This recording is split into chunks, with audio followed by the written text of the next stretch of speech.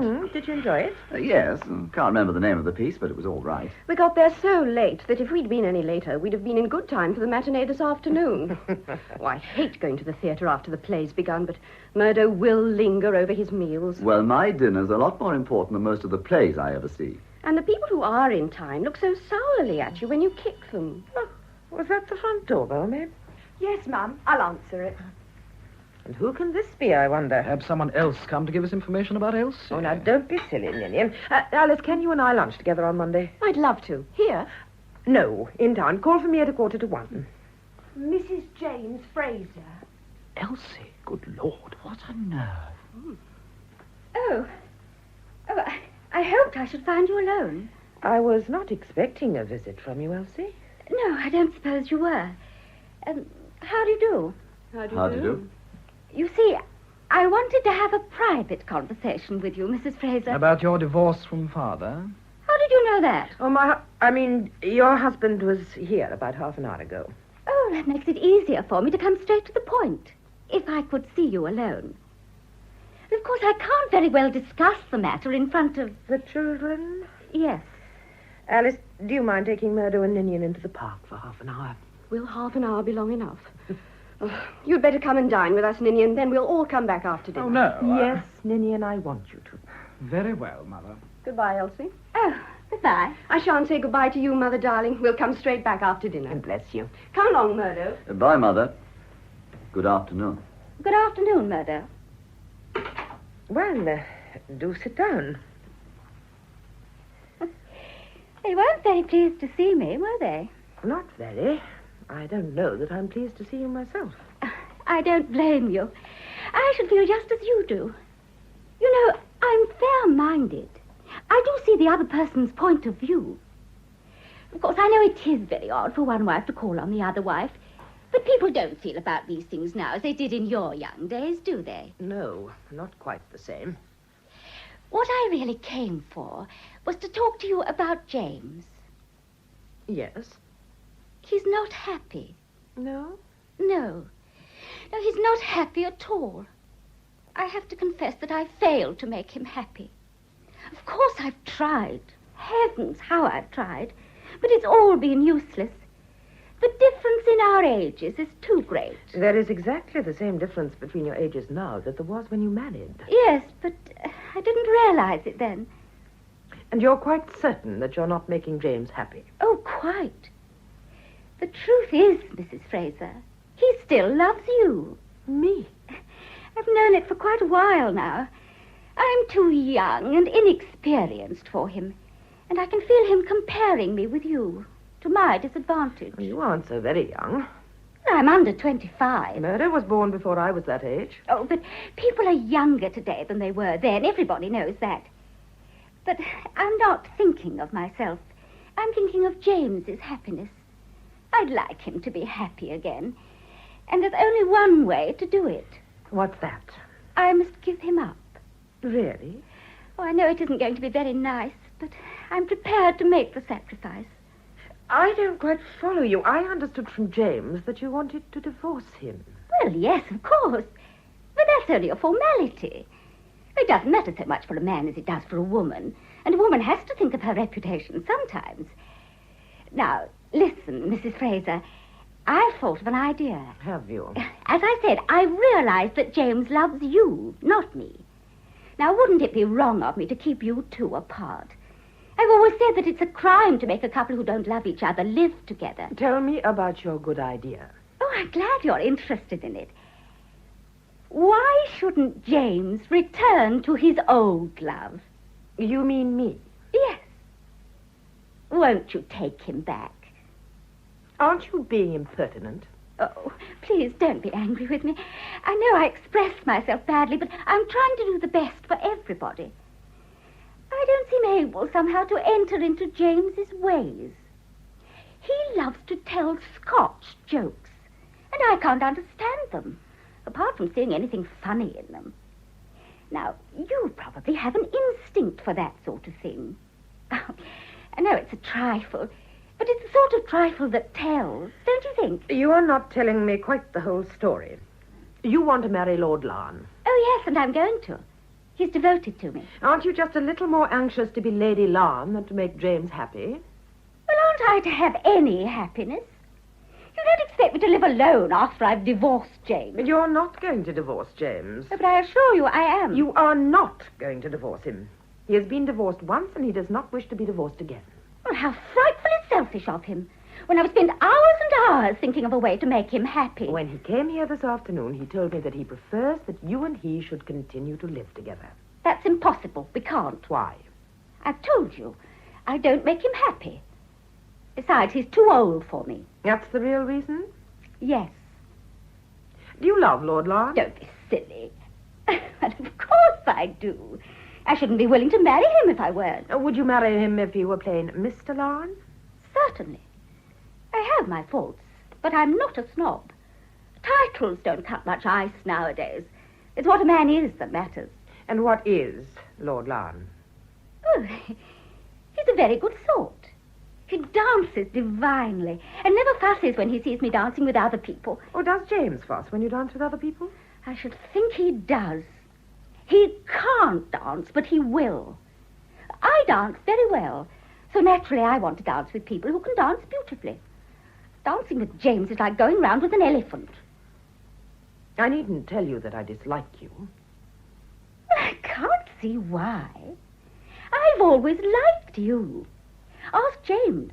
He'll tell you how much I admire you. I've often told him you were far too good for him. Are you too good for him, or is he too good for you? I don't like you when you talk like that. That's being smart, and you're not smart. No, honestly, I like you. Well, that's very nice of you, considering that I can't bear you. All that talk about James's happiness, I don't believe a word of it. You want to marry Lord Larne, and you only want to marry him because someday he'll be the Marquis of Ballymena. Why should James put himself into an ignominious position just to enable you to marry a lord? Well, I like that. After all, he owes me something. Owes you what? I was 19 when I married him, and he was 50. I've given him 5 years of my youth.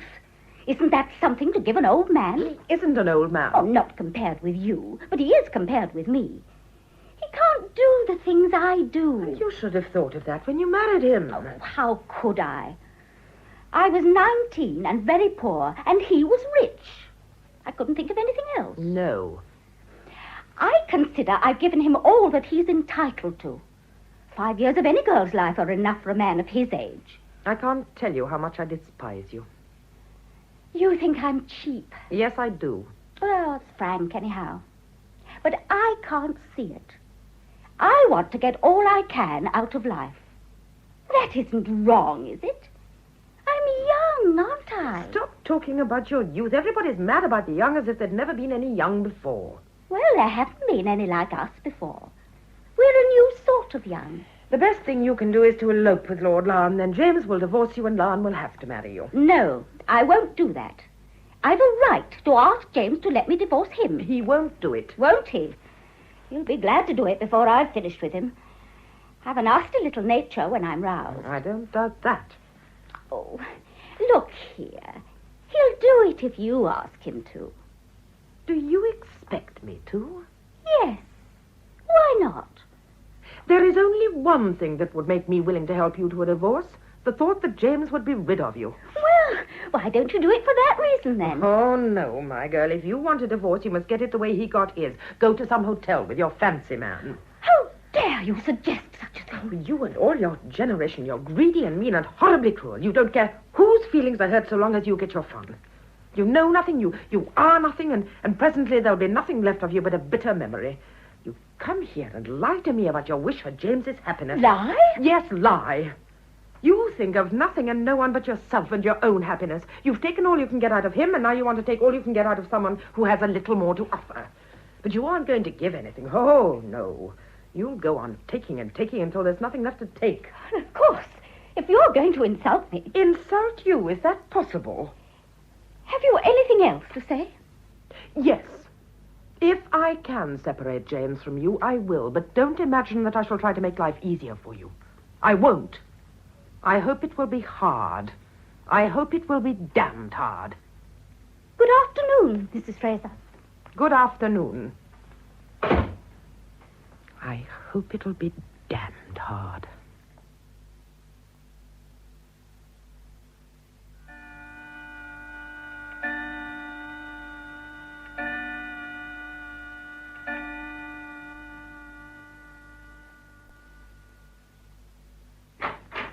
Oh, Janet. Hello, James.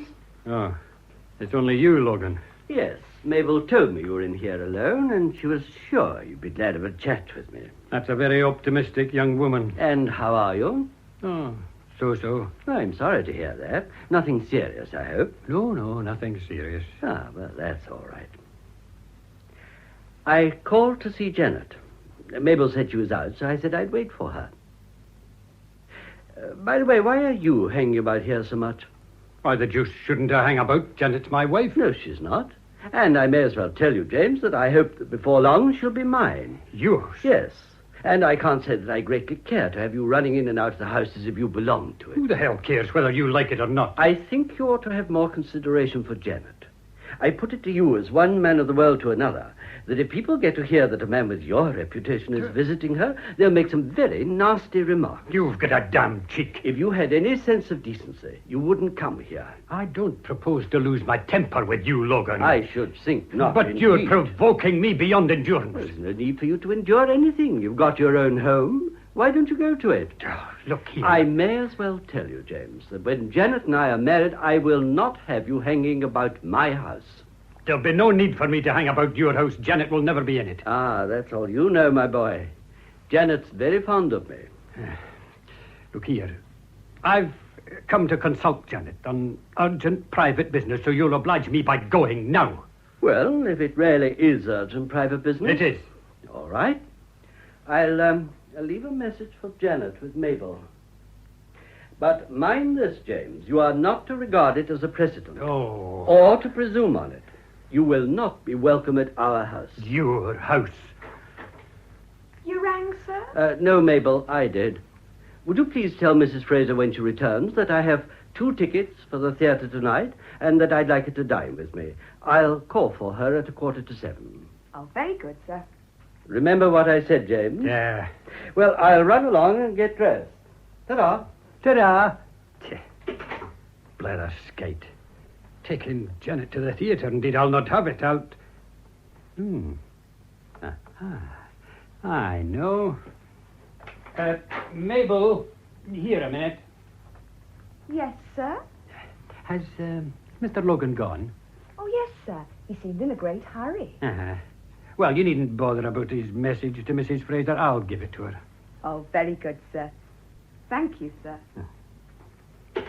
And that's cooked his goose all right. Yes? No, this isn't the Albert Hall. I said this isn't the Albert Hall. No. I'm sorry, but it's not my fault, is it? Oh, go to blazes. Anybody'd think I'd given them the wrong number. Silly fool. Oh, Janet, here you are at last. Why, James. What brings you here? Oh, just happened to be passing, and I thought I'd drop in. As a matter of fact, Janet, I've got a couple of tickets for a theatre tonight, and I wondered if you'd care to have dinner with me and go on to the play afterwards. Well, I'd love it, James. But what about Elsie? Won't she want to go with you? She has something else on tonight. Well, if you're quite sure you'd like me to and that Elsie won't mind, I I'm will. perfectly sure. Thank you, Janet. What's the name of the play? Oh, don't rightly remember its name. You see, the tickets were given to me, and I didn't like to ask for the name of the piece. I thought it would be like looking a gift horse in the mouth, you know. Well, we'll look it up in the paper. What's the name of the theatre? Oh, I've forgotten that, too. Now, the tickets are at home, but I'll come for you at 6:30, Janet, and take you out to dinner somewhere. You'll be sure to be ready then, won't you? You'll not keep me waiting. Oh, I'll be quite ready. Good. I suppose you've seen a lot of these plays? No, not many. Philip takes me to some now and again. Aye, well, I don't suppose his taste amounts to much.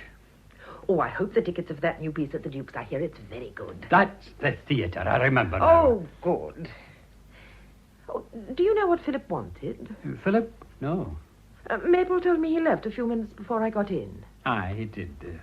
I think he got tired waiting for you. He's an impatient man. There's no stability in him. Did he say he'd come back? No, he just passed the time of day and went. Mm-hmm. Oh, well, perhaps he'll come in late. He lives quite close. Aye, perhaps. Mind you, Janet, if he should happen to come in and suggest going to the theatre, you recollect you're going with me. Well, of course, James. What makes you think you'll want to take me tonight? Well, he's the sort of man that if he knew you were going to the theatre with somebody else, he'd maneuver to get you to go with him. I don't like that sort of spirit. Has Elsie been back long from the country? About 4 days. Did she enjoy herself? I think so. She's being very difficult, Janet. Is she, James? It's terribly worrying and upsetting when a woman's difficult. I'm sure it is. About as worrying and upsetting as when a man's difficult. Aye, maybe you're right. I'm sorry, Janet, if I caused you... It doesn't matter now, James. I've done a great deal for that girl. And I've had very few thanks for it. She's not a grateful woman. Ought she to be grateful, James? Well, certainly. I'm a kind man, am I not? Yes, on the whole, I think you are. Well, I think kindness calls for gratitude. She's an ungrateful, greedy woman. All take, no give. But there's a limit to the amount I'm ready to do for her, and she's reached that limit. I've done all that I'm going to do for her, and she's done precious little for me. You see, James, she's so much younger than you are. Well, I've made allowance for that. Mind you, Janet, I've tried hard to be young, too. I have a young heart, though I'm not the active man I was. You wouldn't believe the way I've made myself look ridiculous, learning the dances she's daft about. I wish you'd let me see you dance, James. Now you're making fun of me, Janet, and I'm terribly unhappy. Oh, but, James, you must have known it couldn't go on. I did, in a kind of a way. But I wanted to make it go on as long as possible. I've always had a great love of youth, Janet. I'd go to dances with Elsie and force myself to do all the things that the young men were doing until I began to imagine that I was as young as they were. And then, suddenly, I'd see myself in a looking glass. An old man with a sagging face that was beginning to wither. No. That sight took all the fun out of me.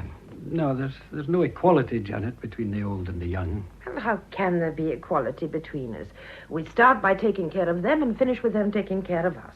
They're down when we're up, and they're up when we're down. There can't be any equality there. Oh, I should have thought there could be kindness. You didn't ask Elsie for kindness. You asked her for love. Do you feel any ill will against me, Janet? Sometimes. I don't wonder at that. But I have a good deal of affection for you, James. Oh, I'm glad of that. I often think how queer it is that people dislike growing old when they love old things everywhere else.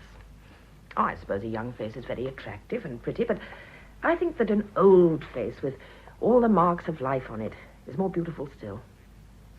I like the wrinkles round an old man's eyes and the deep lines down his face and the quietness of his ways. The calm look he has. Oh, there's some compensation in age, James, if you only knew it. Aye, maybe. Well, now, you must run along home if you're to change and get back here in time. Aye, all right. I'll be back here at 6:30. Now, where shall we dine? Somewhere very expensive. I'd like you to take me to some place where you can't really afford to go. Oh, but I suppose you're so wealthy that there isn't such a place in the world. Doesn't it sound dreadful? Well, I'll ring up all the restaurants in London and ask them which charges the most. Bye-bye for the present, Janet. Don't bother to see me out. Oh, and you won't be late, will you? I won't. I promise. Bye-bye, James. Bye-bye. Oh, poor James. Yes? Oh, hello, Philip. No, he's just gone this very minute. No, Mabel didn't give me any message. Oh, yes, I am going to the theatre tonight. No, not with you, with him. Philip, you really must not use that dreadful language. Oh, my dear, I didn't know. Yes, of course. Well, come in and explain it all. Now, yes. Goodbye. Hello, Mother. Oh, hello, Ninian, dear. Your father's just gone. I know. I met him in the hall. What did he want? Oh, just a talk. Elsie's behaving badly to him and making life very difficult. That doesn't surprise me. Detestable person. I met her young man this afternoon. Lord Larne? Yes. You know, he reminds me of one of those things you find underneath stones. I said something about Elsie to him. Ninian, you didn't. I did, you know. What did you say? Something rather spiteful, I'm afraid. He was looking so smug and self-satisfied, I had to. Oh, darling, you are naughty. You shouldn't have said anything. Don't worry, Lamb. He's far too stupid to remember it for more than a minute at the outside. Anybody else been besides Father? Yes, your Uncle Philip. He's coming in now for a few minutes. Oh, that reminds me, Ninian. I'm dining out with your father tonight. We're going to a theatre afterwards. With Father? Yes. Not a word, Ninian. I know all that you're going to say, and I agree with the whole of it, but I'm going to dine with your father, so there. But why, Mother? Well, it's a long time since I had a night out with him, and I'd just like to refresh my memory. But haven't you any pride? No, dear, none. I'm a poor, spiritless female waiting for a man to take notice of me. Aren't I a contemptible creature? Darling. All right, my dear. I know you really love me in spite of my weak womanly nature. Mr. Logan. Janet. Hello, Ninian. Good evening, Uncle Philip. I brought you these carnations, Janet. I'm not sure that you ought to have them. I'll take them all the same. Oh, how lovely. Oh, aren't they, Ninian? Beautiful. How long have you been back, Uncle Philip? I got back last night. Your father's just played a dirty trick on me, Ninian. Oh? Yes, I came here this afternoon to ask your mother to dine with me and go to a theatre. She wasn't in, but your father was. And I was fool enough to let him hear me leaving a message for your mother with Mabel. And he turned it into a message from himself. That's how James made his fortune, Philip. Oh, but you're not going with him, Janet. Indeed I am. It isn't every evening a woman gets a chance of going out with her former husband. I'll go with you another night. He ought to have his head punched. If you're going out, Mother, I shan't dine at home tonight. All right, dear. Will you tell Mabel? I will. So long, Uncle Philip. Oh, so long, my boy, so long. I'll thank you, Philip, for these nice flowers. I'll wear them tonight. Yes, do. And tell James I gave them to you. There'll be a sort of skeleton at the feast. It's a pity you don't like James better. Well, how can I? I like you better. And I like him less than ever now after the shabby trick he's played me. Now, don't be peevish. It doesn't become you at all. Here's a magazine. Will you just sit down quietly with that while I look through these letters? All right. Thanks, Janet. Oh, concert tickets for the 29th. Good. What are they playing? Sibelius, Bach, and Cesar. Oh, lovely. Well, my engagement. Hello. Hmm? So that's who he is. That's who is. Look, in the magazine here. This bloke, Mario, the dancer. Look, I thought I recognized his face, but I couldn't place him. Do you mind telling me what you're talking about? Well, it's rather funny. Oh, perhaps it isn't. It all depends on your point of view. Well, go on, Philip. Well, I thought I saw James's second the other night. Elsie? Yes. Well, go on. This chap Mario, I'm certain of him now, turned up last week at that fishing inn where I was staying, about midnight. With a lady. Yes? I'd been out fishing pretty late. There was good water, and I thought the fish would rise, but damn me, the rise they didn't. Now, leave out the technical details, Philip, and get on with the human interest. Yes, but it's a bit thick when a chap goes off fishing in the dark and comes home with nothing. Yes, but do go on. So I went to the bar, stood myself a good stiff glass of grog, and just as I was saying, "Here's to you, Philip," this couple came in. Mm-hmm. She was all muffled up, and the minute she saw me, she looked away, but she was the dead spit of James's second. Good heavens. I heard him asking if they could have a room for the night, and I said to myself, oh. You would, Philip, you would. Well, I ask you.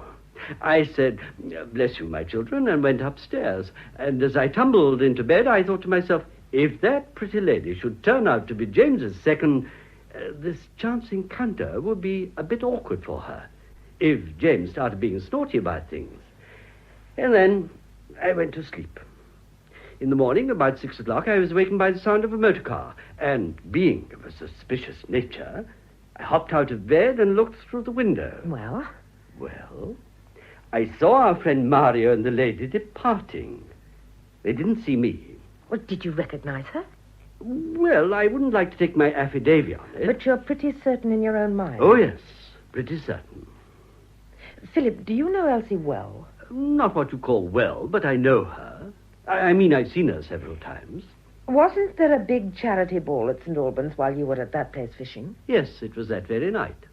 Some people from the inn went, but they spent the night at St. Albans. If this couple were at the dance, they must have left pretty early. Did they sign the register? Yes. Mr. and Mrs. Hopkinson.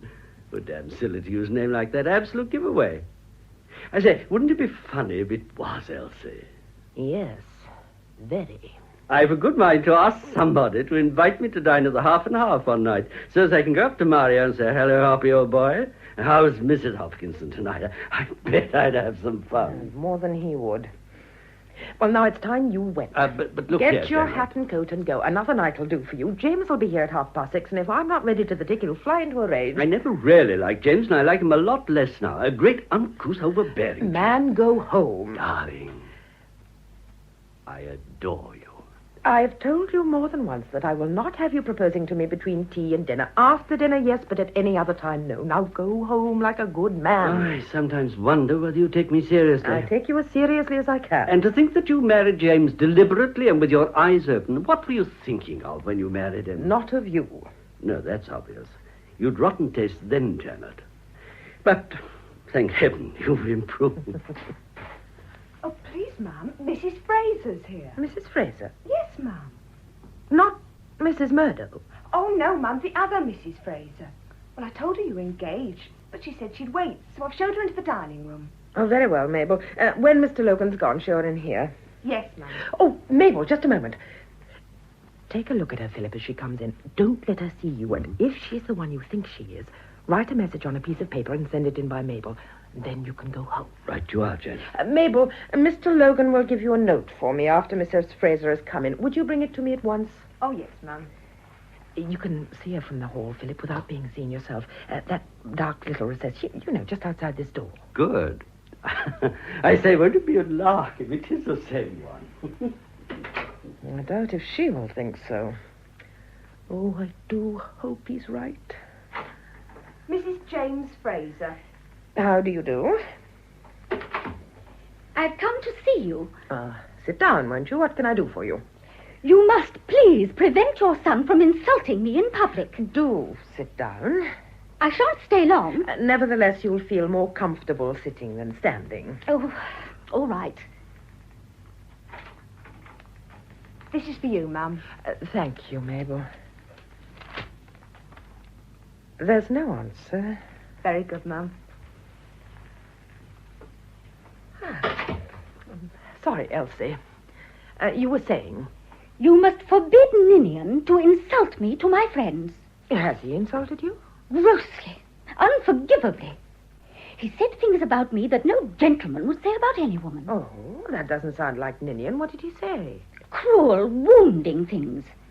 I'm not sure that I couldn't have him prosecuted for libel. As bad as that? Well, why don't you prosecute him? Because I don't want to make a fuss. No one can say that I ever made a fuss. To begin with, he isn't worth it. And in the second place, I don't believe in washing dirty linen in public. Oh, then the linen is dirty. I'm not trying to be clever, Mrs. Fraser. Don't you think that instead of flouncing in here and giving yourself airs of indignation, you'd much better tell me quietly what it was that Ninian did say? Well, anybody would feel indignant after the way I've been treated. He met Lord Larne this morning and said, I hear you want to marry my father's wife. Oh, that's true, isn't it? Well, that wasn't all he said. He went on, I heartily congratulate my father. Oh, dear. Right out in front of everyone. Larne was frightfully hurt. He came to see me about it. I sent him to his club to wait for me. He's there now. While I came straight here to you to protest against Ninian's ungentlemanly behavior. And what exactly do you expect me to do? Well, I've told you. He's not to talk about me any more. But it's natural that he should talk about you. After all, you're a sort of relation. The boy likes to know how long he may expect his stepmother to continue to be his stepmother. I think that what he said about you was most filial. Well, I don't. It was meant to be nasty, and it was nasty. What makes you think that I want to prevent him from being nasty to you? Was it you, then?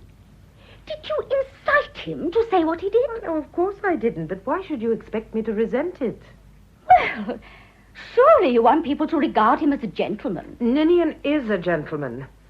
Get rid of that stupid notion that gentlemen always talk about women in a chivalrous manner. They don't. Well, of course, If you're going to encourage him... I shall neither encourage nor discourage him, and sit down. I don't think there's much point in my staying any longer. Come back here and sit down. Well, just for a minute or two. May I smoke? Certainly. Pretty cigarette case, isn't it? Very pretty. James gave it to me. I expect he gives you many presents. Yes, I will say that for him. He's pretty generous.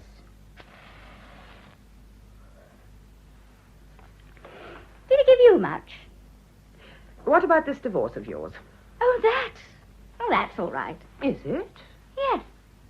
I expect James will do what I want. Well, why should he? No, don't tell me it's only what a gentleman would do. Well, it is the only thing to do, isn't it?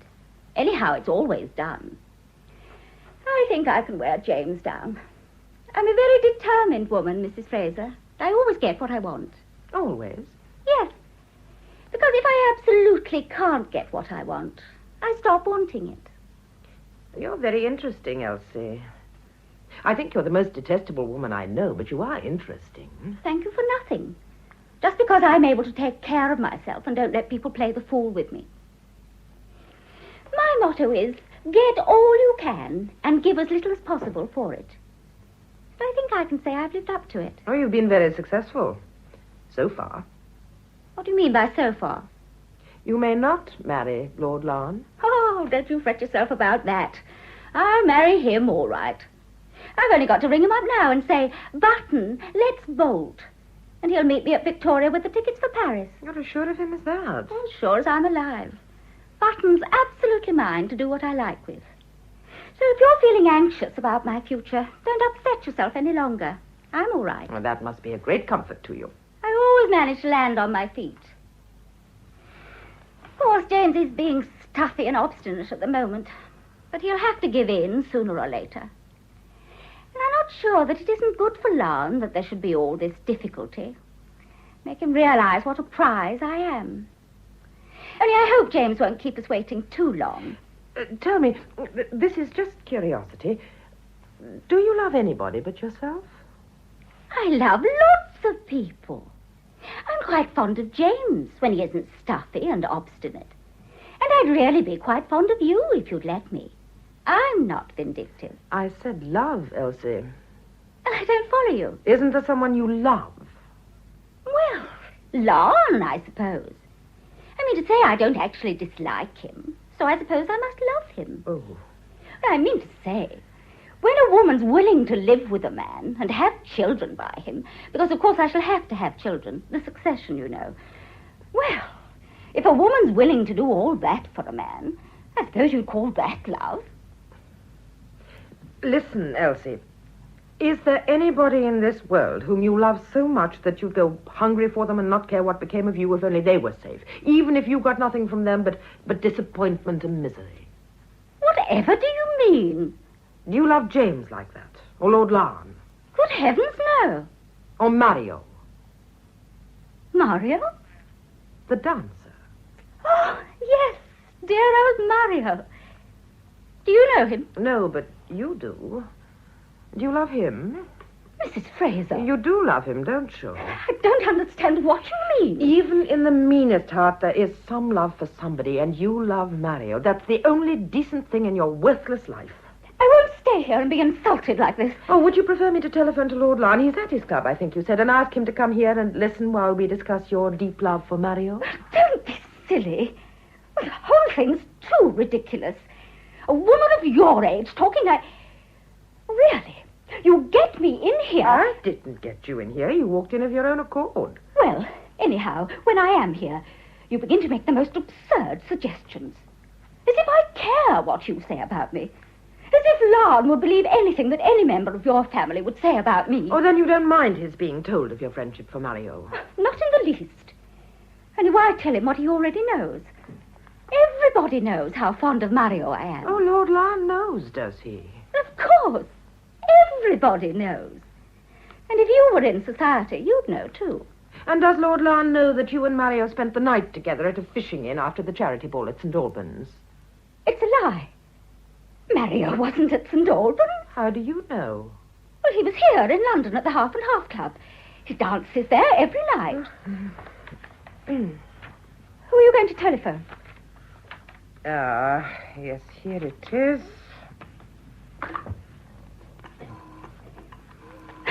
You're just wasting your time.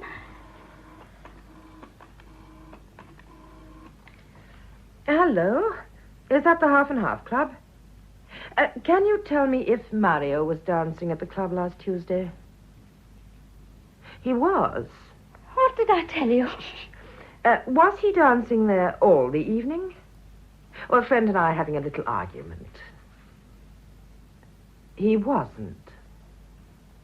Oh, I see. He left the Half and Half early and motored to St. Albans for the charity ball. Thank you so much. Well, Elsie? I didn't know he was at St. Albans. I didn't see him. You're in love with him, aren't you? No. You are in love with him. Now, shall I tell you what happened at the charity ball? You were staying with the Folders. You went to the ball with their party. Mario motored down from London and met you there. You danced with him and one or two other people, I suppose, just so that you should be seen, and then you and Mario disappeared. The Folders never ask questions after dances. You both stopped at the fishing inn. Mario signed the register, Mr. and Mrs. Hopkinson. Oh. The next morning at 6 o'clock, you and Mario left by car, and I presume he drove you to the Folders' house and said he'd brought you from St. Albans. There isn't a word of truth in it. I shall go straight to my lawyers. Oh, why not go straight to Larne? You want to ruin me because you hate me. It wasn't my fault, was it, that James liked me better than you? What is Lord Larne's club? Find out. Oh, very well. I shall ring up his father, Lord Ballymena, and ask him. No. There's no need to bring other people into it. Very well. If you're prepared to be sensible and discuss the subject intelligently, all right. Of course, I don't admit anything you said. I feel so shocked I hardly know what I'm saying or doing. You must admit that it's a most serious charge. I do. It's a terrible charge. You've not only committed adultery so far as James is concerned, but you've, so to speak, committed it in the eyes of Lord Larne. You mustn't say that. Now, listen, Elsie, you know you love Mario. That's why you want to marry Larne. That poor noodle can be more easily deceived than James can. You'll have Larne for his title, and you'll have Mario for your lover. No. No. Yes. Now, come, Elsie, you do love Mario, don't you? Yes. I love him. And does he love you? No. I'm only one of a crowd. I can almost pity you now. Well, that's that. What are you going to do? That depends a great deal on you. How? On me? If you're sensible, I shall do nothing. If you're not sensible, I shall tell Lord Ballymena and his son everything. You see, Elsie, there's no doubt about it. You were seen to arrive at the inn, and you were seen to leave. Were you spying on me? Oh, no. It was a pure accident. Someone I know happened to be there. Oh, what damnable luck. Anywhere else. Any other night. Oh, what do you want me to do? Let James divorce you. But you must. Lord Larne can be the correspondent. You said just now that he'd run off with you if you said the word. Well, now you can say it. He's waiting for you at his club. Oh, but I can't. Does he know where you are? No. I just told him to go to his club and wait for me. He never asks any questions. Well, he'll be a very good husband for you. The Folders will get quite fond of him. Oh. Now ring him up and tell him that James has found out about you and that you've had a terrible quarrel and can't stay in James's house any longer. Say he must take you away this very minute or you'll kill yourself. You know what your sort of woman always says on these occasions. I can't. What's the number of his club? Do you know the telephone number? Yes. Grosvenor 2191. Shall I telephone or will you? I don't want to telephone at all. No, but you've got to. I'll get the club, and then you can speak to him. Oh, ring the bell, will you? Thank you. Oh, is that Grosvenor 2191? Is Lord Larne there? Will you ask him to come to the telephone? Mrs. Fraser wants to speak to him. You rang, Ma? Oh, yes, Mabel. Would you just bring me the ABC, please? Yes, ma'am. You're not going to speak to him, are you? No, you are. But you said Mrs. Fraser wanted to speak to him. Well, you're Mrs. Fraser, aren't you? Oh, yes. I wasn't thinking. Oh, hello. Oh, thank you. Here, take the phone. He's just coming. Here's the ABC, Mum. Oh, thank you, Mabel. That'll be all. Very good, Mum. I'll just look up the Continental trains while you're telephoning. Oh, Button, is that you? Yes, it's Elsie. No, darling. No, listen, Button. Listen. I'm in terrible trouble. Yes. Yes. Listen, darling, and don't interrupt. James and I have had a furious row. Yes, about you. All about you. Oh, he was frightfully angry, and he said dreadful things to me. I can't stay here any longer, Button. Yes, I know I'm crying. I can't help it. I'll try to, Button. I'll try to be brave. But you must take me away. Oh, now, tonight. 8:20 Victoria. No, nothing, darling. It's just a buzzing noise. There's a train from Victoria at 8:20. 8:20. Via Dieppe. We go by Dieppe. Yes, darling. We'll go to Paris together tonight. Just you and me.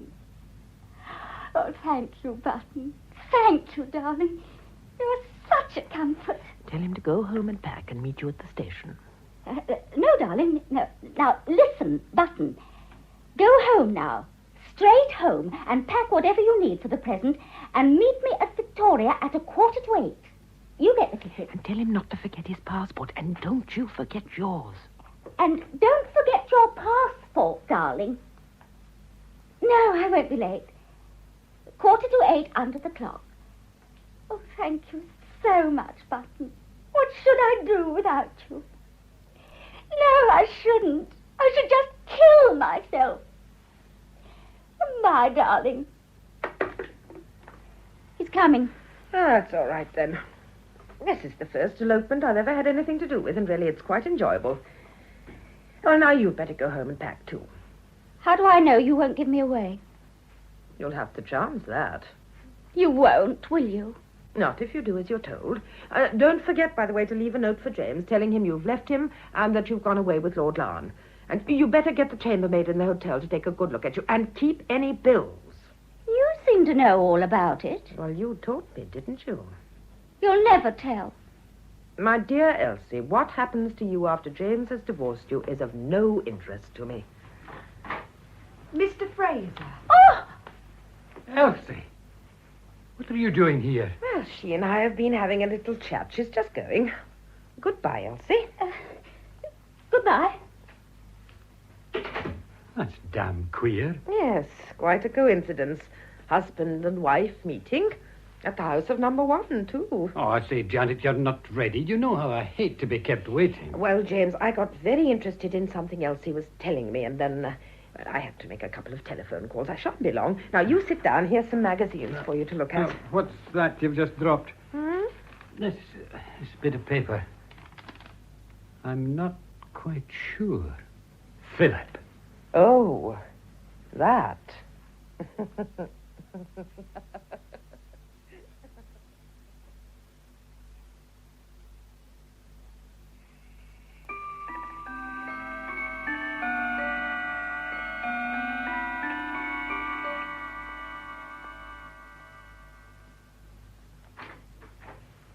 Hello, Janet. Oh, it's you, Philip. Yes? I thought one of the boys, perhaps. Must be over by now. Do you know that Mabel wasn't going to let me in? Well, I told her I was not at home to anybody today. I forgot about you, Philip. Well, in a sense, that's a compliment. But I don't think Mabel need have been so obstinate. After all, she knows me. I've always been pretty decent to her. Well, I've had her a long time now, Philip, since before the divorce, and she's feeling rather romantic today. Romantic? Yes. Of course, she's very respectful about it, but she keeps remarking that it'll soon be like old times again. Oh, she's a kind creature. It's outrageous, this general assumption that you and James are going to remarry. Listen, Janet, I've come here this afternoon to talk to you very seriously. You are not going to propose to me again. Yes, I am. I don't think you should talk about it as if it were a weekly affair. I needn't tell you that I love you. No, Philip, you needn't. I've loved you for a very long time. Yes, dear. Before James loved you, I loved you, and I continue to love you after he left you. I shall love you as long as I live. Dear Philip. So, I ask you again. I don't know how often I've asked you before to marry me. No, my dear, I can't. I'm terribly in earnest, Janet. But I hope you always have been. Yes, but I'm terribly in earnest today. And why especially today? Well, it's just after 3:30. By this time, James will have got his decree, and I don't suppose he'll be fool enough to lose any time in getting here. I thought I'd get here before him. Well, it's the first time in your life you've ever been ahead of him, Philip. I don't like the pride in your voice when you say that. Will you marry me, Janet? No, my dear. No. Are you going to marry him? Nobody's asked me, sir, she said. Oh, be serious. Even if he wants to marry me, he can't until the decree's been made absolute. Well, that won't prevent him having an understanding with you. He's the sort of man who'd get you to sign an agreement to marry him and then go out and get it stamped. You still love him after everything? Yes. Then you are going to marry him? I think so. Oh, I hardly know. Don't question me, Philip.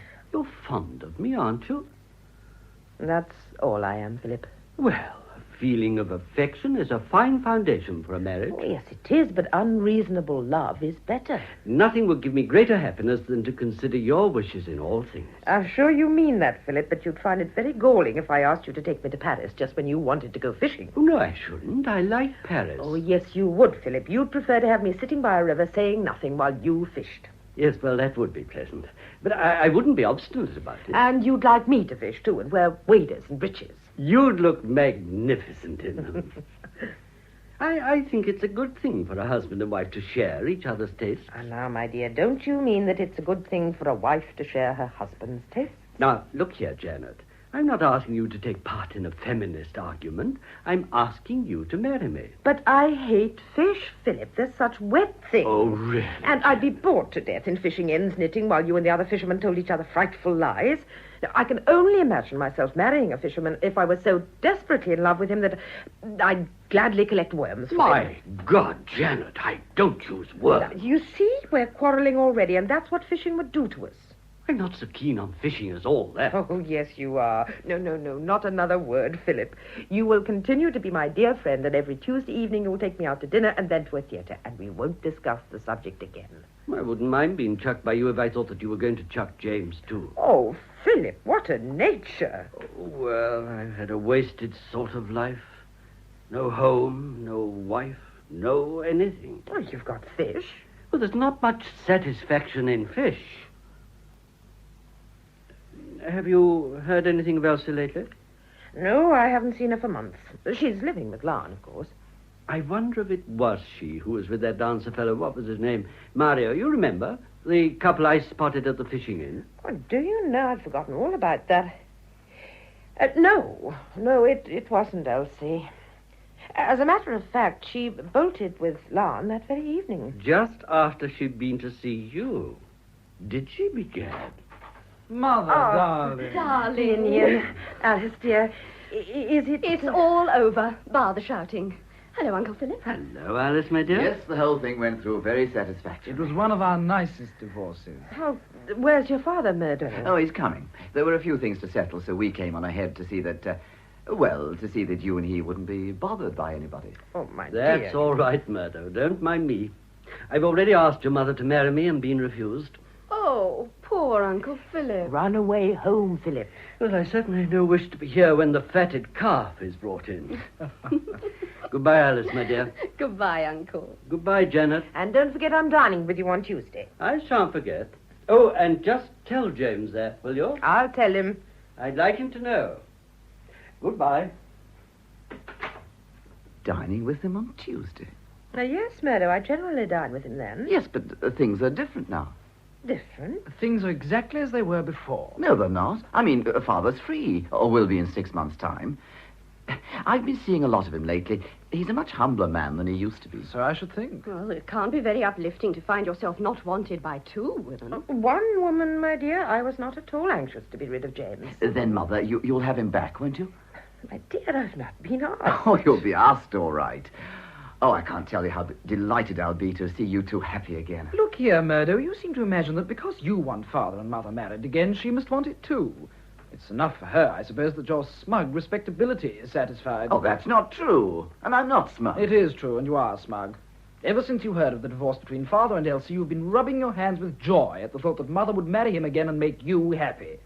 What does your happiness matter compared with Mother's? How dare you speak to me like that? Children. I'm sorry, Mother, but I'm sick of hearing Murdo say how happy he would be if you and Father were married. As I've always said, Mother ought never to have divorced Father. She should have sat tight and waited. For what? For Father to come back. There are lots of things women ought to forgive in men, and infidelity is one of them. Murdo. That's my point of view. After all, family life has lasted a long time. I said nothing about family life. All I said was that I wouldn't have Mother bullied into marrying Father. Bullied? Yes, bullied. Just to satisfy your suburban desire for respectability. I may be suburban. No, children. It's my turn to speak. I've been a good, docile mother long enough. I've sat here quietly listening to my betters arranging my life for me. But, Mother, we did... I didn't mean to be bossy. No, darling, I know you didn't. Well, now, I've listened to you all, and I think I know quite clearly what's in your minds. However, you must have noticed, or were you too busy telling me your opinions to notice that I hadn't told you mine? Are you going to marry Father? Murder. I think, my dears, that that's a question which only your father has the right to ask. Oh, yes, Mabel? The master's here, Mum. The master? Oh, Mr. Fraser, Mum. He's just come in. He's washing his hands. All right, Mabel. Yes, Mum. How frightfully funny. She called him the master. Alice. We won't stay, Mother. Ninian, you'd better come too. Oh, but... Yes, Ninian, you go with Murdo and Alice. Take him home with you, Murdo, and tell him some more about the beauties of family life. Oh, Murdo, We're just going, Father. Come along, Alice. Very well. And you too, Ninian? Oh, very well.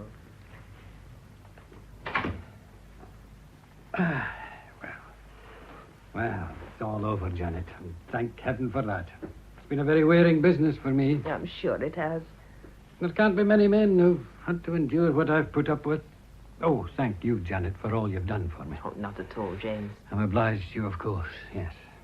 But nobody will ever realize what I've gone through. I do, James. You? Oh. Yes, I was forgetting for the moment. Oh, it's a comfort to think there's somebody in the world that can sympathize with me. When I think of what I've suffered for that woman. But there, it's all over and done with. I've been thinking about the future, Janet. Yes, James? As you perfectly appreciate, this has been a very upsetting and exhausting affair for me. I'm not showing all I've felt, but it isn't the people who show their feelings who suffer the most. No. I want to get away from everything and everybody, and I think it would be a good plan for me to take a trip around the world. That'll do me a bit of good. Take my mind off things. And, of course, it'll give people time to forget about the divorce. Yes. Can't bear to think of people talking about me. And I'd rather they got it over and done with while I was out of the country. Don't you think that's a good plan, Janet? Oh, quite, James, quite. It'll be very nice for you. Aye, that's what I thought. Do you know, Janet, when I was sitting in the court today, listening to the lawyers droning marriage away, I said to myself, I haven't really deserved this. I have not deserved it. You'd really think that the breakup of a man's marriage was nothing but a formality. Yes, wouldn't you? However, it's done, and what's done can't be undone. I never was one to cry over spilt milk. You haven't very often had to cry over it, James. Oh, I've had my fair share of trouble, Janet. You mustn't think that our divorce, yours and mine, was any pleasure to me. It was not indeed. You've had your trouble, but I've had mine too. Of course, I've faced it. There are plenty of men who'd be knocked out by a blow such as I've had, but it'll take a lot more than this to knock me out. I don't want to blow my own trumpet, but I must say I've taken this stroke with great fortitude. Yes, James? When I come back from this trip, I think I'll live in the country. I've always had a fancy for country life. You know, chickens and bees and homegrown vegetables. And then there's no need for me to work so hard as I have done hitherto. Elsie was a very expensive young woman to maintain. I'll be able to live more economically now. Well, that's my idea, to come back and live in the country. Will that suit you? Me? Yes. Are you making me a delicate offer of marriage, James, or are you just asking for information about country life? Of course I'm asking you to marry me. I thought you understood that. It occurred to me that it would be very nice for us both to grow old together in the country, settle down in peace and quietness. I didn't quite grasp the idea. Do you think you could overlook the past and marry me again? Of course, you understand this must be kept strictly between ourselves. If the King's proctor got to hear about it, my decree would be rescinded, and there'd be no marriage for you or me or Elsie. But in 6 months' time, everything will be all right, and we can get married without any bother or hindrance whatever. Well, this is the second proposal I've had today. The second? Philip proposed to me about an hour ago. And he'd the damn nerve to ask you to marry him. And he had, and why shouldn't he? But he must have known that I meant to ask him myself. He did. That's why he came first. I'm very fond of Philip. Fond of him? Well, yes, I can understand that. In a way, women are very prone to like a weak man, and he's an amiable sort of chap. Good heavens, Janet. You hadn't accepted him. I dallied with the idea. But did you? No, I refused him. Of course you did. A woman of your sensibility wouldn't throw herself away on a man like that. What has he ever done except enjoy himself? Well, the man's an angler. Anybody with an active mind would go mad if he had to sit for hours holding a worm in front of a fish. Now, don't be ignorant, James. Philip doesn't use worms, he uses flies. What difference does that make when it's the same fellow at the other end of the stick? Rod, James, rod, not stick. Ah, well, don't let's bother our heads about him anymore.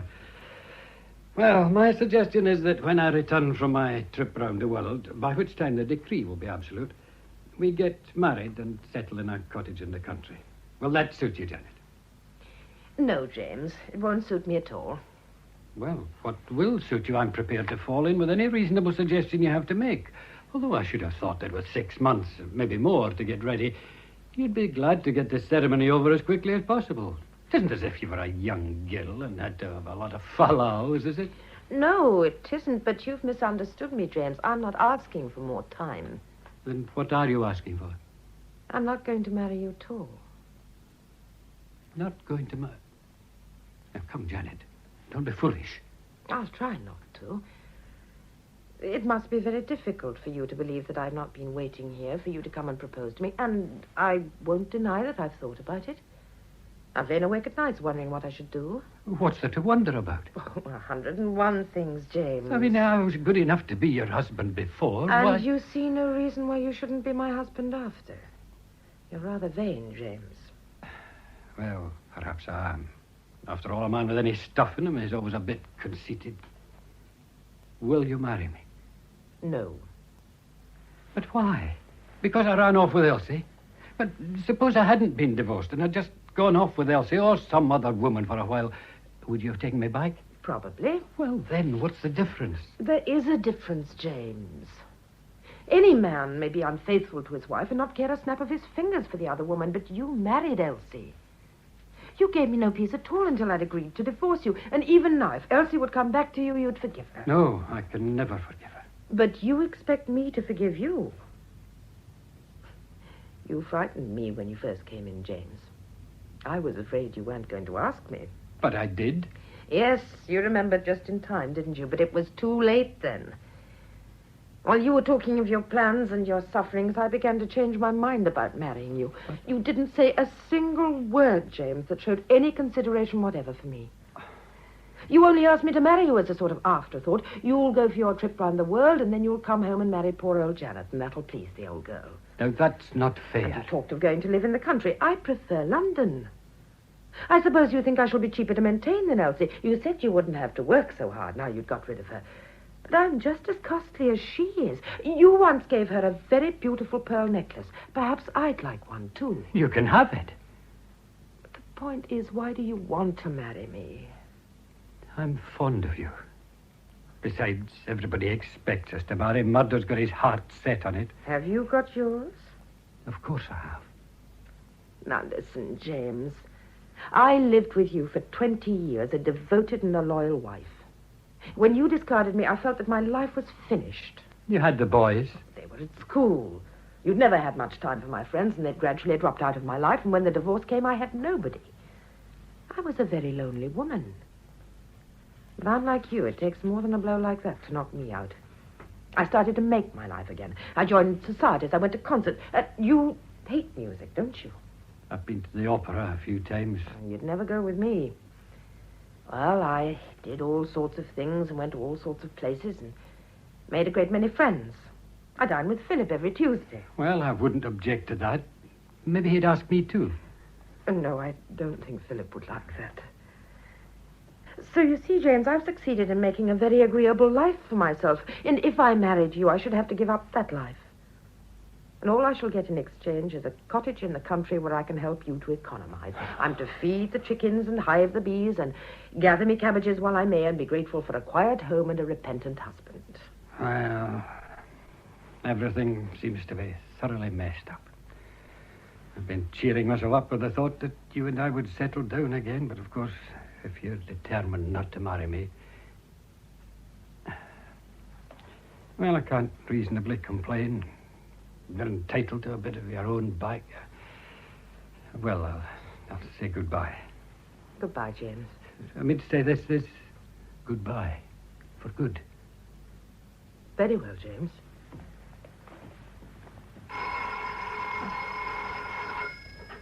Hello? Oh, hello, Philip. Oh, tell him to go to hell. What? Oh, no, that was James. He says you're to go to hell. Well, no, I shouldn't if I were you. Well, yes, if you want to, but I'm too tired to see anybody. Something for me. Yes, all right, send it along. Goodbye. Well, I'm going. Goodbye, Janet. It's a pity, of course. A great pity. Oh, did that fellow, Philip, say he was sending you a present or something? Yes. What is it? Oh, I don't know. He said it was a little surprise for me. I'll surprise him one of these days. He's gone. Yes, you've made a very agreeable life for yourself, Janet. You fool.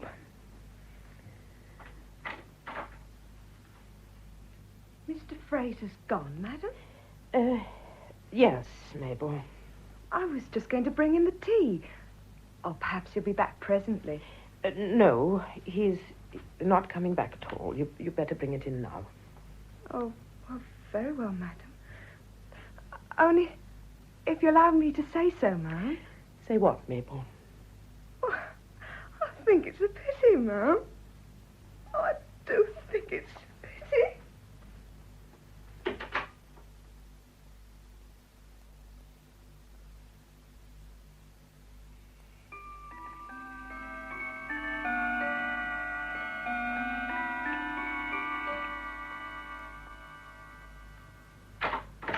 Hello, Mother. Oh, you're back early, Ninian? Yes, Murdo and I had a row, so I left him and Alice and came back. Mother? Yes, my dear? I don't want to pry, but have you? No. You haven't... didn't he ask you? Oh, Ninian, that really is the worst thing that's been said to me today. I'm sorry, Mother. Of course he asked you and you refused him. I am glad. I'm not. But, Mother, you don't mean to say Yes, that... I do mean to say.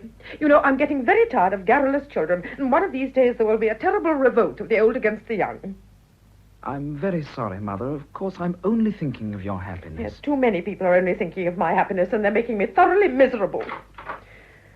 What is it, Mabel? Oh, a special messenger brought this parcel, ma'am. Oh, yes, thank you, Mabel. Put it down there on the table. Yes, ma'am.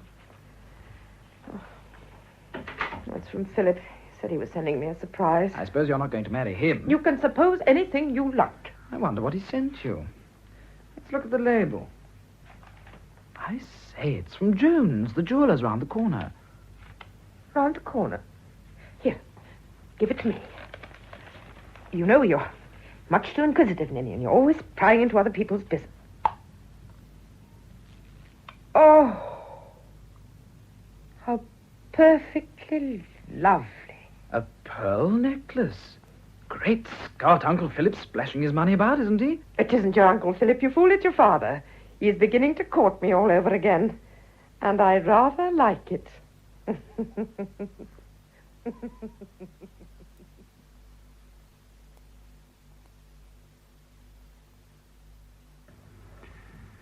In The First Mrs. Fraser by St. John Irving, adapted for radio by Cynthia Pugh, the part of Janet Fraser was played by Mary Wimbush, James Fraser by Duncan McIntyre, Elsie by Hilda Schroeder, Ninian, Douglas Hankin, Philip Logan, James Thomason, Murdo, Fraser Carr, Alice, Eva Haddon, and Mabel by Anna North. The play was produced by Martin C. Webster. This is ChestertonRadio.com. The Columbia Workshop. Ladies and gentlemen, tonight the Columbia Workshop presents the 8th program of a series devoted to experimental radio. Your letters on last week's program, in which we dramatized Jonathan Swift's The Voyage to Brobdingnag from Gulliver's Travels, were very interesting and welcome. Thank you. Tonight, the Workshop is proud to turn over its resources to Orson Welles. Some months ago, Mr. Welles produced Shakespeare's Macbeth for the Federal Theater. It was received with the most enthusiastic response accorded Shakespearean production in years. He is now busily engaged rehearsing for one of the leading roles in Sidney Kingsley's new play, 10 Million Ghosts, and also producing his own version of a French farce called Horse Eats Hat. Between both rehearsals, he has managed to write a book called Everybody's Shakespeare. We have asked Mr. Welles to arrange and produce Shakespeare's Hamlet for the Workshop. He will also play the leading role. But first, a word from Mr. Welles. In deciding to present an abbreviated version of Hamlet, the Columbia Workshop found itself facing a considerable dilemma.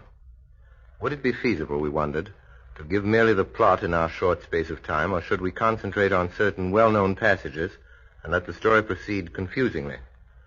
Our final decision was this: to present to you the first 2 acts of the play, retaining, whenever possible, the most notable scenes in their entirety, and giving you, we hope, a clear, dramatic statement of the causes of Hamlet's tragedy.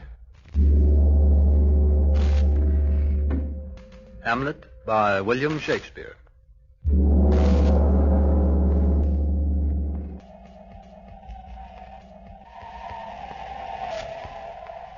It is midnight, and before the castle of Elsinore, a sentry stands at his post.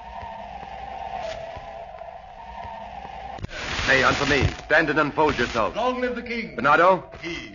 You come most carefully upon your hour. 'Tis now struck 12. Get thee to bed, Francisco. For this relief, much thanks. 'Tis bitter cold, but I am sick at heart. Have you had quiet guard? Not about stirring. Well, good night. If you do meet Horatio and Marcellus, the rivals of my watch, bid them make haste. I think I hear them. Stand ho! Who's there? Friends to the crown. And liegemen to the Dane. Welcome, Horatio. Welcome, good Marcellus. What has this thing appeared again tonight? I have seen nothing. Horatio says 'tis but our fantasy, and will not let belief take hold of him, touching this dreaded sight, twice seen of us. Therefore, I have entreated him along with us to watch the minutes of this night, that if again this apparition come, he may approve our eyes and speak to it. Tush, 'twill not appear. Sit down a while, and let us once again assail your ears that are so fortified against our story, what we have 2 nights seen. Well, sit we down, and let us hear Bernardo speak of this. Last night of all, when yon same star that's westward from the pole had made his course to illume that part of heaven where now it burns, Marcellus and myself... Peace! Break thee off!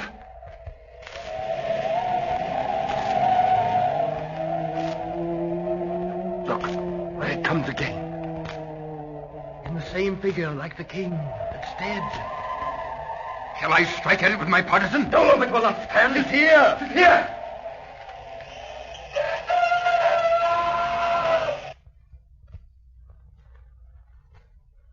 Gone. We do it wrong, being so majestical, to offer it show of violence. It was about to speak when the cock crew. And then it started, like a guilty thing upon a fearful summons. But look, the morn, in russet mantle clad, walks o' the dew of yon high eastward hill.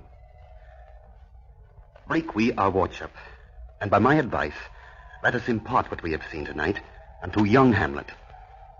For upon my life, this spirit, dumb to us, will speak to him.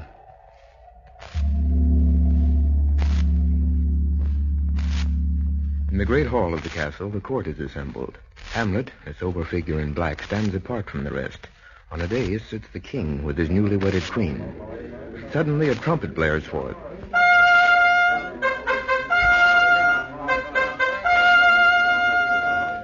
And the king rises.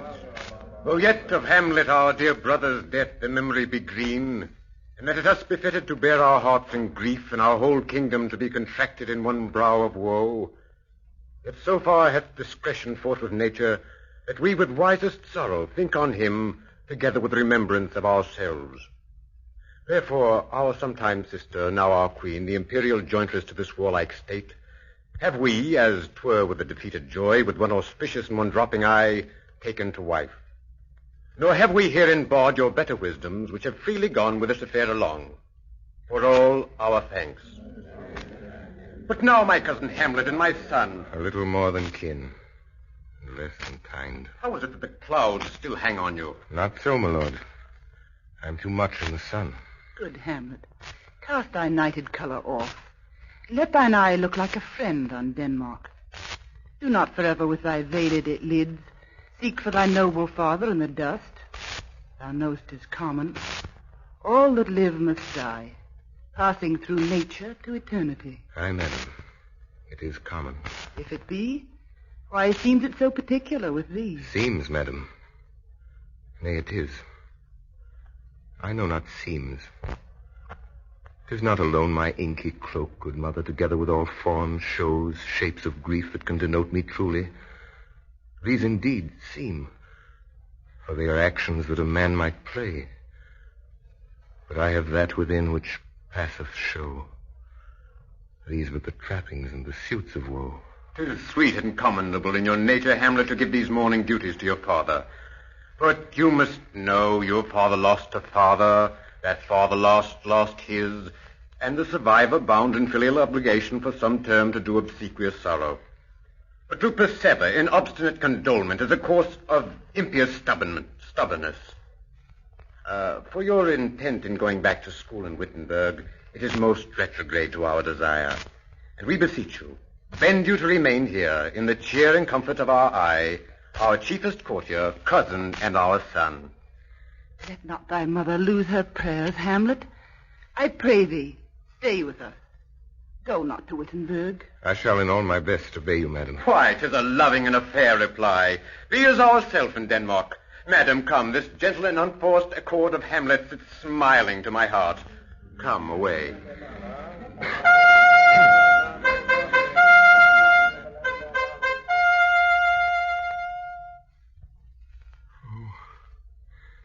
This too solid flesh would melt, thaw, and resolve itself into a dew. Or that the everlasting had not fixed his cannon against self-slaughter. Oh, God, how weary, stale, flat, and unprofitable seem to me all the uses of this world. Fie on it. 'Tis an unweeded garden that grows to seed. Things rank and gross in nature possess it merely. That it should come to this. But 2 months dead, nay, not so much, not 2. So excellent a king that was to this Hyperion to a satyr. So loving to my mother that he might not beteem the winds of heaven visit her face too roughly. Heaven and earth must I remember. Why, she would hang on him, as if increase of appetite had grown by what it fed on. And yet within a little month, or ere those shoes were old with which she followed my poor father's body, like Niobe, all tears. Why, Even she. Ah, God. Beast that once discourse of reason would have mourned longer. Married with my uncle, my father's brother, but no more like my father than I to Hercules. Within a month. Ere yet the salt of those most unrighteous tears that left the flushing in her galled eyes, she married. Ah, most wicked speed. To post with such dexterity to incestuous sheets. It is not, nor it cannot come to good. But break my heart. For I must hold my tongue. Hail to your Lord. I'm glad to see you well. Horatio, or I do forget myself. The same, my lord. And your poor servant ever. Sir, my good friend, I'll change that name with you. And what make you from Wittenberg, Horatio? Marcellus. My good lord. Bernardo, I'm very glad to see you. Good evening, sir. But what in faith make you from Wittenberg? My lord, I came to see your father's funeral. I pray thee do not mock me, fellow student. I think it was to see my mother's wedding. Indeed, my lord, it followed hard upon. Thrift, Horatio, the funeral baked meats did coldly furnish forth the marriage tables. Would I had met my dearest foe in heaven, or ere I'd seen that day, Horatio. My father. Methinks I see my father. Oh, where, my lord? In my mind's eye, Horatio. I saw him once. He was a goodly king. He was a man. Take him for all in all. I shall not look upon his like again. My lord, I think I saw him yesternight. Saw who? My lord, the king, your father. The king, my father? 2 nights together. Had these gentlemen, Marcellus and Bernardo, on their watch, and the dead vast and middle of the night, been thus encountered. A figure, like your father, armed at point exactly cap a pie, appears before them, and with solemn march goes slow and stately by them. This to me in dreadful secrecy in part they did, and I, with them, the 3rd night kept the watch, where, as they had delivered, both in time, form of the thing, each word made true and good, the apparition comes. I knew your father. These hands are not more like. But where was this? Lord, upon the platform where we watched. It's very strange. Indeed, my honored lord, it is true. Indeed, sirs, but this troubles me. I'll do the watch tonight. We do, me lord. On, say you. Arm, my lord. From top to toe. Me lord, from head to foot. I will watch tonight. Perchance to walk again. I warrant it will. If it assume my noble father's person, I'll speak to it, though hell itself should gape and bid me hold my peace. So fare you well at once. Upon the platform, twixt 11 and 12, I'll visit you. Our duty to your honor. My father's spirit in arms. All is not well. I doubt some foul play. Would the night were come. Till then, sit still, my soul. Foul deeds will rise, though all the earth o'erwhelm them to men's eyes.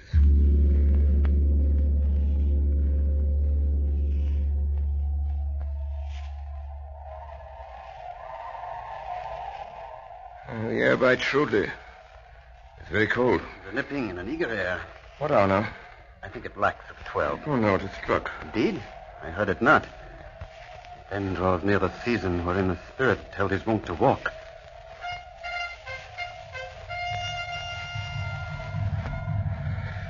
What did this mean, my lord? Oh, the king doth wake tonight and takes his rouse, and as he drains his draughts of Rhenish down the kettle drum and trumpet doth bray out the triumph of his pledge. It's the custom? Aye, marry 'tis. But to my mind, though I'm native here, and to the manor born, it is a custom more honored in the breach than the observance.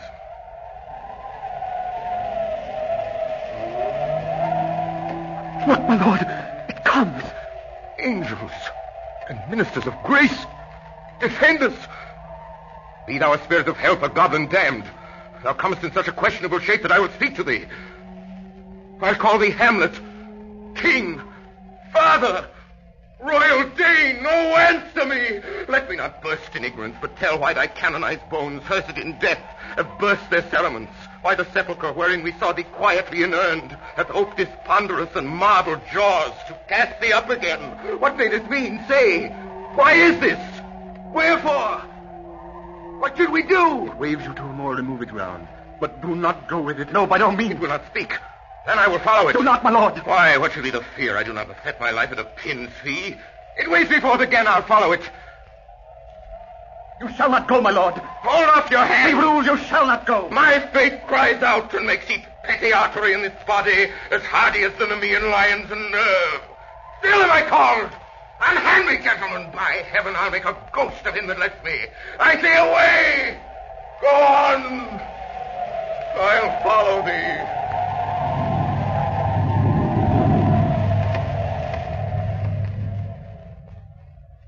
Whither wilt thou lead me? Speak. I'll go no further. Mark me. I will. My hour is almost come, when I to sulphurous and tormenting flames must render up myself. Alas, poor ghost. Pity me not, but lend thy serious hearing to what I shall unfold. Speak. I am bound to hear. So art thou to revenge when thou shalt hear. What? I am thy father's spirit, doomed for a certain term to walk the night, and for the day confined to fast in fire. Till the foul crimes done in my days of nature are burnt and purged away. List, oh, list. If thou didst ever thy dear father love... Oh, God! Revenge this foul and most unnatural murder. Murder? Murder most foul, as in the best it is. But this most foul, strange, and unnatural. Haste me to know it, that I with wings as swift as meditation or the thoughts of love may sweep to my revenge.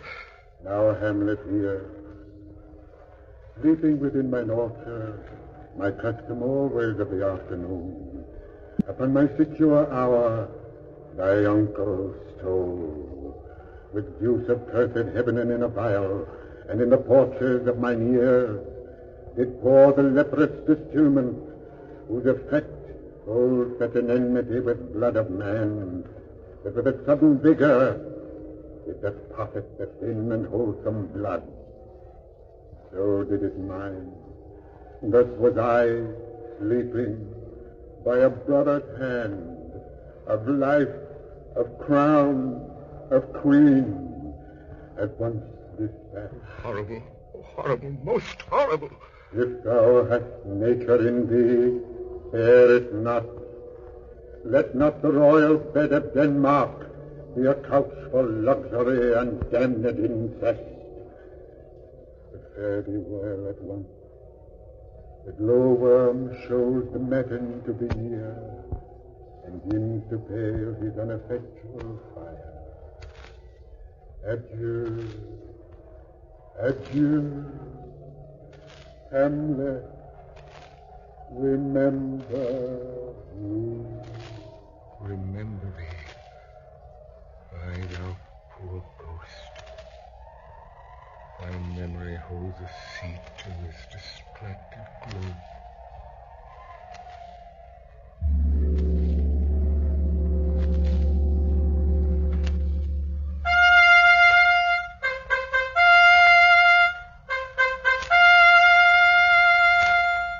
Welcome, dear Rosencrantz and Guildenstern. Moreover, that we much did long to see you, the need we have to use you did provoke our hasty sending. Something have you heard of Hamlet's transformation? What it should be, more than his father's death, that thus hath put him so much from the understanding of himself, I cannot dream of. I entreat you both, that being of so young days brought up with him, that you vouchsafe your rest here in our court some little time. So, by your companies, to draw him on to pleasures, and to gather whether aught to us unknown afflicts him thus, that opened lies within our remedy. Good gentleman, he much hath talked of you, and sure I am two men there are not living to whom he more adheres. We here give up ourselves in the full bent, to lay our service freely at your feet to be commanded. Thanks, Guildenstern, and gentle Rosencrantz. And I beseech you instantly to visit my too much changed son. Go, some of you, and bring these gentlemen where Hamlet is. Heavens make our presence and our practices pleasant, and helpful to him. Aye. Amen. My liege and madam. Now, what says Polonius, our Lord Chamberlain? He tells me, dear Gertrude, that he hath found the head and source of all your son's distemper. I doubt it no other than the main. His father's death and our hasty marriage. My liege and madam, to expostulate what majesty should be, what duty is, why day is day, night night, and time is time, were nothing but to waste night, day, and time. Therefore, since brevity is the soul of wit, I will be brief. Your noble son is mad. Mad, call I it, for to define true madness, what is to be nothing else but, mad. But let that go. More matter, with less art. Madam, I swear I use no art at all. That he is mad, 'tis true. 'Tis true, 'tis pity, and pity 'tis true. And now remains that we may find out the cause of this effect, or rather say, the cause of this defect. How may we try it further? You know, sometimes he walks 4 hours together here in the lobby. So he does indeed. And look, where sadly the poor wretch comes reading. Away, I do beseech you, both away. I'll board him presently. Oh, give me leave. How does my good Lord Hamlet? Well, God of mercy. Do you know me, my lord? Excellent well. You are a fishmonger. Not I, my lord. Then I would you were so honest a man. Honest, my lord? Why, sir, to be honest as this world goes is to be one man picked out of 10,000. What do you read, my lord? Words. What is the matter, my lord? Between who? I mean the matter that you read, my lord. Slander, sir, for the satirical rogue says here that old men have gray beards, that their faces are wrinkled, their eyes purging thick amber and plum tree gum, and that they have a plentiful lack of wit, together with most weak hands. Though this be madness, yet there is method in it. Will you walk out of the air, my lord? Aye, into my grave. Indeed, that is out of the air. How pregnant sometimes his replies are. My honorable lord, I will most humbly take my leave of you. You cannot, sir, take from me anything that I will more willingly part withal, except my life. Fare you well, my lord. These tedious old fools. You go to seek the Lord Hamlet. There he is. God save you, sir.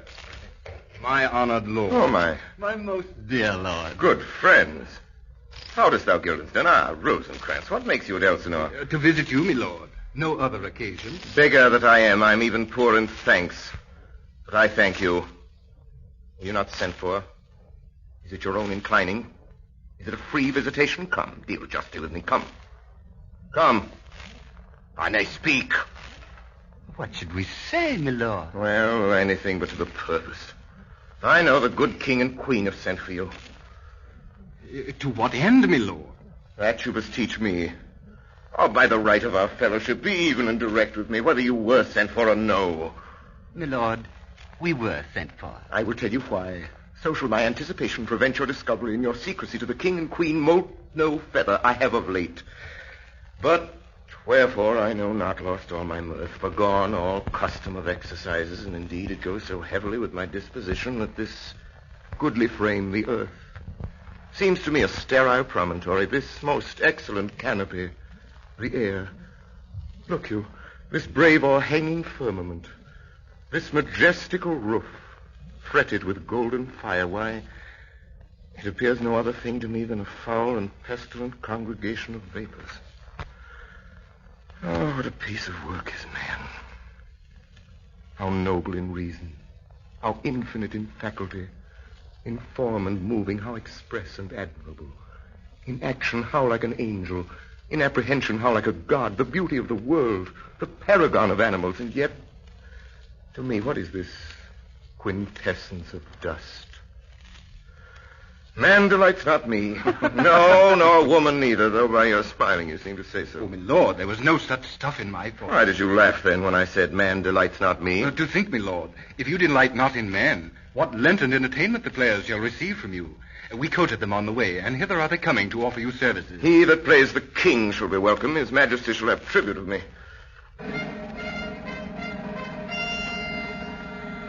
There are the players. Your hands, then. Come, you're welcome. But my uncle, father, and aunt, mother are deceived. In what, my dear lord? I am but mad north-northwest. When the wind is southerly, I know a hawk from a handsaw. Well be with you, gentlemen. Hark you, Guildenstern, and you too, Rosencrantz. That great baby you see there is not yet out of his swaddling clouts. I will prophesy he comes to tell me of the players' market. My lord, I have news to tell you. My lord, I have news to tell you. When Rochus was an actor... Oh, the actors are come hither, my lord. Buzz, the best actors in the world, either for tragedy, comedy, history, pastoral, pastoral, comical, historical, pastoral, tragical, historical, tragical, comical, historical, pastoral, scene indivisible, or poem unlimited. You are welcome, master. I am glad to see thee well. Come, we'll have a speech straight. Give us a taste of your quality. Come. A passionate speech. What speech, my lord? I heard thee speak me a speech once, but it was never acted, or if it was, not above once. The play I remember pleased not the million. 'Twas caviar to the general. One speech in it I chiefly loved. 'Twas Aeneas' tale to Dido. If you live in your memory, begin at this line. Let me see. The rugged Pyrrhus, like the Hyrcanian beast. Not so. It begins with Pyrrhus, the rugged Pyrrhus, he whose sable arms. So proceed you. The rugged Pyrrhus, he whose sable arms, black as his purpose, did the night resemble, when he lay couched in the ominous horse, hath now this dread and black complexion smeared with heraldry more dismal. Say on, come to Hecuba. But who? Oh, who had seen the mobled queen? The mobled queen. That's good. Mobled queen is good. Run barefoot up and down, a clout upon that head, where late the diadem stood, and for a robe a blanket in the alarm of fear caught up. But if the gods themselves did see her, then when she saw Pyrrhus make malicious sport in mincing with his sword her husband's limbs, the instant burst of clamor that she made would have made milch the burning eyes of heaven and passion in the gods. Look, whether he has not turned his color and has tears in his eyes. Pray you, no more. That is well. I'll have thee speak out the rest soon. Good my lord, will you see the players well bestowed? Come, sir. Follow him, friend. We'll hear a play tomorrow.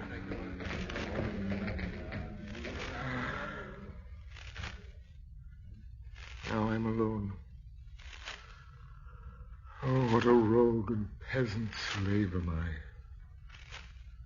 I. Is it not monstrous that this player here, but in a fiction, in a dream of passion, could force his soul so to his own conceit that from her working all his visage waned, tears in his eyes, distraction in suspect, a broken voice and his whole function suiting with forms to his conceit.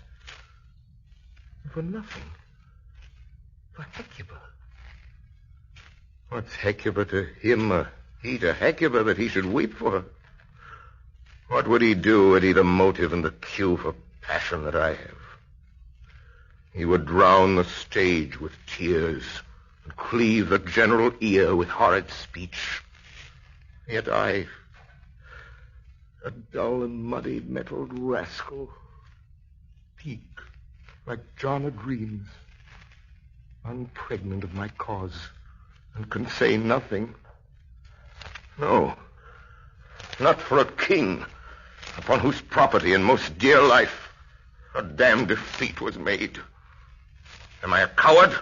Who calls me villain, breaks me pate of course, plucks off my beard and blows it in my face, tweaks me by the nose, gives me the lie in the throat, as deep as to the lungs? Who does me this, huh? Soon as I should take it, for it cannot be that I am pigeon-livered and lack gall to make oppression bitter. For ere this, I should have fatted all the region kites with its slaves. Bloody body villain, remorseless, treacherous, kindless villain. Oh, vengeance! Why, what an ass am I. This is most brave that I, the son of a dear father murdered, prompted to my revenge by heaven and hell, must like a board unpack my heart with words and fall a-cursing like a very drab scullion. Fie upon it, fie. About my brain.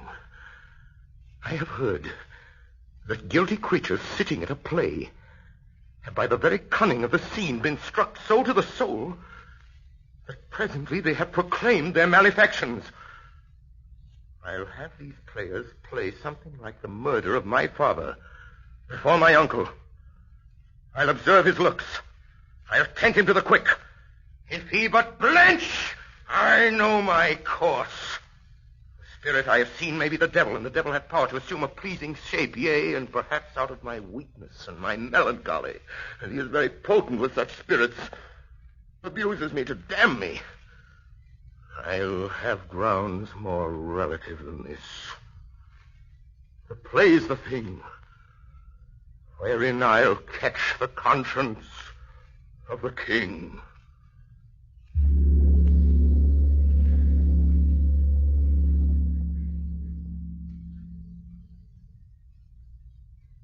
You have just heard a condensed version of William Shakespeare's Hamlet. The cast included this evening the King, played by Alexander Scourby, the Queen by Rosamund Pinchot, Polonius by Edgerton Paul, Horatio by Sidney Smith, the Ghost by George Gall, Bernardo by Hiram Sherman.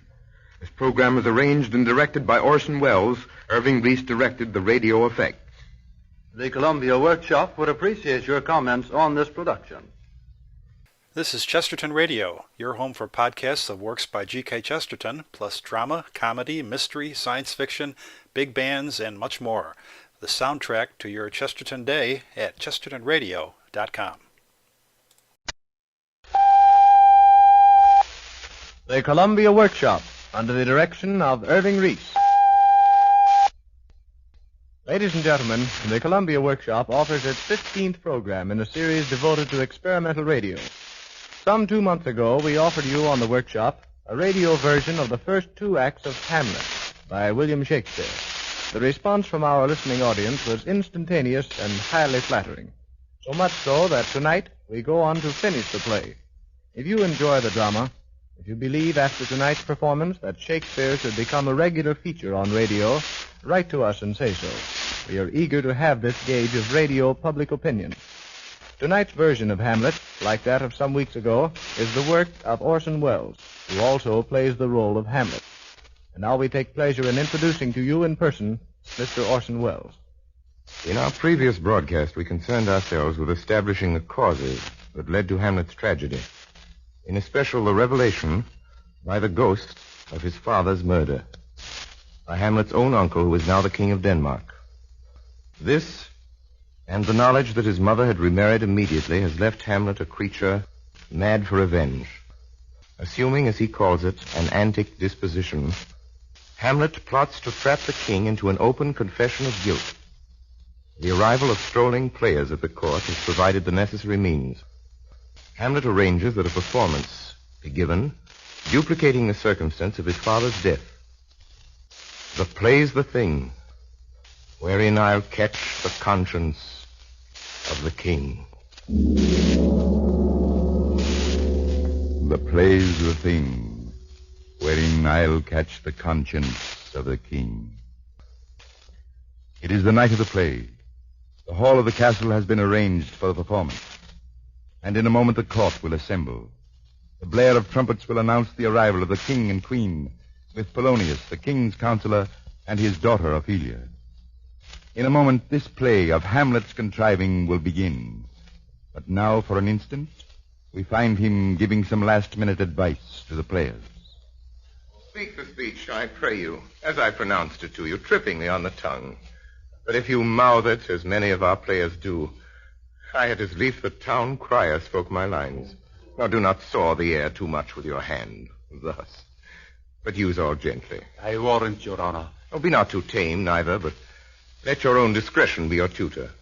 Oh, there be players that I have seen play, that neither having the accent of Christians, nor the gait of Christian, pagan, nor man, have so strutted and bellowed that I have thought some of nature's journeymen had made men and not made them well.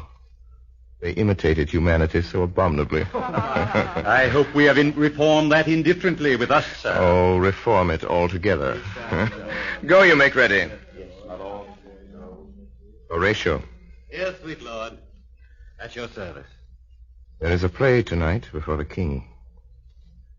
One scene of it comes near the circumstance which I have told thee of my father's death.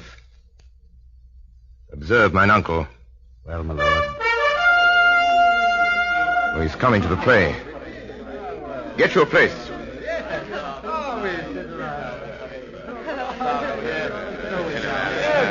Your Majesty. How fares our cousin Hamlet? Excellent, faith, of the chameleon's dish. I eat the air, promise crammed. You cannot feed capons, so... I have nothing with this answer, Hamlet. These words are not mine. No, nor mine now. Polonius, are the players ready? Aye, my lord, they stay upon your patience. Sit you there, Ophelia. Fair Ophelia. You are merry, my lord. What should a man do but be merry? For look you, how cheerfully my mother looks. And my father died within these 2 hours. Nay, 'tis twice 2 months, my lord. So long.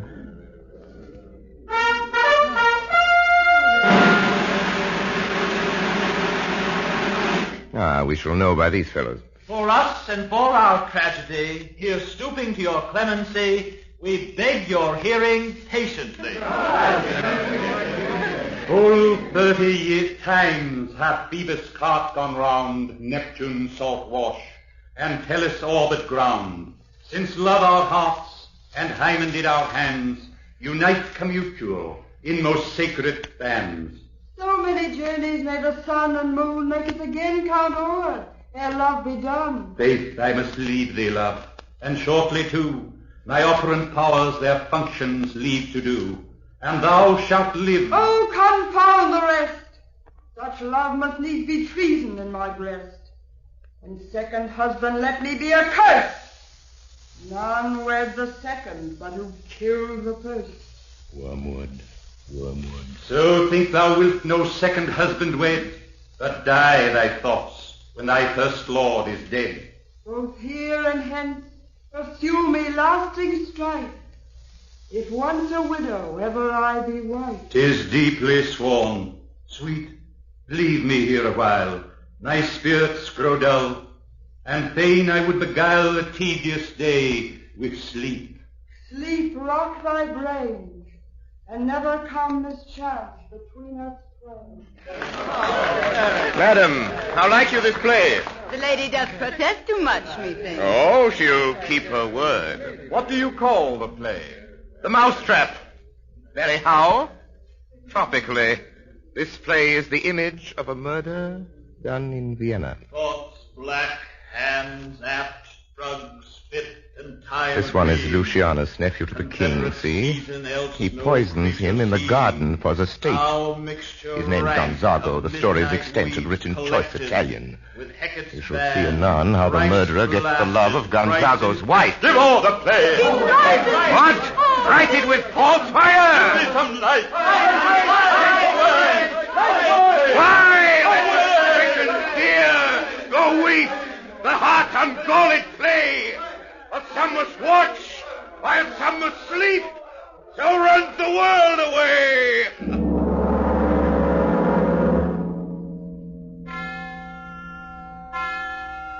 'Tis now the very witching time of night, when churchyards yawn, and hell itself breathes out contagion to this world. Now could I drink hot blood, and do such bitter business as the day would quake to look on. Soft. Now to my mother. The realization that his crime has been reenacted before the entire court, under the guise of an evening's entertainment, has completely unnerved the king. He sees there can be no peace for him while Hamlet remains in Denmark. So in a desperate move, he arranges that Hamlet shall be sent to England and secretly put to death. In his chamber, the king, torn by conscience, attempts to pray.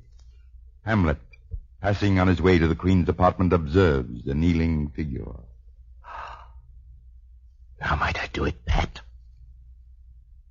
Now he's praying. Oh, my offense is rank. It smells to heaven. It hath the primal eldest curse upon't, a brother's murder. Oh, what form of prayer can serve my turn? Help, angels, make us say, bow stubborn knees, all may be well. And now I'll do it. So he goes to heaven. So am I revenged. Oh, this is hire and salary, not revenge. He took my father grossly full of bread, with all his crimes, broad flown, as flush as May. Am I then revenge to take him in the purging of his soul when he is fit and seasoned for his passage? No. Absorbed. And know thou a more horrid bent. When he is drunk, asleep, or in his rage, at gaming, swearing, or about some act that hath no relish of salvation in't, then trip him, that his heels may kick at heaven, and that his soul may be as damned as black as hell whereto it goes.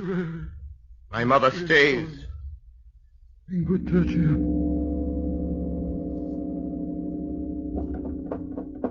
Who's there? Polonius. Hamlet is coming straight. Now look, you lay home to him. Tell him his place has been too broad to bear with. Withdraw. Mother! I hear him coming. I'll hide behind this arras. I'll convey myself. You'll hear the process. Now, Mother, what's the matter? Hamlet, thou hast thy father much offended. Mother, you have my father much offended. Why, how now, Hamlet? Have you forgotten me? No, by the rood, not so. You are the queen, your husband's brother's wife. Would it were not so. You are my mother. Nay, then I'll set those to you that can speak. Come and sit you down. You shall not budge. You go not till I set you up a glass where you may see the inmost part of you. What will thou do? Thou wilt not murder me. Help! Help! Help! How now? A rat? Dead for a ducat! Dead! Oh! I am slain. Oh, me, what hast thou done? Nay, I know not.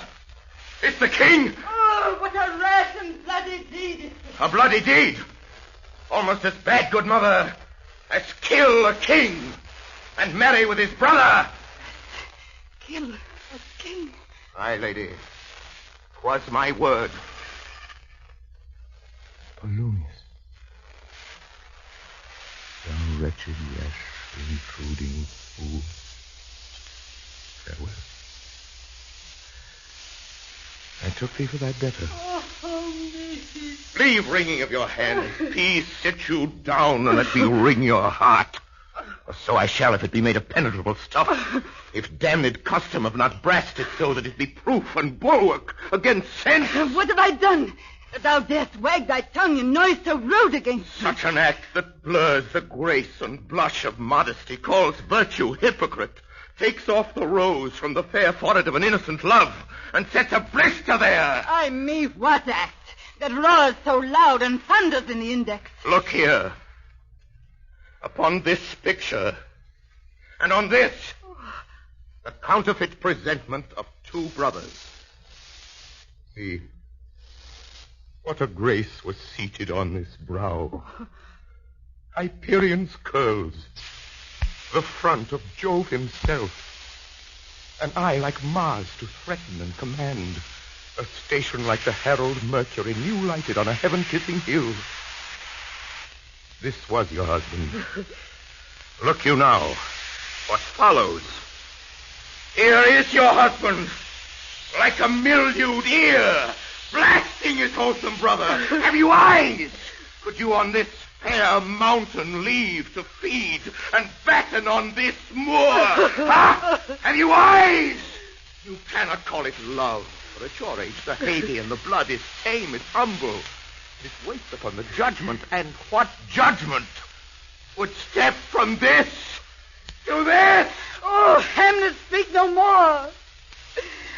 Thou turnst mine eyes into my very soul, and there I see such black and grained spots as will not leave their taint. A murderer and a villain, a slave that is not 20th part the tithe of your preceding lord, a king of shreds and patches.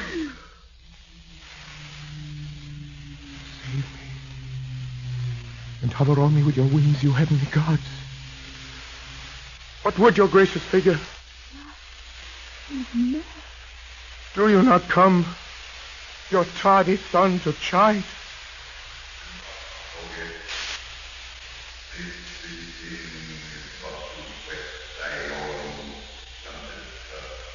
Alas, how is't with you that you do bend your eye on vacancy? Why, look you there. Look how it steals away. My father! In his cabinet he lived! Look where he goes, even now! Out of the portal! This is the very coinage of your brain. Mother, for love of grace, lay not that flattering unction to your soul. But not your trespass, but my madness speaks. It will but skin and film the ulcerous place, whilst rank corruption, mining all within, infects unseen. Confess yourself to heaven. Oh, Hamlet,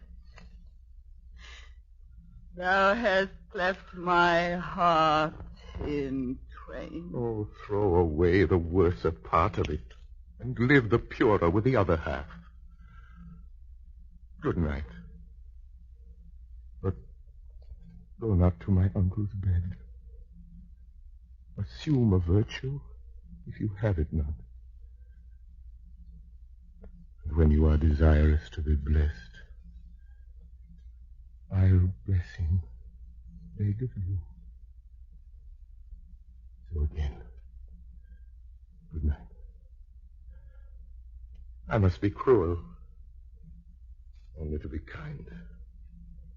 Be thou assured, if words be made of breath, and breath of life, I have no life to breathe what thou hast said to me. I must to England. You know that.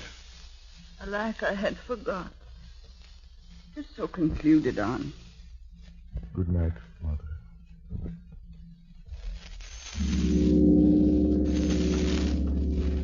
Thus, Hamlet leaves his mother, hoping his words have had the desired effect. But the queen, after her son's converse with an unseen spirit, is now more convinced than ever that Hamlet is mad. She reports her conclusions to the king, who speedily commands that Hamlet shall leave at once for England. And so Hamlet is banished from Denmark. But the peace for which the king has prayed is not to come.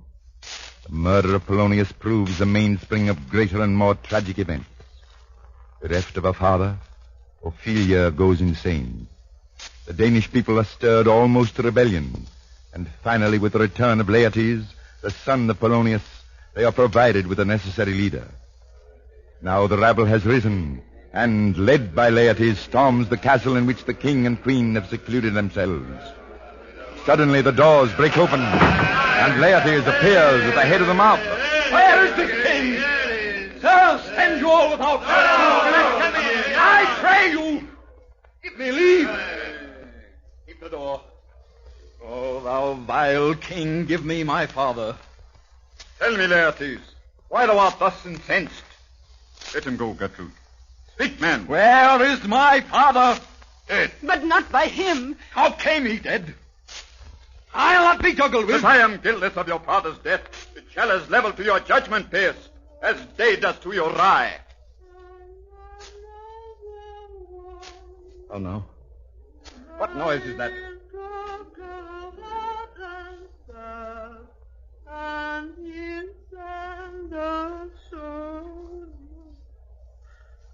There is the beauteous majesty of Denmark. How do you, pretty lady? Well, Godolphin. Ha! They say the owl was a baker's daughter. Oh, heat dry up my brain. 'Tis 7 times salt to burn out the sense and virtue of mine eye. Dear maid, kind sister, sweet Ophelia. Oh, heavens, is it possible a young maid's wits should be as mortal as an old man's life? Why, there's rosemary. That's for remembrance. There's rue for you, and here's some for me.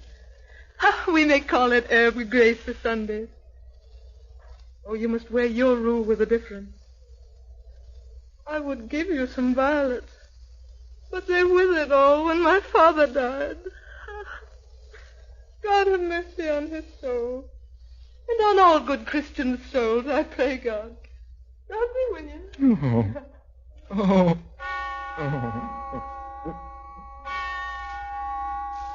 And so Ophelia, before her brother's eyes, drifts from the castle to die. A suicide by drowning. Meantime, Hamlet, unaware of what has happened in his absence, has managed to escape the king's plot to have him murdered, and has secretly returned to Denmark. We find him once more with Horatio in a churchyard. Nearby, a gravedigger sings at his work. Was very sweet to contract the time for our mighty foe. Oh, methought there was nothing me. Has this fellow no feeling of his business, Horatio? With his sings at grave making? Custom hath made it in him a property of easiness. I will speak to this fellow. And shippeth me. Whose grave this, sir? Mine, sir. Oh, a pit of clay for to be made. I think it be thine indeed, for thou liest in it. And you lie out on, sir, therefore it is not yours. For my part, I do not lie in't, and yet it is mine. What man dost thou dig it for? For no man, sir. What woman, then? For none neither. Who's to be buried in? One that was a woman, but rest her soul, she's dead. How absolute the knave is, Horatio. How long hast thou been a grave maker? Of all the days of the year, I came to it that day our last King Hamlet o'ercame Fortinbras. How long is that since? Cannot you tell that? Every fool can tell that. It was the very day young Hamlet was born. He that's mad and sent into England. Aye, marry. Why was he sent into England? Because he was mad. He shall recover his wits there. Or if he do not, 'tis no great matter there. There the men are as mad as he. How long will a man lie the earth ere he rot?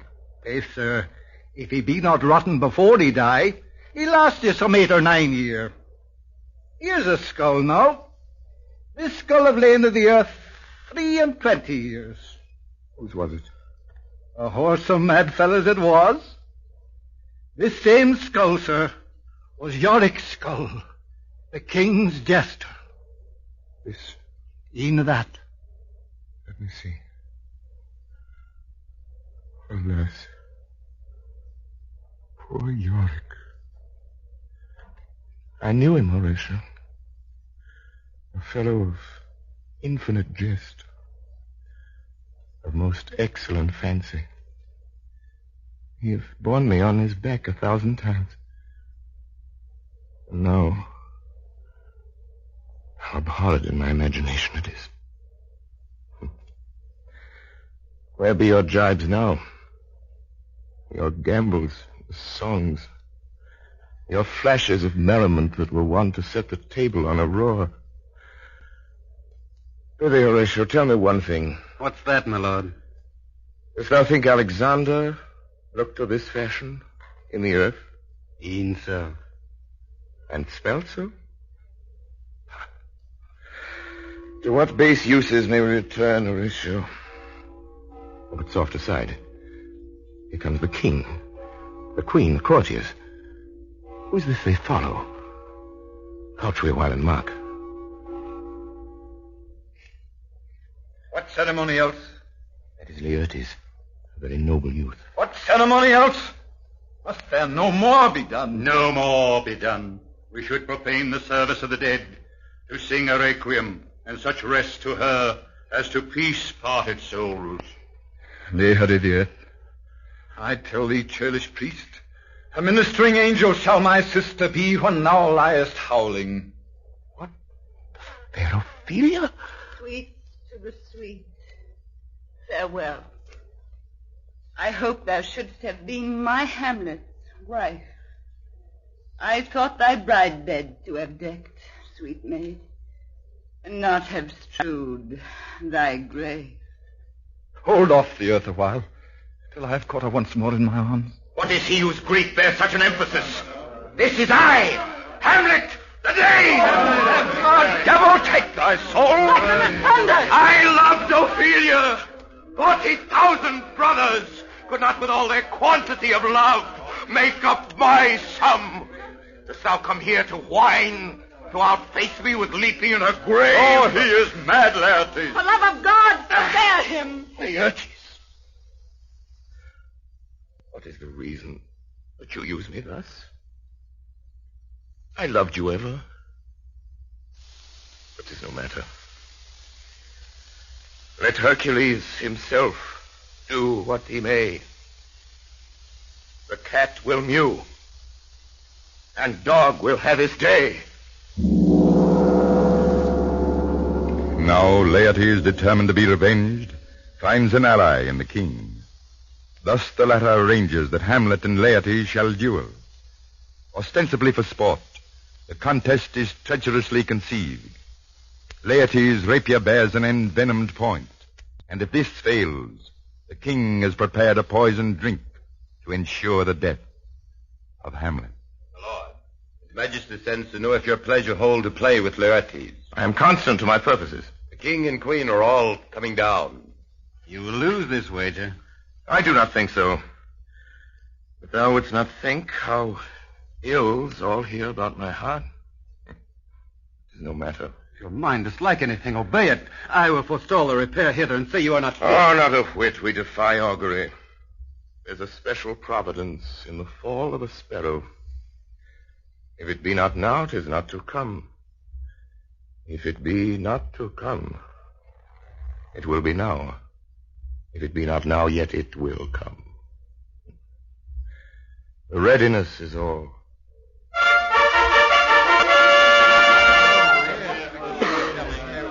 Come, Hamlet. Come and take this hand from me. Give them the foils. You know the wager. Very well, my lord. Set me the stoups of wine upon that table. The king shall drink to Hamlet's better breath. Come. Begin. Come on, sir. Come, my lord. What? No! A hit! A very palpable hit! Stay. Give me drink. Hamlet, here's to thy health. Give him the cup. I'll play this bout first. Set it by a while. Come! Another hit! A tail! A touch! I do confess. The queen carouses to thy fortune, Hamlet. Chester, do not drink. I will, my lord. I pray you pardon me. 'Tis the poisoned cup. It is too late. Come for the third, Laertes, you would dally. I pray you pass with your best violence. How about you now? A touch for Laertes! Hey, come again. Look, they have changed rapiers. Look to the queen there, ho! How does the queen? She swoons to see them bleed. No, the drink. The drink! I am poisoned. Oh, villainy! Let the doors be locked. Treachery, seek it out. It is here, Hamlet. Hamlet, thou art slain. And the treacherous instrument is in thy hand, unbaited and envenomed. Thy mother's poisoned. I can no more. The king's to blame. Point in venom, too. Envenom thy work. Oh, yet defend me, friend. Here, thou incestuous, murderous, damned Dane. Drink off this potion. Follow my mother. You that look pale and tremble at this chance, that are but mutes or audience to this act, had I but time, oh, I could tell you. But let it be. I die, Horatio. Thou livest. Report me in my cause a right to the unsatisfied. Never believe it. I am more an antique Roman than a Dane. Is yet some liquor left? As thou art a man, give me the cup. Let go. By heaven, Horatio. What a wounded name. Things standing thus unknown shall live behind me. If thou didst ever hold me in thy heart, had sent thee from felicity a while, and in this harsh world draw thy breath in pain, would tell my story. The rest is silent. Now cracks a noble heart. Good night, sweet prince, and flights of angels sing thee to thy rest.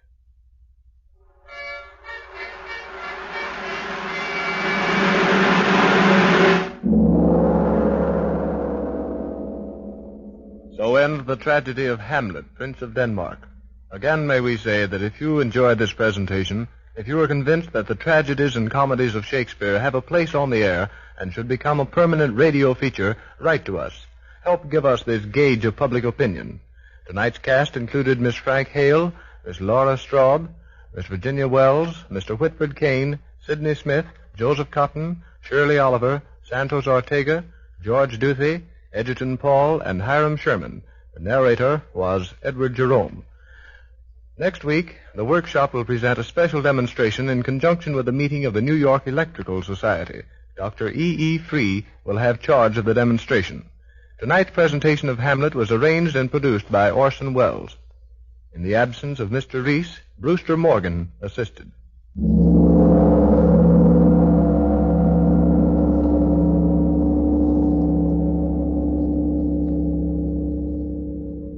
The Columbia Workshop's presentations are conceived and directed. This is Chesterton Radio, the true, good, and beautiful at chestertonradio.com.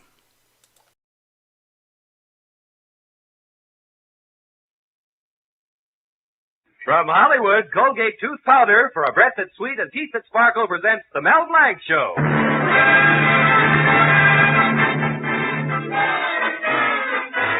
My lawnmower needs sharpening. I've got to take it to Mel Blanc's Fix-It Shop. My wife's percolator top is cracked. I've got to take it to Mel Blanc's Fix-It Shop. Oh, my stocking has a run in it. I've got to take it to Mel Blanc's Fix-It Shop. My wife's going to have a baby. I got to take her to to the hospital.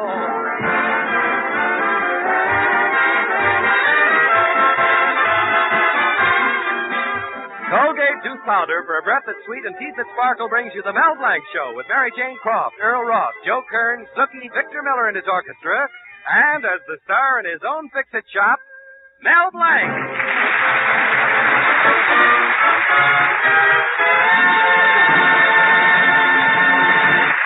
Now let's drop in at Mel Blanc's Fix-It Shop. You know, Mel is one of those fellows who'll tackle any odd job and make it come out even. But it's an even bet that when he's through, the odds will be against him. You'll see just what I mean as soon as you listen to Mel talking things over with his girlfriend, Betty. Gee, honey, your father's going to be proud of me when he sees how I fixed up everything for the company picnic tomorrow. The tables, the chairs, the barbecue. Yes, Mel. Yeah, but I keep remembering last year's picnic. You and I stayed after everybody left. Uh-huh. You slipped your arm around my waist. I slipped my arm around your waist. Yeah, and then we both puckered up and... Yeah. We blew out the fire together. Oh, silly. But really, tomorrow's picnic means a great deal to Father. Well, what's so special about it? Well, this year, Lionel Owens, the district manager of Supermarkets Incorporated, is guest of honor. Oh, that's nice. But you and I will be together all day. Now, listen. Huh?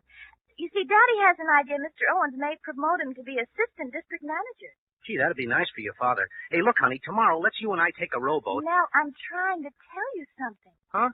Lionel Owens is very important to Daddy. And I have to be with him most of the day, make things pleasant for Mr. Owens at the picnic. Oh, I get it. We just want to help Daddy in any way we can, you know. I know, and I'm trying my best. Look at this banner I painted to welcome Mr. Owens. Wait till I read it to you. The employees of Supermarket Incorporated number 12 welcome Lionel Owens, Big Ham. No! Big Ham and Shrimp Barbecue. Guess I put the comma in the wrong place. Honey, you don't really mind about Mr. Owens and me tomorrow, do you? Well, I had it all planned to be with you. I know, but what about Father? Let him get his own girl. I mean, Darling, if Mr. Owens has a good time at the picnic tomorrow, there may be a promotion in it for Daddy. Remember, Mr. Owens is pretty important. Yeah, he must be. Your father came here this morning just to tell me that Mr. Owens is a big success in business. Not like some other people he knows. Oh, Mel. And he told me Mr. Owens was a big athlete in college, all-American, a real man. Not like some people he knows. He said Lionel Owens is the kind of a man any father would be proud to have for a son-in-law. Not like some other people he knows. I wonder who all those people are your father knows. Mel, you know Lionel Owens couldn't possibly mean a thing to me. You're just as big a success as he is any day. You know it and I know it. Yeah, too bad it's just a secret between you and me. Well, honey, anyway, tomorrow, remember, I'm spending the day with Mr. Owens to please Father. It's strictly a business deal. Yeah, and I'm getting the business.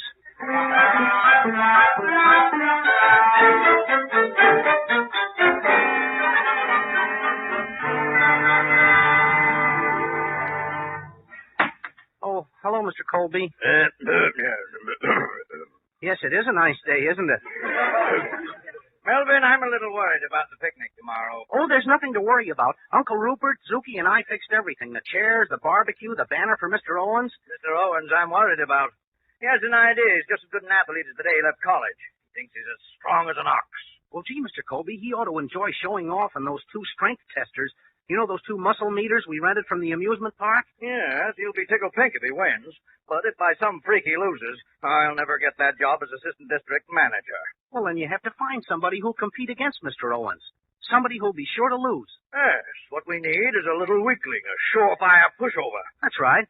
I know just the man, but I don't know whether or not he'd do it. Oh, Mr. Colby, anybody who'd refuse to help you in a situation like this is That's all I wanted to know. Then I'll ask him. What's his name? Mel Blanc. Mel Blanc? Me? Oh, hey, Mr. Colby, I'm no athlete. Exactly. You get the idea. Oh, no. I posed for one of those health ads. You know those before and after pictures? Which one were you, before or after? Neither. I was heaven forbid. Oh, but it's wonderful. You know, I can just see it now. Lionel Owens takes the mallet, swings at the muscle meter, up goes the whatchamacallit, hits the thingamajig, and the bell rings. Yeah. 1,000, the meter reads Superman. Gee, and Mr. Owens wasn't even trying. And then comes your turn. Yeah. You step up, swing the mallet down with all your might. The thingamabob flies up and up and up and up. What does the meter read for me? 100, Mickey Mouse. Oh, but Mr. Colby, what will Betty think of me? Now, we won't say a word about this to anyone, understand? Oh, I knew I could count on you, son. Oh, now I must get down to the station and pick up Mr. Owens. Must you? In fact, I think I'll bring him here first, just to let him see what kind of competition he'll be up against tomorrow. Well, I heard a cutthroat competition, but why must it be my throat?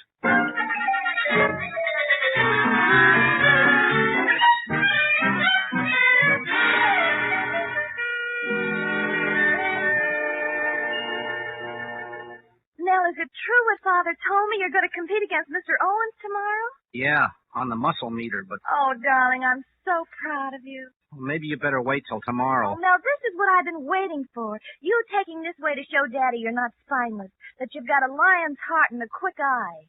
Gosh, wouldn't it be easier if he just gave me a physical? Oh, darling, I just know you're going to win. Oh, look, here comes Father, Mr. Owens, now. Fine, Mr. Owens. I want you to meet Bearcat Blank, the strongest man in town. I'd be delighted to. Hello. Hello. Oh, yes, and this is my daughter, Betty. Hello, Mr. Owens. Well. I've looked forward to meeting you. It's my pleasure. It's my girl. Now, Mel, aren't you going to shake hands with Mr. Owens? That's right. Put her there, Bearcat. Oh! What's the matter? Oh, nothing. I never use that hand much anyway. Say, I hear you're quite a fella in the muscle department. Good. I want some real competition. Here, feel some real muscles. Well, go on, feel. Gee, they are real, aren't they? You know where I got these? Eastern Columbia, Broadway at 9.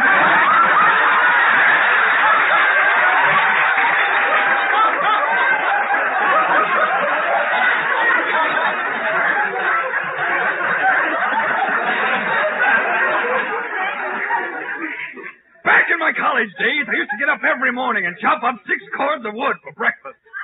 Boy, was that good. I like Wheaties much better. Smell a card, Mr. Owens. Well, we'd better be going. Come on. Good to know you, Blank. Put her there. Oh, I'd rather not. I might hurt your other hand. Goodbye, Nell. You coming, Father? I'll be right with you. Now, look, Melvin, it's all understood then, huh? I guess so. Owens wins, you lose. If Owens doesn't get a chance to show off those muscles of his tomorrow, he's going to be feeling real awfully bad. And if he feels bad, I'll feel bad. And, well, you know what that means. Yeah, I'll feel worse.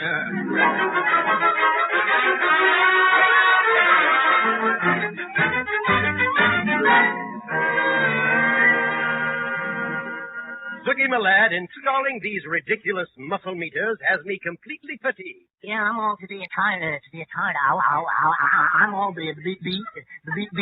I'm exhausted. I feel swell. That supermarket super athlete Owens will give Mel an awful trouncing tomorrow. How does Mel expect to win? He ought to wise up to himself. Yeah, Mel ought to get next to himself when it comes to he ought to get next to himself when it comes to he ought to get next to himself when he could meet more nice people that way. But listen, Zookie, Mel is not going to lose. I have a plan. Yeah.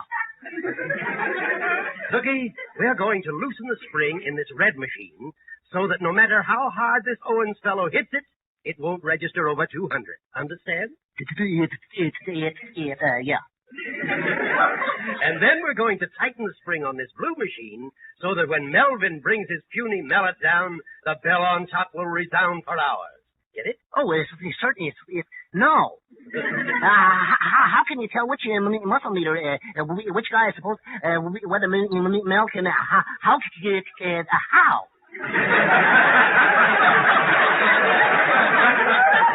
Don't you worry, Zookie. I'll see that Mel works only on the blue machine.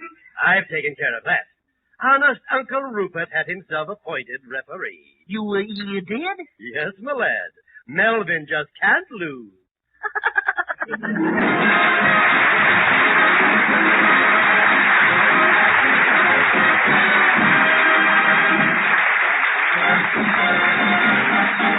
Colgate tooth powder, keep smiling just right. Use it each morning and use it each night. Don't take a chance with your romance. Use Colgate tooth powder. A breath of trouble makes no detour. It strikes the rich as well as the poor. Perhaps that little breath of trouble, unpleasing breath, has even caught up with you. Be on your guard. Do this. Brush your teeth night and morning and before every date with Colgate tooth powder. For Colgate tooth powder cleans your breath as it cleans your teeth. Yes, scientific tests have definitely proved that in 7 cases out of 10, Colgate tooth powder instantly stops unpleasing breath that originates in the mouth. What's more, no dentifrice at any price cleans your teeth more quickly and thoroughly than Colgate tooth powder. Remember to buy it first thing.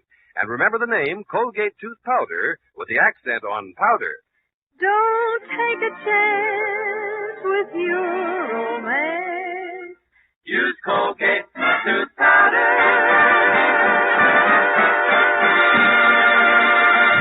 Well, our Mr. Fix-It, Mel Blanc, is really in a fix. Mel has promised to lose to Lionel Owens in a contest of strength on the muscle meter. But Uncle Rupert and Zookie, who know nothing of Mel's promise, have fixed it so that Mel can't lose. Well, we find Mel and Betty at the picnic grounds now, but you can bet that before the day's over, it'll be anything but a picnic for our hero. Hey, look, Betty, suppose I don't show up so well against Mr. Owens. Would it matter very much to you? Oh, of course not. I know you're going to do your best against him in this contest. And when it's all over, you'll feel like a new man. Yeah, and whoever I feel like will be an improvement. Honey, don't talk like that. I know you're going to win today. How can you be so sure? Well, I love you, don't I? That's logical. Be serious, darling. What's the matter with you? Oh, I don't know. I just don't have the ambition to amount to anything. Now, that's silly. I don't have the personality to amount to anything. That's not true. And I don't have the brains to amount to anything. Well, there's a fine time to stop arguing with me. Oh, darling. Well, now, listen, I really must get back to Mr. Owens. Say, do you know what that big windbag said? What, honey? He said he can tear a telephone book in half. Isn't that funny? Can he? Yes, he tore one in half for me. Oh. A Chicago directory, too. Oh. Well, I can tear a telephone book in half, too. You can now? Yeah, if it's one from Ghost Town, Arizona. Well, goodbye, honey. Bye. Don't forget I'm with you. Thanks, honey. Oh, this is fine. If I win, I lose. If I lose, I win. Well, at least you can't say I'm not getting an even break.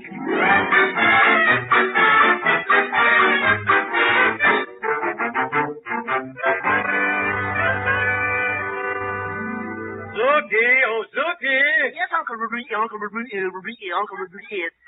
Hi, Rube. Are you sure you fixed those muscle meters so that Melvin can't lose? Oh, yeah, everything is everything is okay, check. What took you so long? I ran into the Dr. Crab. Dr. Crab, that dog doctor. What's he doing here at the picnic? Well, he wants to see you. Here he comes now. I'll talk to him. Zookie, you get back and watch those machines. Yeah, okay. Oh, hello, Christopher. How's the good dog doctor today? Consultant veterinarian, if you don't mind.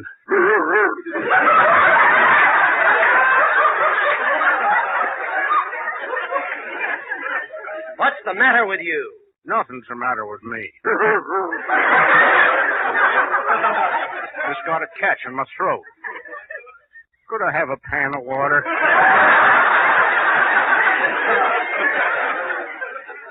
Say, Christopher, do you realize you hang around dog kennels so much, you're beginning to sound like a dog? You're very kind. Thank you, Richard. Christopher, I'm in a hurry. I have to referee a contest of strength between Melvin and Mr. Owens. Oh, I wish you'd introduce me to Mr. Owens. I want to ask him to market my special dog food. It's called Dr. Crab's Doggy Dinner. How does it taste? Oh, delicious.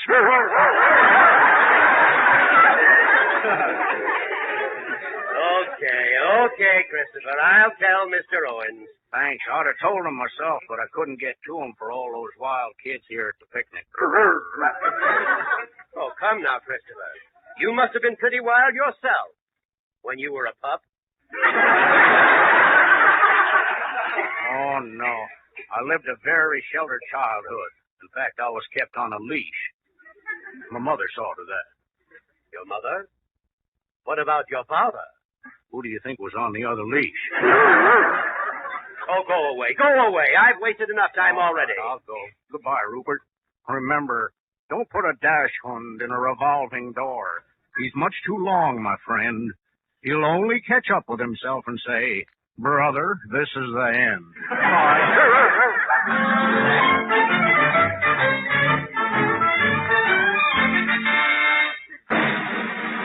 Ladies and gentlemen of supermarket number 12, you're about to witness a contest of strength and skill between your esteemed district manager, this mass of muscles, Lionel Owens. Thank you very much.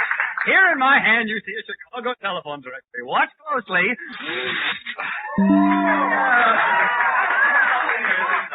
Wish he'd stop tearing up those telephone books. And his opponent, that grand boy, that magnificent specimen of manhood, proprietor of our local picnic shop, Mel Blanc.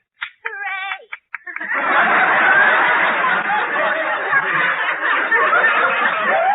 Thank you, Miss Colby. And now, Mr. Owens, step right up to your muscle meter. No, not that one. Right here. The red one. Anything you say. Now, gentlemen, the first one to ring the bell will be the winner. You have 3 tries. You're first, Mr. Owens. Go ahead. Okay. Stand back, everybody. This is going to be a cinch. 1,000 the first time.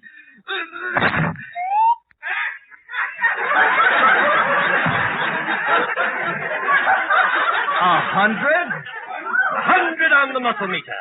Good for you, Mr. Owens. The meter reads, weak as a kitten, drink more milk. Hey, wait a minute. Wait till I take another swing at this. I'll break it in half.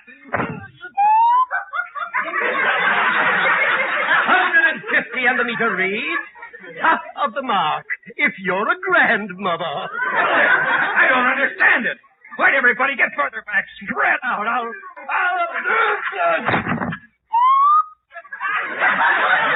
Back to 100, and the meter again reads, weak as a kitten. Oh, no, it can't be. I'm through. We won't hit 75. That's right, Mel. You won't hit that high, will you? Me, Mr. Colby? Why? Right here, Melvin, the blue muscle meter. Step up, my boy. Go ahead, darling. You show him. Okay. Well, here goes, everybody.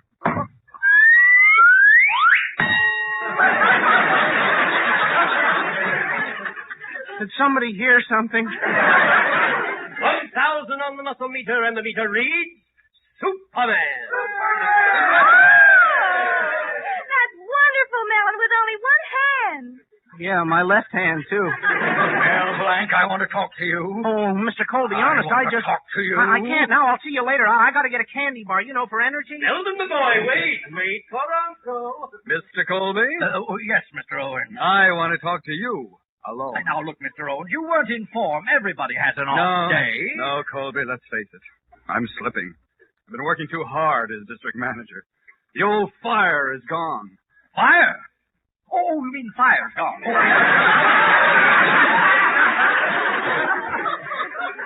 Yes, Colby. When I got out of college, I promised myself that the moment I started losing my grip, I'd give up work completely and build myself up again. You don't say. Now you can help me, Colby.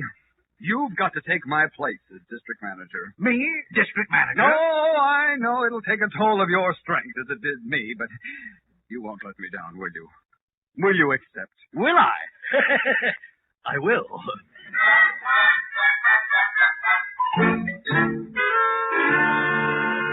Uncle Rupert, let me get this straight. You say you and Zuki fixed those muscle meters so I couldn't help winning? Exactly, my lad. No job too big for the fix-it shop.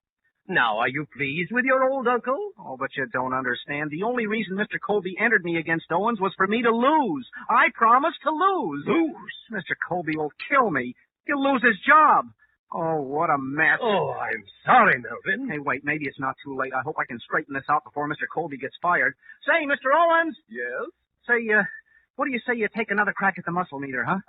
It's no use, Mr. Blank. I just haven't got it in me. Melvin, can't you see that Mr. Owens is tired? Very tired. Oh, come on, Mr. Owens. Just one more try. You can do better than grandmother. No, thanks. I've been embarrassed enough for one day. Melvin, let's just let things stand the way they are, shall we? Shall we?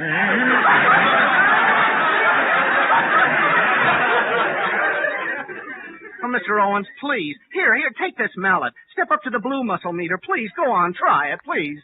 Well, okay, but it's really no use. You see, 1,000, Mr. Owens. You're a... Yeah, I'm Superman. I'm Superman! Whoa!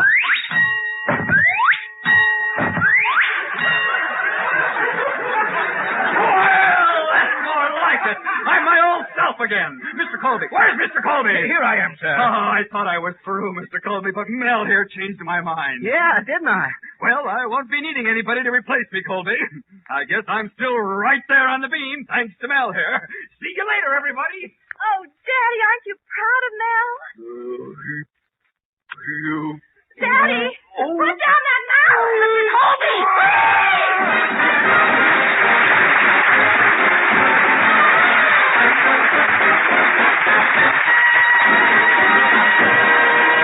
We'll be back in a moment with a Zookie-ism. What's a Zookie-ism? Wait and see.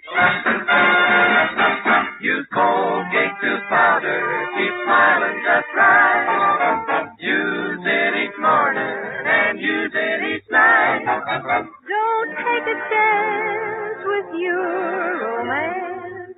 Use Colgate tooth powder. You know, not even a loving wife can bring herself to mention a little breath of trouble, unpleasing breath, to her husband. Don't let that breath of trouble hurt your happy marriage. Be sure to do this. Brush your teeth night and morning and before every date with Colgate tooth powder. For Colgate tooth powder cleans your breath as it cleans your teeth. Yes, scientific tests have definitely proved that in 7 cases out of 10, Colgate tooth powder instantly stops unpleasing breath that originates in the mouth. What's more, no dentifrice at any price cleans your teeth more quickly and thoroughly than Colgate tooth powder. Remember to buy it first thing. And remember the name, Colgate tooth powder, with the accent on powder. Don't take a chance with your romance. Use Colgate tooth powder. Zuki, I hope you learned something about competition from today's picnic. Yes, Zuki. Everything in life has a moral. What did you learn? Well, I learned that to win, you gotta put your shoulder to the to win, you gotta put your nose to the ground. To win, you gotta you gotta be a good loser. This is Bud Easton reminding you that Colgate tooth powder for a breath of sweet and teeth that sparkle brings you the Mel Blanc Show every Tuesday at this time. Be sure to join us again next Tuesday night for more fun with Mel and the people you'll meet in Mel Blanc's Fix-It Shop. Say hello to Halo Shampoo for naturally bright and beautiful hair. Remember, even finest soaps and soap shampoos hide the natural luster of your hair with dulling soap film. But Halo Shampoo contains no soap, therefore leaves no dulling soap film. Even in hardest water, Halo makes oceans of rich, fragrant lather, quickly banishes loose dandruff and dirt. Halo needs no lemon or vinegar rinse. Say hello to Halo and goodbye to dulling soap film. Get Halo Shampoo at any cosmetic counter.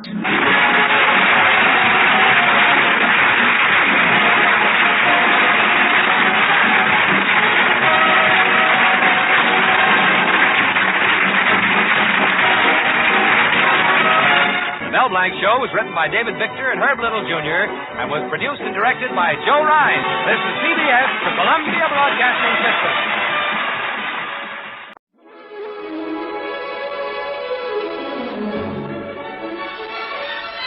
Good evening. This is Peter Tobin introducing Lux Radio Theatre. Tonight and every Monday night at this time, Lux Radio Theatre presents for your entertainment the finest in radio drama. This week we present The Sound of Murder by Donald Westlake. Amy Thornbridge Walker is a little girl. Abraham Levine is a detective. When a little girl tells a middle-aged detective with heart trouble that her mother has murdered her stepfather by making a loud noise at him, what must a middle-aged detective with heart trouble do? Listen in a few moments to The Sound of Murder, adapted and produced for Lux Radio Theatre by Michael McCabe.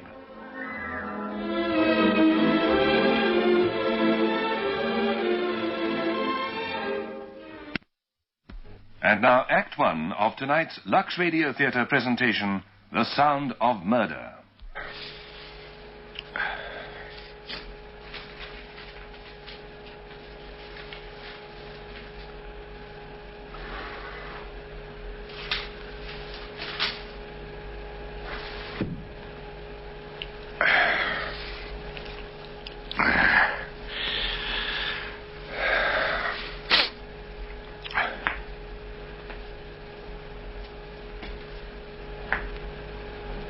This tonight's?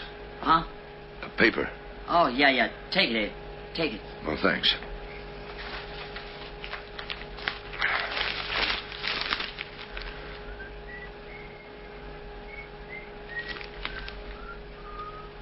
So Pope John XII was the first prelate of the Roman Catholic Church to smoke cigarettes in public.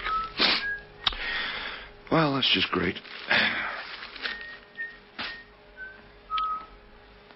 The whole world conspires against a man who tries to give up smoking. All around me, day by day, people puff at cigarettes. They don't make any fuss about it. They just smoke cigarettes. If I isolated myself against the smokers of the world, cigarette commercials on radio and television would drive me mad. The most popular sentence in all fiction is, he lit another cigarette. Statesmen, entertainers, all of them, all smoking. Whenever news photographers snap them for posterity. Quiet tonight. Sure. Yeah, being a cop is the most exciting thing in the world, Abe. You know that? What? Oh. Come along to Brooklyn's 43rd Precinct, folks. Thrill a minute. Ugh.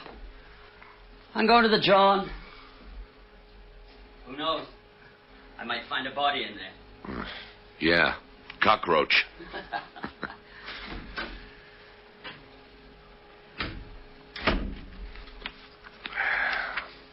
Oh, yes.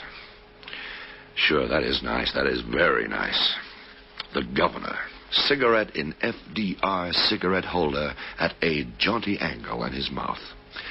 Oh, you're beautiful, Governor. The whole world. A grown man who tries to give up smoking is as a comic character. A Robert Benchley or a W.C. Fields, bubbling along, plagued by trivia, life an endless gauntlet of minor crises. They could do a one-reeler on me, a great little comedy. Laurel without Hardy. Hardy died of a heart attack. Abram Levine, 53 years of age, 24 years a cop, 8 years into the heart attack range. When I go to bed at night, I keep myself awake listening to the silence that replaces every 8th or 9th beat of my heart.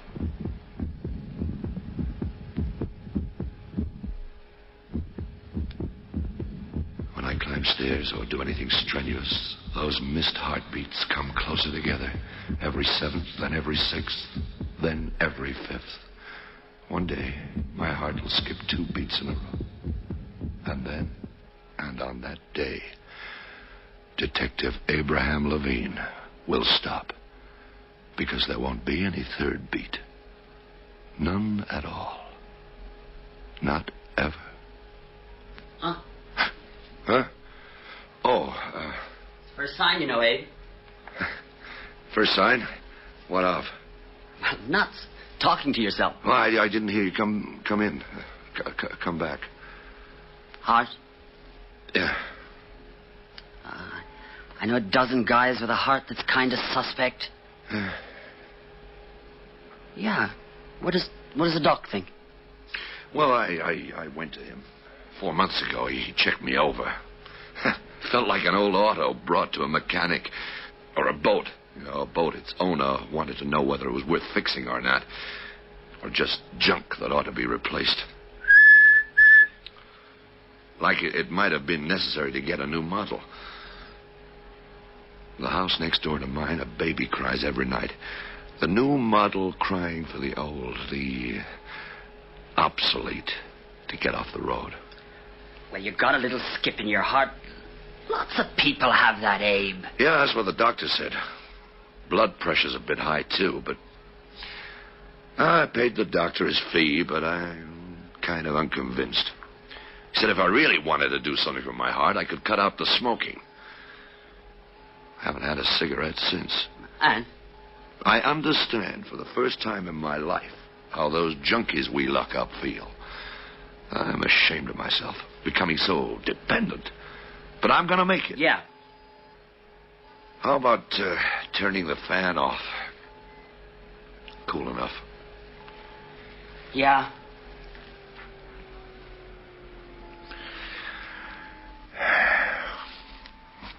Why can't the phone ring?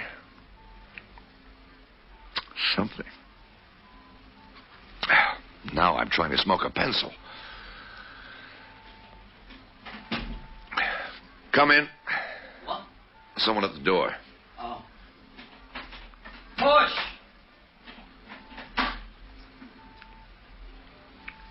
May I come in? Yeah, of course. Come on in.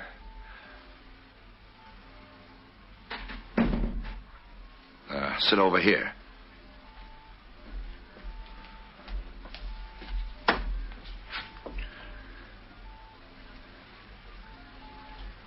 You care for a cigarette? No. Jack, she's, I want to talk to a detective. Are you a detective? Yes, I am. My name is Amy Thornbridge Walker. I live at 717 Prospect Park West, apartment 4A. I want to report a murder, a quite recent murder. A murder? My mother murdered my stepfather. She's a nut. Hear her out and she'll go home. Tell me about it. When did it happen? 2 weeks ago, Thursday, November the 27th, at 2:30 p.m.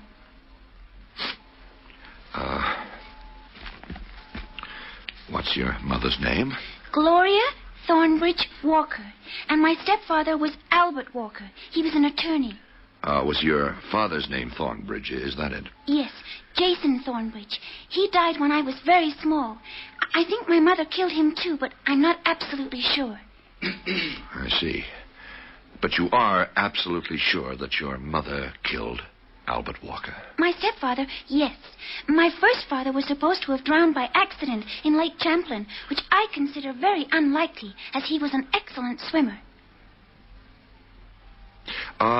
How long have you thought that your mother killed your first father? I'd never thought about it at all until she murdered my stepfather. Naturally, I then started thinking about it. Did, he die of drowning, too? No, my stepfather wasn't athletic at all. In fact, he was nearly an invalid for the last 6 months of his life. Then, how did your mother kill him? She made a loud noise at him. I can't stay any longer. I stopped here on my way home from school. If my mother found out that I knew and that I told the police, she might try and murder me, too. I am not a silly little girl, and I am not telling a lie or making a joke. My mother murdered my stepfather, and I came in here and reported it. That's what I'm supposed to do. You aren't supposed to believe me right away, but you are supposed to investigate and find out whether or not I've told you the truth. My stepfather was a very good man. My mother is a bad woman.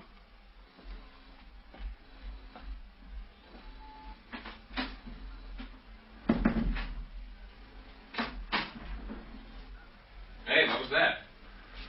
Who was she? She came in to report a murder. Her mommy killed her daddy by making a great big noise at him. Come again? I'll check it out. Yeah, you do that.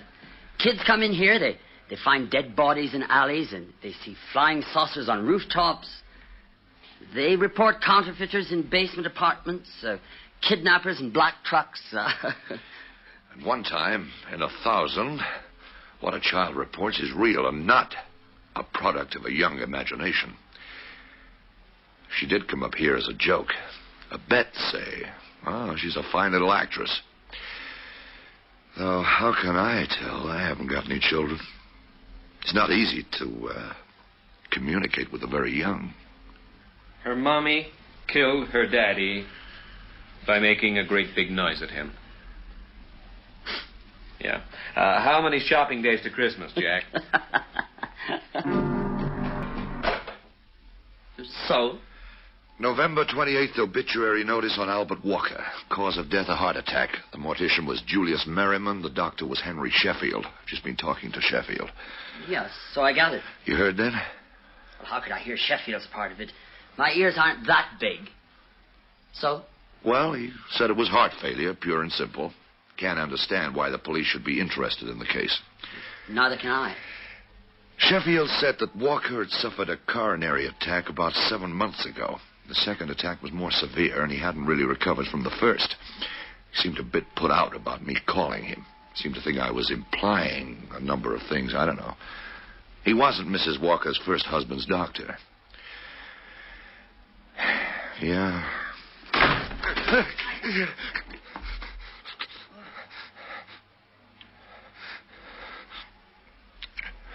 Sorry, I leaned back too far that time. Don't do that.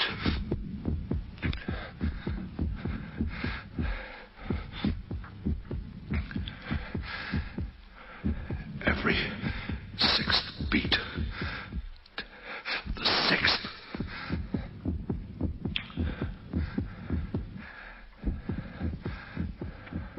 Need a cigarette. Need one more than I've ever needed one before. Jack, do you have a cigarette? I thought you were giving them up. Not around here. Please, Jack.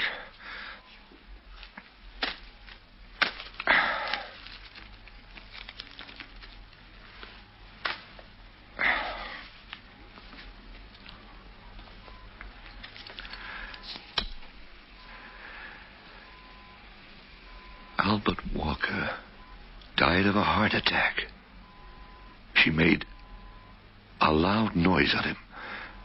The second attack was more severe, and he hadn't recovered from the first.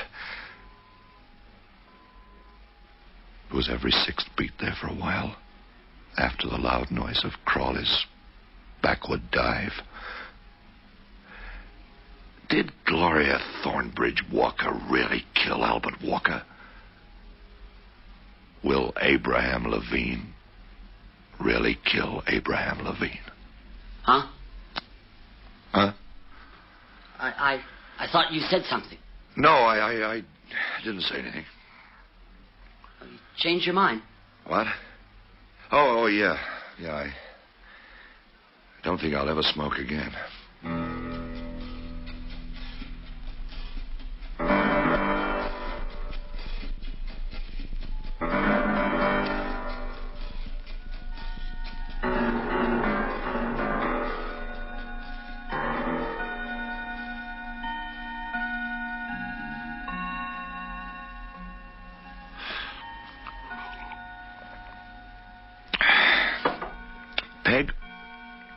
I got a problem. A problem? If you're coming to me, it must be awful. It is. I mean, it's not every night of the year. Not every night I talk over problems with my wife, I know.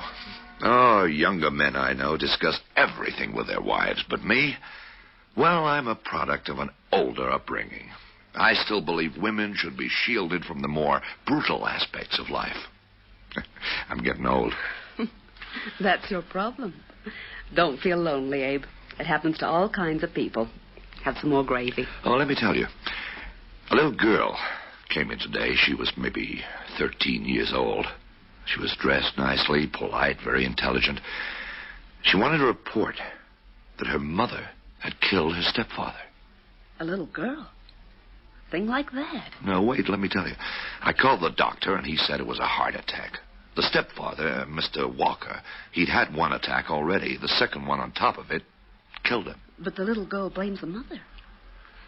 Psychological, you think? I don't know. I asked her how her mother had done the killing, and she said her mother had made a loud noise at her father. A joke. These children today, I don't know where they get their ideas. All this on the TV. Maybe. I don't know. Man with a bad heart, bedridden, invalid, sudden shock, a loud noise. It might do it. Bring on that second attack. What else did the little girl say? That's all. Her stepfather was good, and her mother was bad, and she'd stopped off on her way home from school. She only had a minute because she didn't want her mother to know what she was doing. You let her go? You didn't question her? I didn't believe her. You know, the imagination children have. But now? No, I don't know. Now there's two questions in my mind. First, is the little girl right or wrong? Did her mother actually make a loud noise that killed her stepfather or not? And if she did, then question number two, did she do it on purpose or was it an accident? You see, maybe the little girl is right, and her mother actually did cause the death, but not intentionally. If so, I don't want to make things worse for the mother by dragging it out in the open. Maybe the little girl is wrong altogether. And if so, it'd be best to just let the whole thing slide. But maybe she's right, and it was murder. And then the child's in danger, because if I don't do anything, she'll try some other way. And the mother will find out. I don't like that, a little girl like that. Could she defend herself? A woman to kill her husband, a woman like that could kill a child just as easy. I don't like that at all, Abe. Yeah, neither do I.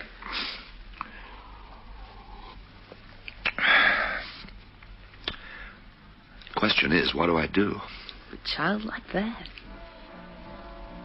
A woman like that. And then again, maybe not. For right now, you eat. It's here.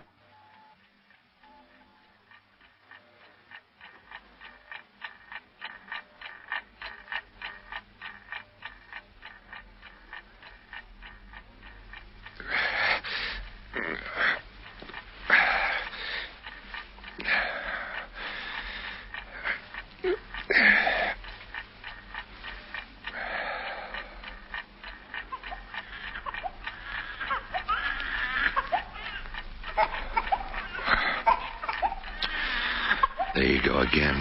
Next door, baby. Move over, world, and give us room. Make way for the new.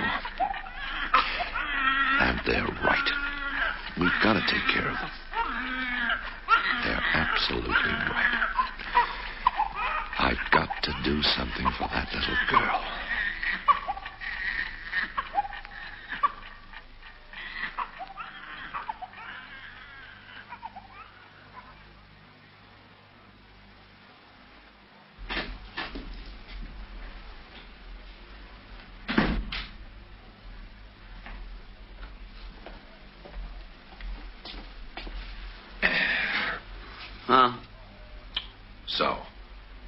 So?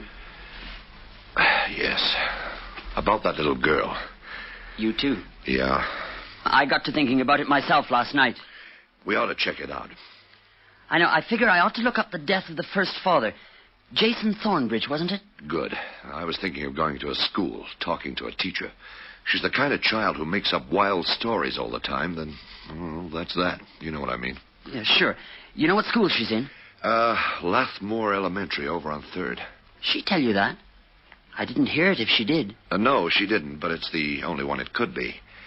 I'm pulling a Sherlock Holmes. She told us she stopped in on her way from school. She was walking home, and there's only 3 schools in the right direction. So we'd be between them and Prospect Park. But they're close enough for her to walk. There's St. Aloysius, but she wasn't in school uniform. There's PS 118, but with a Prospect Park West address and the clothing she was wearing and her good manners, she doesn't attend a school like that. So that leaves Lathmore. Okay, Sherlock. You go talk to the nice people at Lathmore, and I'll dig into the Thornbridge thing. One of us ought to check this out with the lieutenant first. Tell him what we want to do. Fine. Go ahead. Jack, I think maybe you ought to be the one to talk to him. Why me? Why not you? Oh, I think he has more respect for you. What are you talking about? No, I mean it. If I tell him, I think he'd think I was dramatizing or getting emotional or something, and he'd say thumbs down. But you're the level-headed type.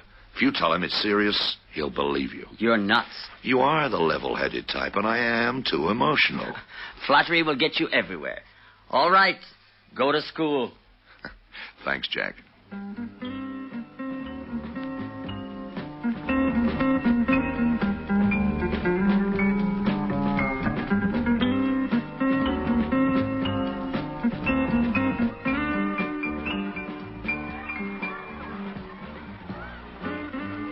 Okay, run around. Okay, run around.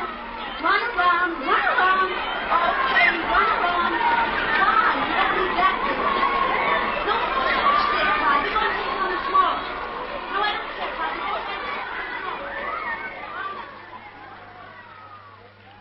Yes, you see, it's difficult for us to check it out. It might help if we knew a little more about her, what her attitudes are, things like that. Yes, about this report she made yesterday, you see. Yes, but what sort of report? Something about this school? Oh, no, not at all. Oh, her name? Amy Walker. Amy Thornbridge Walker. Oh, yes. Amy came to you yesterday. That's right. Well? You see, I want to know what kind of child she is and, well, anything else you can tell me about her. Well, I can tell you she's a brilliant and a well-brought-up child. I can tell you that she's the one I picked to be student in charge while I came here to talk to you. That she's always at least a month ahead of the rest of the class in reading the assignments. And that she's the most practical child I've ever met. Her father died 2 weeks ago, didn't he? Oh, that's right. How did they get along, do you know, Amy and her father? Oh, she worshipped him. He was her stepfather, as a matter of fact. Amy doesn't remember her real father. Mr. Walker was the only father she knew. Having been without one for so long, well, it was important to her. She took his death hard. Oh, she was out of school for a week, inconsolable. She spent the time at her grandmother's, I understand.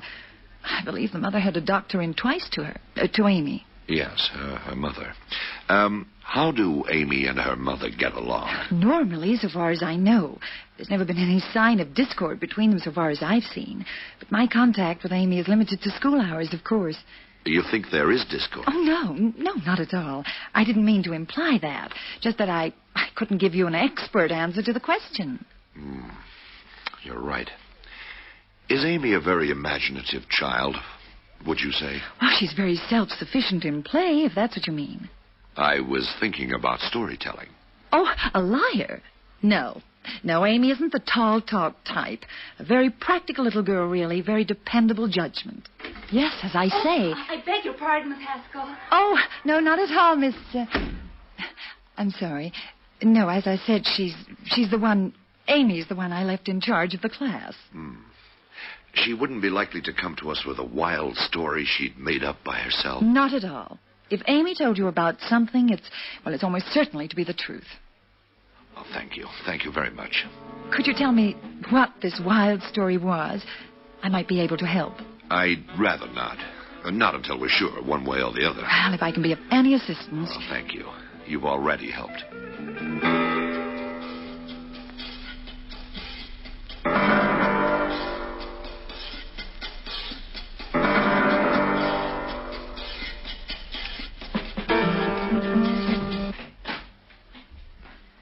You have all the luck, Abe. You missed the whirlwind.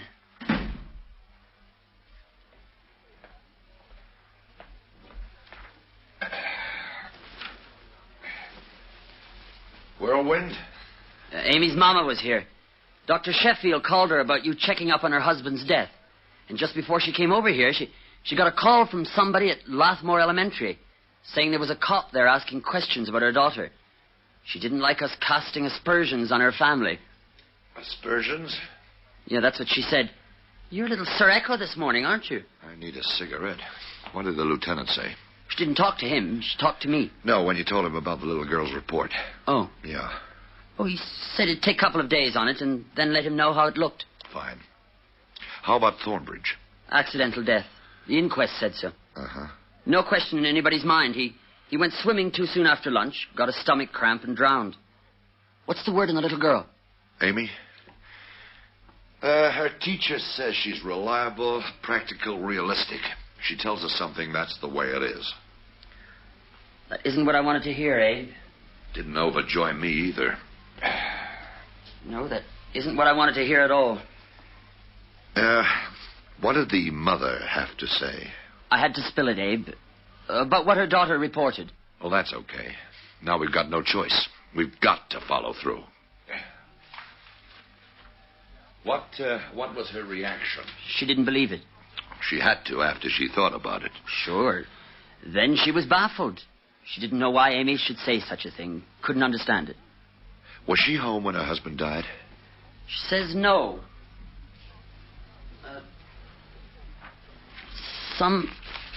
Somebody had to be with him all the time, but he didn't want a professional nurse.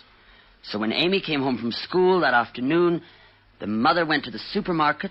Her husband was alive when she left and dead when she got back.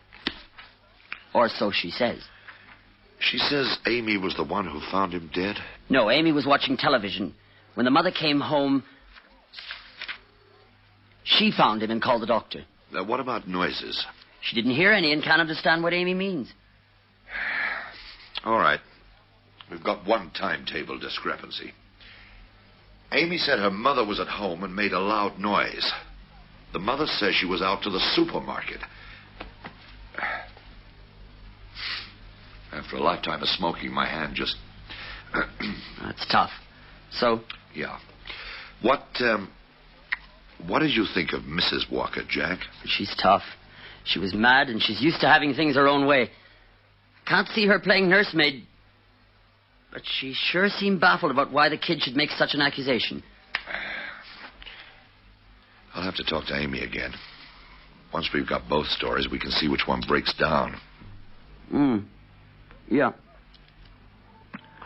I wonder... Oh, I'm sorry, Abe. Look, I'll... No. It's been a lifetime for me, too. I can't. Sure. Can't change a habit for me, Jack. Just sort of found myself watching you light that cigarette. Yes, I must see Amy again. I wonder if she'll try and shut the kid's mouth. Well, let's not think about that now. We've still got all day.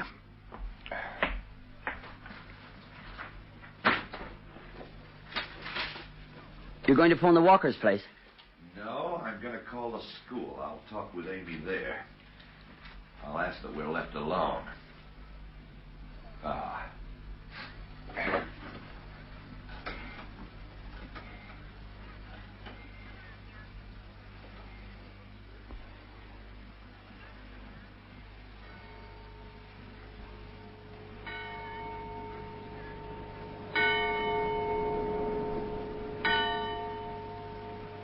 I'm sorry, Amy. I really am sorry. But you see, girl, we had no choice. Your mother had to know. I think it'll be all right. She wouldn't dare try and hurt me now with you investigating. It'd be too obvious.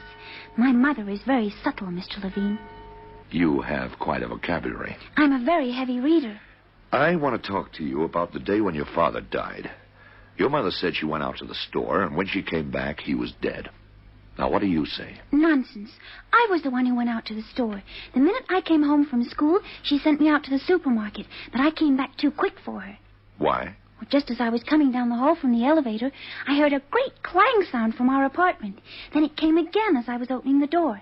I went through the living room, and I saw my mother coming out of my stepfather's room. She was smiling, but when she saw me, she suddenly looked terribly upset and told me something awful had happened. And she ran to the telephone to call Dr. Sheffield. She acted terribly agitated and carried on just as though she meant it, just as though she really meant it, and she fooled Dr. Sheffield completely. Why did you wait so long before coming to us? I didn't know what to do. I didn't think anybody would believe me. I was afraid if Mother knew what I knew and what I was going to do, she might try and do something to me. But Monday in civics, Miss Haskell was talking about the duties of different parts of government, firemen and policemen and everybody, and she said the duty of the police was to investigate crimes and see the guilty were punished. So yesterday I came and told you because, well, it didn't matter if you didn't believe me. You'd have to do your duty and investigate anyway. All right. Well, we're doing that. But we need more than just your word. You understand that, don't you? We need proof of some kind. Yes. What store did you go to that day? A supermarket, the big one on 7th Avenue. Do you know any of the clerks there? Would they recognize you? I don't think so. It's a great big supermarket. I don't think they know any of their customers at all. Did you see anyone on your trip to the store or back that would remember that it was you who went to the store and not your mother? And that it was that particular day? No. No? I don't think so. I don't know any of the people in the neighborhood. Most of the people I know are my parents' friends or kids from school, and they live all over, not just around here. Well, we'll see what we can do. This clang you told me about, do you have any idea what your mother used to make the noise? No, I don't. I'm sorry. It sounded like a gong or something. I don't know what it could possibly have been. A tablespoon against the bottom of a pot? Something like that? Oh, no, much louder than that. And she didn't have anything in her hands when she came into the bedroom, out of the bedroom? No, nothing. Well, we'll see what we can do. You can go back to class now. Thank you. Thank you for helping me. It's my duty, as you pointed out. You'd do it anyway, Mr. Levine. You're a very good man, like my stepfather. Yeah. More ways than one, maybe. Well, you go back to class. Oh, wait. There's one thing I can't do for you.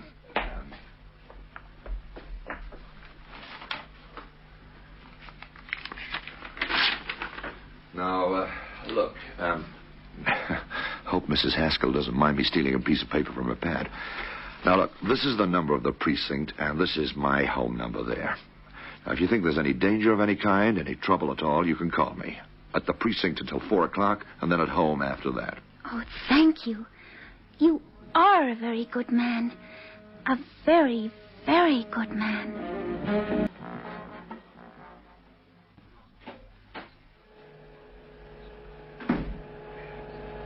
Hey, switch off that lousy fan, Jack. It's like Antarctic in here. You have a fan on to keep cool, and I wear a coat to keep warm. We were born for different worlds. So? Nothing. Same here. Not a thing. Sheffield says, in his opinion, that Amy's making the whole thing up. That her stepfather's death was a great shock, and all this is some kind of delayed reaction to it. Certainly he won't admit any possibility that Mrs. Walker murdered her husband. Neither can he see any possible motive for such an act. Well, the only contradiction between both stories, Amy's and her mother's, is the bit about who went to the store the day Mr. Walker died. Find proof that either Amy or her mother's lying, and we'll have the full answer. Yes, but who saw them? One or both of them? Nobody. Who could possibly remember? I've asked until I'm sick of asking. Well, no one remembers. No one saw. No one knows anyone. It's a city of strangers we live in, Jack. Oh, it's been 2 weeks. Their building has a doorman, but he can't remember that far back. He sees the same tenants go in and out every day. And he wouldn't be able to tell you for sure who went in or out yesterday, much less 2 weeks ago, he says. She's home from school now. I wonder what they're saying to each other. If we could listen in, we'd know a whole lot more than we do now. No. Whether she's guilty or innocent, they're both saying the same exact thing.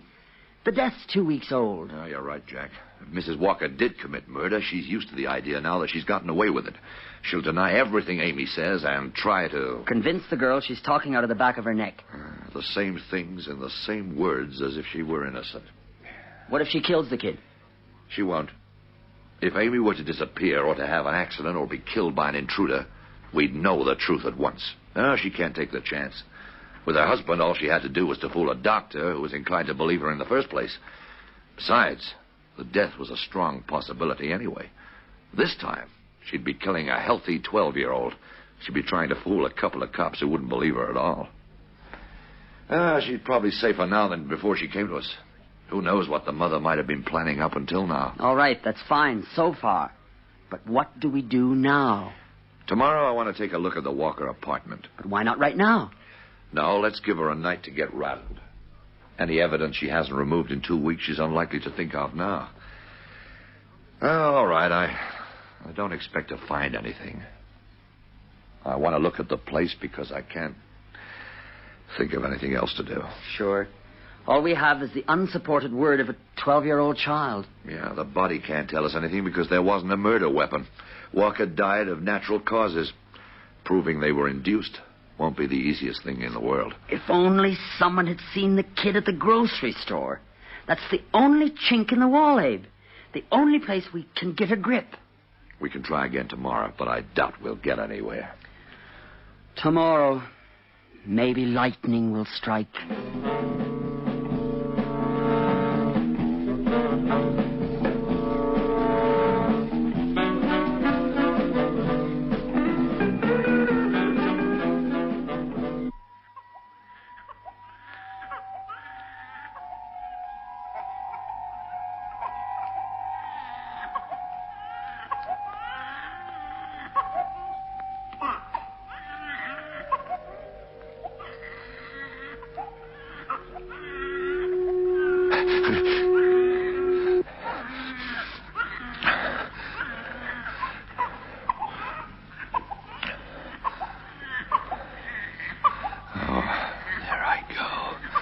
Looking for cigarettes, for pity's sake. Why am I awake?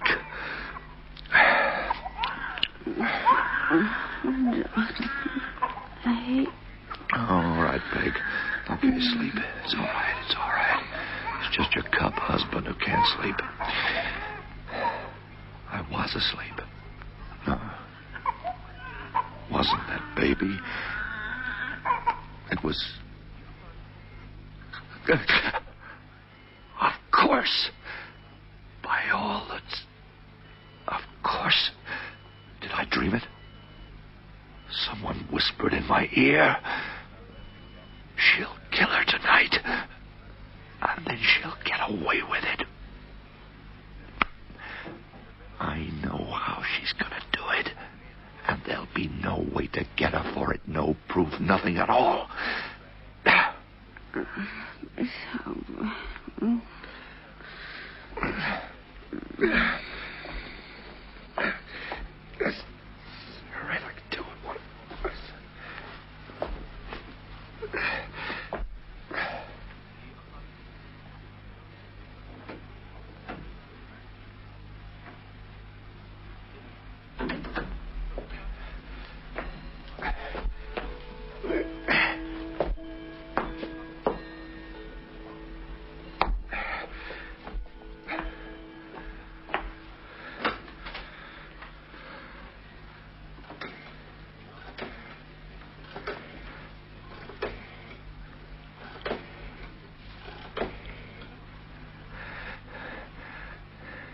Avenue L. Oh, cab, please. Yes, 312 Crossfield. Ridgeway, yeah. Huh? Yeah, urgent. 5 minutes? Fine.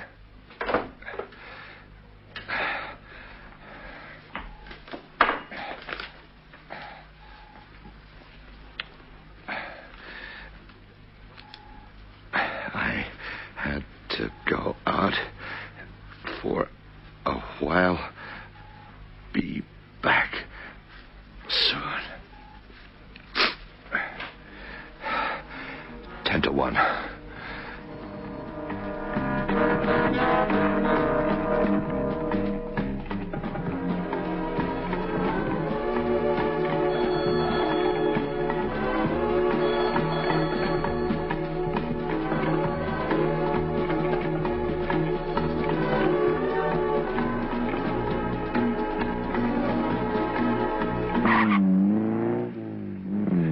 Prospect Park, west.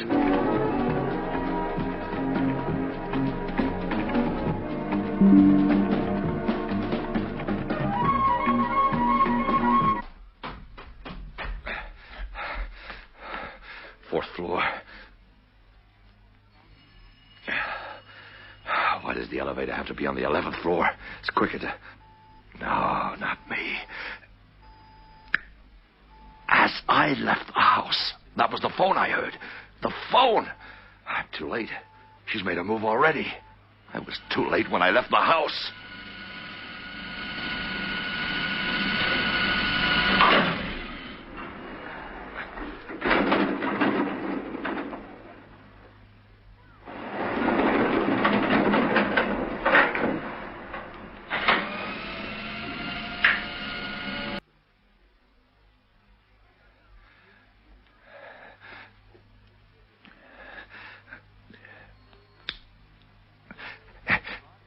Darn it. Gone again. Hallway light, too. Blown a fuse. Dark. Too dark. Telephone call as I left the house. She worked it out. She knew I was on my way here. I'll have to call the precinct. They'll need flashlights. It's too dark.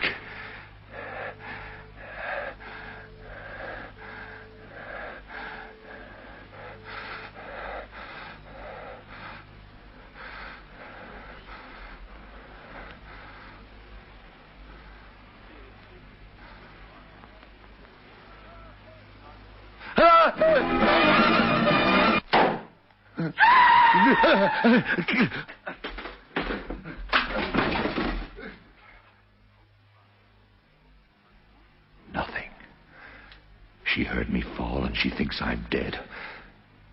That face, it was only phosphorescent paint on a balloon. A balloon pricked with a pin. The shriek, that probably came from a tape recorder. Full volume. My heart is weak, but not that weak. She tried to kill me. My heart's weak, but not as weak as Walker's still recovering from... It could kill Walker, the shock, but not me. No, Amy. It didn't work.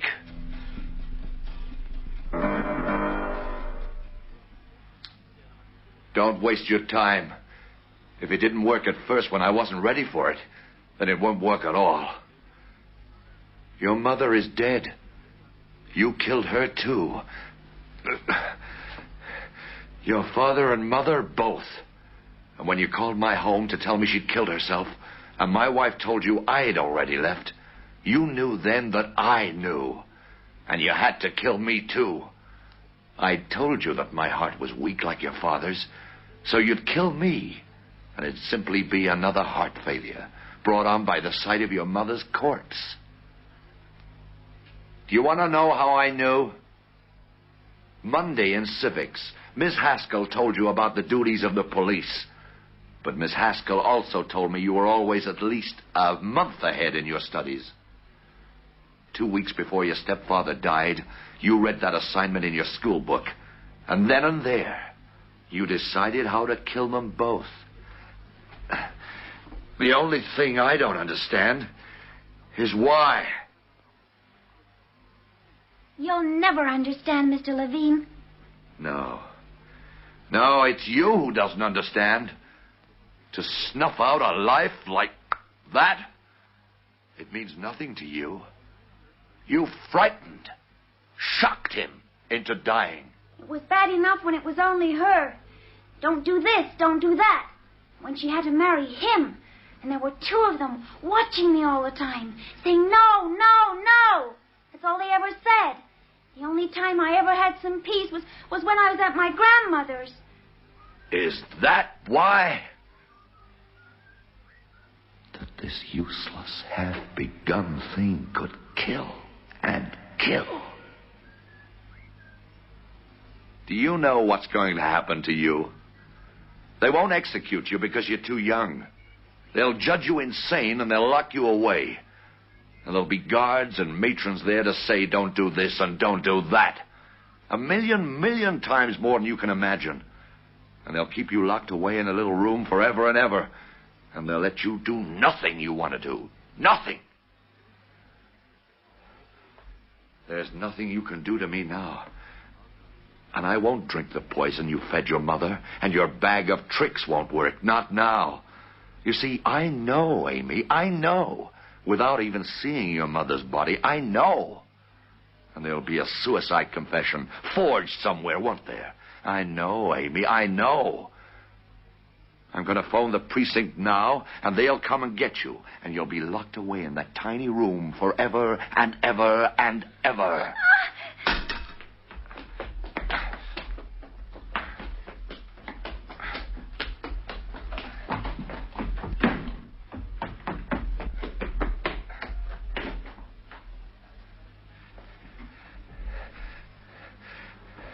You see, I was right, wasn't I, Amy? I know everything. There's your poor mother's body there on the bed. She looks sad, but not to you, I suppose. And there's the suicide note. See, I know everything, Amy. Everything. Stay away from me! Stay away from me! Why are you standing out there on the windowsill, Amy? Won't you catch a cold? Huh? They'll lock you away, Amy, in a tiny, tiny room. No, they won't! No!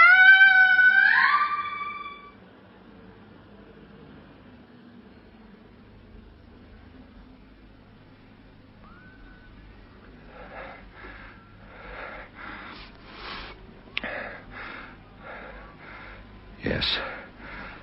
I know what I've done. I made it end that way. She never understood death, so it was possible for her to throw herself into it. The parents began the child, and the child ends the parents.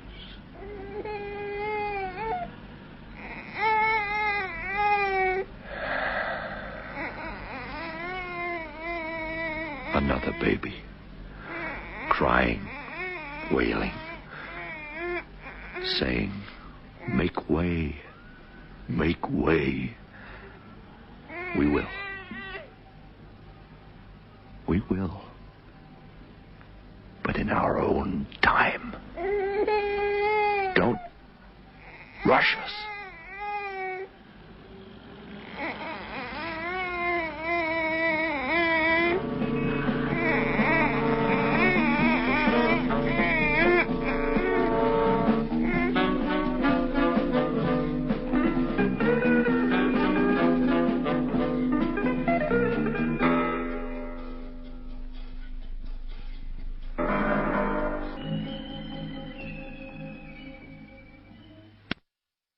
In tonight's presentation of Donald Westlake's The Sound of Murder, you heard Tony Jay as Abraham Levine, Sean Hewitt as Jack Crawley, and Linda Stewart as Amy Thornbridge Walker.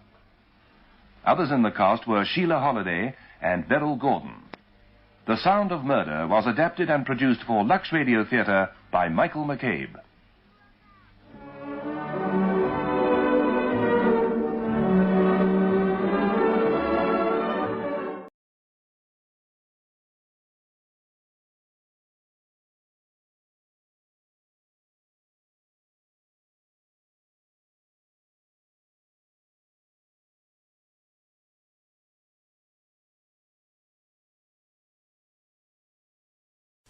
Next programme, Saturday Night Theatre, which is called The Subject Was Roses. In the series The Time of My Life at 10 past 10 tonight on Radio 4, Lord Robins will be talking to Gordon Snell about the years in which his political views were formed, late 20s and 30s. And this conversation with Lord Robins will be illustrated by archived recordings of conditions in Manchester in the late 30s, and the voices of two of his closest associates for many years, Hugh Gaitskell and George Brown. And that's in The Time of My Life at 10 past 10 tonight on Radio 4, listeners, except those in Northern Ireland. And now, Saturday night. Shopping. Before breakfast? I needed some things. We've only got one soldier boy home from the wars, not a whole division. The party used up a lot last night. It was a lovely day. Timmy still asleep? Haven't heard him. Better give me mine. Coffee's on. I thought we'd all have breakfast together. I have to go downtown. Ruskin wants to see me. I'm going to stop at St. Francis on the way to offer a prayer of thanks. You want toast? Yeah. All those casualties, and he never got a scratch. We're very lucky. What do you want on it? Marmalade. Freeman boy dead. Mullen boy crippled for life.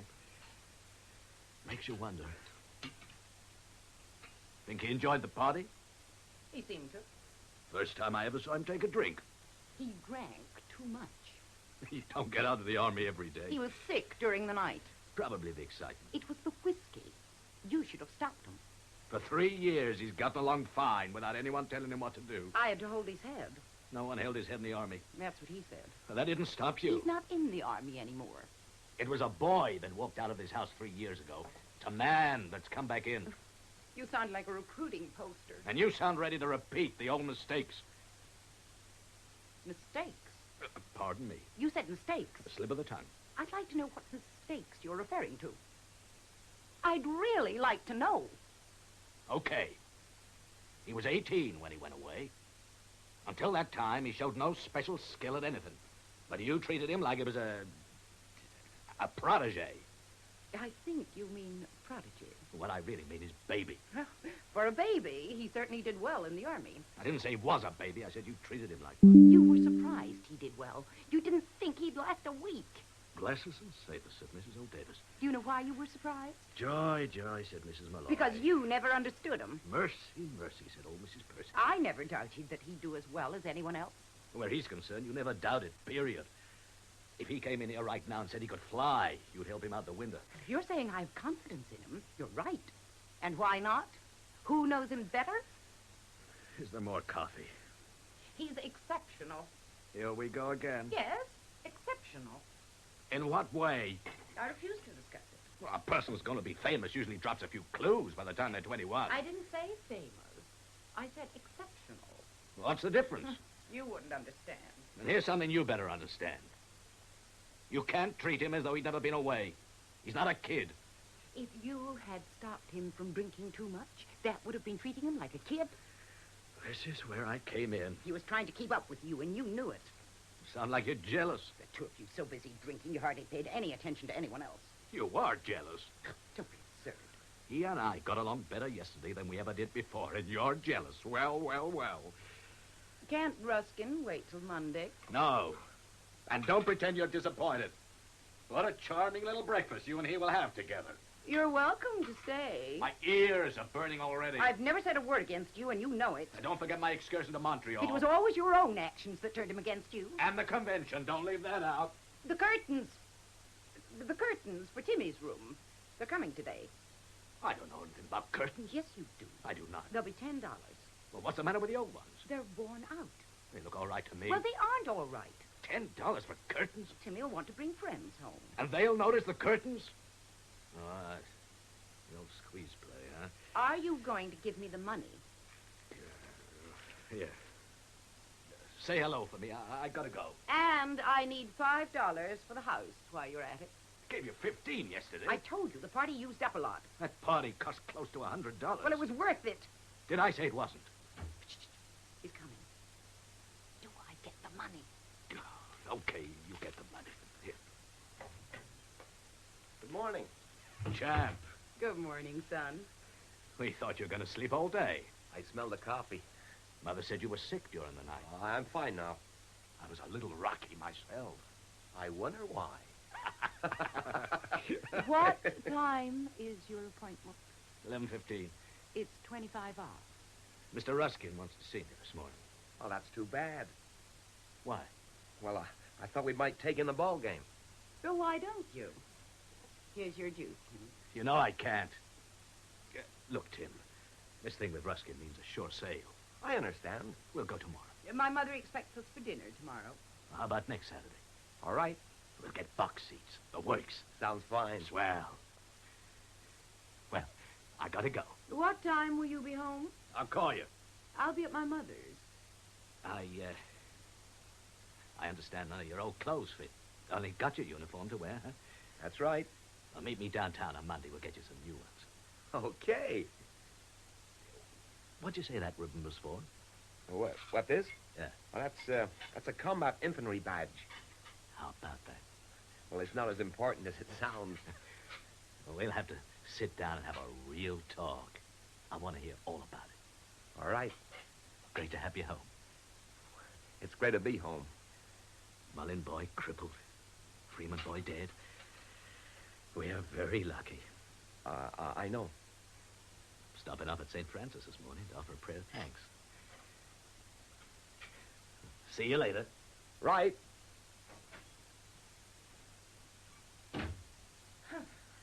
Well, how did you sleep? Fine. How's he feeling? All right. He looks a lot older. It's been 3 years. It must have seemed strange sleeping in your own bed. Yeah. How's his business? Who knows? The coffee market's up. I hope you're hungry.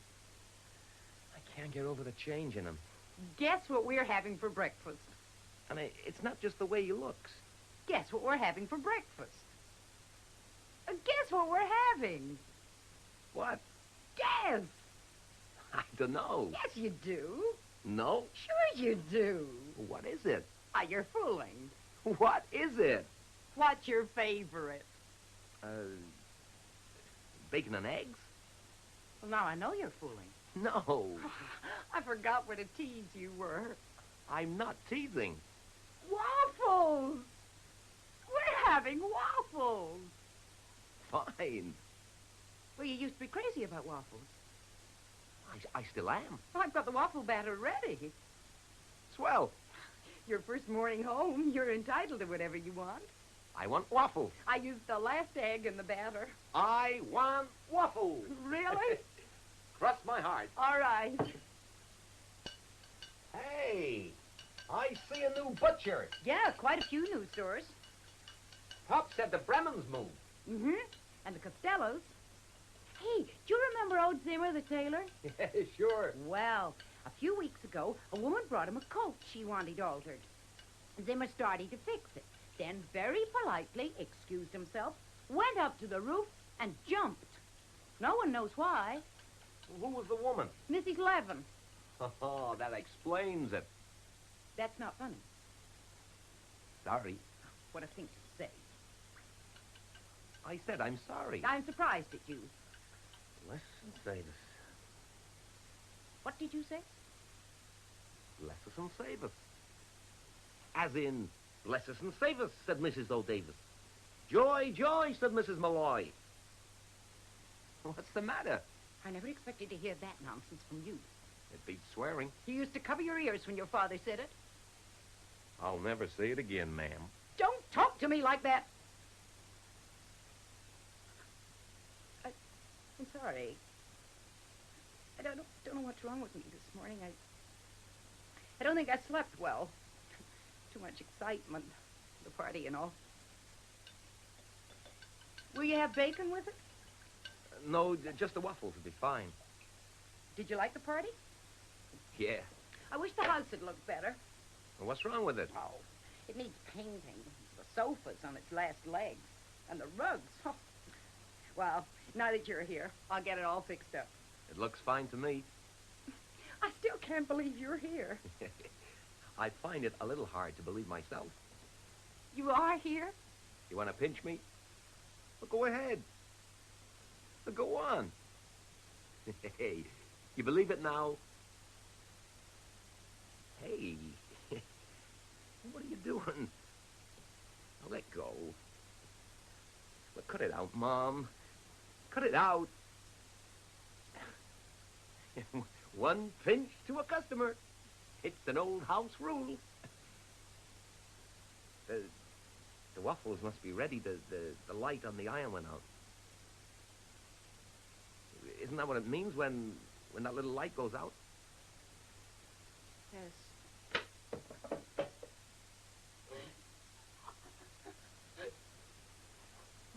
matter? What's wrong? What is it? What is it? They're stuck. What? Why did they have to stick today? With the waffles? I can't remember the last time they stuck. What's that to cry about? I've looked forward to this morning for 3 years, and nothing's right. Now, why do you say that? No one thing. What isn't right? No one single thing. Would you please stop? The things you've been saying. Your attitude. What things? What attitude? You haven't even asked about Willis. How is he? Every time I look at you, you avoid me. Oh, now that's ridiculous. Look, you're doing it now. I am not. How could you forget the waffles were your favorite? I just forgot. Well, then you must have forgotten a lot of things. Hey, I'll tell you one thing I didn't forget. The dance. The one we were going to have the first morning I was home. What made you think of that? It's been on my mind all along. I'll bet. I was about to turn the radio on when you started crying. I'll bet. If you're through, I'll do it now. Are you through? I haven't danced in so long, I've probably forgotten how. Hey, right.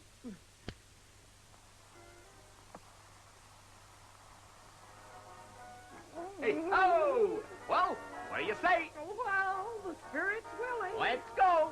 Oh, not bad, not bad. Oh, what will the neighbors think? Oh, wait. We're coming into the home stretch. Hang on. I'm getting dizzy. Hey. Hang on, I will can't ya? do anymore. Hang on. I can't. Hang on, hang on. I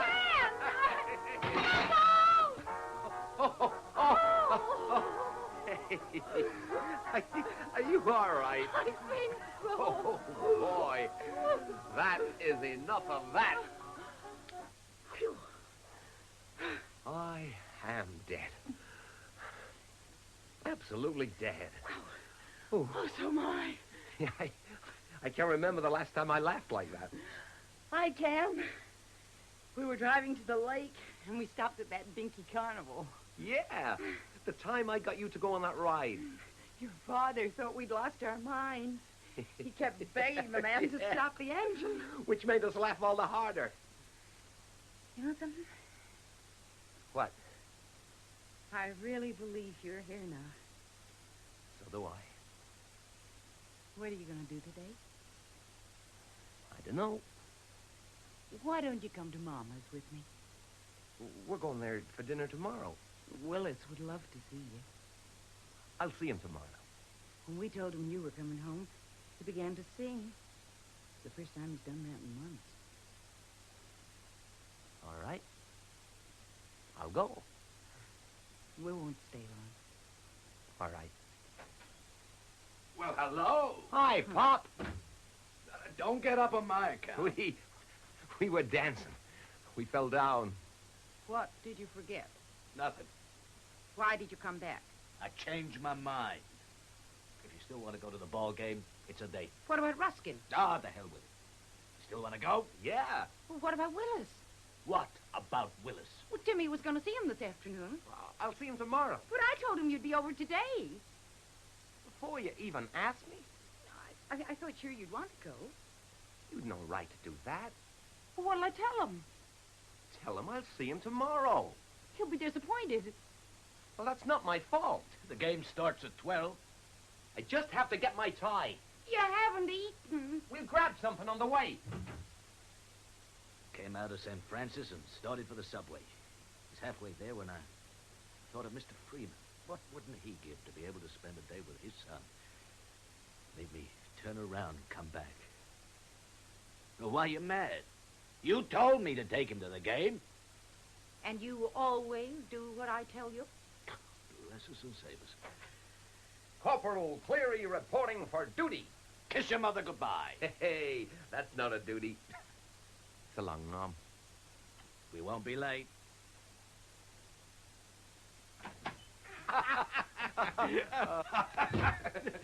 I haven't told that one in years. You know, I was considered a very funny fella because of you. Hello? Anybody home? Still at the mother's. I better put the roses in water. Stand another beer? Sure. Okay, you do the flowers. I'll get the beer.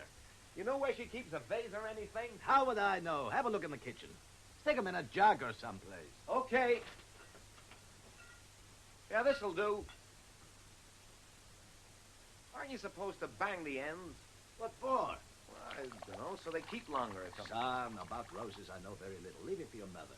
Just stick 'em in water. Leave it to her.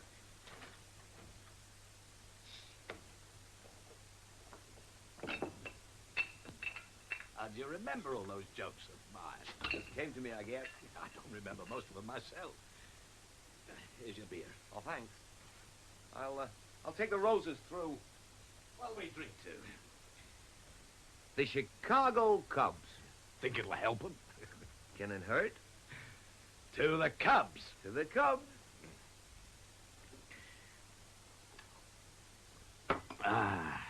16-3. I'm still glad we went. So am I.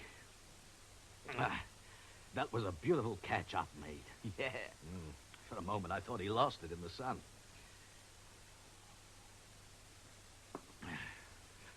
So they really went for the old man's jokes, huh? Especially the ones about Uncle Mike. Such as? The Pennsylvania hotel gag. Oh, Columbus told that one to the Indians. Uncle Mike was a famous man in our outfit. Yeah, joking aside, he was quite a guy. Stood 6'3", weighed close to 250. I remember his picture. He was in the Spanish-American War. I know. Got hit by a bullet once that knocked him out. When he came to, he was lying in a field full of wounded men. Hey, how about that? I'm telling you war stories. Go on, you do the talking. About what? Well, you must have seen some pretty bad things. Not as much as a lot of others. Or maybe you'd rather not talk about it. Oh, I don't mind. You know, I'd like to hear what you have to say. I don't know how to begin. Well, anything that comes to mind. You want to know the bravest thing I ever did? Yeah. The first night we were in combat, I slept with my boots off. Well, go on. Well, that's it. Well, you slept with your boots off? Doesn't sound like much, does it? Not offhand. Well, you see, the fellas who eventually cracked up were all guys who couldn't sleep. Mm-hmm. Now, if I hadn't decided to take my boots off, I'd have ended up being one of them. Oh, I see. You want to know the smartest thing I ever did? Sure. I never volunteered. Huh? One day the lieutenant bawled me out for it. I said, sir, sir, if there is anything you want me to do, you tell me and I'll do it. Huh? But if you wait for me to volunteer, you'll wait forever. Oh, what do you say to that? Nothing printable. Oh. No, Pop, the fact is I wasn't a very good soldier. Well, you did everything they asked you. Yeah, but the good ones do more. You'd have been a good one. What makes you say that? Well, I can tell. Well, thanks. You're welcome. Yeah. You know, it's one of the big regrets of my life that I was never in the service. I know. The day World War I was declared, I went to the recruiting office. When they learned I was the sole support of the family, they turned me down. I keep wondering what difference it might have made in my life. Then I wonder how I'd have made out. I wouldn't have settled for a desk job. I'd have gotten to the front. I'm sure of that. But once there, how would I have done? Fine. How do you know? You're a born fighter. They say a lot of fellas who were terrors as civilians turned to jelly when they heard those bullets. Not you. Well, doesn't seem so, but you can't be sure. And that's always bothered me. How about another? Fine. Oh, maybe we shouldn't. Why? Well, your mother blames me for you getting sick last night. Says I encouraged you to drink too much. It wasn't what I drank. It was the excitement. Well, that's what I told her. Look, I'll open 2 more. You just sit there. Oh, all right. Can't say I don't feel like it. Know something? What? They're a reminder of her father. What will? The roses will. Her father used to send her roses every birthday. Dozen red ones. Never missed. Even at the end. Look, tell her they were your idea. What? Tell her the roses were your idea. Why? Why, she got a kick out of it. All right. If you like. Here you go. Thanks. Here, you call it this time. To the two nicest fellas in the house. Hey, I'll buy that. It's funny how you acquire a taste for things. Yeah. You know, when I was a kid, I couldn't even stand the smell of beer. Believe it or not, I was the same. We seem to have gotten over it. Yeah.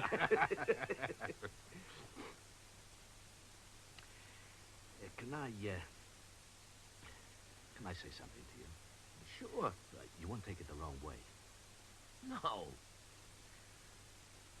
I owe you an apology. For what? Well, you were always sick. Always home from school with one thing or another. I never thought you'd last in the Army. Neither did I. Really? Oh. Really? When Dr. Goldman heard they took you, he said it was ridiculous. When they put you in the infantry, he said it was inhuman. And when I survived? He said it was a miracle. Yeah, but, no, I don't think it was a miracle.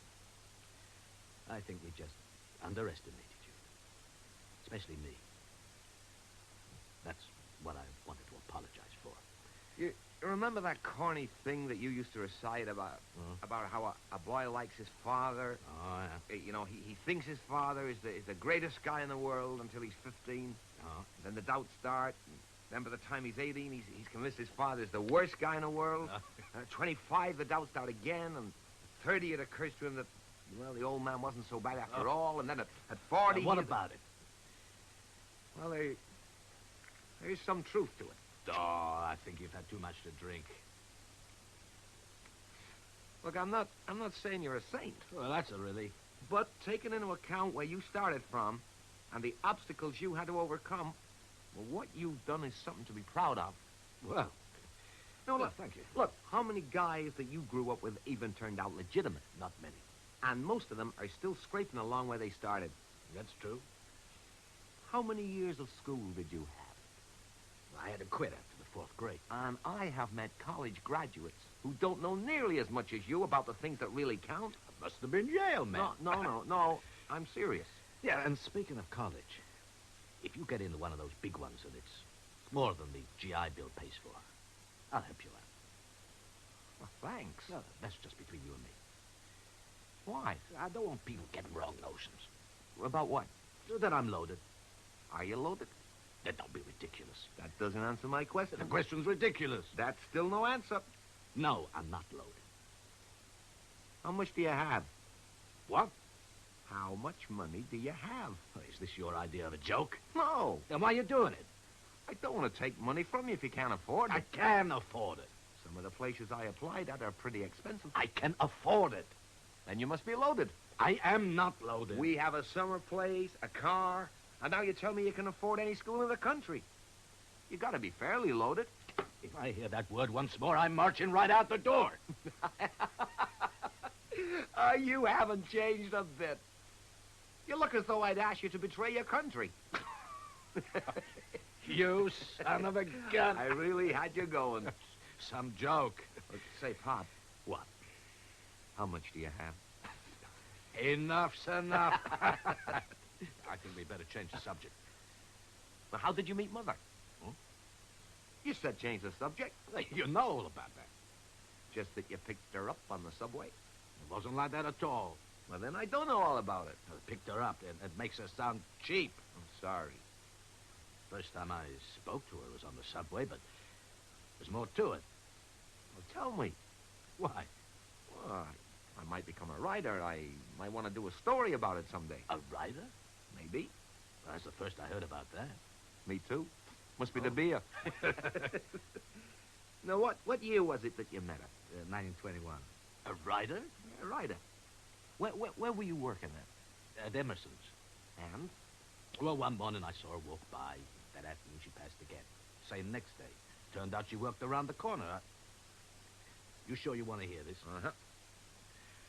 One evening I happened to be leaving at the same time she did. Turned out we took the same subway. She got off at 72nd Street. Well, to make a long story short, I got a seat next to her one day, and we started talking. And that's it? Yeah. Sounds like an ordinary pickup to me. Well, it wasn't. I left some things out. Such as? Oh, I don't remember. That was 25 years ago. Now, the way I heard it, you followed her for a month before you finally got the nerve to speak.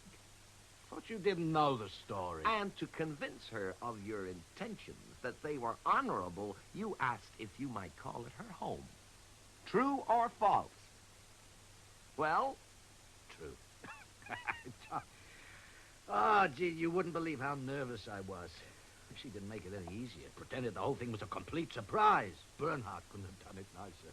Or looked nicer. All in blue. Blue dress, blue hat, blue shoes. Everything blue. Light blue.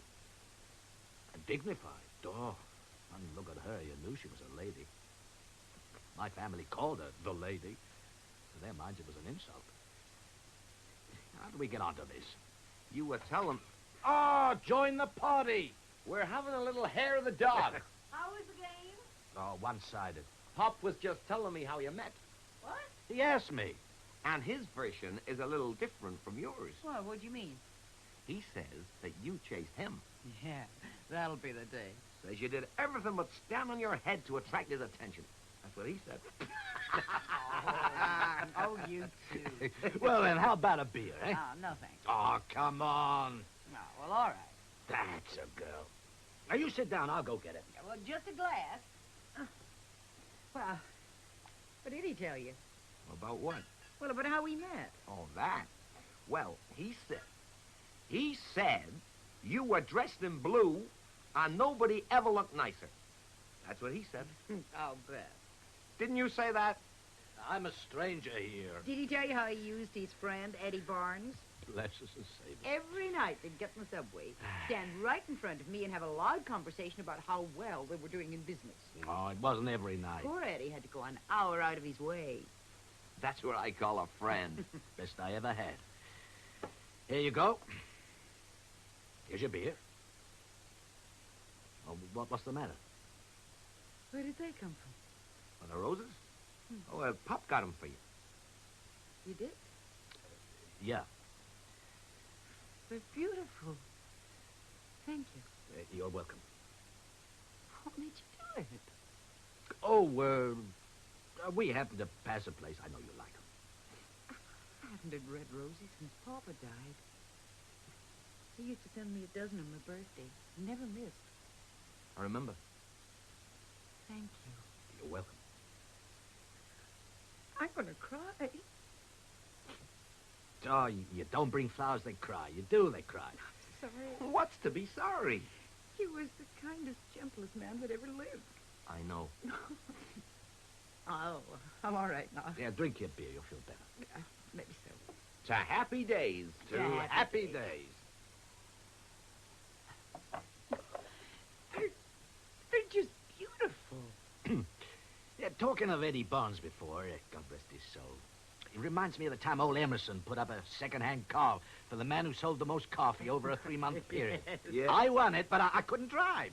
Eddie said he'd teach me. We didn't get 2 blocks from the office when he ran broadside into an ice truck. How about that ride to Connecticut? Oh, He yeah. practically killed us all. Yeah, what was the name of that place we stayed at? The Rainbow Grove. Yeah, that's right. Big, fat, red-haired Dame Rabbit. Mrs. Hanlon. Yeah. My friends all call me Daisy. I dubbed her the Will Rogers of Connecticut. She never met a man she didn't like. Do you remember the night you, Eddie, and a couple of the others picked her up in bed and all and left her sleeping in the middle of the baseball field? In the morning when we went out to play, she was still there. Oh, what did you do? We ruled that any ball hitting her on the fly was a ground rule double. Oh, we had a lot of fun at that place. Yeah? I wonder if it's still there. I wonder. Now, let's take a ride someday and see, huh? Yeah, all right. Where you going? I've got to start something. Oh, forget it. We're eating out. Yeah, but I bought a steak. It'll keep. Where would you like to go, champ? Oh, maybe he has a date. Bring her along. I don't have a date. I thought you'd be seeing that Davis girl. That's finished. Now, she was a nice girl. She was a dunce. John, Pop is right. Well, you men are terrible. And you are too kind. Well, where are we going? Look, you two settle it while I see a man about a dog. How about the Concourse Plaza? Hmm? All right. Had a nice day today. I'm glad. He's quite a boy. That's what I've been telling you for years. We talked about things, really talked. The way Eddie and I used to. Oh, the hell with the Concourse Plaza. Let's go downtown. Let's go to New Yorker, huh? Oh, you are in a good mood. Because I want to go downtown? Well, that and the roses. Are you going to talk about those roses all night? I just wanted to thank you for them. You already have. You sound as though you're sorry you got them. Now, don't be ridiculous. Why are you angry? I'm just tired about hearing about them. Guy gets some roses, big deal. You're embarrassed. I am not. You did something nice, and you're embarrassed. Well, you don't know what you're talking about. Don't worry. I won't tell anyone. Nettie, please. Oh, all right. But I want to let you know how much I appreciate it. Good. I'm glad. Yeah, but I do. I really do. John, we haven't been to the New Yorker in years. I wonder if they still got the ice show. Do you suppose we'll have any trouble getting in on a Saturday night? No. Well, what do you decide? We're going to the Hotel New Yorker. Well, digga-do. And after that, we're going to the Diamond Horseshoe, and then to the Sawdust Trail. Sounds like our night to howl. That's what it is. Whoa! You call that a howl?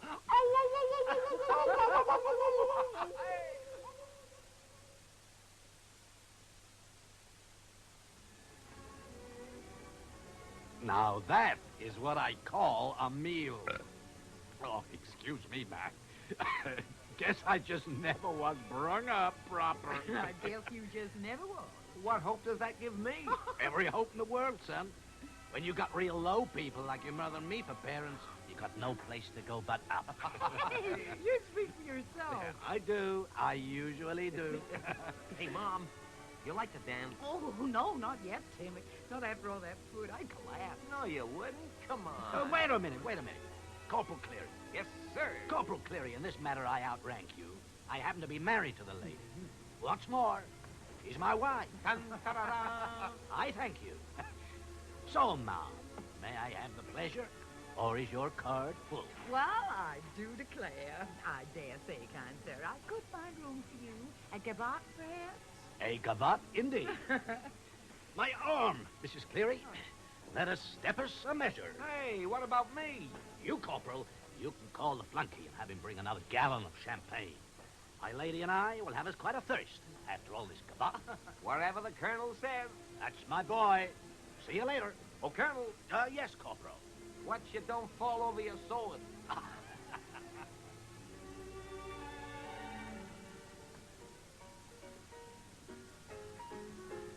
Ready for another one, chap? You bet. I'll get him. No. You sit there. Talk to your mother. Take half an hour in this crowd, if I can remember which way's the bar. You'll find out okay. Just close your eyes and home in on it. You son of a gun. Not for me. I'll pass. Oh, come on, Nettie. Do your good. No. I know when I've had enough. Just a beer. No, I said no, and I mean no. Okay. Whatever you want. Cigarettes, Mom? You know I don't smoke. Who you think you're out with? This is your mother, remember? Well, how about that? Now, where do you come from? I've been here all the time. Hey, guess you have. Well, that's what mothers are for. Do you like this place? It's okay. Why, you want to move on? Well, I was thinking that maybe after you've had the next drink, we could, well... What? Go home? Well, yeah. It's after 12. Oh, come on, Mom. The night's young. I'm having a great time. Pop's having a great time. I thought you were. So why don't you have another drink? Not every day you got your only son back from the biggest war in history. Come on. Relax. Enjoy yourself. Oh, I was. I am. Well, it's getting awful crowded in here, and, don't you think that maybe you've had enough to drink already tonight? Nope. Emphatically no. Look, don't worry about me. I'm fine. Come on, let's dance, huh? We should be able to find a square foot free over there somewhere. Come on, for me. All right. All right, I'll be good. Oh, can you dance to this? Tonight, lady, I could dance to anything. Come on, let's go. Hey, where are you two off to? Trying to lose the old man, huh? Look, this place is getting too full. Let's finish these up and move on. Now, what do you say? Yeah, well, I was just thinking... Your pop. Wait, hey. How about the sawdust trade? That's what we planned. Now, get your wrap, Nettie. Tim out and grab a cab. I'll get the check. Come on, kids. Let's not waste any time. We got a lot of drinking, a lot of dancing to do, yeah?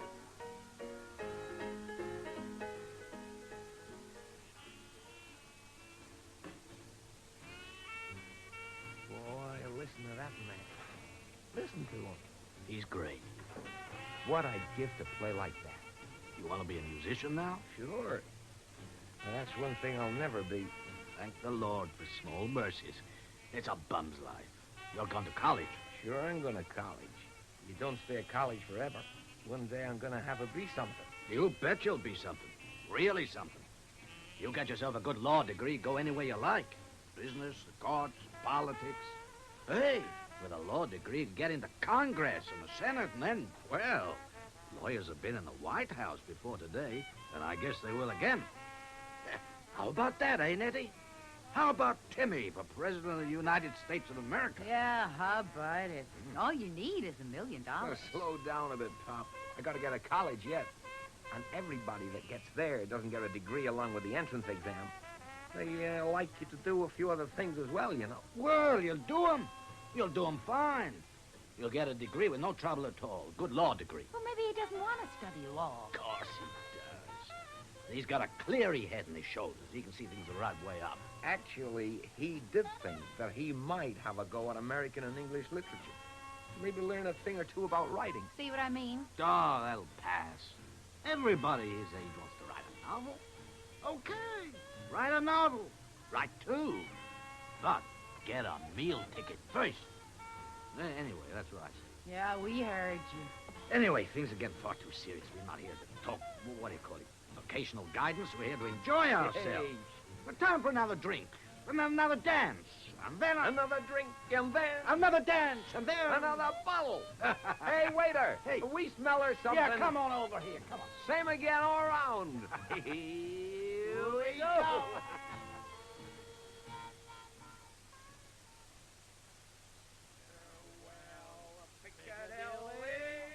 Hello, Leicester Square. It's a long, long way to Tipperary, but my heart is right there. No, you'll wake the Feldman. Oh, nothing could wake the Feldman. Oh, we'll have to get some of those stairs taken away. I think they grow in the night. I'll see to it first thing tomorrow. Good. Open the door. Yeah, I can't find my key. I can't find the door. Oh, honestly. Where would you be if you were my key? Here, I'll... You ever see such pretty hair? Don't stop that. That's beautiful hair. Will you please let me open this door? Home to wife and mother. You know, someday we'll break our necks because you refuse to leave a light. By the light of the silvery moon. Oh, no, look, that's just enough. Whatever you say, Antoinette. Well, I say to bed. Shank of the evening. Come here, Mrs. Cleary. Give your old man a bit of a... Oh, please, John, now stop that. No, sir. You can't beat a law degree. Springboard for anything. So they say. Well, anyone can be a lawyer. How many people become writers? That's my point. You should be proud to have a son who wants to try something different. Did I say I wasn't proud of him? Abracadabra, cadabra, slattern. What? What's that? The guy in the red jacket who leads the horses to the post at Jamaica. He always says that when they reach the starting gate. Oh. Abracadabra, cadabra, slattern. And here are your horses for the 5th race. As long as you can say it, you're not drunk. Abracadabra, cadabra, slattern. Abracadabra, cadabra, slattern. Oh, honestly. Zebra. Not zebra. Deidre. Oh. Abracadabra-cadabra Saturn. Abracadabra-cadabra Saturn. That's it. Come on, you can dance a jig to that. Oh, abracadabra-cadabra Saturn. Abracadabra-cadabra Saturn. Saturn. Abracadabra-cadabra Saturn. John! Timmy! Have you both lost your minds? Nothing wrong with us that a little nightcap wouldn't cure. I'll get a bottle. I'll nightcap you. Oh, I can't bear to hear married people fight. We ought to go dancing more. Now I know you're drunk. Who was it used to call us the Four Mortons? Harold Bowen. I wish we were. Remember the first dance I took you to? Of course. I bet you don't. Of course I do. I have this magical feeling from vaudeville. Where was it then? The Crystal Terrace. And what was the first song? Look, it's too late for quiz games. It doesn't matter how cheap and teeny the show is. As soon as the house lights go down and the band starts up, I could cry. The first song we ever danced to was Pretty Baby. Yeah.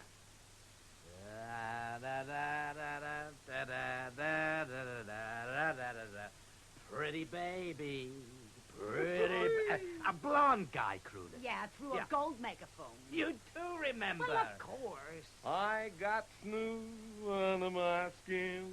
What's new? Nothing. What's new with you? Oh, look, what's he doing? Playing the palace. Look, will you please go to bed? In closing, I would like to do a dance made famous by the inimitable Pat Rooney, a maestro, if you please. There's the old Grady. Oh, John, Timmy. Mama expects us at 12. We're running a bit late, folks. Yeah. No dance tonight. My mother thanks you. My father thanks you. My sister thanks you. And the Fellmans thank you. Hey, good night, good night, good night. Good night. Good night, Mrs. Cleary, whoever you are. Oh, good night, dear. It's a tough house, but I warmed him up for you. Thanks. Don't look now, but your leg's broken. The show must go on. Lucky lad. Honored to share the bill with you. Shake. Likewise. Sleep well, chaps. Night, champ. Look, you sure you don't want a stomach powder? Abracadabra-cadabra Slattern. See you in the morning. With the help of God. Abracadabra-cadabra Slattern. And here are your horses for... Home 2 days and both nights to bed like that. He's entitled. You should hear some of the things he's been through. They overran one of those concentration Yeah, well, I camps. don't want to hear about it now. You're right. There's no way to end a happy evening. I think we got some aspirin in the kitchen. You didn't say anything about a headache? I don't have a headache. Now, what's the matter? I read that if you put an aspirin in cut flowers, they keep longer. Oh. I wonder what made you get some. I don't know. There must have been some reason. Well, I just thought it'd be nice to do. It was. I like your dress. Oh, you've seen it before. It looks different. Everything about you looks different. What mass are you going to? 10 o'clock. Well, I'd better set the alarm. Eddie, I had a good time tonight. Yes, so did I. Did you really? Or were you putting it on for his sake? No, I really did. So did I. I'll set the alarm for 9:15. Now that he's back, we'll have lots of good times. Look, what's wrong between us? It's nothing to do with him. I didn't say it did. We have to solve our own problems. Of course. And they can't be solved in one night. I know. One nice evening doesn't make everything different. Did I say did? I guess you don't understand. I forgot how nice you smelled. Don't spoil everything. I want things right between us. Would you think this is going to make them right? We have to start someplace. Start? Bless us and save us. Well, that's not my idea of a start. Nettie, I want you. I want you like I never wanted anything in my life. Stop. Please. You're drunk. Do you think I could ask again if I wasn't? I'm not one of your hotel lobby whores. If you were, I wouldn't have to ask. A couple of drinks, a couple of jokes, and let's jump into bed. Maybe that's my mistake. So let me alone. Maybe you don't want to be asked. Let me alone. You've had the drinks. You've had the jokes. Stop. Stop it or I'll... All right.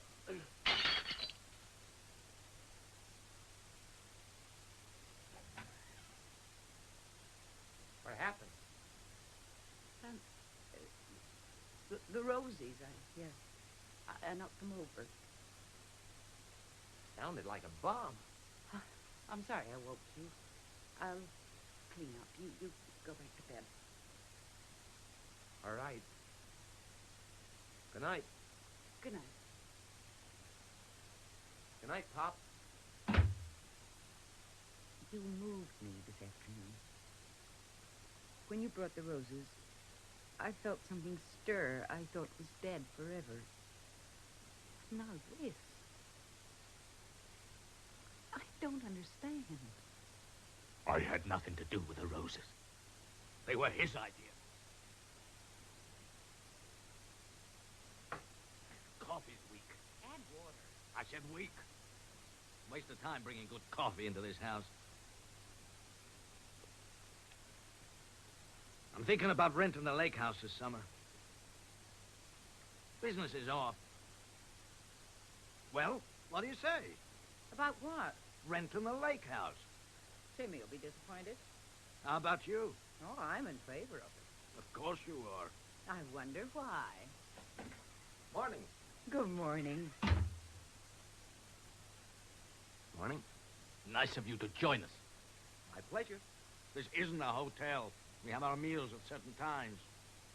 You should have woke me. No, it's all right. Of course it is. Sit down. What do you want? Coffee. Just coffee? Yeah, my stomach's a bit shaky. You should have taken that stomach powder. No, it'll be all right. 2 days, 2 hangovers. Is that what they taught you in the Army? Cream, please. Oh. Thank you. I'm thinking of renting the lake house. How come? I can use the money. Oh. Well, that all you're going to say? What do you expect me to say? I thought that house meant something to you. It does. But if you need the money... A bunch of strangers sleeping in our beds, using our things doesn't bother you at all? It has to be. Of course, I forgot. What's a little summer cottage after the earth-shattering things you've been through? Mom, do you have more cream? Yeah, I'll get it. Yeah, well, what do you want more cream for? Coffee's strong. It's weak. Well, no, it's too strong for me. Here. Thanks. A few months in the Army, they're experts on everything, even coffee. Who said that? By the time I was your age, I was in the coffee business 9 years. 9 years. When I was 17, they sent me to Brazil for 3 months. I know. I've never been out of New York before, but I went down there on my own and did my job. For Emerson, wasn't it? No uniform, no buddies, no Uncle Sam to lean on. Just myself. All alone in that strange place. Well, that's the time you grew the mustache to look older. Who's telling the story? Sorry. 35 years in the business. He's going to tell me about coffee. Look, I wasn't telling you anything about anything. I just said that for me, the coffee was too strong. What time's dinner? Mom expects us at 12. I suppose you'll wear your uniform.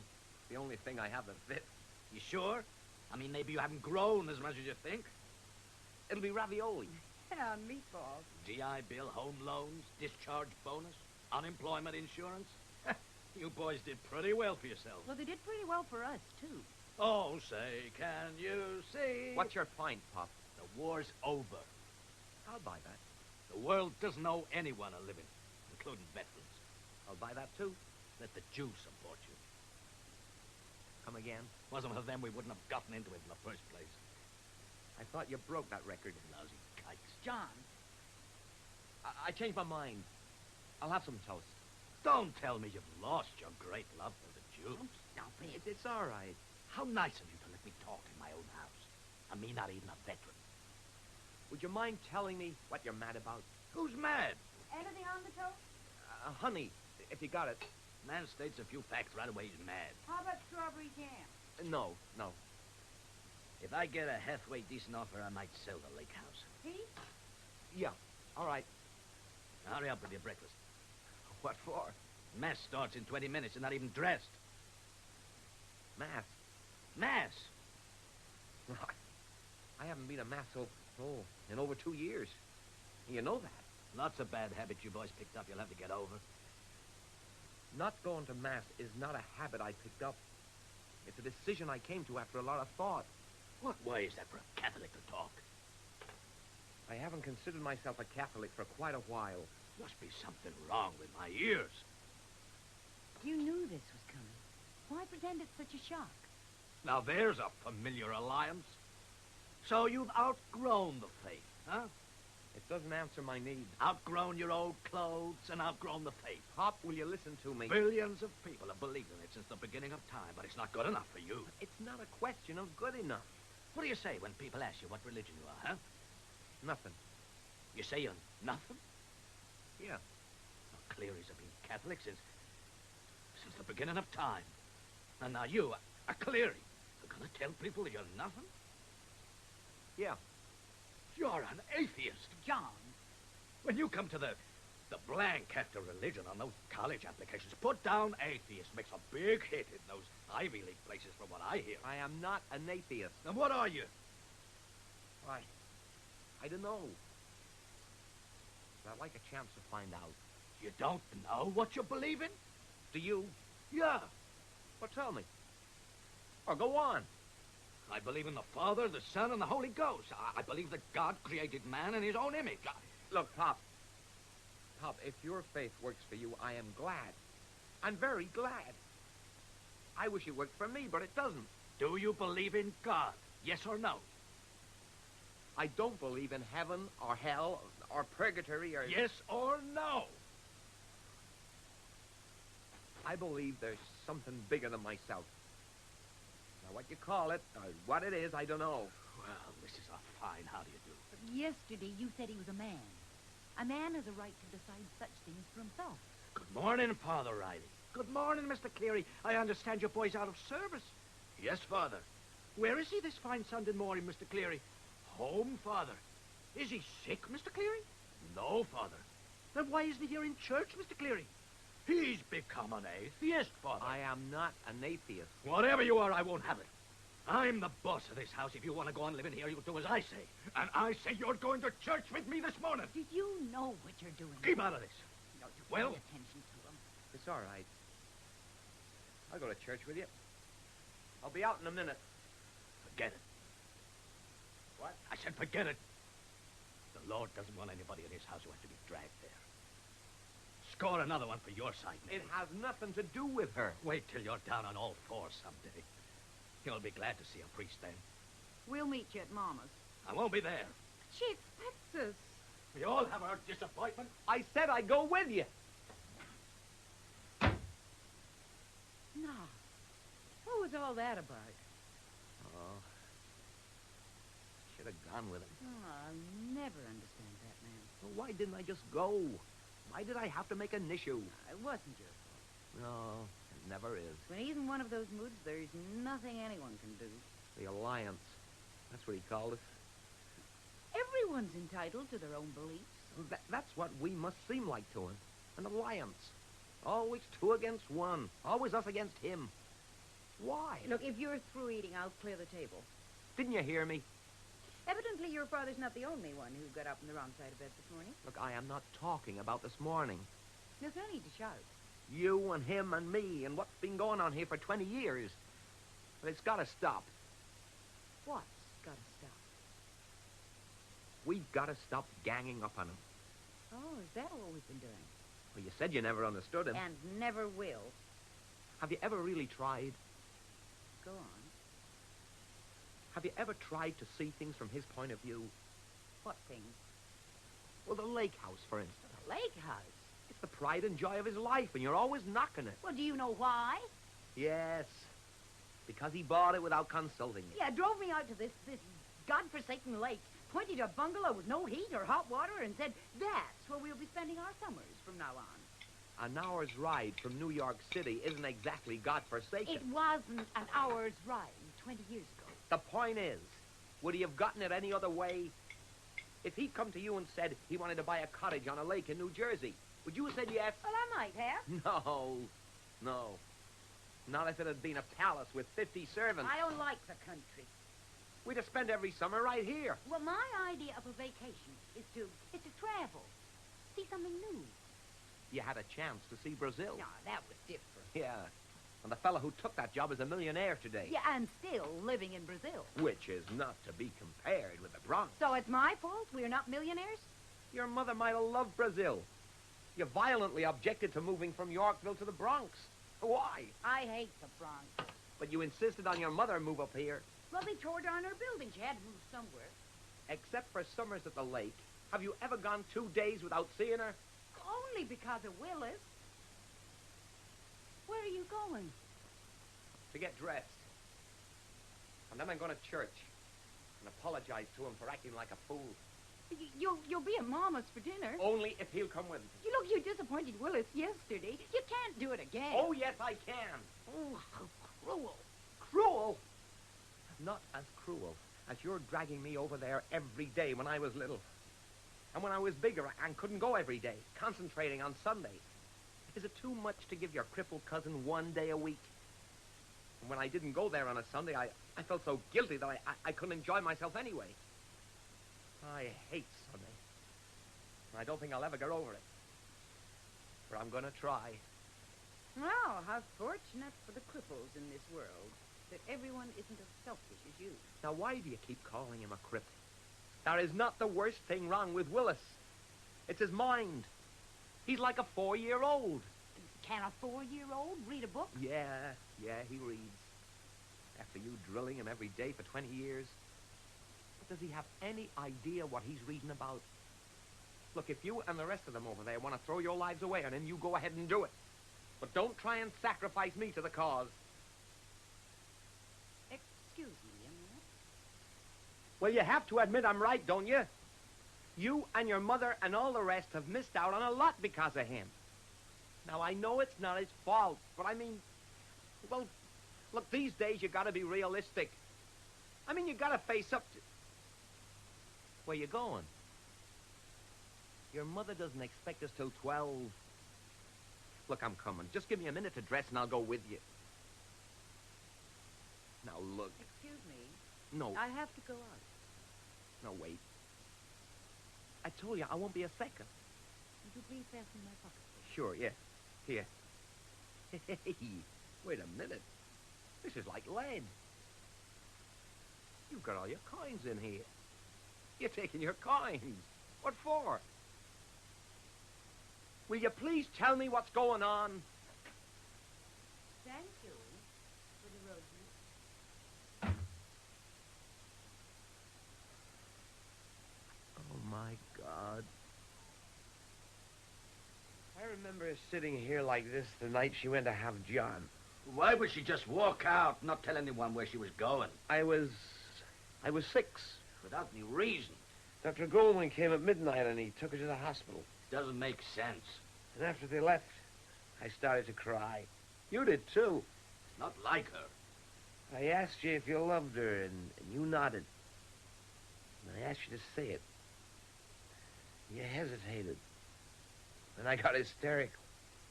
And to quiet me, you finally said, I love her. Maybe she's at Sophie's. No, I called Sophie. It's after 10. I call everybody. She's been gone 12 hours. And they all said they'd call back if they heard from her. If she's not here by 11 o'clock, I'm calling the police. I wonder what difference it would have made if John lived. I wonder what department you call.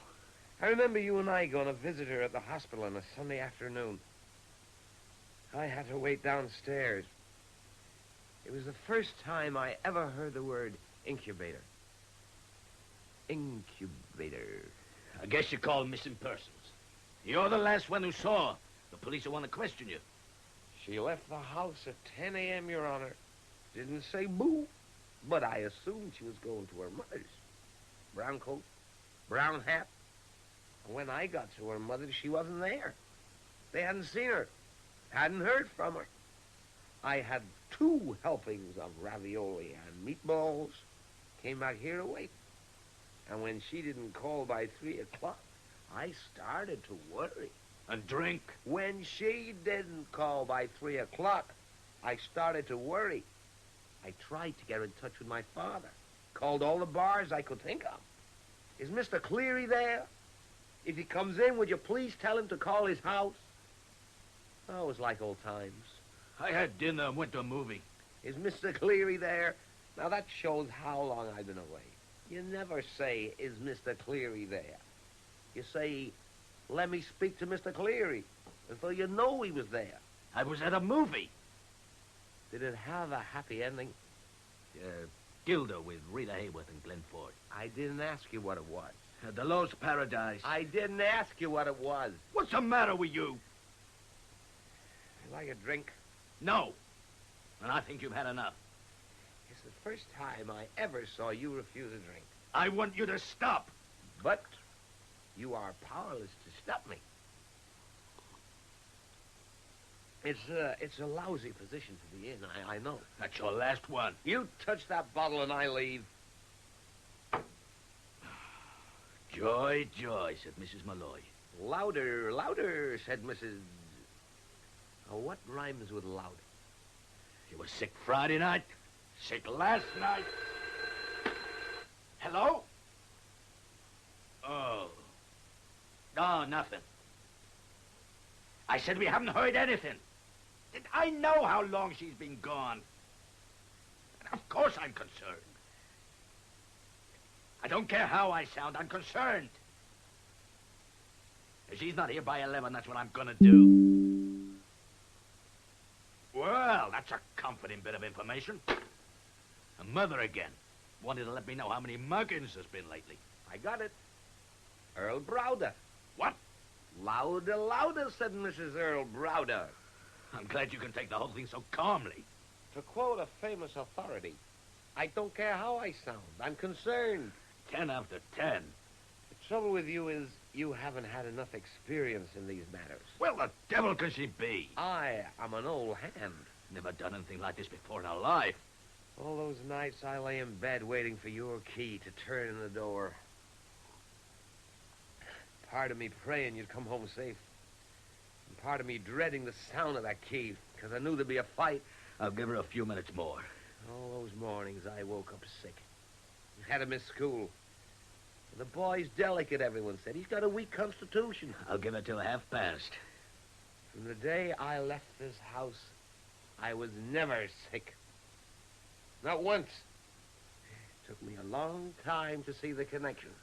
Where can she go? She has no money? Wrong. What? You said wrong. I want to know what you meant. Let go my arm. Thanks. She took her coins. What? Her coins. She took them with her. All of them? All of them. Why didn't you mention it before? She had over $50 in dimes and quarters. Person could go quite a ways with $50. You saw her take them? Yep. Didn't it strike you as peculiar? Everything strikes me as peculiar. Or something you're not telling me. We all have our little secrets. There is something. Take you and your money, for instance. I want to know what it is. I mean, for all I know, we could be millionaires. I want to know why your mother left this house. Just between us chickens. How much do you have? I need a drink. Oh, no, you don't. Answer me. If you don't put that bottle down, I am leaving. I want an answer. See you around the pool hall. You ain't going nowhere. Answer me. This is a hell of a way to treat a veteran. I've taken all that crap from you. I'm going to. You want an answer? I want a drink. Is it a deal? Give me the bottle. First, the answer. I forget the question. Why did your mother leave this house? Well? We had an argument. About what? I don't remember. Probably something to do with your drinking. Yep. That's where it was. She said that I drank too much. She's right. Yep. I never thought I'd see the day when you and she would argue.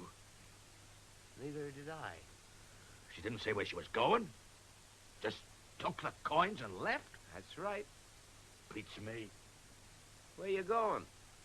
To get something to eat. Eat? I didn't have any supper. A minute ago, you're so worried you couldn't even sit down. I'm just going to have a sandwich. Have a banquet. What are you getting mad at me for? You're the one who argued with her. Which absolves you completely. She might jump off a bridge, but your conscience is clear. A person planning to do something like that doesn't take a bunch of change along. She thanked me for the roses. Don't you have any consideration for other people's feelings? Consideration? Don't you know how much it pleased her to think they were from you? You talk about consideration. How could you do it? Do you have any idea how I looked forward to this morning? To Mass and dropping in at Rafferty's afterwards with you in your uniform? Always the injured party. You'll be the injured party in about 2 minutes. I already am. Real rough you had it. Good food, good clothes. Always a roof over your head. Hey, ho, everybody. It's Count Your Blessings time. Yeah, I'll tell you what rough is. Being so hungry you begged. Being thrown out in the street with your few sticks of furniture for all the neighbors to enjoy. Never sleeping in a bed with less than 2 other people. Always hiding from collectors. Having to leave school at the age of 10 because your father was crippled for life and it was your job to support the house. Oh, you had it rough, all right. The subject was roses. Where I couldn't have gone with your advantages. What I couldn't have been.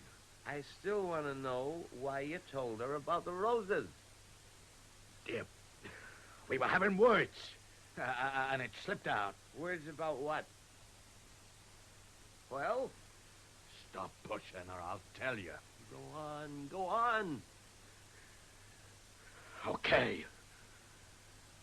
The humping I'm getting is not worth the humping I'm getting. You pig. I'm warning you. You pig.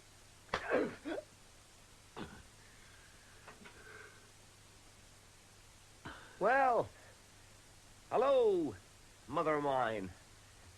Sorry I've had one. Where have you too been? Many. I was I've about to call the lost police. My cathedral. I want to know where you've been. Are you going to tell me where you've been? You wouldn't believe me. Of course I'd believe you. You don't look well, Timmy. Appearances are deceiving. I feel terrible. Why wouldn't I believe you? You just wouldn't. Tell me and see. I went to the movies. Go on. That's it. You just went to the movies? That's right. You've been gone over 12 hours. I stayed for several shows. Are you trying to tell me you were at a movie for 12 hours? I knew you wouldn't believe me. I believe you. Thank you. What did you see? Now, that means you don't believe me. No, I guess not. I demand to know where you were. Well, I went to the Hotel Astor, picked up a man, had a few drinks, a few jokes, went to his room. Stop it. Oh, but I was just getting to the best crowd. You're making a fool of yourself. Is there anything I could say that you would believe? Say you took a bus downtown, you walked around, visited the museum, had dinner, went to Radio City, and came home. I took a bus downtown, walked around, visited a museum, had dinner. Went to Radio City and came home. Went to Radio City and came home. I'll buy that. And if you've any sense, you buy a 2-pop. I don't have any sense. I'm just a poor, ignorant slob whose wife's been missing 12 hours, and I want to know where she was. What difference does it make? Stay out of this. How? What are you going to tell your mother? Nothing. The poor woman's almost out of her mind. There's a joke here someplace. At least call her and say you're home. She'll want an explanation. When I tell her, she won't believe me any more than you did. I'll believe you when you tell the truth. What is truth? Sorry. I'll tell you this. In all my life, the past 12 hours are the only real freedom I've ever known. Did you enjoy it? Every moment. Why did you come back? I'm a coward. Will somebody tell me what's going on? You heard the question, ladies and gentlemen. Up there in the balcony, the bearded gent with... Oh, dear. Oh, dear me. I'm sorry, folks, but I'm just going to be ill. Oh, wait, dear. No, just leave me to dial phone. Just leave me to it. He didn't want me to hold his head. What happened to your coins? I spent them. How? I took a bus downtown, walked around, visited a museum. Wasn't for his drinking, none of this would have happened. Why do you say that? If he didn't drink, you and he wouldn't have argued. Well, isn't that why you left? Because you had an argument about his drinking? We had an argument. But it wasn't about drinking. What was it about? You, mostly. Go on. He thinks I don't give you enough credit. Feels you're quite a guy. He said we had to stop ganging up on you. That's what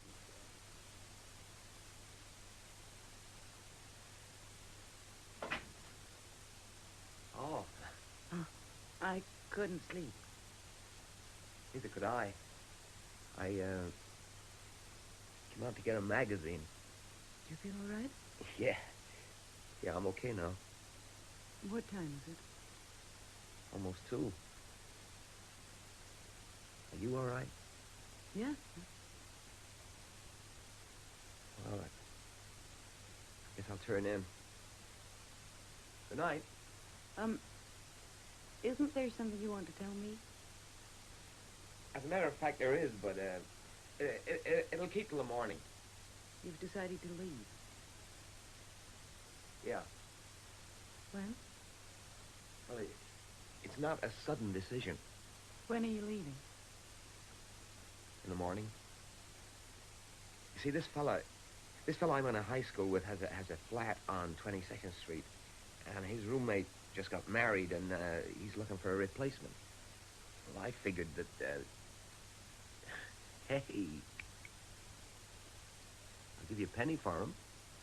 Hmm? Oh. An apple core. What? An apple core. I was due to start working for a law firm. Passed all the interviews and had been notified to report for work the following Monday. On Sunday, my sister and I were walking in the park, and a blonde boy, who had a crush on me, but was too bashful to speak, demonstrated his affection by throwing an apple core which hit me in the face. When I woke up Monday morning, I had the most beautiful black eye you ever saw. I was too embarrassed to start a new job looking like that, so I called in sick. They called back to say the position had been filled for somebody else. The next job I found was the one that brought your father and I together. I often think of that apple core. I wonder what my life would be like if it had never been thrown. Everyone wonders about things like that. I was going in early to type up some dictation I'd taken the night before. Front Street was deserted. As I walked, I had the sensation of being watched. I glanced up at the office I was passing and saw this young man, your father, staring down.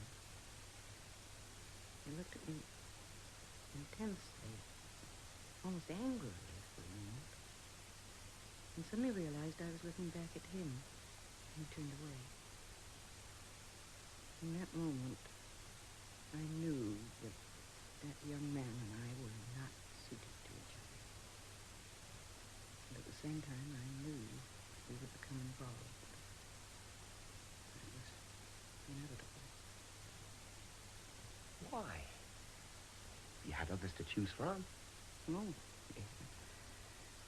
All gentle, considerate men. All very much like my father. One of them was the baker from Patterson, New Jersey, that we always joke about.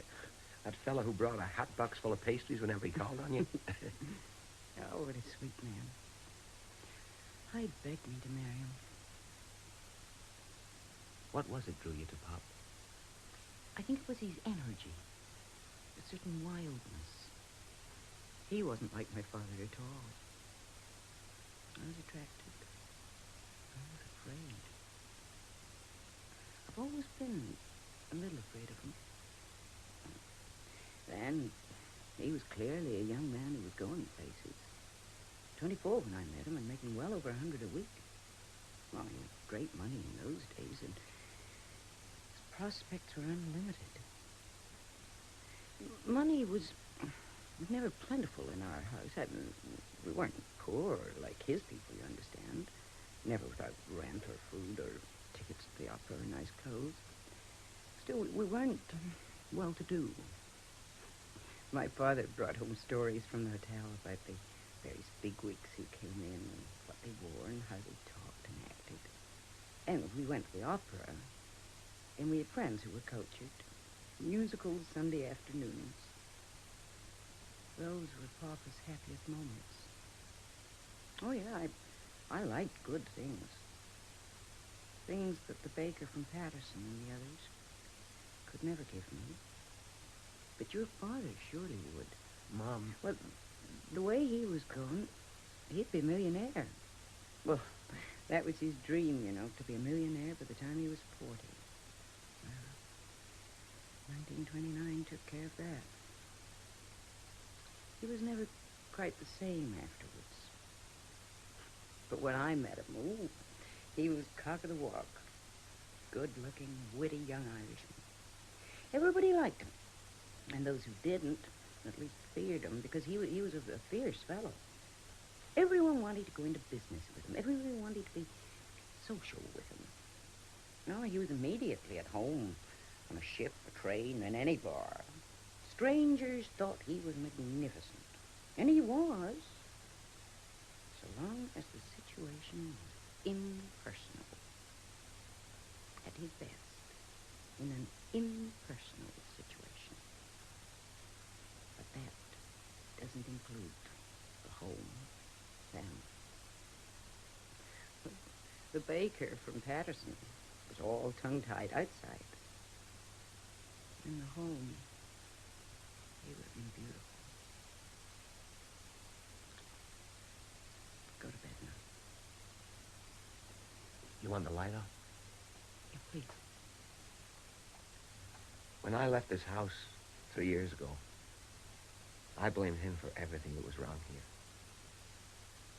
When I came home, I blamed you. Now I suspect that no one's to blame. Not even me. Good night. Good night. Who loves you, Matthew? You do, Paul. Why, Matty? Because I'm a nice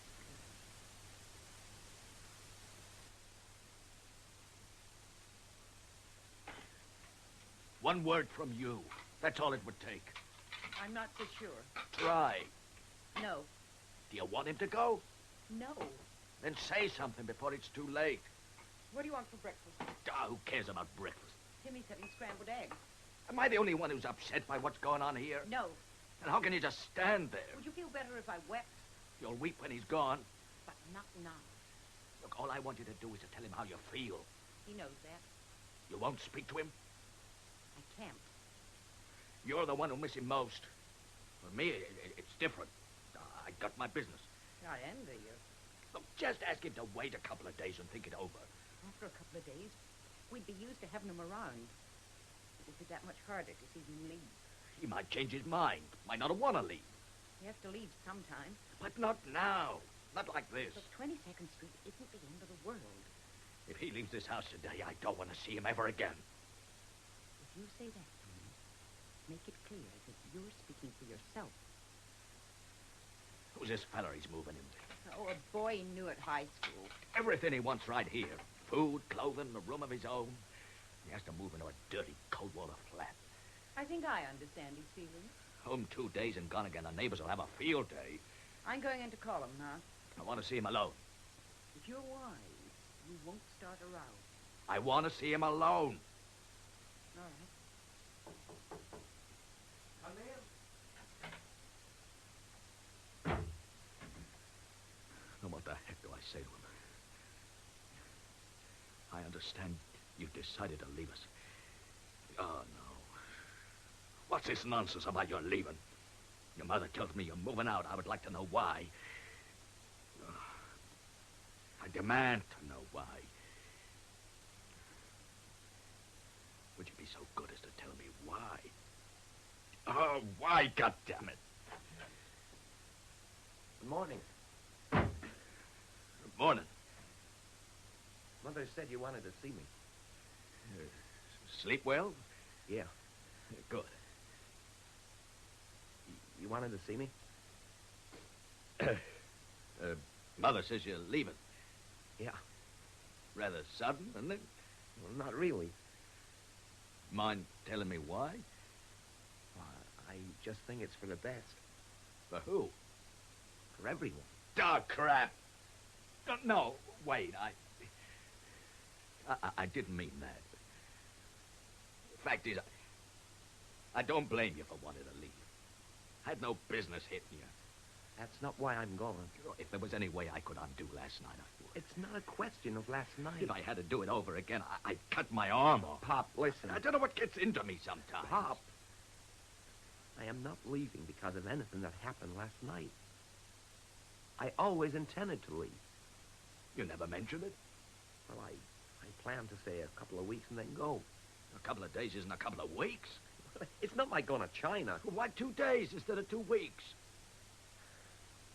Because I know that if I stay 2 weeks, I'll never leave.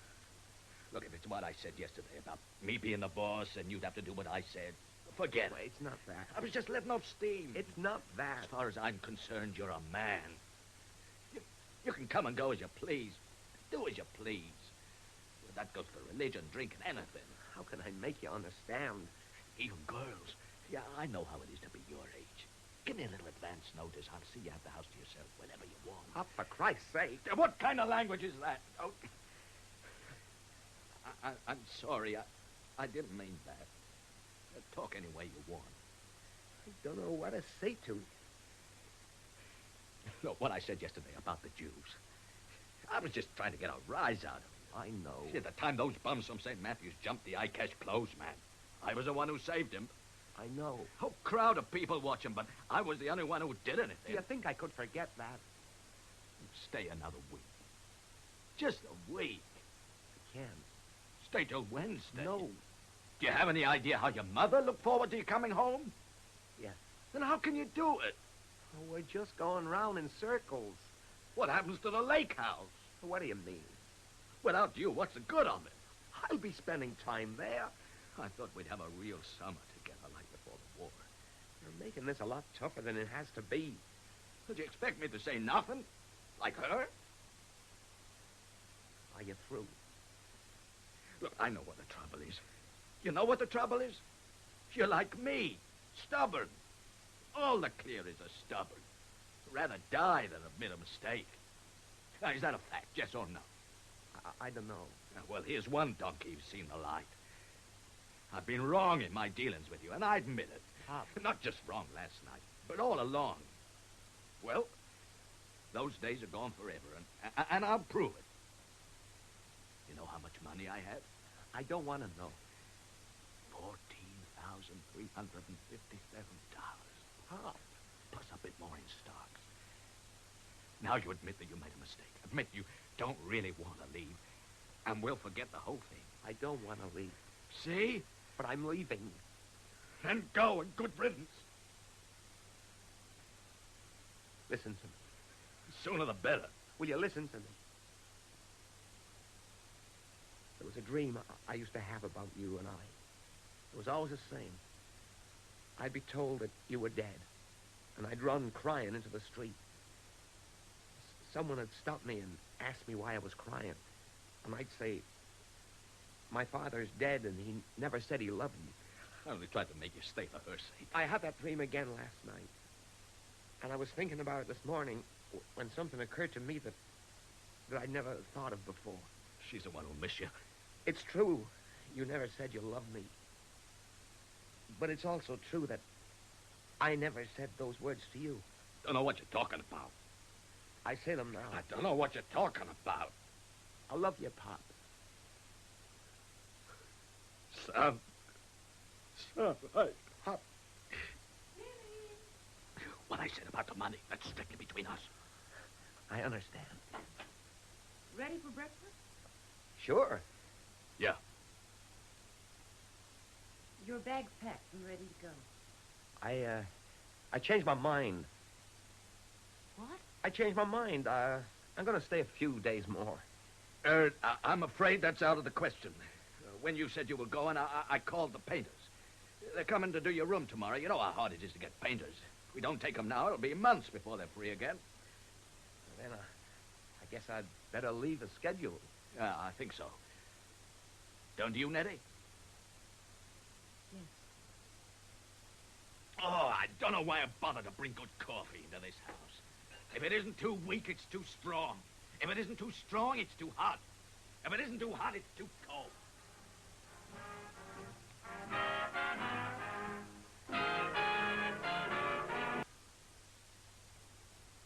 You've been listening to Cyril Shapps as John Cleary, Doreen Hepburn as his wife Nettie, and Donald Donnelly as their son Timmy in The Subject Was Roses by Frank D. Gilroy.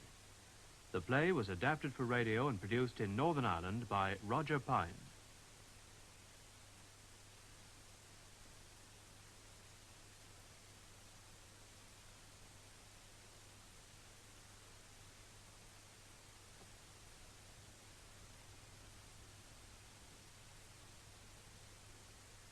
Well, now we'll have the news at 10 o'clock, in about a minute and a half.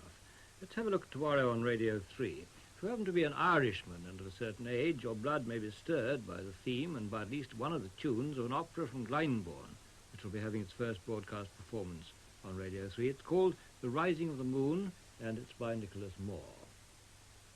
Beverly Cross, the librettist, tells us the plot of the opera was invented during a lunch of game pie and burgundy in a restaurant Tuesday, November the 26th, 1966, adding that the producer Colin Graham and the designer Osbert Lancaster also had a hand in it, and the composer was a hard taskmaster when it came to setting it to music. I have to apologize because we should have the weather, but it's not at the moment to hand, so nothing I can do about it at the moment. We'll have it, I think, perhaps after the news. The program I'm talking about on Radio 3 is tomorrow at 4:35.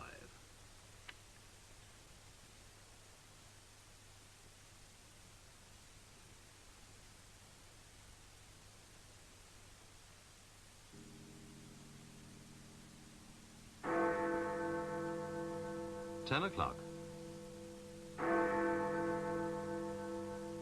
This is BBC Radio 4. Here's the news read by Sean Kelly. Ministers of 7 Arab countries are meeting in Tripoli on Monday to discuss their differences over Middle East peace negotiations. In Belfast, the army has again warned British troops about security precautions on or off duty. Merseyside, Glasgow and Aberdeen dockers have voted to return to work on Monday. At the start of the football season, there were disturbances at Reading and Bristol Rovers grounds. In the Middle East, Arab leaders are trying to resolve their differences over the American peace proposals. The foreign and defense ministers of 7 countries have arranged to meet in Tripoli, the Libyan capital, on Monday. The countries are Egypt, Syria, Iraq, Jordan, Algeria, Sudan and Libya. The Lebanese foreign minister said his country hadn't been invited, but tonight the Prime Minister of the Lebanon arrived unexpectedly in Cairo. He was said to have a message from President Halou. In Cairo, President Nasser has been meeting his senior policy advisors in emergency discussions about the rift among the Arabs. Yesterday, an envoy from Iraq, which leads the opposition to the American plan, flew in with a message from President Bakr. A report from the Egyptian capital tonight says the commander of the Soviet Air Force, Marshal Kutakov, has arrived there from Moscow. In Israel, a committee of ministers is drafting the formal Israeli reply to the American peace proposals. The cabinet have already announced their decision to accept the plan, though with reservations. The foreign minister, Mr. Eban, has said that President Nasser helped Israel to reach her decision. In a radio interview, he said Israel had 3 choices. She could reject the proposals, accept them unconditionally, or with reservations. President Nasser's acceptance, with qualifications, had left Israel free to do the same. After Thursday night's shooting by an army marksman of a Roman Catholic teenager in Belfast, British soldiers in Northern Ireland have again been warned to be cautious at all times, whether on or off duty. From Belfast, Chris Underwood. Some 2 months ago, a statement purporting to be from the Irish Republican Army warned that for every Irishman killed during the Troubles, 2 English soldiers would die in reprisal. This IRA warning was repeated during recent troubles in the Catholic Falls area. Troops are instructed not to go to trouble areas while off duty, and if they do go out, to go out at least in pairs. As an added precaution, extra guards will be placed on military vehicles, and the Army are doubling up on mobile patrol personnel. A statement from the governing body of the Apprentice Boys of Londonderry tonight decided that they will observe the government's ban on parades here and not march on August the 12th, the anniversary of the relief of the city. Instead, they will hold a rally and have asked that all pubs in Londonderry City should close for the day. But the ban was in fact defied tonight by 500 members of the Orange and Apprentice Boys in Dramara, County Down, who paraded to the opening of a new hall in the village. Extra police were on duty, but no attempt was made to stop the parade. In Belfast this afternoon, shoppers had to leave the main Woolworths store in the city after an incendiary device had set paper alight in a storeroom on the 3rd floor. Police and troops cordoned off the area as firemen moved in. Little damage was caused. An extremist organization in Dublin has claimed responsibility for 2 shooting incidents this week involving American servicemen, the latest last night. The man concerned, a Marine Lance Corporal, has now been discharged from hospital. The sailor, shot on Tuesday night from a passing car, is still detained. The extremist group, calling themselves the Invincibles, have said that if any of their members are caught, they'll kidnap an Irish bishop or a politician. Another organization, the Irish Indochina Solidarity Committee, has claimed responsibility for Tuesday night shooting. Final confirmation of the end of the dock strike came today when dockers on Merseyside and in Scotland voted to join their colleagues throughout the rest of Britain in a return to work on Monday. Philip Whitfield. 5,000 dockers met at the old Liverpool Boxing Stadium this morning, and despite earlier uncertainties about whether or not dockers in this normally militant port would accept the Pearson recommendations, only a handful voted against acceptance of the terms. The shop steward's chairman said he was disappointed in the outcome of the Pearson report, but it would be suicidal to go it alone. And Mr. Lou Lloyd, their district union official, said the vote to go back didn't mean an end to Merseyside's militancy. They would continue to fight the employers. 1,500 dockers from Glasgow similarly endorsed the return to work, and in Aberdeen, after dockers had voted for the return, they said they would give priority to shipping essential cargoes to the Orkneys and Shetland Isles. In fact, priority will be given at every port on Monday to moving perishable cargoes, fruit, meat and vegetables especially, which have lain in ships and dockside warehouses during the strike. On the employers' side, they will be working hard to hurry ahead with their modernisation schemes for London, Southampton and Hull. Afternoon Theatre.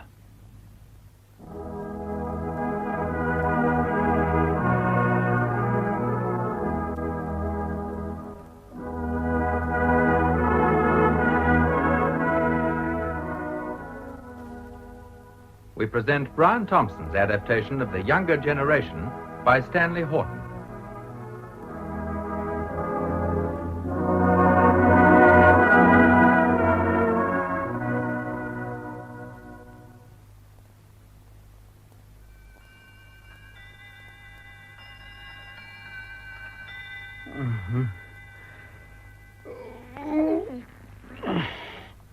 What was that? The clock, Jim. You've been asleep. Oh, yes. Good heavens, Alice, it's after 10:30. Are the boys in yet? No, dear. If they'd come in, I would have woken you. A letter's been delivered. Letter? By hand. It's on the sideboard. Huh? No, there, dear. Against the plant. Ah, it's the same handwriting as the other letters. Yes. I ought to know it. I've seen it somewhere. There's no doubt it's a man's. Don't you think we ought to open it, James? Oh, no. We'd better not do that. Well, what shall you do, then? I shall ask Grace to show it to me. Suppose she refuses? But then I shall make her show it to me. Well, if you're going to make her show it to you, you might just as well open it yourself. But that wouldn't be quite honourable, Alice. I would never think of opening Grace's letters unless... Unless she refused to show them to me. And what then? At last. Now then, your mother's been anxious. Well, Reggie, did you win? Win? I should jolly well think so. Walk round them. Where's Arthur? Oh, I don't know. Haven't you seen him? No, he's been playing for the second at home. I've been playing at Liverpool. You're very late. Oh, hang it all, Dad. It's only just after 10. It is after 10:30, Reggie. Well, I've had to come from Liverpool. It doesn't take 5 hours to come from Liverpool. Well, I had to get something to eat, hadn't I? All right, my boy, I'm not going to argue about it. You're old enough to be trusted, but you know I don't like you to be out too late on Saturday night. I can't make out where Arthur is. So knew you had something to eat in Liverpool, Reggie. Where did you go? To our place. I don't know why you couldn't have come straight home. I could have kept your tea for you. Did any of the fellows go with you? Only Jones, our left back. He was captain today. Did you go to a confectioner's? No. I could have told you a very nice confectioner's. No, a restaurant. Whereabouts? Oh, can't say. I don't know Liverpool. What name? Oh, I forget. Jones knew it. A teetotal place? Oh, I really don't know. Well, what on earth does it matter? Oh, Reggie, don't be so bad-tempered when people ask you questions. Well, you're always bothering me about what I've been doing and where I've been. Anyone would think there was something wrong in having tea in Liverpool. Whose writing is that, Reggie? On the letter there. Oh, Clifford Rawson's, isn't it? I say, Dad, I wanted to ask you something. Well, my boy? Don't you think I might chuck being secretary of the Sunday school now? Reggie! You want to give up the secretaryship? What for? Do you find the work too hard? No, but it spoils a Sunday afternoon. You couldn't be better employed on a Sunday afternoon. Well, of course, that's a matter of opinion. Reggie, if you give up the Sunday school, I shall be very grieved. Oh, it's enough to make a fellow want to emigrate. Oh, gracious, Reggie. I wish I could go to Canada like Tommy Leslie. He went because he could do no good here. And he travelled steerage. I had a picture postcard from him last week showing him milking a cow. If you want to milk cows, there's no need to go to Canada. He's out in the fields at 5 every morning. Well, that wouldn't suit you. I've hard work to get you up by 8:30. Oh, rot. It's fine. It's a man's life. Then I've got to keep on at the Sunday school. You know perfectly well I don't wish you to give it up. Oh, I shall write and ask Tommy Leslie if he can get me a job in Canada. I shall. Oh, Yeah. Reggie. Oh, sorry. You've upset a cup. You'll have to drink from that one. I don't want any coffee. What's the matter with him? He's feeling restricted, and he's very bad-tempered. I can't see why. Is Arthur in? Not yet. Put the tray down, Grace. I want to talk to you. We both want to talk to you. If it's about Reggie and Arthur, I don't think there's much I can say. In fact... It's not about your brothers, Grace. A letter has come for you. Here. Take it. Thank you. Who's it from, dear? From Miss Baker. About the bazaar, I expect. Grace. That letter is not from Miss Baker. Father. You know it's not, don't you? Come, Grace. Grace, will you show me that letter? I don't think you've any right to insist on seeing my letters, Father. I am not insisting, Grace. I am asking you to allow me. I'm 22, Father. Are you ashamed to show it to me? I'm certainly not ashamed. Thank you. Remember, I'm opening this with your permission, Grace. Darling Grace, just a line to tell you that I'm not going away for the weekend after all, so I will meet you after Sunday school as usual. Dearest love, your own Clifford. Can I have my letter, please? It is from Clifford Rawson, I suppose. Yes. Now, will you tell me, your mother and me, how it is that Clifford Rawson comes to be writing a letter like that to you? He wanted to let me know that he'd meet me tomorrow, I suppose. As usual, he says. Yes. He's been meeting you frequently? Yes. Why? Oh, Father, if you can't understand, I suppose you used to meet Mother. I never met your father secretly, Grace, especially after teaching a Sunday school class. You mean that young Rawson and you are fond of each other? Yes. Are you engaged? No, not exactly. I told Clifford he'd have to ask you first. I can understand your being fond of young Rawson, though I haven't too good an opinion of him myself, but I cannot understand your meeting him secretly like this, and above all, you're telling me a deliberate lie. A lie? About that letter. It's entirely your own fault, Father. My fault? We had to keep it secret, because you're so strict that you never would let me meet a boy alone. How can you get to know anyone well enough to find out if you want to be engaged to him, unless you see a good deal of him first? You've always had plenty of opportunities of meeting your brother's friends here at home, and young men at the tennis club, and at the chapel. That's not quite the same thing, is it? Then I am to understand that Clifford Rawson wants my consent to your engagement. Yes. Very well. I don't promise to give it, you understand? I shall have to think about it and talk it over with your mother. And I must speak to Arthur about Clifford. I must know a great deal more about him than I do at present. You must see him at once, James. Certainly, I shall write tonight and ask him to come see me tomorrow. Will you let me write and ask him, Father? You? Yes, very well, if you prefer. I do. What time tomorrow? In the afternoon. I'll write at once. James, who would have believed it? I'm sorry to find out that Grace has been deceiving us. But we must be very thankful it's no worse. I shall ask Arthur. He's a friend of Clifford's. Yes, the great thing is to find out whether he's steady. I have heard he comes home very late sometimes. Aha! Caught you napping. Tom. My goodness gracious, it's Tom! Oh, well, this is a surprise. Yes, I meant it to be. I had to come across from Germany on business, and I wasn't sure whether I'd have time to get down here to see you, so I didn't write. But here I am. It's 5 years, Tom, since we saw you last. Yes, time flies, doesn't it? It's too bad of you not to come over oftener. It isn't very far from Hamburg to here. Well, it's no further from here to Hamburg. Why don't you come and see me, Jim, you lazy beggar? Well, I've been intending to for years, but... And how are you all, eh? Splendid. Children? Oh, they're grown up, you forget. By gad, so they are. There's only Reggie still under 21. And you'd never guess it from his behaviour. You'd like a bit of supper, Tom, I dare say. No, thanks. I had dinner in the train. Coffee, then? If it's not troubling you. No, it's ready here. We always enjoy a cup of coffee in the evening. And what will you smoke, Tom? I'll try some of your tobacco, Jim, thanks. Do you like a feather mattress? What for? To sleep on, of course. I must go and see about your room. Oh, don't you trouble. Sleep in the bath if necessary. It's not necessary. We have a spare bedroom. Well, how's Mother? I'd like to go round tonight and see her for a few minutes if it's not too late. Well, she never goes to bed until 11. Wonderful old woman, Tom. She writes to me regularly, once a month. There's always a bit about you and a bit about herself and a good deal about the chapel. She goes to service morning and evening on Sundays. She even kept up her Bible class till last year. Amazing. Still, I can't help feeling that she seems to regard the chapel as the hub of the universe. It is the principal interest in her life.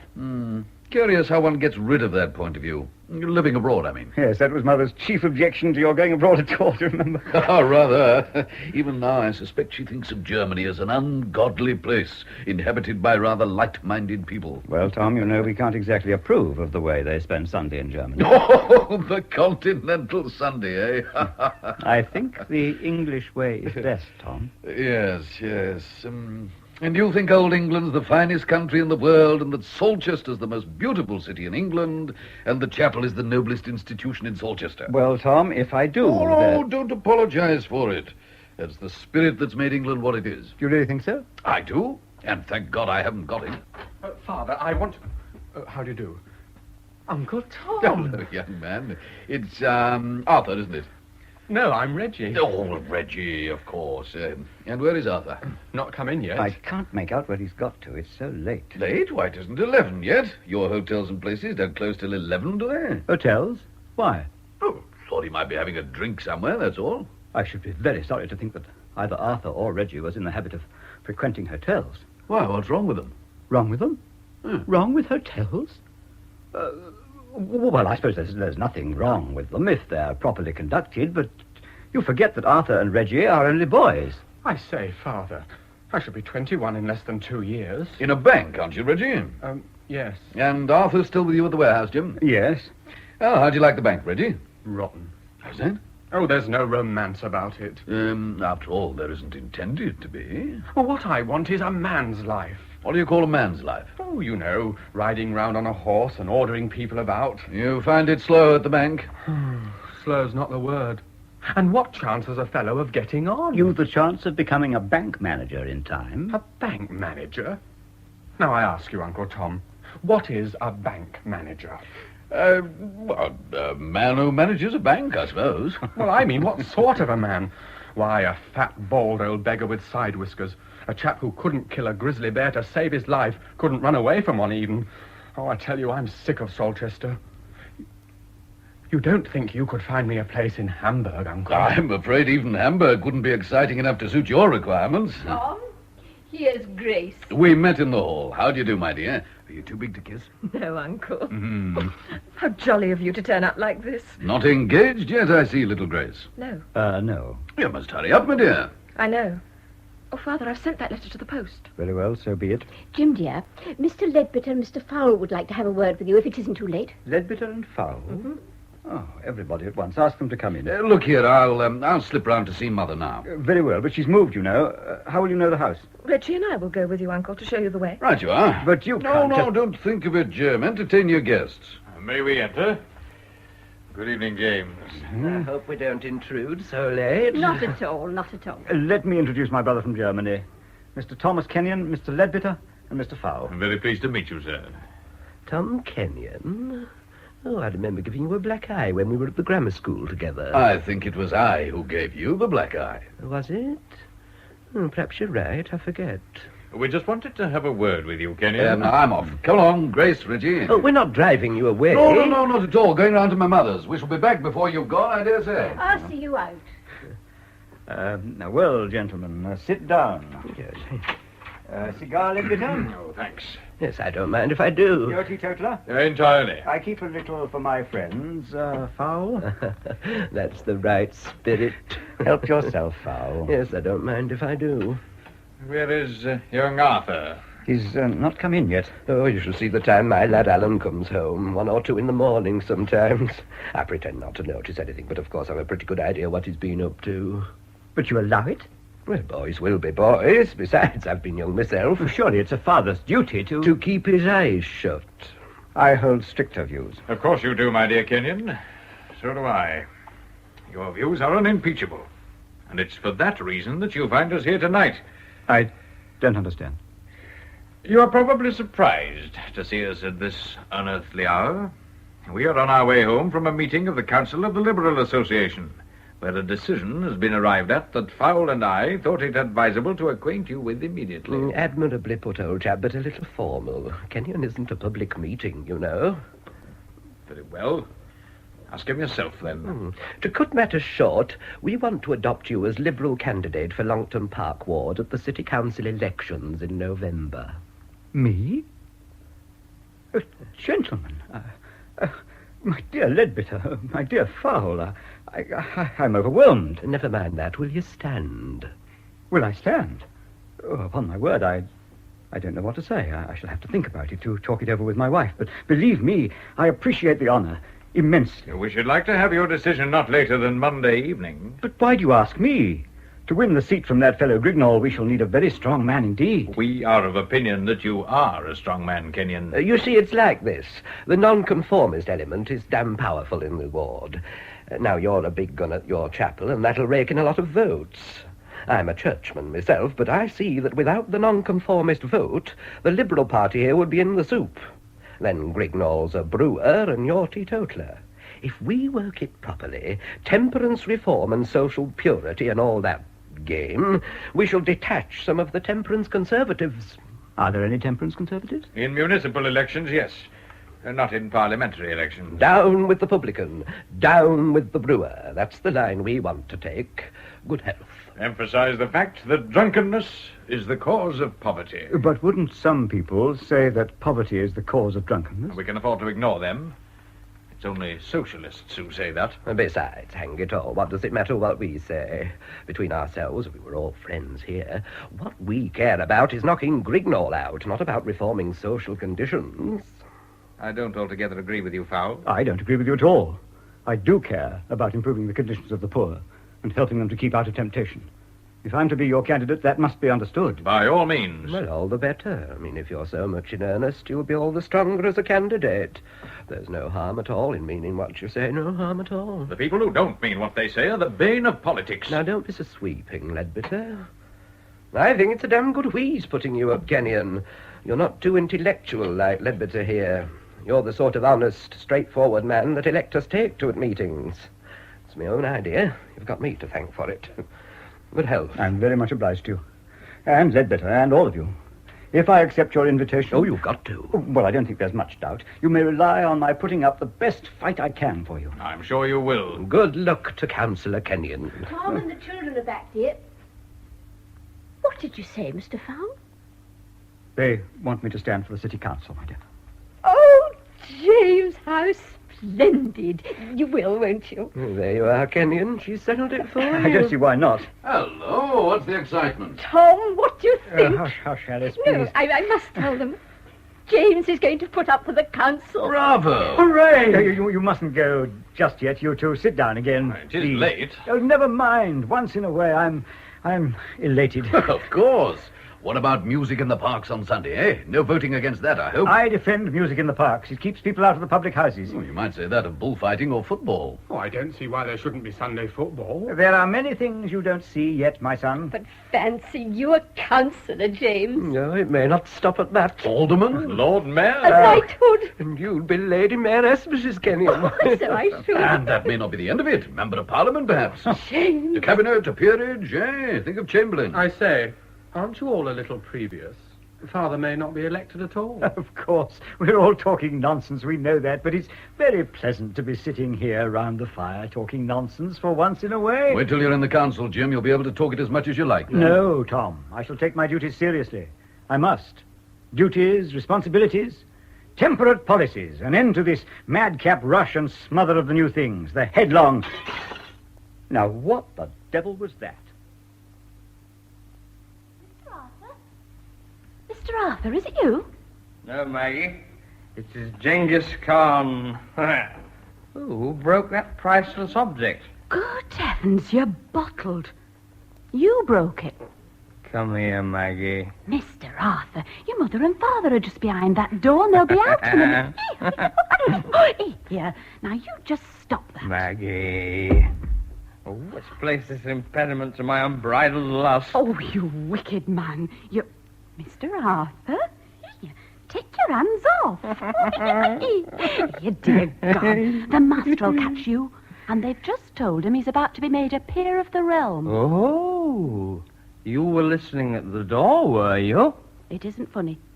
Just one little kiss. You're a wicked boy. Oh, I was a wicked man a moment ago. Why, you kiss like a boy. Here, now let me go. I love you, Maggie. For shame, Mr. Arthur, that's not funny. If Father is to be made a peer of the realm, I shall be a lord at least, and you will be my lady. Ugh. What's the matter? Oh, you're drunk.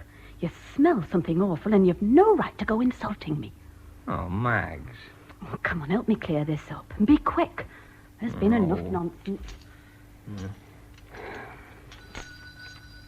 Oh, now they're ringing for me. Sweet heavens, man, get away from that door. I'm going to hide under the coat rack, and then I'll spring out and bite your bot... No, Maggie, no offense. You wait there, and don't you even breathe until I come back. Oh, Maggie, you're an angel. If I even so much as dream that you have, legs under that skirt again, I'll enter a monastery, I swear it. I have drunk of the good red wine. Matter of fact, I've drunk of the lot. And I'm here, cowering under the coats, and I defy anybody to get... Oh, God. What have you done now? Oh, the hat stand. Yeah. Here, come out at once. This house is not in sympathy with red-blooded Englishness such as made our country great. Maggie. No. Oh, here, if my old mother could see you, she'd brain you. What? Oh, nothing. Pull yourself together. You're to go in. They know you're here. And Mr. Arthur. Yes? Oh, you silly baby. Come on, let go of me now. Here, pull your tie straight. And try to look as if you belong to this planet. Is the old man in a good mood? That's not for me to say. Are you going to wear my apron to go in? No. Then leave hold of it. There. Now then, brace up, and they'll never notice. Right.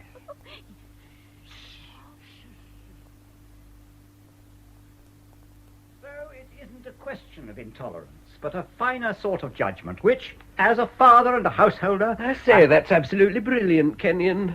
I haven't finished, Fowl. Oh, I thought you had. Anyway, never mind. Never mind? But I do.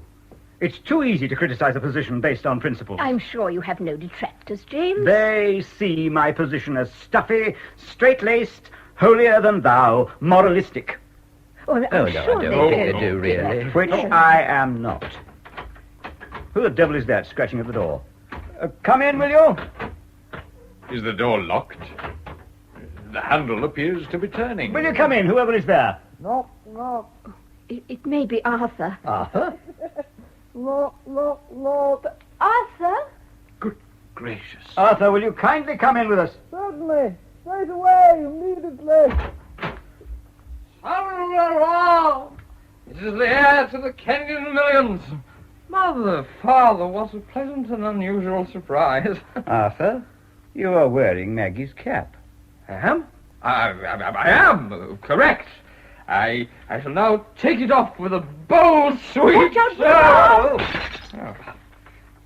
Who's placed this impediment to my gallantry? Was it you, Mr. Leadbitter? Come on now, answer. Who put that miserable piece of china in my reckless path? Arthur, you are... Will you stand still, sir? No, forgive me, but will you stand still, sir? Mr. Leadbitter, will you assist my father to stand still while I'm talking to him?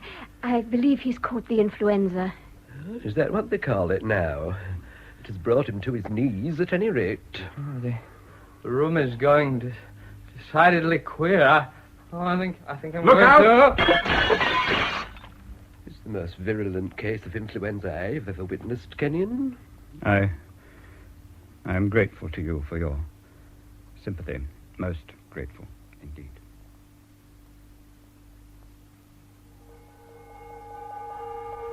Must you bang that gong, Maggie? I'm sorry, sir. Breakfast is ready, sir. I know breakfast is ready. I'm asking you not to bang the gong. I've stopped, sir. Maggie, I believe you let Mr. Arthur in last night. Yes, sir. Before the plant pot fell over, did Mr. Arthur... I understand Mr. Arthur... Good morning, Father. Good morning, Grace. I'll fetch in the tray, sir. How's Mother? Had rather a bad night. She isn't coming down for breakfast. Oh. No, she's still too upset to come down. Will you let Maggie take breakfast to her room? See to it yourself, dear. See that it's rather nice. I'll go now and speak to cook. Just pour out my coffee, Maggie. Yes, sir. Maggie, I should like to tell you how sorry I am for what happened last night. What happened last night? For what Mr. Arthur did. What Mr. Arthur did, sir? Come, Maggie. What did Mr. Arthur do? Oh, nothing, sir. Nothing? Oh, nothing to speak of. He wasn't, doing anything? Well, of course he was trying to kiss me, sir. That is what I thought. Maggie, I am deeply shocked. It is the first time a woman has ever been insulted under my roof. I will see that Mr. Arthur apologizes to you at once. Oh, sir, I shouldn't like him to do that. Well, no self-respecting girl could be content with anything else. Oh, you see, sir, Mr. Arthur was a little jolly last night, and after all, he only offered to kiss me. Well, goodness gracious, isn't that bad enough? Oh, believe me, sir, I don't mind it at all. Don't mind it, but you've got to mind it, girl. Oh, I'd much rather you let it rest, sir. Well, not on any account. It's a matter of principle with me. Mr. Arthur has got to apologize to you before everybody. I couldn't listen to him, sir. But I shall insist on your listening. Oh, sir, don't humiliate me before everybody. Don't you see, girl, that you have been humiliated before everybody, and that's why I insist upon this apology having the same publicity. No, sir. Don't argue with me about it, Maggie. I am your master, and you will have to do what I tell you. I'd rather leave first, sir. Oh, don't talk nonsense. Oh, I don't mind being kissed by anyone, even by you, sir. But when it comes to being apologized to before everybody, just as if I'd done something wrong, well, I'd rather give you notice now, sir. Very well, give me notice, then. Tell Miss Grace her breakfast's getting cold. Yes, sir. Cook is looking after Mother's breakfast. What's the matter, Maggie? Nothing, ma'am. Maggie has just given me notice. Maggie? Oh, after last night, I suppose. No, not exactly. She prefers to go rather than receive a public apology from Arthur. But if she doesn't want an apology... I want her to have one. Not so much for her sake, mind, as Arthur's. It will be good discipline for him. Did you say anything to Arthur last night? Oh, I found it impossible last night. At first he persisted in trying to shake hands with me, and after that he became violently ill. I'm very much upset about this, Grace. I've been awake most of the night thinking it over. I'm thankful your grandmother wasn't here. I think it would have killed her. The most unfortunate part of the whole business was Leadbitter and Fowle seeing it all. I don't suppose Mr. Fowle would be very shocked. He's used to that sort of thing with his son, Alan. But that's just it. I'd let Fowle see distinctly what I thought of his way of managing his boy, And then on top of that, Arthur comes in here in this condition. Disgusting. Then, of course, there was Mr. Leadbitter. He must have been terribly shocked. A very strong teetotaler. Well, it can't be helped now, Father. After all, it doesn't matter as much as it would if they went to the chapel. Oh, but don't you see, Grace? They've asked me to stand for the council just because of my views on the drink question. And now, after that, it's most ignominious. I dare say they'll keep quiet about it. That doesn't alter the fact that I cannot command their respect as I did. What do you think Fowl had the impertinence to say just as he was going? He dug me in the ribs and said, "Never mind, old chap, you'll soon get used to it," and I couldn't even answer him back. Have some more coffee, Father. No, thank you. Then, of course, Grace, you must understand this business makes it awkward for me to meet Clifford Rawson this afternoon. I wish he weren't coming today. Why? Because I intended to talk to Arthur about him, you see, to ask him if Clifford is steady. Now, of course, I should not be inclined to place much reliance on Arthur's opinion. It's very unfair of you to mix Clifford up with this. Oh, I'm not doing so, my dear. Though, now I come to think of it, I shouldn't be surprised if Clifford had been mixed up in it. Father. He's a great friend of Arthur's. I shall certainly ask Clifford what he was doing last night. It's very unkind of you to be so prejudiced against him. If he is innocent, he will have no difficulty in telling me what he was doing. I am not going to let you be engaged to him until I have made the fullest inquiries. It's not surprising that I should be suspicious. And I find out that my own 3 children have been deceiving me. I thought you weren't going to say any more about that, Father. No, I won't. But there's Arthur as well, and now, I may inform you, Reggie. What has Reggie been doing? You will know in good time. That's enough, Maggie! I expect they're all asleep. You'd better have this bacon sent out to keep warm for your uncle. By the way, you won't be going to Sunday school this afternoon, Grace, if Clifford is coming? I think not. No, better not. Morning, everybody. Oh, I say, this bacon's cold. That's your fault, Reggie. I'll have some tongue. You rang, miss? Take the bacon and eggs and keep it warm till I ring again, Maggie. Oh, very late, son. The gong's only just gone. For the second time. Oh, I didn't hear it. I'm jolly hungry.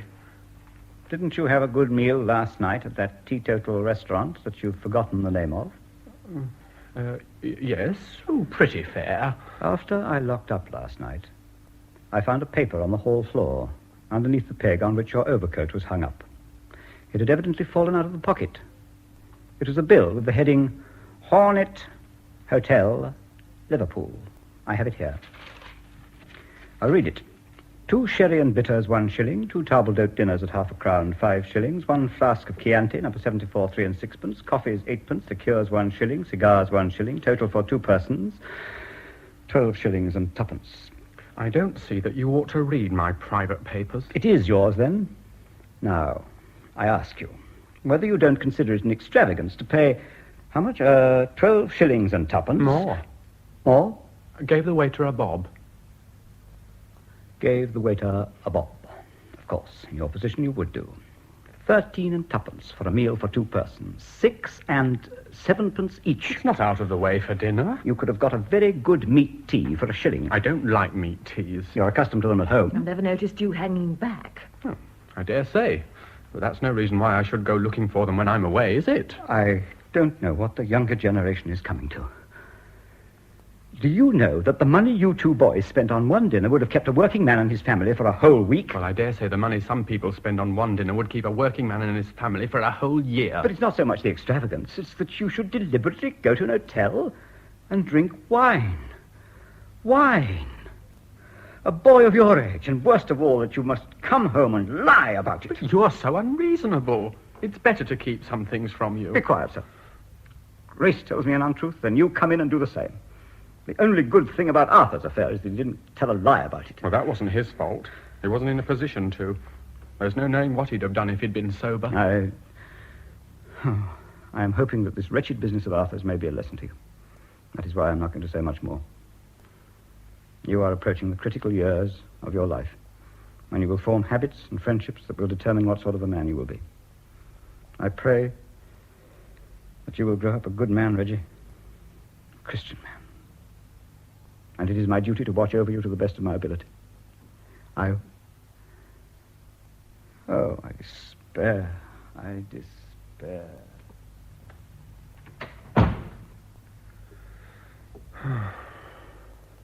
Oh, I do wish Father wouldn't pray over me. It's taking a mean advantage of a fellow. I can't answer him back like I can when he's angry. I suppose it makes you feel ashamed of yourself. Oh, all right. And you needn't take up such a high and mighty attitude. I suppose he's caught you messing around with Clifford Rawson. Will you please mind your own business, Reggie? I'm not blaming you. We're all in the same boat, it seems. We've simply got to tell fibs to Father because he thinks that we're always trying to do something wrong. Well, he's got it into his head that we want to bolt down the broad road that leads to destruction, and he spends his time dragging us back into the narrow path. Oh, as if a man can't have a little dinner with a pal without all this fuss. Strikes me the narrow path's for people with narrow minds. At least Arthur and I are grown up. Oh, thank you. Well, you wait till I'm 21. I'll show you how to manage Father then. In a way, I rather admire Arthur for breaking out like this. Though, of course, he was a fool to come home while he was in that state. I mean, he ought to have gone for a long walk. I know I should. He's, not talked to Arthur yet? No. Saving it up, I suppose. And he thinks it's more Christian to be angry in cold blood. Personally, I think it shows a nasty spirit. Hello, you two. Arthur? Oh, it's all right. Father's not here. Breakfast ready yet, Grace? It was ready about 2 hours ago. There's some bacon and eggs in the kitchen. Oh, bacon and eggs. What you want is a brandy and soda, old chap. Yeah, is Father up yet? Yes, long ago. And not in a very good temper. Maggie has just given him notice to leave. Oh, Maggie? Because of what took place between her and Arthur last night? No, because of what took place between her and Father this morning. I say, what's he been up to? It'd be absurd. He says Arthur has got to apologize to her before everyone, and she doesn't want him to. I don't mind apologizing to Maggie if I behave like a cad, but I'm not going to have it made into a public ceremony. Well, you shouldn't have made a public ceremony of kissing her, then. You might have waited until Uncle Tom had gone. What? Was Uncle Tom here? Well, didn't you notice a stranger? Well, I thought I saw several. Was it only Uncle Tom? No, you were not deceived. There were others. You chose a night when there was quite a nice little reception on. Oh, who were they? Mr. Ledbetter and Mr. Fowle come to ask Father to put up for the city council. Oh, my goodness. Yes, there'll be a holy row. I wonder what Father will say to you. I'm thinking about what I shall say to him. Well, shouldn't say anything. You'll only make things worse. Besides, he won't let you get a word in edgeways. He's too fond of talking. I expect he'll pray over you. You'll have to listen to me. I'm going to have some alterations in this house. That affair last night was only the beginning. Do you mean you're going to get drunk every night? Oh, don't talk rot. I mean, he's got to treat me differently. I'm going to have more freedom. Oh. While you're about it, you might put in a word for us. Eh, Grace? We all ought to have more freedom. I'm going to tell him just that. Quite right. If things are to go on as they do at present, I shan't stand it. I shall go to Australia. I thought it was Canada. No, on second thoughts, Australia. It's further away. Oh, I'm sorry I'm so shockingly late. Good morning, Grace. Good morning, Reggie. Ah, this is Arthur, isn't it? I've seen you, but you've not seen me. Good morning, Arthur. Good morning, Uncle Tom. Sit here, Uncle. Ring the bell, Arthur. Do you like tea or coffee? Tea, if it's all the same to you. I can't get decent tea in Hamburg. It's getting late. I must go and shave. Will you make some tea quickly, Maggie? I bought you some, miss. I thought the coffee would be cold. That's right. It is. I'll help myself. There's not much time to lose. I suppose you're all off to chapel. Oh, yes. You'll come too. Oh, I suppose so. I must go and get ready, if you'll excuse me. Grandmamma will be here soon. On her way to chapel. Yes. She always goes with us. Well, you feeling better this morning? Yes, thanks. You'd been having a lively time last night, it appeared. I suppose you despise me for it. Not in the least. What would you say if I told you I'd never been drunk before? I should be very much surprised. It's the truth. Why, don't you believe me? Of course I do, if you say so. It's the first time in my life I've ever been drunk. Never mind, it won't be the last. No, I don't suppose it will. There's a good deal to be said for getting drunk occasionally. I quite agree with you. By Jove, you are different from Father. You don't get on with your father? No. Well, at least not very well in some things. I should get on all right if he'd only let me alone a bit more. Do you expect him to have any greater confidence in you after last night? Oh, good gracious. Father's never stopped me from doing anything I wanted to. I mean, a fellow can find ways to do things, however suspicious his father may be. Only, of course, I'm obliged to do them in an underhand, secret way, and that's what I object to. I don't want to tell lies and deceive Father, but when he thinks it's a deadly sin to drink a glass of beer or go to a music hall, what else can I do? You can tell him straight out that you intend to have your glass of beer in your music hall. Oh, well, I can now, but I couldn't before I was 21. It means a row, you know. Never mind that. But, of course, I've always tried to spare his feelings and save him worrying himself. I mean, if you'd known I was going to music halls, you'd have thought I was going straight to hell. Very considerate and thoughtful of you. All the same, have it out with him. It'll do you both good. I'm going to. That affair of mine last night was a sort of symbol of revolt, throwing down the glove, as it were. I see. But was there any need to throw it down quite so violently? Well, perhaps not. But I had my reasons for doing it that way. You know, Uncle Tom, I like you immensely. Surprising how different your views are from Father's. Oh, we've lived our lives in different places. Yeah, but you were both brought up together. Yes, but I soon got away. Your father's lived all his life in Colchester. That's the difference between us. Why did you leave home? Couldn't stand it any longer. When I was a boy, I was rather like you are now. Really? I felt just like you do, probably. Only I was worse off. My parents were much stricter than yours are. Oh, impossible. Yes, they were. Just think of what my mother, your grandmother, is even now. She's pretty awful, isn't she? All of our set were like that in those days. It was understood that you were to have a good time in the next world, provided you were miserable in this one. Well, as I say, I couldn't stand it. First, I got a place with a firm in London, and after that, I went to Hamburg as their agent, and I've never regretted it. If I'd stayed at home, I dare say this place would have been too much for me, and I'd have given in to its influence like your father's done. Oh, you think it's the place? Certain of it. This Sunday morning brings it all back to me. Sunday school and chapel in the morning, and as likely as not the minister for dinner, and the roast beef and Yorkshire pudding completely spoiled for us boys because he persisted in examining us in points of theology during the meal. Sunday school again in the afternoon, chapel in the evening. We couldn't talk about things that interested us. We couldn't laugh. We couldn't run about. We couldn't read anything except the Bible. Gad, how well I remember it. Thank goodness it isn't quite as bad as that now. Oh, even here, the times have changed a little. Look here. You and I won't go to chapel this morning. We'll stay at home instead and have a long talk. All right.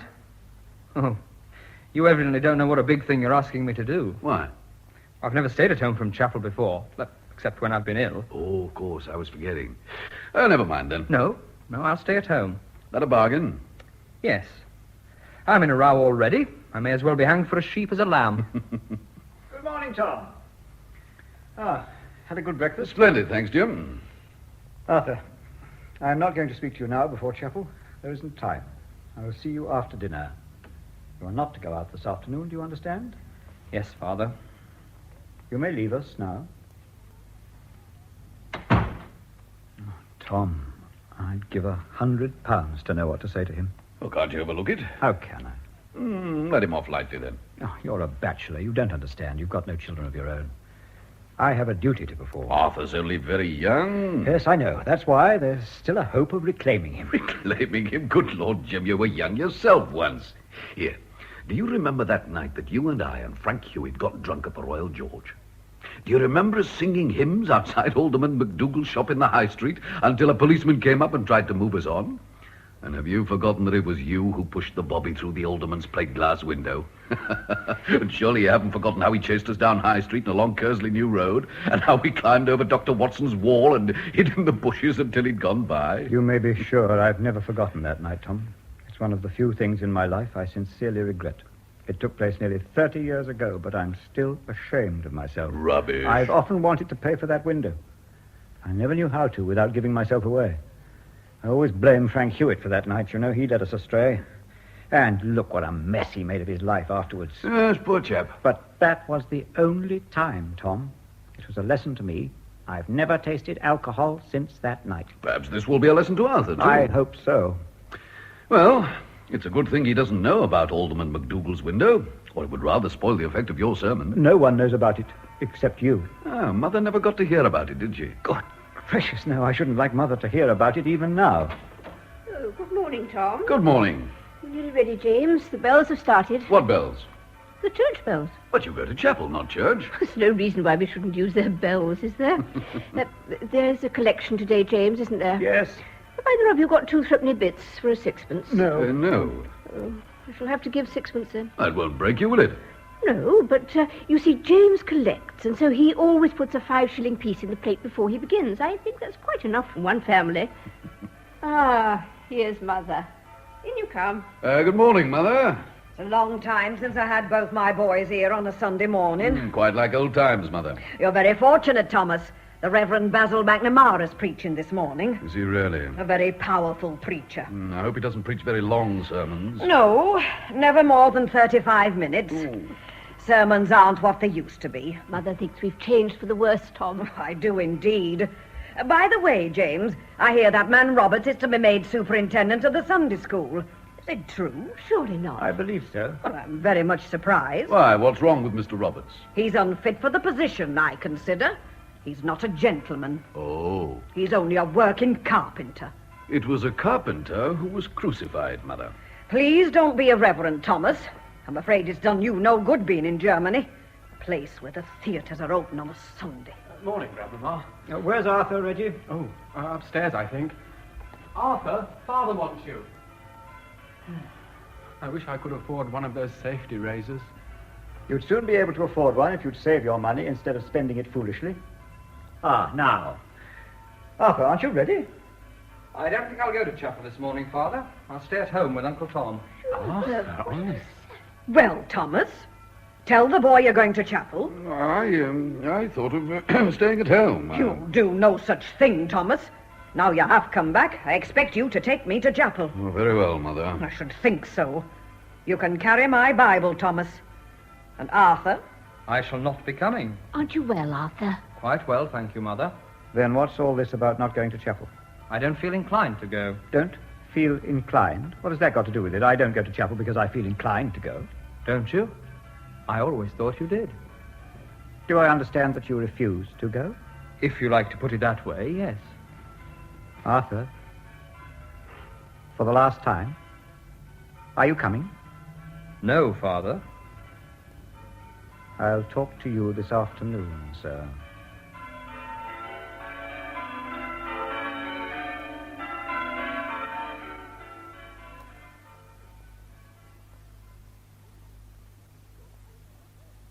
It must be bad for anyone who suffers from indigestion to be angry immediately after a heavy meal. There's no need for him to be angry, Grace. I think he'd have got over it by this time if he'd been left to himself. But I expect Grandmama's been rubbing in the moral. Grandmama? Does she know? I think so. Oh, about last night? Father and Mother were talking to her very earnestly after chapel. I couldn't manage to hear what they were saying, but I expect it was about that. Oh, what on earth they told her for? Oh, goodness knows. Hello. Waiting for the worst. No. Aren't you going to Sunday school today? No. I sent word I couldn't go because we'd got an uncle from abroad staying with us. What an excuse. Well, why aren't you at Sunday school? Never mind. I have a much better reason than you. Not got over it yet, Arthur? No. My advice to you is to stick up to the old man. Don't let him do all the talking. After all, what is a bit of a blind occasionally? It does you good. Getting drunk takes you away from the sordid realities of everyday life, as Shakespeare says. I don't know how people stick it. Oh, by the way, I've finally decided. I shall go to New Zealand. I wish you wouldn't talk such rot, Reggie. Oh, Arthur feels just the same as I do, only I'm going to New Zealand and he went on the razzle. Oh, you tell Father that. Say I said so. Shut up. I'm only trying to help you. We ought to all stick together now. I can manage all right alone, thank you. I don't mean for your sake, I mean for ours. We're all in the same boat just now. It's a good opportunity to make Father understand that we're not children any longer. Father and Mother. She's as bad as he is. Oh, Mother will do anything Father does. Yes. She's one of the old school of females. They're so unreasonable about little things. They're out of date. That's what's the matter. And as for Grandmama, she's worse than out of date. She's what I call early Victorian. I shall be 23 next month. And just think what girls of 23 do nowadays. Yes. Lots of them have been in jail. I shall tell Father that he's got to treat me differently. So shall I. Bravo! Arthur, this is all owing to you. You raised the signal of revolt, and I honor you for it. If I'd thought about it, I'd have done it myself. Silly young ass. You're serious about this, Grace? Absolutely. I think you're quite right. By the way, was Clifford Rawson with you last night? Well, it's all right. Don't be afraid to tell me. I don't mind if he was. Oh, well then, he was. I thought so. Was he, I don't know. Don't know? Well, I mean, I don't remember, but I don't think so. I had a particular reason for getting like I was, and he hadn't. Never mind. Well, don't say I gave him away. Doesn't matter. I'm not angry. Grace, I want to speak to Arthur alone. Very well, Father.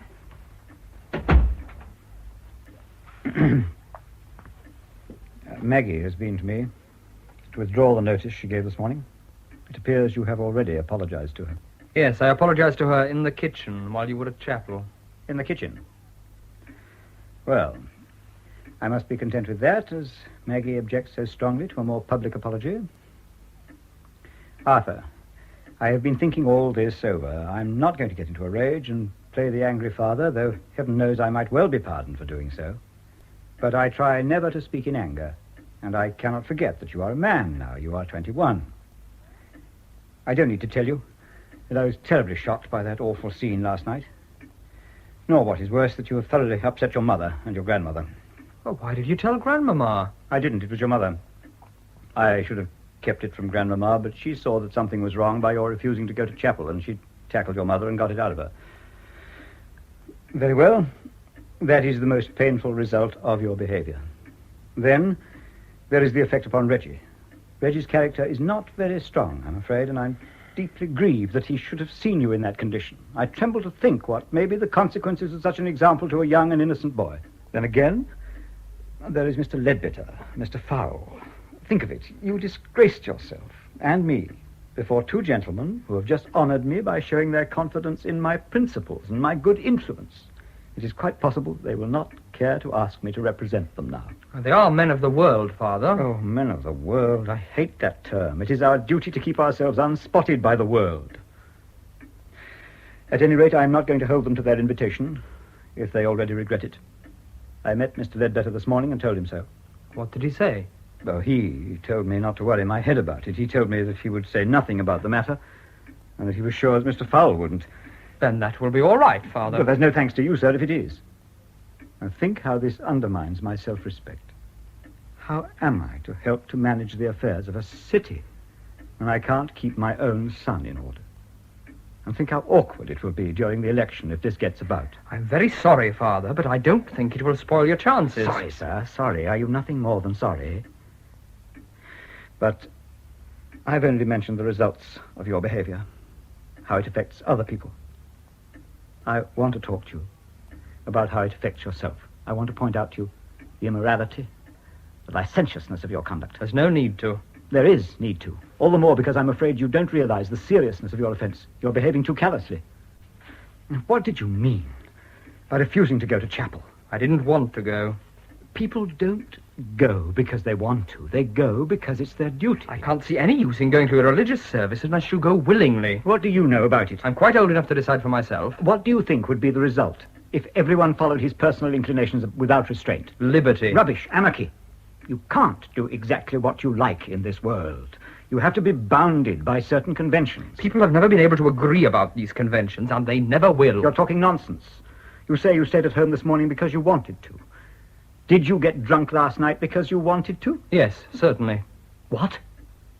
You wanted to get drunk? I did it deliberately. Good heavens. I got drunk as a symbol of revolt. I'm going my own way in future. You are actually proposing to get drunk again? Not very often, because you don't feel very well after it, but I shall if I want to. It has its advantages. Perhaps you will be good enough to mention them. But to begin with, it does away with Puritan ideas. Getting drunk knocks a Puritan off the pedestal. But why should he be knocked off? Because he's a human being like the people he's looking down on. Only God should stand on pedestals. Arthur, I believe you're going mad. Now, you're a Puritan, Father. I am very proud to be called a Puritan. But it's a mistake. It would do you a world of good to get drunk. It would, really. At present, you think you're perfect. No, I'm very far from perfect. But I do what I can to show people the right way. But how do you know that you know the right way? But then again, getting drunk is only one way of letting off surplus steam.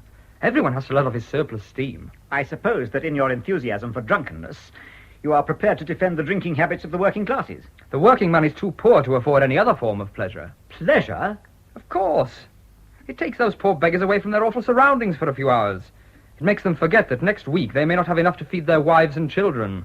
Well, no wonder if they spend their money in drink. But you and your friends haven't even that excuse. You don't need to drug yourselves in order to forget your surroundings. Yes, we do. We get fearfully depressed at times. Do you suppose that a young fellow with hot blood likes stuffing in a dreary office or warehouse 6 days a week? He wants to be doing something, not writing in ledgers and answering the telephone. I don't blame him for breaking out sometimes. Of course, he breaks out in different ways. There's Reggie, for instance, always wanting a man's life in Canada. That's one form of it. Getting drunk is another. No. I mean it, Father. Now, listen to me, Arthur, please. What do you want, Reggie? Clifford Rawson's come. Clifford Rawson? Where is he? In the drawing room with Grace. With Grace? How long has he been there? Oh, I don't know. Where's your mother? Go and find her. Tell her I want her. Well? Grandmama's here. Good afternoon, James. Mother? Well, Arthur, what have you to say? Good afternoon, Grandmama. Aren't you ashamed of yourself? I have already spoken to Arthur, Mother. All this is owing to your mistaken leniency. You don't know how to manage a son. I ought to know. I had the advantage of your training. Yes. You were more fortunate in your parents than Arthur is.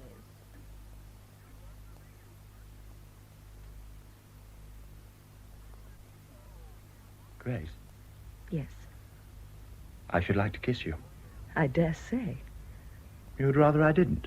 It's a matter of indifference to me. How can it be? Well, it is, I assure you. I can kiss you or not, just as I please. Yes. Then I won't bother. You cad. Grace, I am going to marry you. There are going to be no more letters. From now on, it's going to be a matter of fact between us that I'm going to marry you. I thought that it already was a matter of fact between us. I mean between your father and me. Yes, I'm not afraid of him. On the contrary, he's probably not such a bad chap when you get to know him. And anyway, it would be like gaining a son. He already has two. Oh, Grace, you are not helping. You are not helping at all. What have I done? That's what I would like to know. Were you with Arthur last night? As he said I was. Are you going to tell my father that you intend to marry me? Today? Yes, certainly. Today. What has that to do with whether I was with Arthur last night? He came home and kissed the maid. He broke 3 vases and then he fell down on the carpet and snored. That wasn't my fault. What's the name of your mother's maid? Connie. But what's that? Grace. Grace, Connie is practically as old as Mother. But you don't think If there's going to be emancipation in the air, some of it must touch me. If you want to be free in the new way, that's good, and I admire it in you. But you will not be free and foolish. There'll be no cuddling in the hall. Never. Never is a huge word. But there will be as little as possible, which is to say none at all. We're not going to make the mistakes our parents made. We're going to be free. That's exactly what I came to tell you. You can kiss me now, Clifford, if you'd like to. Grace. What was that? I thought I heard footsteps. We are going to be free, Clifford. Grace? Good afternoon, Mrs. Kenyon. Oh, good afternoon to you. Mrs. Kenyon, Yes? Mother, Clifford and I are going to be married. When? Quite soon. Don't frown, Mother. Oh, was I frowning? I shall take good care of her. I can promise that. Oh, that's very kind of you, Clifford. I really don't know what to say. You could say you're happy. Oh, Grace. Oh, Grace, I am happy. I'm very happy. In fact, I'm delighted, Clifford. I really am delighted. Well, that settles everything. Well, not quite. There's Father. Yes. Perhaps later. No, now. Don't you think? Yes, we do. I'll prepare the way. You must be patient. Grace, she likes me. Of course she does. And so will Father. You really think so? Well, it's possible. James, you will have to take a stand with the boys. James, Clifford Rawson is in the drawing room with Grace. I shall have to go and see him. Will you come with me or not? He's coming to you. What are you going to say to him? I'm not quite certain. That was always your great fault, James. You never could make up your mind. I like to try and be fair, Mother, and see both sides of a question. Well, it's best to see only one side if you wish to get your own way. But I see you cannot even control which room your family decides to congregate in. Well, here's an avalanche of Kenyans. Come in, disregard your grandmother. Clifford and I want your consent to our engagement, Father. Oh, Grace, this is really too bad of you, really. What is? Taking us by surprise like this. Good afternoon, Clifford. Good afternoon, sir. Good afternoon, Mrs. Hannah. That is our Uncle Tom. How do you do? Pleased to meet you. Now, was there any need for this hurry, Clifford? It's not my fault, Mr. Kenyon. Grace insisted on coming in and asking you at once. Upon my word, I don't know what girls are coming to. It really is most embarrassing, Grace. Perhaps I'd better withdraw. Certainly not, Uncle Tom. Clifford doesn't mind. Do you, Clifford? No. I suppose not. I want Mr. Kenyon to say yes, that's all. Before I can say yes, there are certain questions that I should like you to answer. I'm sure I'd better clear out. Come along, Mother. We'll evade the avalanche. Certainly not. I shall stop here. Very well. Where were you last night, Clifford? Last night? Yes. Were you with Arthur? Come? Yes. I was with Arthur. Ah, I'm glad you haven't told me a lie, at any rate. You see, I wasn't certain whether you knew or not. You admit you were with Arthur last night.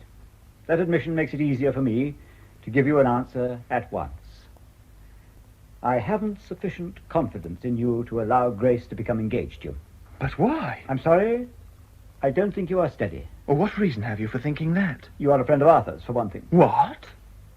I'm not fit to marry your daughter because I'm a friend of your son.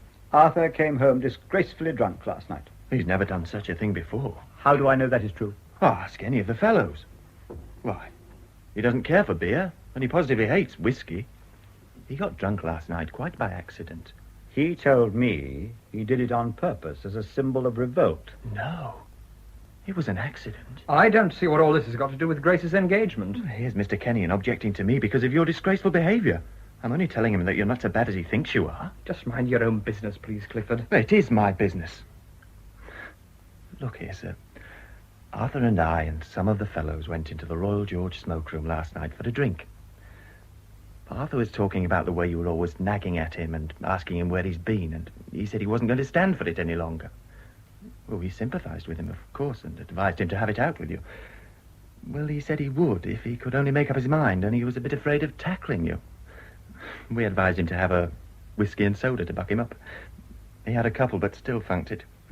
You see, the idea was to screw his courage up to sticking point, so we persuaded him to go on with the whiskey and soda. Well, unfortunately, he isn't accustomed to drinking spirits, and we made a mistake and screwed him up too far. In fact, he got completely screwed. You're a low cad to give a fellow away like this, Clifford. Arthur, I thought you got drunk as a protest, a symbol of revolt. Well, I know I said I did. I thought I might as well make the best of it after it happened. I am very glad to find that you've not been as bad as I feared.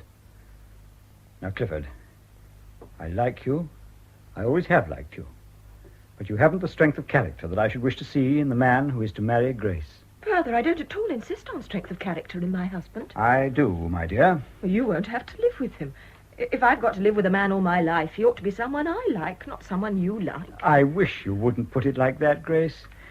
And let me try and make you see this in a reasonable light. Now you're giving in to them, James. I am not going to give in to them, Mother. And it's really no use continuing the conversation. Oh, Grace, do listen to your father. He means well. Girls didn't behave like this when I was young. I hope you are not going to be stubborn, Grace, and upset your mother. We have had enough worry with the three of you. You and Arthur and Reggie. There. Now I'm to be dragged into this, I suppose. I'm sure I've not done anything very serious. You told me a lie. Oh, you've got to tell a good many fibs before you die. It is not a matter of telling fibs, sir. You have all three told me downright, elaborate, calculated lies. If there is one thing I object to, it is a lie. I don't know how you get on in business if you never tell one. I prefer to tell the truth, even if I lose money by it. Now, Grace, are you going to be reasonable? I want to marry Clifford. No. But give me your reasons. I have given them. You said something about strength of character. If you wish me to put it plainly, I'm afraid you drink. I don't. Have you ever been drunk? Once or twice. Very well, then. What did I say? But getting tight once or twice isn't the same as drinking. If there is a difference, it is not worth discussing. But you must know that every fellow gets drunk sometime or other. I hope not, for the sake of this country. The man who has once been drunk is never to be relied on. He may break out at any time. Father, you're so unreasonable. You must have been young once. Have you never been drunk yourself? Oh, Arthur. What did you say? Have you never been drunk yourself? This is the new-fashioned way of bringing up your children, James. My children never put such a question to me. Arthur, how can you ask your father such a thing? I notice he hasn't answered me. What's that? I say you haven't answered me. It isn't necessary for your father to answer such a question. Why not? Keep out of this, Tom. Not at all. It's very necessary. If you refuse to answer, Arthur and the others would be justified in putting the worst construction on your refusal. Very well. I have never been drunk in my life. I should think not. I brought up my boys strict teetotalers. I don't know what habits you've contracted in that dissolute Germany, Thomas, but I feel sure James at least has never touched a drop of intoxicating liquor. Have you, James? No, Mother. What? Never? You don't suppose that your father would tell you a lie, do you, Arthur? You wouldn't lie to your children, would you, James? I'm sorry to interrupt this discussion, but it really doesn't interest me. I want to be engaged to Grace, and I don't mind at all whether Mr. Kenyon was ever drunk or not. I shouldn't let that affect our engagement in the least. Young man, I'll give you your answer. Our family has always been a strict, upright, God-fearing family. My grandfather was a disciple and friend of John Wesley himself. We've always tried to keep up the tradition in the family. Some of the younger members have fallen away, sadly, of late, but I blame their father, my son James, for that. They say he's been too harsh with them. I say that he's not been harsh enough. There's original sin in every young man and young woman, and it's got to be stamped out of them. Yes, scourged out of them with whips, and burned out of them with fire if need be. James has been to blame in that respect, but it can't be helped now. It's too late. But it's not too late to refuse to admit you into the family. There's no need to let Grace marry a light-minded and vicious man when she might marry a God-fearing man who goes to the chapel. Grandmama. If I had my way, I'd put her under lock and key if she refused to obey her parents, just as I'd turn my son out of doors if he came home drunk. We are in the 20th century now. Thank God I shall not live to see the 21st. Mother, I can't bear to hear you say such things. I know my children have been very wrong and sinful, but I can't forget that they're very young. They'll be less hasty when they're older, and they'll think more about what they're doing. James couldn't dream of doing what you suggest, Mother, and if he did, I wouldn't let him. You're not of my generation. You're of a younger, softer generation. I'm thankful I am. Your generation's too hard for me. That's not what I want to hear. I despair of ever saying what you want to hear. The world's wider and more generous than it is within the walls of the chapel. It's the chapel and its special rectitude that has made you think as you do. I see. And am I to be insulted by you as well as everyone else? Watched by my own sons? Alice does not wish to insult you, Mother, but you ask too much of people. You far too much. I can see that. I say nothing about the chapel as such. More chapel and less talk would cure all ills here. I think not. That's no better than hiding. I don't want my children to hide from life. Sin should hide itself. Have they sinned so very badly? They're young, that's all. And we're all growing older, all of us. Well said, Alice. She's right, you know, Mother. I believe all wrong will be punished. And you're probably right. It hardly bears thinking about, though, does it? I mean, we're all at fault, aren't we? Yes, you are. I meant all of us, Mother. Let me speak, Tom. You're a good-hearted woman, Mother, but you're too harsh for my children. They represent something you can't understand, and I confess I hardly understand them myself. But I do recognize they're who they are and cannot change. They must change. I don't believe they can. I believe they're sincere and decent, and that it may be us who are at fault. Well said, Alice. James, you should stand up for her. He has some principle left. He cannot. What is it, Maggie? Oh, Mr. Fowler sent this note across, miss, for the master. There's no answer needed. Father, here's a letter from Mr. Fowler. Oh, thank you. Look, this is no business of mine, I know, but perhaps you won't think it impertinent if I say a few words. To begin with, I'm afraid we can't adopt your suggestions, Mother. You never would take my advice, Thomas. No, I would not. Now, this is my proposal. Consent to an engagement between Grace and Clifford. Let them see each other freely for a year at least. Only let Clifford understand that he's on probation, that he's got to behave himself. Oh, I promise that. Yes, I think you may. Makes a wonderful difference to a fellow when he has an object in life. As for Arthur, if you'll allow me, Jim, I'll take him back with me to Hamburg and find him plenty of work to do. Will you come, Arthur? Rather. Oh, yes, that's what you want, to get away from the restraint of home life. Why not? It'll do him good. Home life is not an unmixed blessing. Now, Jim, what do you say? Clifford? Grace? I think we had better do what Uncle Tom suggests. Dear Father. Thank you, sir. Mind, you must deal honourably with me. I will. And if you like to take Arthur for a year or so, Tom, I think it would be a good idea. Thank you, Father. Then that's all right. I'm so glad we're not going to have any difficulty. I'm sure it's all for the best, if James says so. Of course. What was in your letter, James? The letter from Fowl. It says, don't be a fool. You've got to stand for the council. You are an honourable man. With a clean record, and they're not so easy to find nowadays.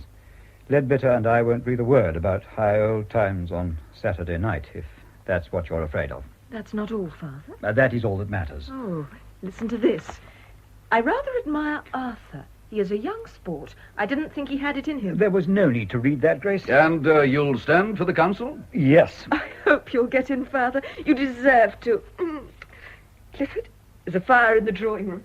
Come along. You'll stay to tea, Clifford. Thanks very much. Ah, good. I'm off early tomorrow morning, Arthur. If you're coming with me, you'll have to pack up tonight. I'll begin now. Will you come and help me, Mother? Yes, dear, in a little while. Look here, what about me? Well, what about you, Reggie? Well, you've fixed up Arthur and Grace, all right. It's my turn now. I'm going out to Canada. Don't be silly, dear. I've made up my mind. I shall go out and join Tommy Leslie. All I want is £100 for my outfit and to give me a start over there. And where are you going to get your £100? I want you to lend it to me. Do you? You will have to want a long time. It's jolly mean of you. Uncle Tom, will you lend me £100? Well, I'm afraid I haven't got it about me just at present. Well, you've no need to make fun of me anyway. You don't sympathise with me, that's what it is. You don't know what it is to want to live a man's life. Wait until I'm 21. I'll show you.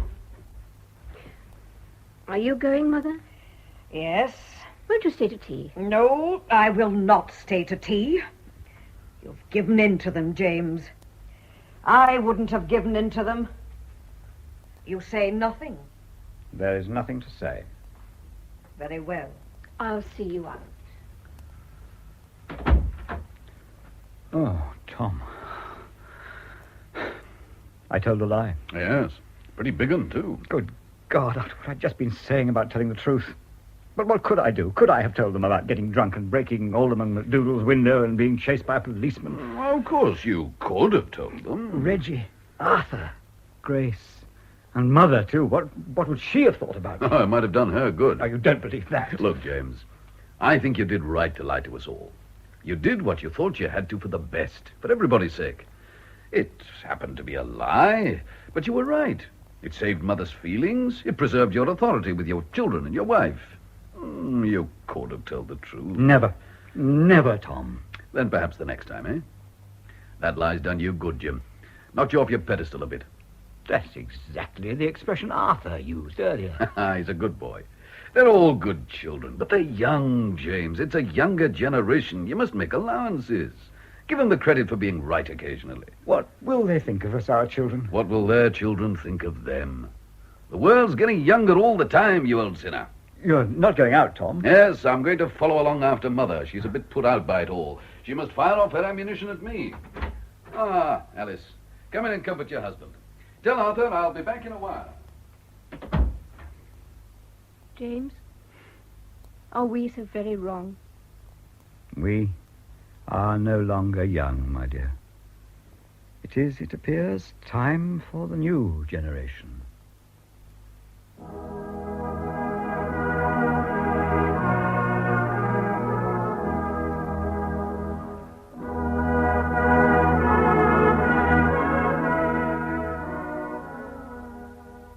In Brian Thompson's adaptation of The Younger Generation by Stanley Horton, the cast was as follows. James Kenyon, John Franklin Robbins. Alice Kenyon, Daphne Oxenford. Tom, David Marlowe, Arthur, Peter Iverts, Grace, Jenny Austin, Reggie, Barry Smith, Mrs. Hannah, Barbara Mullaney, Maggie, Elizabeth Paget, Clifford, Malcolm Story, Fowl, Roy Barraclough, and Leadbitter, Bruce Jeffrey. The play was produced in Leeds by Tony Cliff.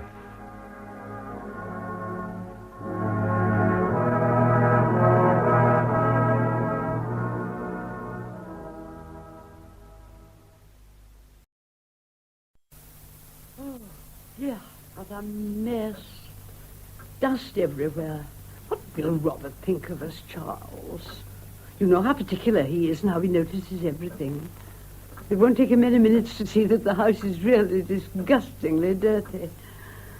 Oh, I should have liked him to come back and find the place spick and span, instead of which you'll see it simply crumbling with decay. Oh, nonsense, Margaret. Look at that hole in the landing. You might have broken your leg last night. That's dry rot. I suppose the whole house is riddled with it. When one thinks what the place was like that last summer before they went to Africa and what it is now, it'll be a shock to him, Charles. Why? Everybody knows how things have changed in the last 5 years. Well, I was looking at my hands this morning. Hideous lumps. Can't get any of my rings on.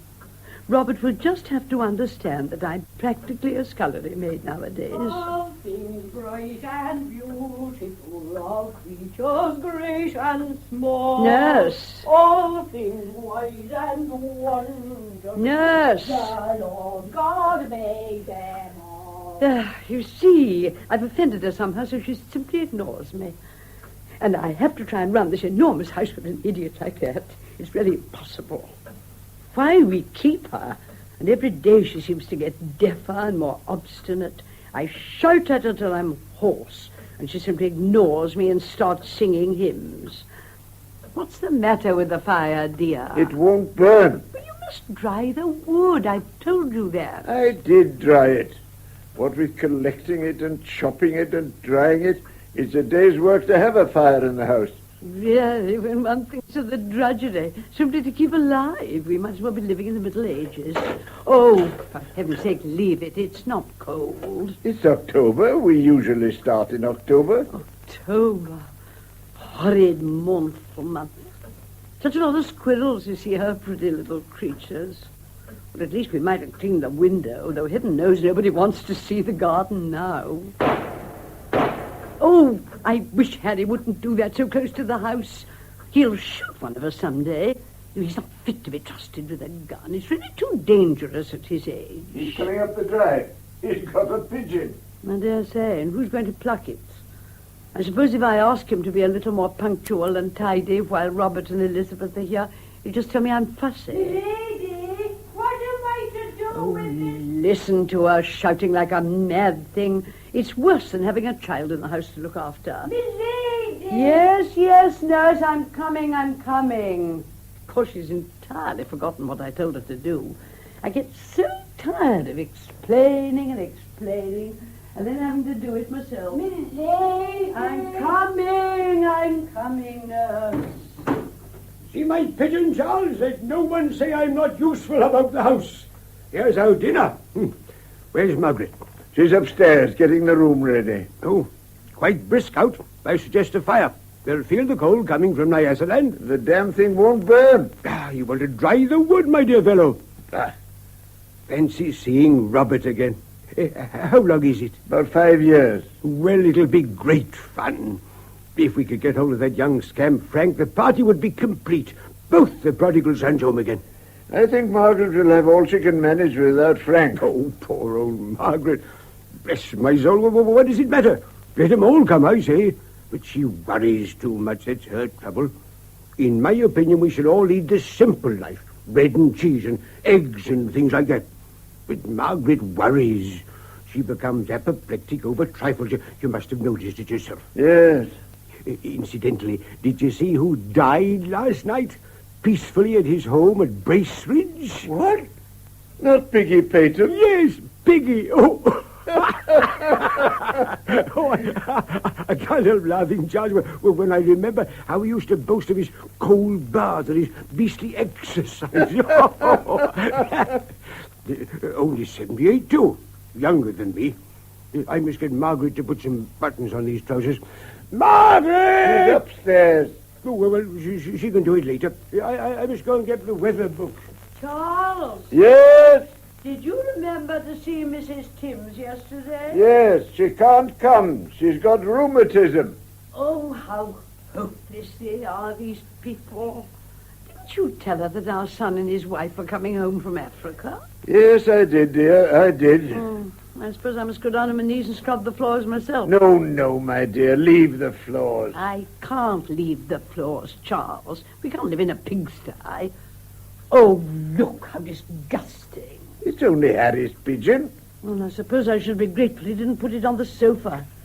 He never thinks how much extra work his untidiness means. He just behaves as if we had a dozen servants in the house, all ready to clear up after him. Max 51, Min 44.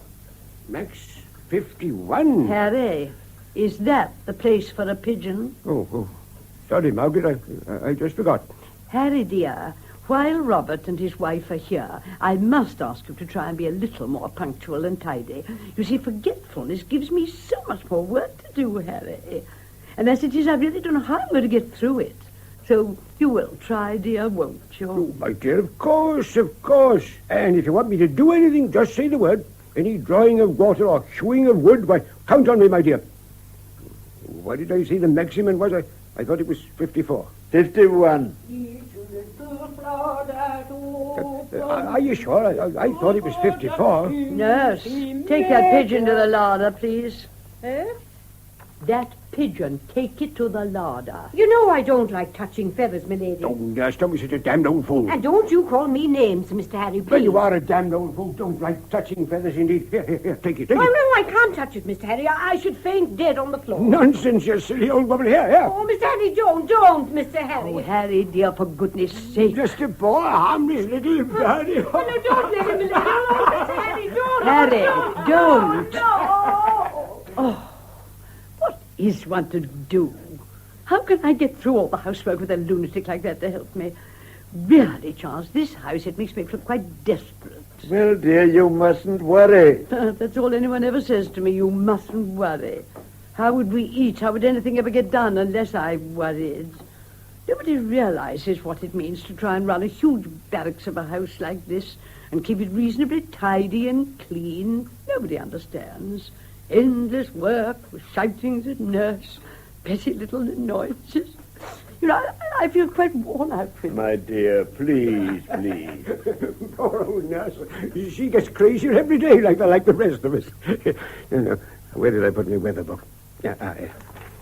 You're sure it was 51? Yes. Max 51. Min 44. Rain nil. Wind south west fine.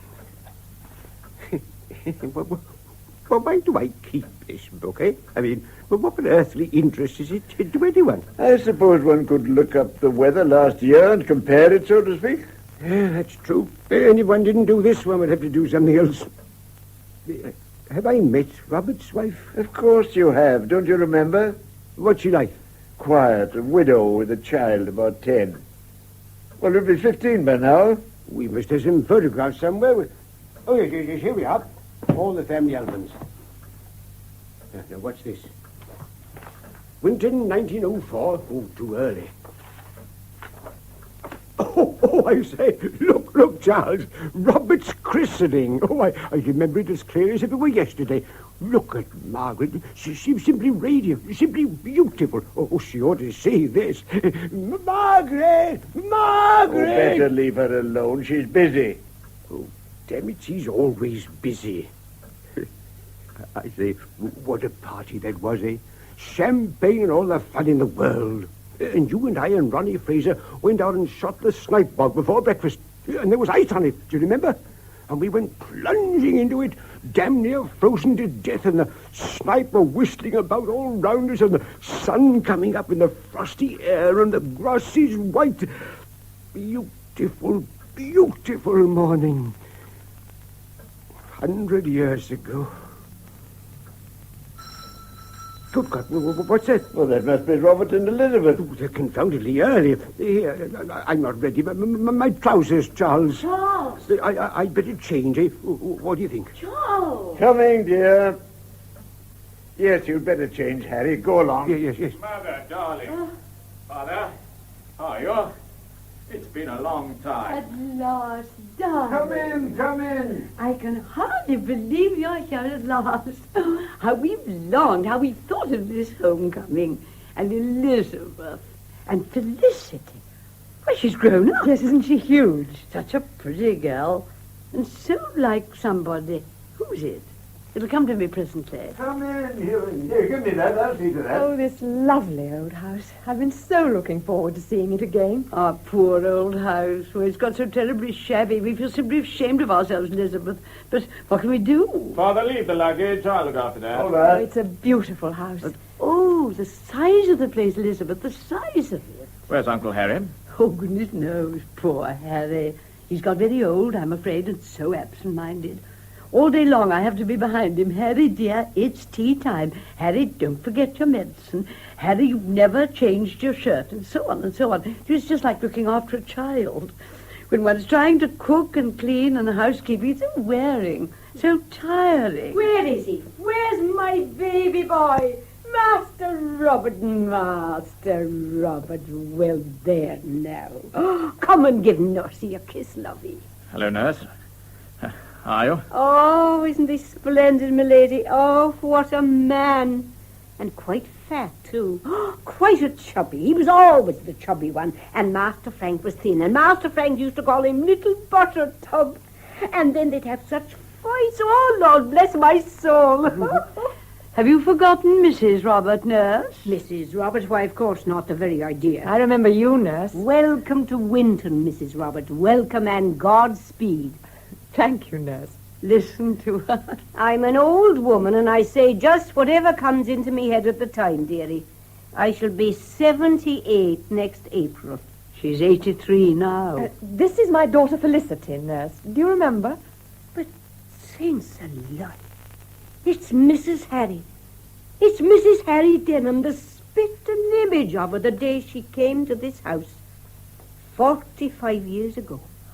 Milady, look. You know, there is a likeness. It's quite extraordinary. How strange. It's what I've always said. It's reincarnation. That's what accounts for it. When we die, we all get born again and come back to earth as children. And so we all go round and round forever until the day of judgment. Ah, and have you come all the way from Africa, dearie? Yes, nurse. Oh, imagine it. No wonder you look tired. I'll go right away and make you a nice cup of cocoa. Oh, please don't bother, nurse. I'm not a bit tired. You can't stop her, my dear. She makes cocoa all day long. She sings hymns and makes cocoa till I'd nearly go off my head. But what can one do? She's a faithful old soul. Yes, but she can't be much help to you. Really, it's about time the old thing was pensioned off, Mother. Now, if you had one really efficient cook-housekeeper... My dear boy, it's out of the question. Who'll come to a huge old-fashioned place like this, miles out in the country, to look after 3 old dodderers like us? Ah, well, now we come to the root of the matter, Mother. It's this house. The fact is, of course, it's simply absurd you're trying to keep this place any longer. Elizabeth and I both agreed about that. It's sheer drudgery for you. Of course, it's a lovely place. Oh, it was. Oh, don't, Robert. It breaks my heart to see it gradually falling to wreck and ruin. Everything rusts or rots for want of paint. The roof leaks. There's dry rot in the staircase. And only yesterday a window on the 2nd floor fell right out of its hinges when I went to open it. And look at my garden. A wilderness. Nettles and creepers and convolvulus wherever you look. And everything choked and swamped and overgrown with weeds. Desolation. Before the war, we could afford to pay a gardener, but now the stupidest oaf asks £300 a year. I mean, a man not fit to plant cabbages. What can one do?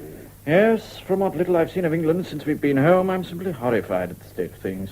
Money appears to have no value. The working class think of nothing but working a 5-day week for ridiculous wages.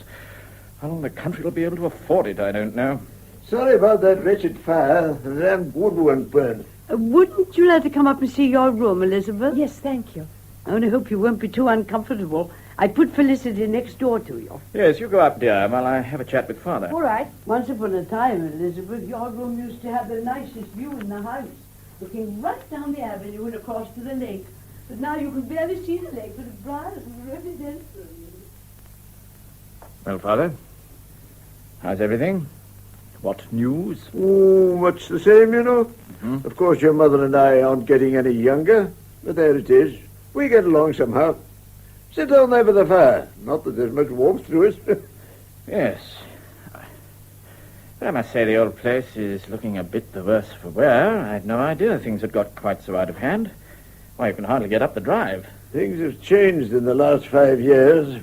And the fact is that this house is far too big for you, Father. It's really becoming impossible. Yeah. Have a cigarette. There's a box somewhere. Oh, no, thanks. After all, these places are simply anachronisms nowadays. Nobody can possibly afford to keep them up. A house like this is simply a millstone round one's neck. True. Elizabeth and I have been very worried by Mother's letters. Letters? What letters? Well, the letters we used to get in Africa. I think perhaps you don't quite realize what a strain this place is on her. How tired she feels of the perpetual housework. And then think of the situation here. 2 miles from a tiny village, no car. The nearest doctor is 6 miles away. Why, you can't even leave the place. Why, I don't suppose you see a friend from one year's end to the next. We do live pretty quietly, but then at our age we don't want a social life anymore. In the afternoon we generally sleep. Sometimes we all three go to sleep like this in a chair. Joyful and triumphant, come ye to Bethlehem. Cocoa, my lady, cocoa, cocoa. All right, nurse. Now drink it while it's hot, or it loses its value. Sing choirs of angels, singing angels. Poor old nurse, mad as a coot. And that's another thing, Father. Old Nurse is a charity that you can hardly afford. No, I suppose we can't. Perhaps while you're here, it's rather difficult to get rid of her. But if you decided to leave this place and take something smaller and more convenient, well, that would be a good opportunity. Leave this place? You mean sell it? Yes. And as it happens, I think I've got a buyer for it. A friend of mine in Whitehall was telling me that the Ministry of Agriculture are looking for a big place in this part of the world to turn into a kind of technical college for young farmers. Good Lord. He was extremely interested when I told him about this place. Extremely interested. As a matter of fact, it's a chance in 1,000, Father. Seems to me absolutely providential. They'd give you a fair price and take the whole thing off your hands, lock, stock, and barrel. They would, eh? After all, it doesn't really matter to you what the place becomes, does it? It doesn't do to be stupidly sentimental about these things. And actually, I'm absolutely convinced that you'd all three be much, much happier in a small house in Salisbury or Cheltenham or Bath. I don't like Bath. Well, I just said Bath anywhere, of course. One always seems to be walking uphill in Bath. Well, don't go there then. I just mentioned it as a possibility. I see. Cup of cocoa? No, thank you. We've rather got into the cocoa habit. Nurse likes making it, so we drink it. I hope you don't think I'm interfering, Father. Oh, good gracious, no. Perhaps I'm quite wrong in thinking that you're not entirely happy here. If I am, please say so.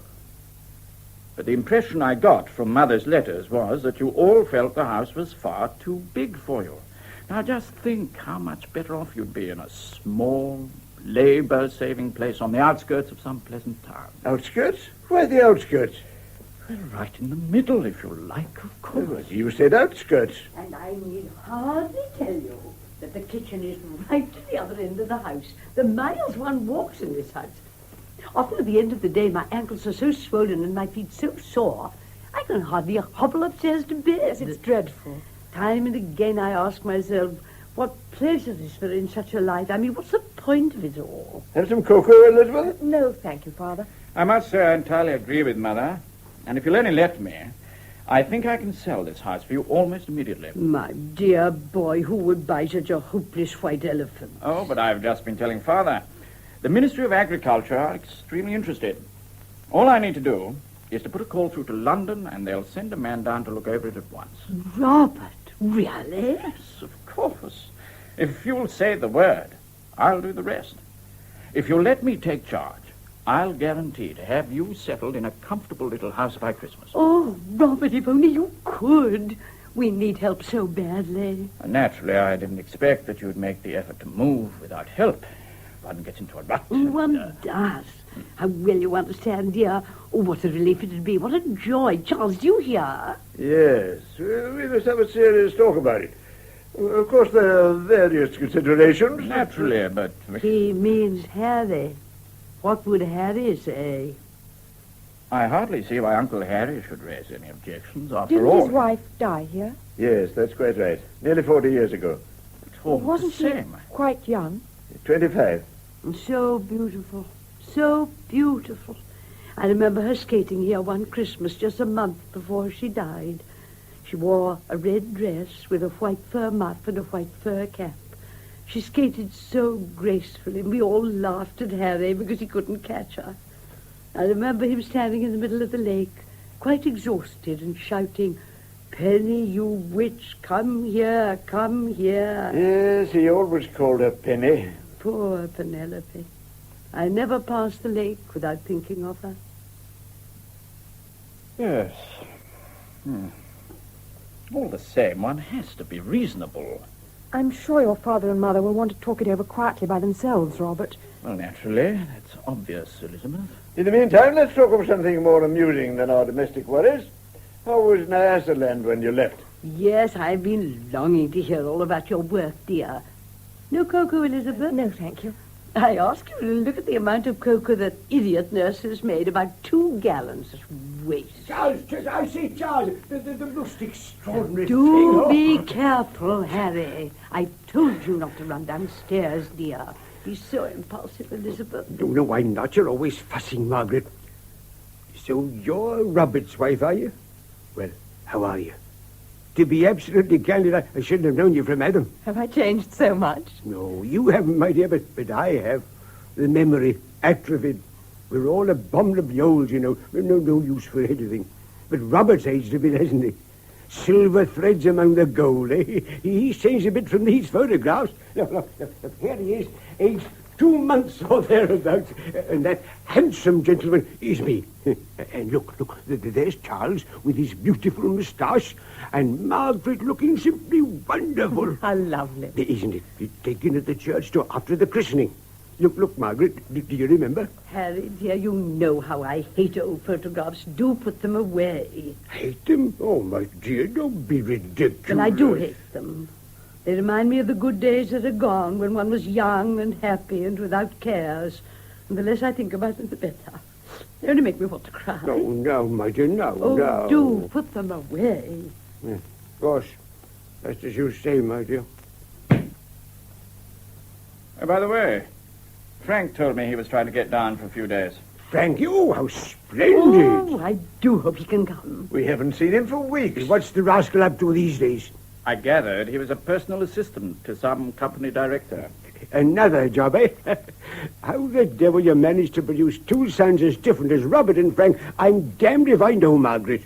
Here's old Robert, never lifts his nose from the grindstone, the backbone of the colonial service and all the rest of it. And Frankie, the scoundrel who never holds any job for a couple of years. That's not quite fair, Harry. Frank's been very unlucky. Unlucky? Of course, he can't do wrong in your eyes. Doesn't he know it, too? Oh, if only he'd married the right sort of woman. Ah, but the right sort of woman would have had more sense than to marry him. The eternal butterfly. That's Frankie. Shh. Listen.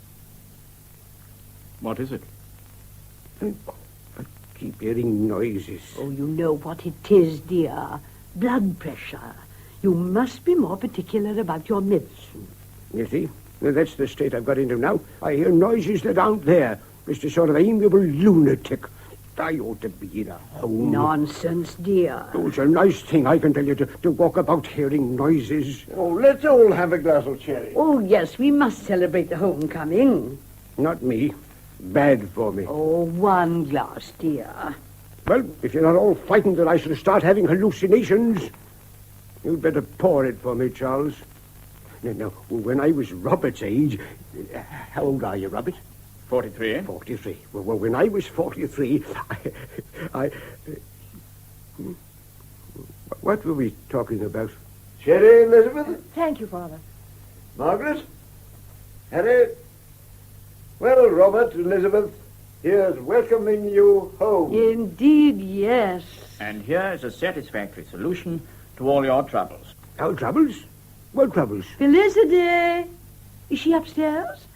Come along, dear. Sherry. Here I am. Penny. Penny. Harry. Robert, hold him. All right, Mother. He's fainted. What's Harry. the matter with him? It's Felicity. We should have warned him. She does look so like Penelope. It's all right, Harry, dear. It's only Robert's gal. It's only Felicity.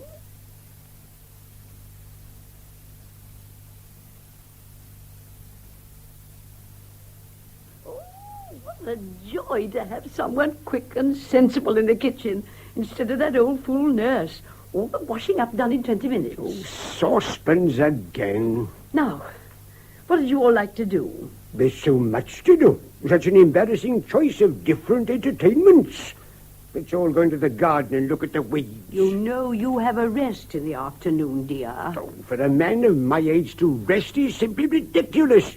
Damn it, I'll be resting for good and all before long. Oh, don't, dear. No, I'm going to take my grandniece by marriage round the garden. You'd like to see the garden, wouldn't you? Very much, Uncle Harry. Good girl. Come along, Frank, you lazy rascal. All right. Now, don't get too tired, Harry, or you won't sleep. All right, my dear. I'm not made of cotton wool. If the boat hasn't rotted away altogether, Felicity, we'll make your wretched Uncle Frank row us round and round the lake.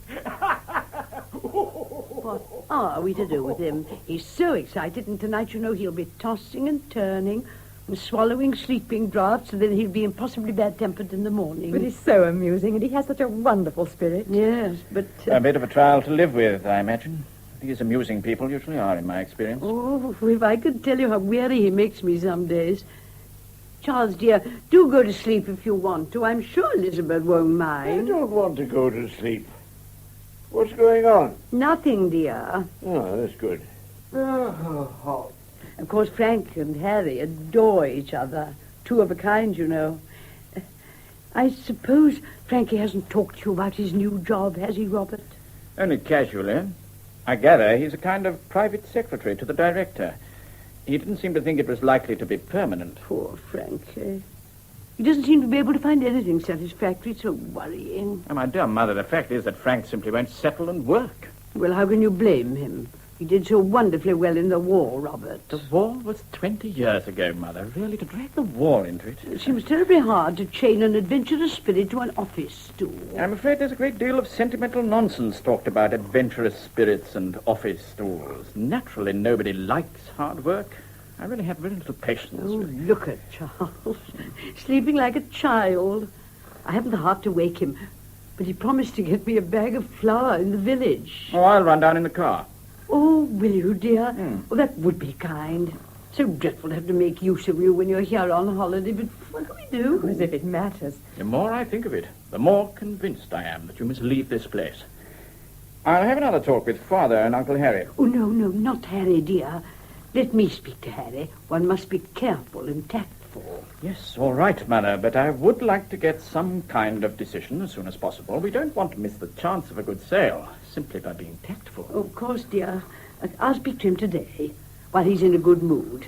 Now, I'll just go and get ready, shall I? I hope you both like fish pie, by the way. Lovely. Oh, yes, very much. Harry's so fond of it, I try to make it whenever I can. Oh, how they've aged in 5 years. I suppose one should have expected it, but it's a bit of a shock.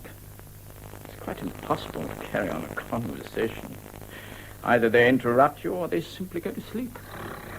Poor dears, yes. They all look so tired. And this house, I'm appalled. The dirt everywhere. The atmosphere's terribly depressing. In a way, it suits them, you know. I think if this house were mine and I was 70 or so, I wouldn't want to leave. I should get attached to the cobwebs and the weeds. Why do you think I'd interfere if they were happy here? But look at the miserable letters we've had for the past 2 years. And how relieved Mother was when I said I could find a buyer for the place. You think they'd be happier somewhere else? Oh, don't you? I don't know. Do you remember how happy we thought we'd be when the war was over? We seemed to be just waiting, marking time till we could have a new and wonderfully happy existence. Do you mean you're not happy? No. But it seems to me that, well, that places and circumstances don't really make very much difference. I can't agree with that at all. I might have known that wretched boat was rotten. Look at me. Frank, Father's asleep. I went clean through the bottom. Oh, Harry laughed himself silly. You better go and change. Frankie, dear, what have you done to look at your trousers? Oh, I've just been playing in the lake. I went through the bottom of the boat. Oh, those old boats, they're all rotten, just like everything else in the house. Are you coming to the village with me, Robert? Oh, yes, right. Coming, Elizabeth? Well, if Mother will excuse me, I'm trying to patch up some things for Felicity. Of course, my dear. Have a nice, quiet afternoon. Sometimes all three of us go to sleep after lunch, then the house is as quiet as a grave. I hope Felicity isn't bothering Uncle Harry, Frank. Bothering him? He's delighted with her. Didn't you see him staring at her all through lunch? She's a pretty girl. You know, when I last saw her, she was just a child. Makes one feel damned old. We're all getting on. Oh, I'm 41. Going grey, too. Grey? Yeah, look. No, just round the ears. Robert said to me this morning, you know, you'll have to think seriously of settling down in some permanent job. At your age, he said, one can't go on chopping and changing. Oh, I can hear him. Well, of course, he's perfectly right. In the business world, one wants to get in at the bottom and move steadily upwards. Like yeast. Unfortunately, that's a very boring process. Anyway, I'm not married. No responsibilities. You could remedy that. You ought to. You've forgotten, have you? Forgotten? What? Something I told you 12 years ago, when you were a merry widow. It's you or no one, I said. Oh, Frankie, one says those things when one's young. Now, you had a child and wanted security, of course. Well, you got it, Lizzie. Lizzie. Don't let Robert hear you call me that. He hates it. Does he now? I like it. Lizzie. Lizzie. Oh, damnation take it. What was that? Oh, nothing, Father. I must get busy. Lizzie, I could have worked, you know. Oh, I don't say I would have done as well as old Robert, but honest to God, we wouldn't have starved. Frankie, dear, what's the good? Well, give me an incentive. Give me a reason. I'd have sat in a blasted office as good as gold. You'll never believe this, of course. But I still love you. Frankie, don't. Oh, Lizzie. What the devil have you done? Frankie, please. What are you doing? No, nothing, Father. Elizabeth and I are just gossiping about old times. Oh, my good Lord, listen to that fool of a nurse. That's because she's excited. Nurse, shut up! Oh, don't stop her. Come on, Lizzie. Let's dance. Don't, Frank. Don't be a Come fool. on, come on. Ta-ram, ta-ram, ta-ram, Frank, let go. What's this? What's going on? I say, look at your mother, Felicity. Frank, you're a fool. Oh, a tea dance. Oh, splendid. Now tea, everybody ready for tea. Oh, don't be an old fool. We've only just had lunch. Tea it shall be in 20 minutes, and I'm as good as my word. I bet you've never been in a madhouse like this before, Felicity. This is something special, I can tell you. I'm going to change. Well, I suppose I must get some more firewood. For goodness sake, stop nurse making tea, somebody. It's only 3:30. Shall I go and see what she's doing? I wish you would. She gets so excited and then one doesn't know what to expect. Felicity, you're not worrying Uncle Harry, are you, dear? You know, he usually rests in the afternoon, don't you, Uncle Harry? Oh, that's only because there's nothing else to do. I don't want to rest. I feel full of energy. Oh, good. Then I'll just go and see Nurse. What a boy your Uncle Frank is, eh? Oh, what a rascal. But he does us all good. He cheers us all up. He was a pilot, wasn't he? Bombers, 34 raids on Germany. I went up in an aeroplane once. I was sick over Aden. Very good place to be sick over, I should say. Have you been to Africa, Uncle Harry? India, Africa, China, North America, South America, been everywhere. What were you doing? Doing? I don't know. We're just travelling about. Those days, you know, you could buy a ticket and go where you wanted. 40 years ago, that was. Just after my wife died. I see. She died here, in this house, in January. So then I went away for a year or two. Then I came back. I see. You'll be sad to leave this house, then? Leave this house? Bless you, I shan't leave this house. Not until I leave the world, that is. Oh, what will I want to leave it for? Oh, I don't know. Only I thought I heard Father say... something. Of course, it's a wonderful old house. It is. It's a proper house. Not one of your miserable modern biscuit tins. Every stick and stone in this old place has its own story for me. I can walk round it and see my whole life in its walls and buildings and pictures and trees and paths. I'm sleeping in the same room now as I slept in when I was a schoolboy home from Eton. Sometimes when I wake in the morning and see the same furniture, the same pictures, I lie in bed thinking, what, still here? Still alive? Am I 8? Am I 18? Am I 80? Am I 180? Can't quite imagine what it's like to be so old. Of course you can't, my dear girl. Just look at this hand of yours. Soft and smooth as anything. Then look at mine. All bones and wrinkles like an old bird's claw. And yet, once it didn't look so very different from yours. Not as pretty, of course, and never as clean, but something like it all the same. It takes some swallowing, doesn't it? Oh, it must be sad to be old. Sad? The young think so, but the old are too tired to worry about it much. Besides, one has plenty of time to get used to the idea. But I admit there are moments, sometimes in autumn, about this time of year, I begin to think, shall I see another spring? For all the years and seasons that ever can ensue must now be worse than few. Don't, Uncle Harry. Oh, my dear girl, what on earth's the matter? Oh, I'm sure you'll live for years yet. Oh, I'll live to be 100 and have a telegram from the Queen. Oh, what a curse I should be to everybody. Listen. Tick-tock, tick-tock. It's the old clock. Do you hear it? Yes. It isn't very loud, but when it stops, I know at once. Oh, I love this house. I could live here all my life. Aha, I'll hide you in the secret passage. Is there a secret passage? Oh, you must show me.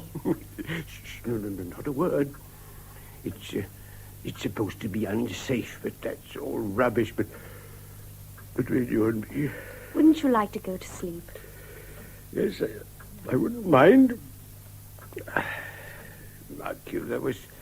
As soon as I get off, that idiot nurse will come screaming in here. I'll keep her out of the way. Yes, a good girl. And you'll sit quietly and read, won't you? You won't hum, will you? Hum? We have to have the vicar to lunch sometimes. Perfect fool, of course. And after lunch he sits and hums like a blasted bee. Always keeps me awake. Thank you, my dear. You comfortable? Exquisitely. Now I'll go and get a book. Yeah. Good girl. Good girl.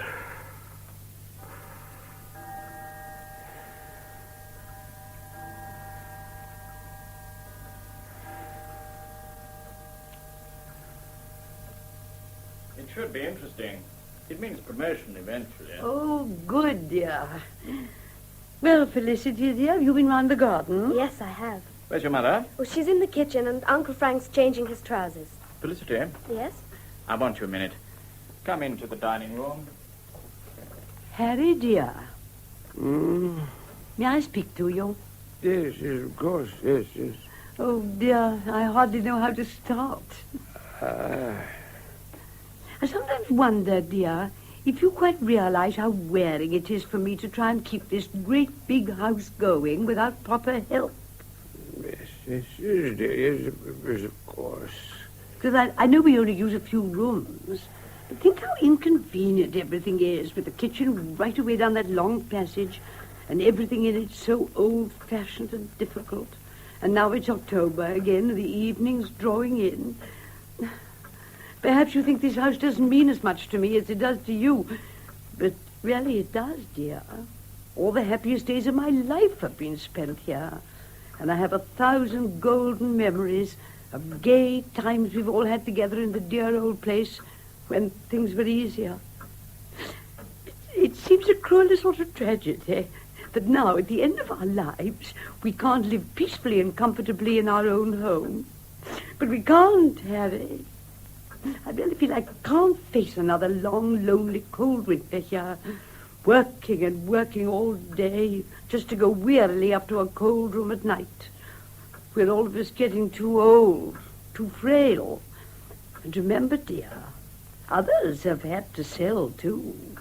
After all, dear, as long as all three of us are together, as long as we face it cheerfully and bravely, I feel sure there may be years of happiness and security still in front of us. If I weren't all so tired and worried, I wouldn't snap at you so. And we'd all feel fresher and better tempered, and more ready to laugh and enjoy what little of life remains to us. Harry. Yes. What is it? Tea already? Oh, Harry. What's the matter? Were you saying something, Margaret? Damn it, I believe I dropped off to sleep. Yes, I believe I did. Right off to sleep.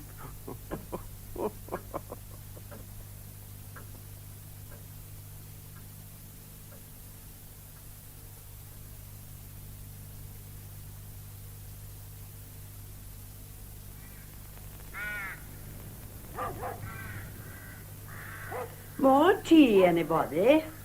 No?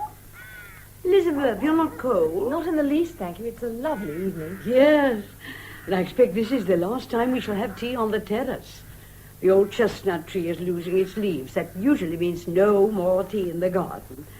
Now, Mr. Podgeter, is there anything else you want to see for your report? Well, I think we've about covered the house, Lady Denham. Let me see, cellars, yes. Perhaps we could take a look at the outbuildings presently, if it's no trouble. Oh, none at all. As well as the stables, I believe you spoke of potting sheds. One with the roof missing. Blown off in a gale. Oh, that's really of no importance. The ministry naturally anticipated that a good deal would have to be spent on repairs and alterations. Oh, for instance, some of the larger bedrooms will have to be converted into cubicles. There's the central heating to be installed, and I dare say the lighting will have to be rewired. Well, then, naturally, we shall redecorate throughout. So you see, the old place will get a thorough wash and brush up, Lady Denham. But that will cost thousands. Oh, yes, indeed. And how many students do you anticipate accommodating here at one time? Oh, 30 or 40. Then there'll be lecturers and staff, of course. Oh, but that's quite impossible, Mr. Podgeter. Where would they sleep? That's the object of the cubicles, Mother. Some of the larger rooms could easily accommodate 4. And with extra tables in the dining hall, 30 would be very comfortable. Crowded but jolly, as they say. 30? A bear garden? Surely we can allow Mr. Podgeter to know how many the place will hold. Oh, yes, of course, dear. I was only thinking. Oh, dear. I can't look at that herbaceous border without wanting to cry. Really, it used to be a picture. One feels positively ashamed now to invite anyone to look round such a desolation. Well, I very much hope that if you return here in a year or two's time, Lady Denham, you'll see the place partially restored to its former glory. Oh, Perhaps you'll call me a Philistine, Sir Charles, but upon my soul, I like to see fine old places being absorbed into the life of the country. I like to see it. But of course, everything should belong to everybody. In fact, it's a scandal that we should live in a house like this. Oh, not a scandal, of course, but hardly a practical proposition, now is it? My brother is only joking. But of course, Pargeter is right. However much one may regret it in individual instances like this, it's an inevitable outcome of the country's changed economic situation. It will make a marvellous college. The old walls will ring and ring again with the cheery cries of the agricultural students. Milko! Oh, Frankie, you are foolish. Ah, you needn't shout, Mr. Frank. I hadn't forgotten the tea things. She thought I was shouting for her. Yes, nurse. Clear, please. Look what I found in the summer house. Oh, my old parasol after all these years. I told you left it there and you wouldn't believe me. People would do a lot better to listen to me. It isn't the young ones as has all the sense for all their high talk. Now, don't natter, Nanny. I suppose I'd better take that tray or you'll drop it. I'd do no such thing, impertinent. You take the tablecloth and don't talk so much. Oh, there's sauce for you. And many a time I've given him a good smacking for his pains. Oh, the young swellhead. What days we come to in our old age and miserableness. She's been here with us ever since my first child was born, Mr. Pargeter. Very touching, these old family servants. Oh, now, if I'm to catch my train... Well, Robert will run you to the station, I'm sure. Oh, yes, of course. But before Mr. Pargeter goes, I think it would be a good thing if we could get matters on some kind of definite footing. Now that you've seen the place, Pargeter, perhaps you'll be able to say whether or not the ministry is likely to be interested. Interested, certainly. Oh, there's no doubt about that at all. Of course, I can give you no actual guarantee, but provided the property is available at a fair price, well, I don't think you'll have to look further for a buyer, Sir Charles. Ah, that is very satisfactory. We will discuss the matter very thoroughly and keep in touch with you. Well, naturally, immediate availability would be an added attraction. Oh, I don't think there need be any undue delay. I think it's more or less decided. Isn't it, Father? In a way. We shall have to sell a good deal. We have rooms full of junk. What one collect in a lifetime. And that's a detail, of course. That can be arranged. We shall have to find somewhere to live. That's another detail. And then, of course, there's Harry. Incidentally, where is he? He went off with Felicity. Poor dear. I'm afraid she will be getting very bored. Harry! Harry! Father, perhaps you'd like to show Mr. Pargeter to the stables. I'll go and get the car around in 5 minutes or so. Oh, very well. Come along, Pargeter. If it's no trouble, Sir Charles. We'll go round by the greenhouses, then you can see the worst. We used to have capital grapes here. I'm talking 20 years ago, of course. But grapes take time and trouble. Harry! Luckily, he didn't understand what Mr. Pargeter was doing here, or we'd have had a scene. Harry! Harry, where are you? Really, Elizabeth, it's exasperating. After all the letters that Mother wrote, after all the discussion we had yesterday, and now they can't give a straight answer to a straight question, do they or do they not want to sell the house? When I talk to Mother, she says quite unequivocally, yes, so does Father. But to Pargeter, it's of course we shall have to discuss it, and of course there's my brother to consider. It makes me look such a fool, for one thing. If I'd known that they were going to vacillate and discuss and consider, I wouldn't have wasted the man's time by bringing him down here. Yes, it is annoying. But I suppose it's hard for them to decide at their age to leave a house they've lived in for so many years. Well, very well then, let them stay. What does it matter to me? But there, it's a lesson not to interfere. How much wiser to ignore the situation completely, like Frank, merely to be amusing and cynical. Heaven knows, I don't expect gratitude. But at least I'm genuinely attempting to help them. Whereas Frank... Well, of course, Frank has so much charm, hasn't he? He's much the same as he always was, I think. Women always find him attractive. You do, don't you? Well, I find him quite amusing. Yes, you laugh at his jokes, I've noticed. There's no harm in that, is there? No, there's no harm in it.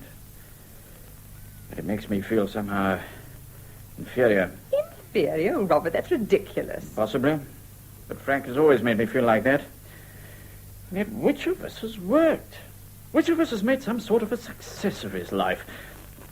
What's Frank done since the war except drift from one meaningless job into another? Yet I'm the one who's always made her feel a failure. I can assure you that no one else thinks you're a failure. No, it's simply that you and Frank have got quite different temperaments, that's all. Oh, you say that.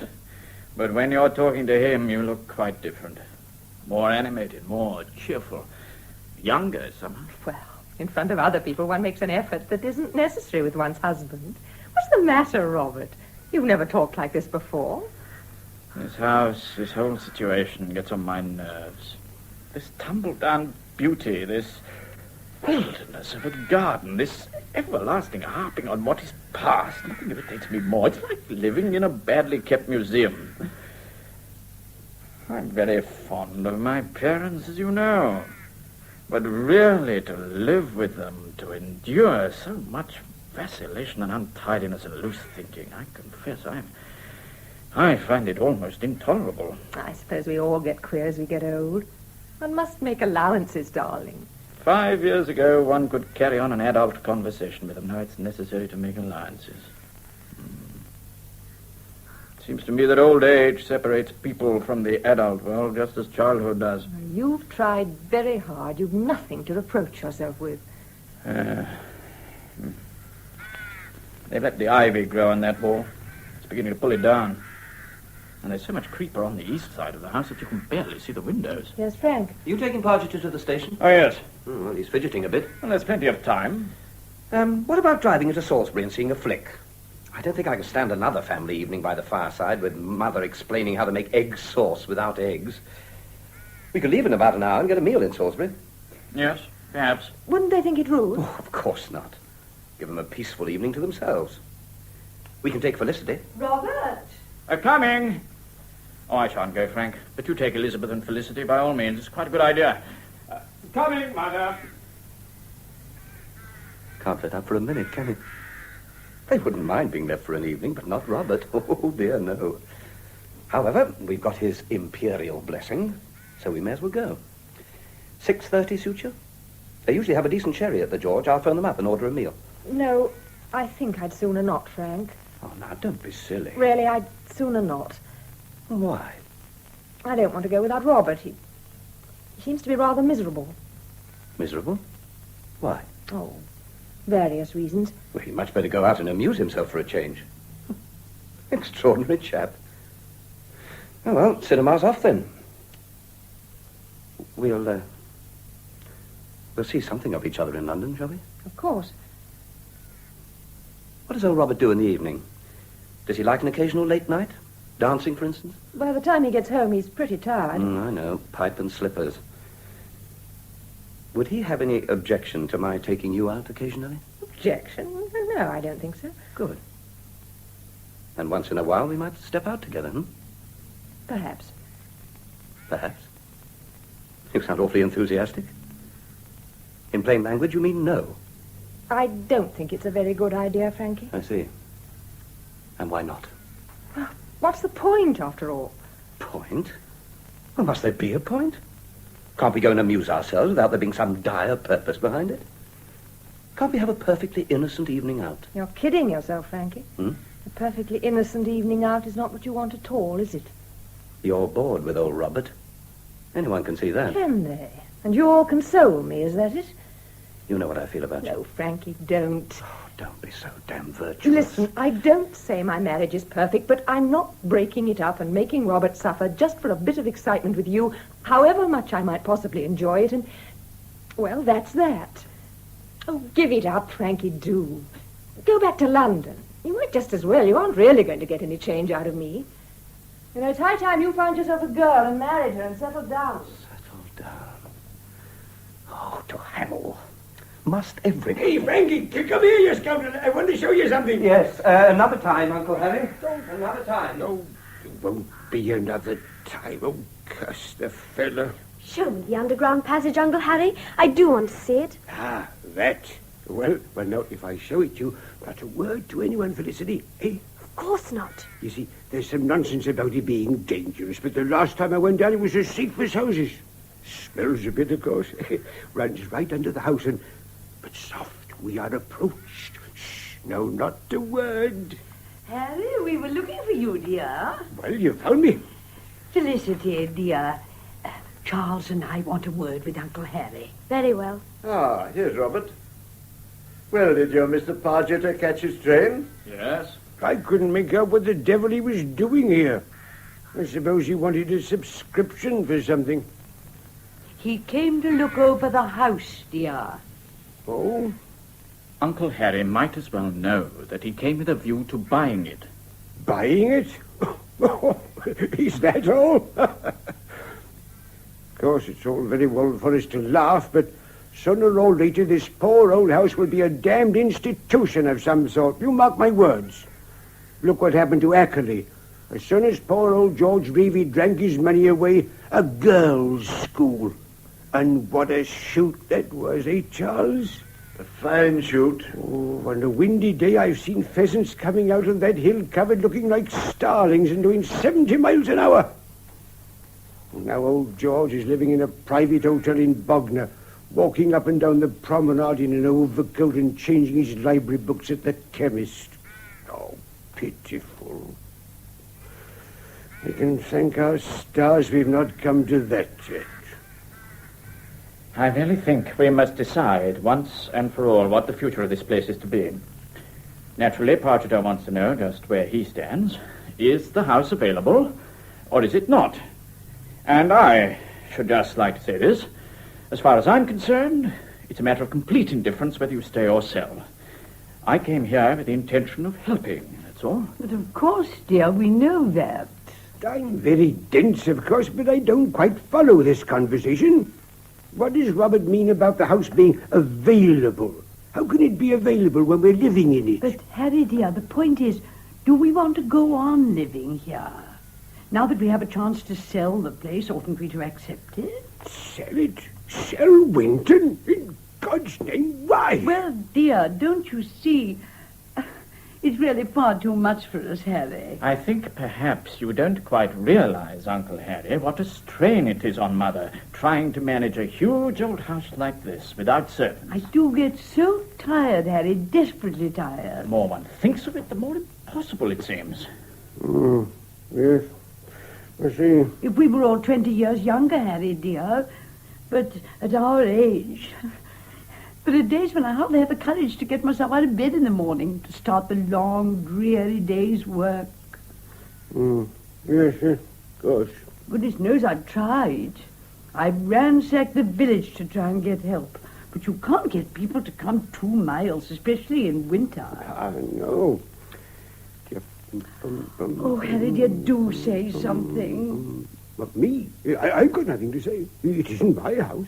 Besides, I don't do the cooking and the cleaning and the rest of it. I eat 3 meals and run about amusing myself. So if you people want to sell the place... Oh, want to sell? Harry, you know we don't, dear. It'll break our hearts to leave. Oh, don't be unkind, dear. I can't bear it. This, I'm not being unkind. I'm being accommodating. Oh, Harry, dear. Poor Robert, what a nuisance we are to you. Nonsense, Mother. 3 old cronies sitting round and wondering what on earth to do with themselves next. Really, what purpose is there in our lives? Now I love these philosophical speculations. The purpose of life. Of course, if we decide there is no purpose, the whole problem is solved. We can all go and jump into the lake hand in hand. How can you joke, Harry? Don't you see the tragedy of it all? Tragedy? What's tragic about it? Here we are, 3 old upper-class anachronisms scratching about in a house that's 15 sizes too big for us. That's not tragedy, it's farce. Pantaloons, that's all we are. Now then, the great decision, to leave or not to leave. Well, the decision should be left to the person on whom the brunt of running of the place falls, to Margaret. There. Now the whole responsibility has been put on me. What can I say? It isn't fair. Let's try to talk about the matter calmly, Mother. Oh, dear. Won't anybody help me? We are all trying to help. Of course we are. Shh. I could have sworn I heard that damn cat again. Huge ginger brute. Puss. Puss. Puss. course, there's the future to consider. I don't mean our future. There's not much left of that. But Robert will never live here, I imagine. Nor will Frank. And if we can get a decent price from this fellow, what's his name? He hinted at about 11,000 with the land, of course. Oh, I don't call that much of a price for one of the finest 16th century houses in the country. Wouldn't look at a penny under 20,000 myself. It's a lot of money, Uncle Harry. It's a lot of house. There'd be a few thousand to spend on it, remember? Oh, nonsense, my dear fellow. It's as sound as a bell. Liquor paint here and there, a few weeks' work in the garden. Weeks, my dear Harry. Have you any idea it would take years? Well, it doesn't really matter, does it? I mean, we're not discussing that, are we? No, of course we are not. Really, I don't know what we are discussing. We sit here talking and talking. We only go round and round in circles. And the end of it will be that nothing will be decided as usual. And we shall just go on living here exactly as we have done for the last 10, 20, 30 years. Oh, yeah, it's beginning to get chilly. I might as well go back to my kitchen. Very well. Then that's that. What?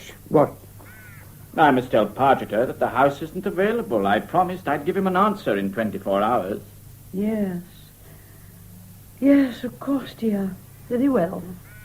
Am I allowed to speak? Of course you are. Only do be quick, dear.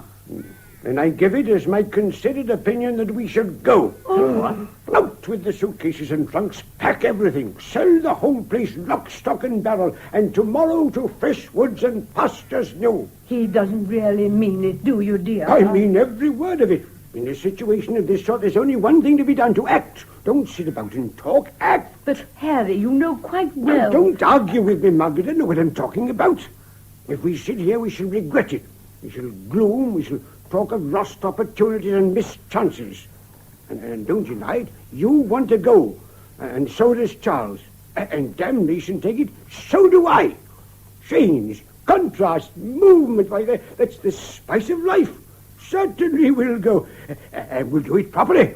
We'll travel. Because we're not too old. How about a trip to Rome, eh? Why not? Haven't I thrown my coin into the Trevi? Imagine it, the Spanish steps, the sun, the brightness, the warmth, the music. Bring me maps, timetables, railway guides, and we'll plan a journey. We'll plan a new life, confound it, a new life. A new life.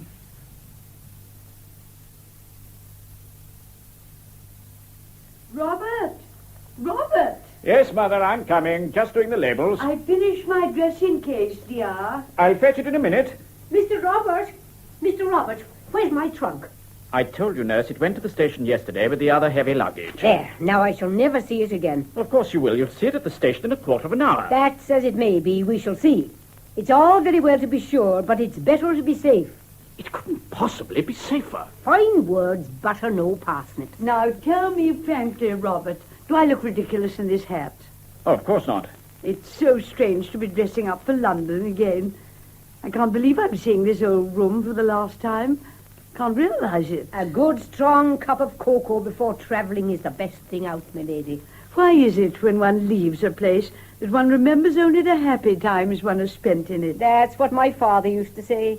If you were going off to be hanged, you'd be sorry to say goodbye to the condemned self.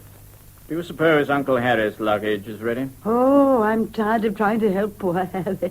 He packs things, unpacks them, packs them again. It's best to leave him alone, dear. Yes, but he's only got about 10 minutes.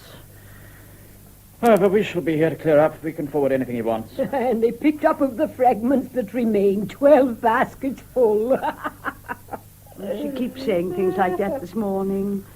Nurse, dear, I do hope you'll be all right. My sister will meet me at Charing Cross Station and take me to her home in Orpington. I'd better go and help Uncle Harry. Well, Nurse, you'll be happy there. She'll look after you. I'll have nobody looking after me, my lady. The day I can't look after myself, I'll jump out of the window and have done with it. And I'll make that very clear, I can tell you. You've been so brave, Nurse, so patient with us. So loyal, so trustworthy all these long years. I've never taken a thing, milady, not so much as a lump of sugar. And let anyone say I have. Stupid and headstrong, that I may be. No, of course not. Oh, yes, I am. But God either gives you brains or he doesn't. And it's no use complaining. But nobody could have been a better, kinder friend to us. Nobody. I'm ashamed when I think how often I've spoken sharply and impatiently to you. Ah, if we could all swallow the hard words we've spoke, the world would be a happier place, my lady. Well, all ready, nurse? My sister will meet me at Charing Cross Station and take me to our home in Orpington. Good, capital. Well, it'll be a change for all of us, Change and decay and all around I see. Did you tell John to bring the car in plenty of time, Charles? Yes, I did. He couldn't believe we were leaving the place. Decent fellow, John. I remember when he was born. His mother was the baker's daughter and no better than she should have been. All our old friends in the village. It's a bit like leaving part of ourselves behind. What do you want to leave for, I don't know. Flying about the country at your age, it's not right, my lady. I'm sure you don't mean to be impertinent, nurse, but don't say things like that. It's hurting. Sheer foolishness, if you ask me. No. I say what I think. It's a fault with me, I dare say. But when a thing's ridiculous, then ridiculous I call it. Harry! Harry! Well, surely he's ready by now. Here I am. Plenty of time. He didn't start for 10 minutes yet. And he forgot the old fox's mask. Are you taking that thing, dear? Well, of course. Haven't kept it for 40-odd years just to lose it now. Perhaps you'd like it stored, Uncle Harry. No, I wouldn't. I know it's silly, but there it is. This mask means something to me, and I'm taking it with me. Best day's hunting any man ever had in his life. The trouble is, it won't go in a suitcase. What the devil does that matter? I'll carry it. My weather book, too, I'm taking that. Harry, dear. In heaven's name, Margaret, why not? Confounded, I kept these records for 20 years and more. I'm damned if I'm stopping now. Very well, dear. Thank you. All this work we are giving you and Elizabeth Robert is really too bad. No, I don't mind in the least, Mother. I only hope you'll all be comfortable and feel that the trouble was worthwhile. I'm told it's an extremely comfortable hotel. They don't mind giving you breakfast in bed and that sort of thing. Quite used to dealing with octogenarian cripples, eh? Just the place for us. Anyway, it will certainly be a good rest for Mother, Uncle Harry. Yes, of course. Here's the lunch. I put it all in one basket. How kind of you, dear. But isn't there a restaurant car? Yes, dear, but it's usually very crowded. Well, if you don't mind me hiccuping for about 70 miles, you know what I'm like with sandwiches. We don't seem to be able to do the right thing today, do we? I'm just warning you, that's all. Well, you shall go along to the restaurant car, dear, and have the proper lunch. I shall eat sandwiches if they choke me. Harry, dear, do you think you've really got everything? Haven't the least idea. Shall I just run up and have a look round? If you would, dear. Aristocrats waiting for the tumbril.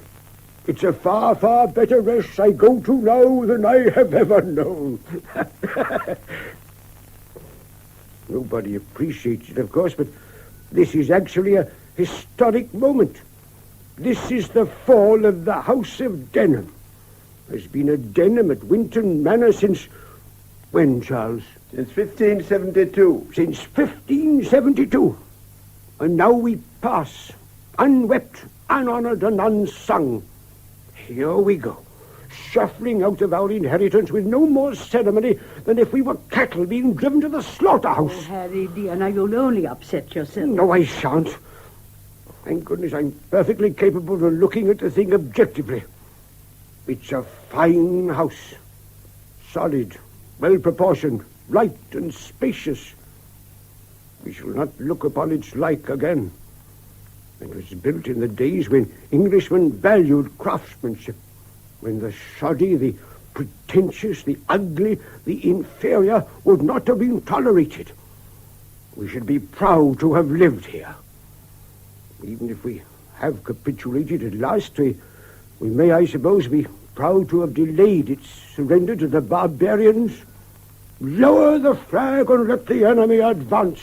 Eyes look your last. Arms take your last embrace. Now look what you've done, Harry. And just before the taxi comes, it's all right, nurse. Mr. Harry was only talking. Everything passes away. Oh, nonsense, nurse. Things don't pass away at all. And if they do, it can't be helped. You talk as if you were the only person who was sad to leave. You might credit me with some feelings as well. Everything passes in time. Nurse, please, surely we needn't have a scene now, need we? Sorry I spoke. Very sorry. Shan't say another word. Fast falls the eventide. life. Oh, shut up, nurse. Oh, there, now everybody's turning against me. No, they are not, nurse. Only do stop crying. I think I heard the taxi. No, nothing. He may come any minute, though. Mother, I found these dresses in one of the cupboards in Uncle Harry's room. I don't know if you'd like them all packed for storing. Oh, thank you, my dear. Yes, of course. Those were hers. I suppose it would be too much to suggest another case. But of course we can take them if you want to, dear. We can, eh? No, a lot of trouble, though. A lot of silliness carrying old dresses about. I'll burn the lot. Burn them? Now? Now, at once. A bonfire. Would you like me in case the taxi comes? No, I'll do it myself. No one help. At least, you'll come. Hey, Felicity, you're the girl for a bonfire, aren't you? Yes, I'll come if you like, Uncle Harry. Good, come along with me then. Come on. We'll make a great fire.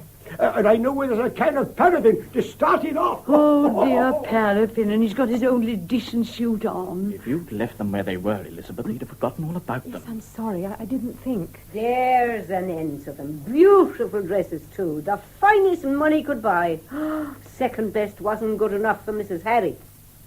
I hate waiting when I'm ready. Where's this damn cab? 1:45 at the latest, I told him. It's just on 1:45 now. Will you come to the sale, Robert? I couldn't bear it myself. Oh, yes, I'll come, certainly. How are the mighty fallen, and the weapons of war perished.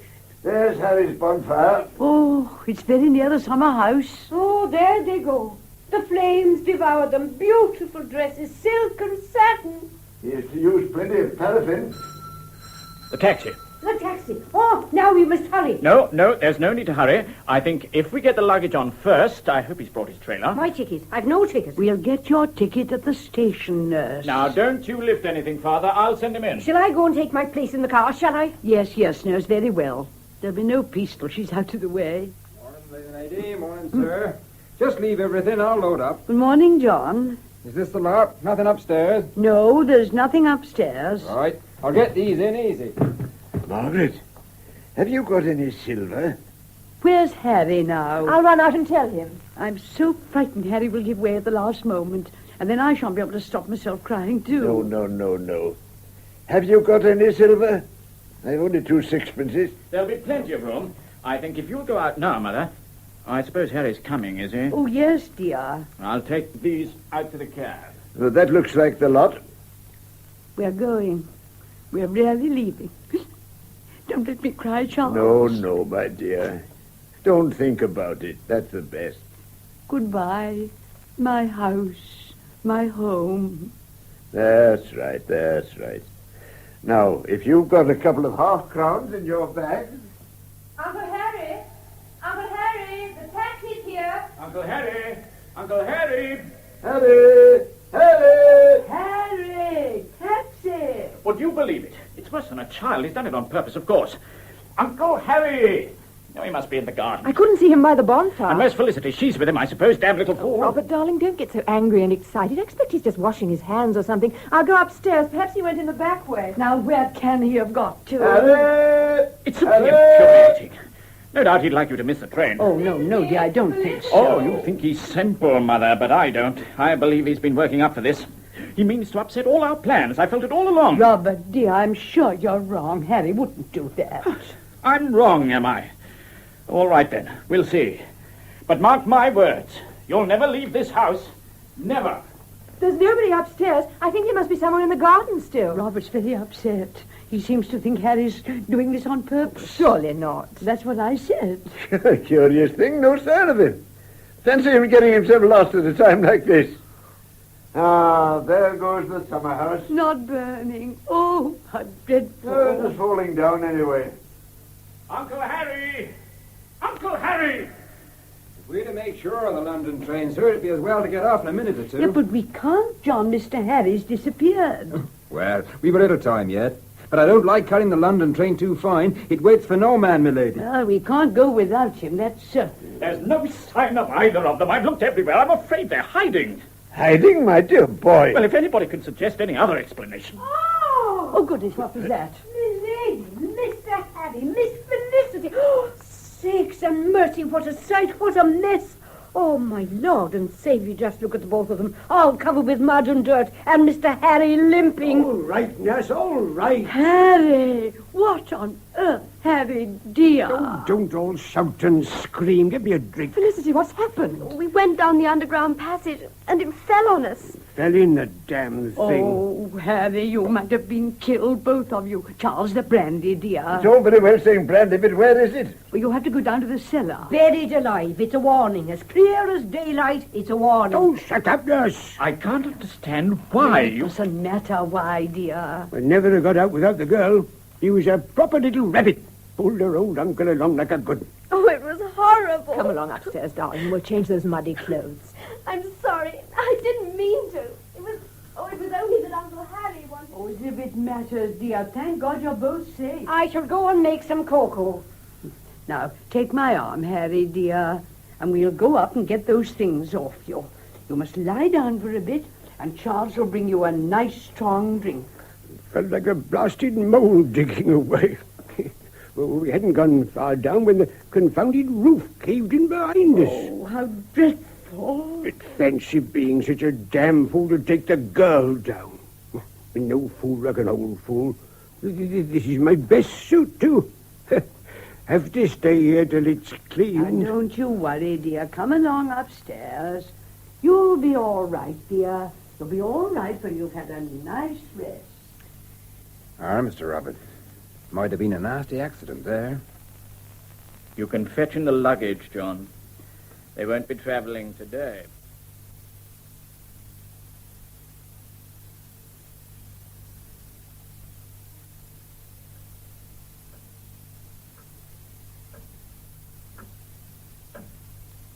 Time like an ever-rolling stream bears all its tender away. They fly Nurse is singing again. Everybody's delighted, Elizabeth. And of course the pretense that they've simply postponed the move until Uncle Harry's better is quite childish. They could have gone today if they'd wanted to. Last night, Father told me that in view of the doubtful situation, Partaker had better regard this house as unavailable for the time being. In plain language, they mean to stay, and I've simply wasted my time. Yes, it's a shame. It really is. You've tried so hard. It's a curious thing, but I seem to go through life trying very hard and effecting very little. It isn't as if I don't work. You've always worked tremendously hard. And always been rather disliked. No. You know it's true. I've always been unpopular, just as I'm unpopular here in my own family. I sometimes wonder how it was you ever consented to marry me. Goodness, you're in a morbid mood this morning. Yes. I feel isolated from everyone. Everyone feels that sometimes. No relationship, however satisfactory, alters the fact that, well, a part of us always exists in solitude. Did you read that in some book? I don't know, perhaps I did. I must join a decent library this winter. I never seem to get time to read in Africa. I intend to take more time off, too, so that we can go to concerts, theaters, so on. You'd like that, wouldn't you? Of course, very much. Sometimes imagine that you must find our marriage rather unsatisfactory. Now, what on earth makes you think that? I don't know, too. That one day you would meet somebody attractive and amusing, like Frank, say, and that you'd leave me, and that then I'd be completely alone. If that happened, I don't think I could go on living. It won't happen. But do you swear? Do you promise? Of course I do. Do you depend on me so much? I depend on you completely. How strange. It's a confession of weakness. Of love, too. It makes me happy. Well, that's something, I suppose. Got a stiff neck this morning. Too many drafts in this place. I'll rub it for you tonight, darling. Harry has been singing in his bath, which means he's quite recovered. But he will lie and boil himself, and the doctor particularly told him not to. Have you both had breakfast? Yes, thank you. Oh, what a joy to come down and find food all ready on the table. Oh, dear. Tomorrow morning, when you've gone, I shall be at it again. And soon it'll be dark in the morning, so weary and depressing. Still, one mustn't complain. I'll go and get you some fresh coffee, shall I? Will you, dear? Oh, thank you so much. Charles is just coming. You want to make an early start, I expect, Robert. Oh, yes. Yes, I'd like to get off fairly soon. It's been very nice having you, Robert. Very nice indeed. By the way, I hope this man Parkinson won't be too upset about our decision. Pargeter. No, I'll go to see him and explain things. Oh, yes, do. It's better than writing. Tell him that really we can't be hurried. I didn't think anyone was hurrying you, Mother. Oh, well, you know what I mean, dear. And after Harry's accident, we all felt it would be unwise. Perhaps later on. We'll see. And goodness knows, nobody dreads the long winter months here more than I do. I suppose we shall muddle along somehow. Here's some more coffee. Oh, thank you, dear. Morning, everybody. Morning. Good morning, Father. Robert's going to see Parkinson, dear. Oh, good. Give him our apologies and all the rest of it. Tell him we've decided to think things over. Next year, perhaps. Next year, he won't want it anyway. Well, somebody else will probably. Somebody might like it as a lunatic asylum. There'll be 4 patients to start with. It was so good of you, Robert, dear, to have gone to all this trouble. I should think so. Very good. No, it's no trouble. I hope you don't think us ungrateful, dear. We know you meant it very kindly. Of course not. I'll just go and put the luggage on the car. If you'll excuse me. I hope he's not vexed with us. Oh, I'm sure he's not. Vexed with us? Why should he be? Well, I thought he seemed a little short in his manner. Perhaps it's my imagination. After all, he couldn't expect us to let Parkinson have the house without really thinking the matter over. You see, he thought you were unhappy here and really wanted to leave. In a way, of course, that's rather true. It is dreadfully hard work. I don't think anyone quite realizes. Good morning, everybody. Come along, Harry, dear. Coffee's getting cold. Well, how is everybody this morning? Have you had breakfast? Yes, I think Robert wants to make an early start. Oh, quite right. Mustn't let the grass grow under his feet. Duty, stand, order, the voice of God, etc. Pass the butter, Charles. Great fellow, Robert. Man of blood and iron. Not really, you know. You're not to laugh at Robert, dear. Nobody could be kinder or more thoughtful. Oh, my dear, I yield to nobody in my fervent admiration of your eldest son. And you'll be taking my Felicity, too? Yes, I'm afraid so. I've got to think of getting her ready for school. Oh, there's a little bird flying about in the passage upstairs. A little robin cheeping and fluttering against the window. Well, let it out, Fathead. Let it out. I'll do no such thing. When a bird flies in through the window, that means happiness in the house. You're a superstitious old witch, nurse. You can laugh your fill, Mr. Harry, but no bird do I turn out of this house. The warnings are clear for them that have ears to hear. We could do with a bit of liver, me lady. There's not a scrap of meat in the house. Very well, nurse. I'll go and see about it. She's always asked me to buy liver. She simply loves it. Morning, Uncle Harry. Morning, Robert. If you'd like to get your hat on, Elizabeth. Yes, I won't be long. Back to work, eh, Robert? Yes, that's right. You must come again in the spring, dear. For all its wildness, the garden looks quite colourful then. The spring, that's looking forward. Goodness, yes. Oh, the long, long winter months. Every year I wonder how we shall ever get through them. You must try to take things easily, Mother. I wish I could. But in this huge house... If I live till next April, I shall be 81. Of course you'll live, dear. Don't say such things. There's no of course about it. We're ready now, Robert, if you want to start. Oh. Well, Mother, I think we'll be saying goodbye. Must you, dear? Well, it's been very nice having you, all of you. We've enjoyed it very much. Yes, we have. I'm afraid you haven't. We've been so tiresome, haven't we? Upsetting all your plans. I hadn't any plans. I was merely trying to be of some use, that's all. It was so kind, dear. And if ever we do think of moving, we shall certainly tell Mr. Parkinson. Goodbye, Father. Goodbye. Goodbye, Uncle Harry. Goodbye, my boy. And what about my Felicity? When's she coming to cheer up her miserable old uncle again? Oh, soon. Quite soon, I hope, Uncle Harry. Perhaps next holidays, if it can be arranged. Oh, next holidays. I'll be standing, watching for her then, like Mariana on the moated grains. Well, if you're ready, Elizabeth. We'll come and see you off. Perhaps at Christmas we could have a party with Frankie, too. Yes, that's it, with Frankie, too. He only said, my life is dreary. She cometh not, he said. But you will come, Felicity. Eh? It's a promise, eh? Yes, I promise to come, Uncle Harry. Goodbye. Oh, until the holidays. Until the holidays. Goodbye. Goodbye. Goodbye. Goodbye. Goodbye.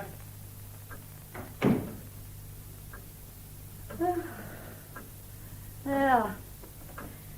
Well, that's that. They're off. Now I must just sit down and think where to begin. Having guests is very nice, but it does disorganize one's life. Nurse! We shall have to start fires again in the morning. Damn chilly. Ooh, the winter. Nurse! I suppose she's making cocoa. Where's my weather book? Ah. Minimum 32. Yeah. What did I say? Frosts are going to start early this year. Oh, don't. Felicity's a sweet child, but what an appetite. My Felicity. Oh, now I must get busy. I'll make you a list for the village, Charles. Yes, very well. And after lunch, I'll cut some wood. Yes, we must all get busy.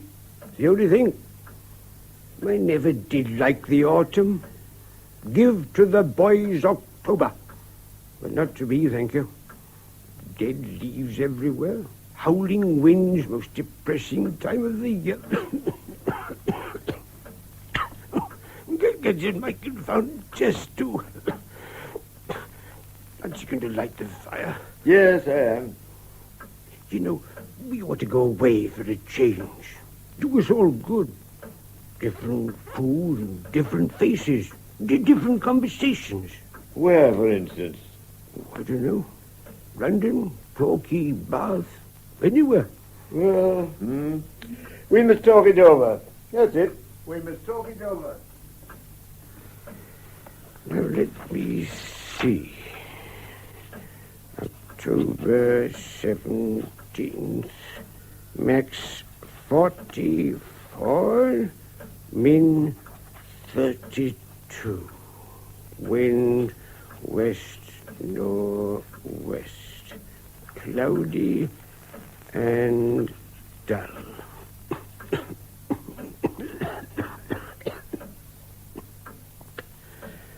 Oh, the little bird has flown right down the long passage and out of the window at the end.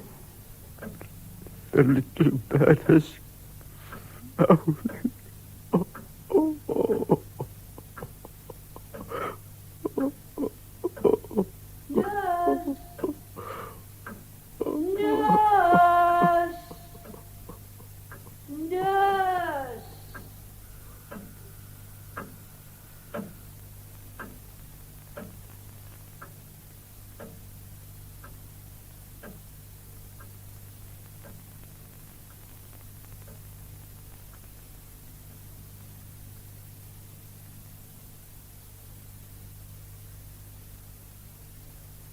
That was Sybil Thorndike as Lady Denham and Lewis Casson as Sir Charles in A Picture of Autumn by N.C. Hunter.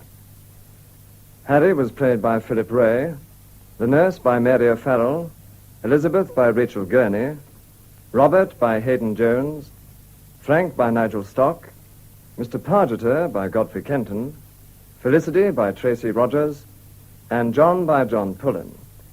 The play, which was recorded, was produced by Charles LeFaux.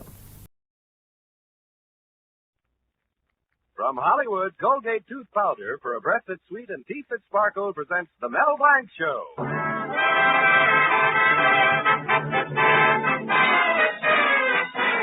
My lawnmower needs sharpening. I've got to take it to Mel Blanc's Fix-It Shop. My percolator top is cracked. I've got to take it to Mel Blanc's Fix-It Shop. Oh, my stocking has a run in it. I've got to take it to Mel Blanc's Fix-It Shop. My wife's going to have a baby. I got to take her to Mel to the hospital.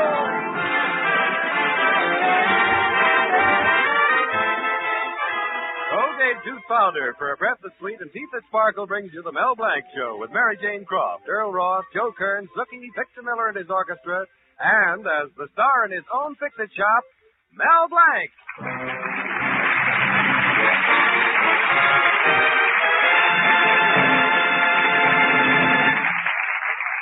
Now, let's pay a visit to the town where Mel Blanc lives.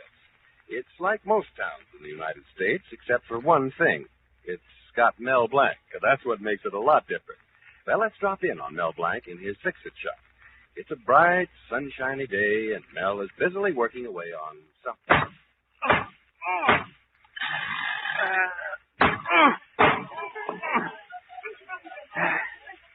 Well, I sure straightened out that safety pin. Let's see now, what else is there? Well, good morning, Melvin. Oh, good morning, Mr. Cushing. Mel, how come you didn't show up at our last zebra meeting? Well, to tell you the truth, Mr. Cushing, I'm not very interested in the Benevolent Order of Loyal Zebras. Well, why not? After all, aren't you exalted ruler of the lower level? Exalted ruler of the lower level. All it means is I'm in charge of sweeping out the cellar. It's okay for you. You're the mighty, supreme, mightiest, exalted ruler, potentate monarch, senior grade. All right. At our next meeting, I'll see about changing your title. Oh, incidentally, we've got a new password. Yeah? What is it? Ugga, ugga, boo, ugga, boo, boo, ugga. Ugga, ugga, boo, boo, ugga? Well, what happened to the old one? Hi, mocha, si, hungary, heebie-jeebie, alligator, sweet cookie. Well, you know that new member we got, that 75-year-old Mr. Simpson? Yeah? Well, he tried to say it and developed lower plate wobble. Oh, too bad. I like the old one. I could say it faster than any other zebra. Oh, what do you got in this white box, Mr. Cushing? In here? Oh, I've got Sally in here. Oh, isn't the kind of stuffy for her? No. No, Sally's the name of my fishing rod and reel. Yeah. Oh, gosh, I never heard of a man calling a fishing rod and reel Sally. Well, you should hear what I call her when she lets a big one get away. Looks like the reel is a little fouled up. Yes, well, that's why I brought her here, Mel. I want you to fix her up. You see, some of the boys at my real estate office have arranged a fishing trip at Lake Minnewasahaha. Oh, I'm Okasai Hungary, heebie-jeebie, alligator, cookie for... Oh, I'm sorry. I thought you were giving me the password. Well, we've got to be very secretive about it because we've told our wives we're going on a business trip. Now, if they find out we're playing hooky, well, you've seen my wife, Mrs. Cushing. Gosh, yes, I wouldn't want that to happen to me. What? Well, I mean, if she finds out about the fishing trip, she'd be awfully mad, and I wouldn't want that to happen. Yes, well, that's the idea. Now, another thing, Mel. I want you to go out to the lake and go over Mary Lou. Who's Mary Lou? Sally's sister? Oh, no. She's the trimmest little motorboat that ever took to water. I want you to check her from stem to stern. Aye, sir. Yes, sir. Well, that's fine. And remember, Mel, don't tell a soul. And if you do a good job, perhaps you'll be made exalted ruler of the upper region. Well, I don't like cleaning up the attic either. But don't worry about the fishing trip. I won't tell a soul. That's good. You do a good job, and I'll use my influence to make you a big zebra. Gosh, thanks. Oh, by the way, when do you want Sally? I mean the fishing rod. Well, bring it to the corner of Market and Maple at 6 tonight. I don't want you coming to the office or the house. Okay, 6 with Sally, and after that over to the lake for Mary Lou. Sounds like I'm taking care of a girl sorority. Silly. By the way, Mel, here's a picture of the boat Mary Lou so you'll recognize her at the lake. Oh, fine, thanks. Well, so long, Melvin, my lad. Ugga, ugga, boo, boo, boo, ugga. Yeah, ugga, boo, boo. Ugga. I don't know. I still like Hi Mocha, Si Hungry, heebie-jeebie, alligator, have a sweet cookie better. Ugga, boo. Hello, nephew. Oh, hello, Uncle. Say, where have you been? Oh, I was upstairs conducting my experiments on quantitative analysis with liquids. Oh, you were experimenting with water? Water? Brrr, what a horrible word. By the way, what were you discussing with that pompous real estate muckety-muck Cushing? Oh, he's going on a fishing trip, and he doesn't want anyone to know about it. Imagine lying to your own wife. Despicable, my boy, but sometimes very necessary. I remember my I hope wife... I never have to lie to my girl, Betty. Hello, Mel. Oh, speak of the beautiful, and here she is. Hello, Betty. Mel, do you know what day this is? Yeah, Tuesday the 8th of October, and you sound like you're catching cold. That's right. 5 years ago today, you gave me my engagement ring. Gosh, it only seems like 5 years. Remember how all the girls turned green with envy? Yeah, now the ring is the same color. Well, anyway, darling, I want you to come over for dinner tonight. We'll make it kind of special. Special? Yes, Father has promised to treat you like a human being. Gee, that will be kind of special. I'll be glad to come. Oh, but. Well, what, dear? Well, you see, I have an important job to do, and it may take me all evening. Oh, Mel, and I was planning such a lovely dinner. Fish. Fish? Oh, well, that's nice, but, well, you see, this is a big job, and I promised Well, I guess business should come first. Well, I'm terribly sorry, honey. We'll try to drop by for a minute anyhow. Huh? Yeah, I will, honey. Okay, bye, dear. Bye. Oh, darn it. What is it, nephew? Oh, Betty wanted me to come over tonight, but I can't. Well, at least it'll make her father feel good. My lad, you shouldn't kowtow to Betty's father. I don't kowtow. I mean kowtow to him. As a matter of fact, I'm going over there tonight. And if he says one harsh word to me, you know what I'll do? What? I'll listen.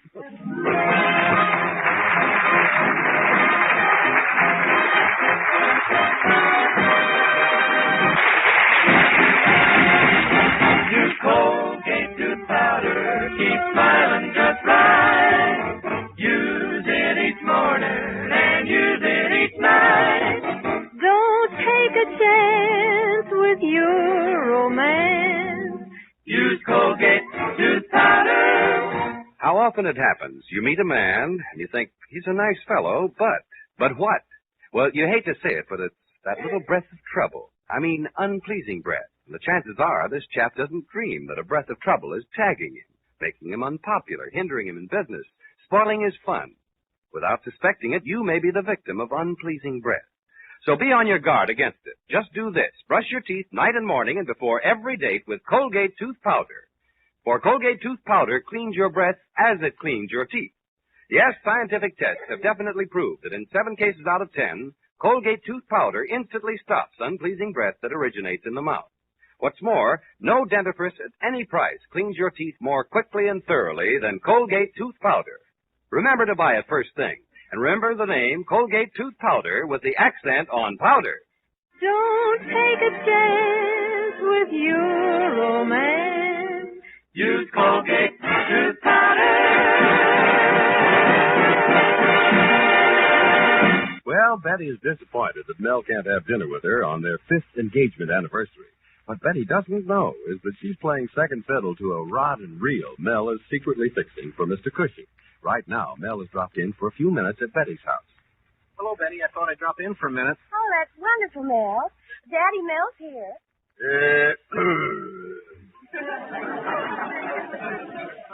What did you say, Mr. Colby?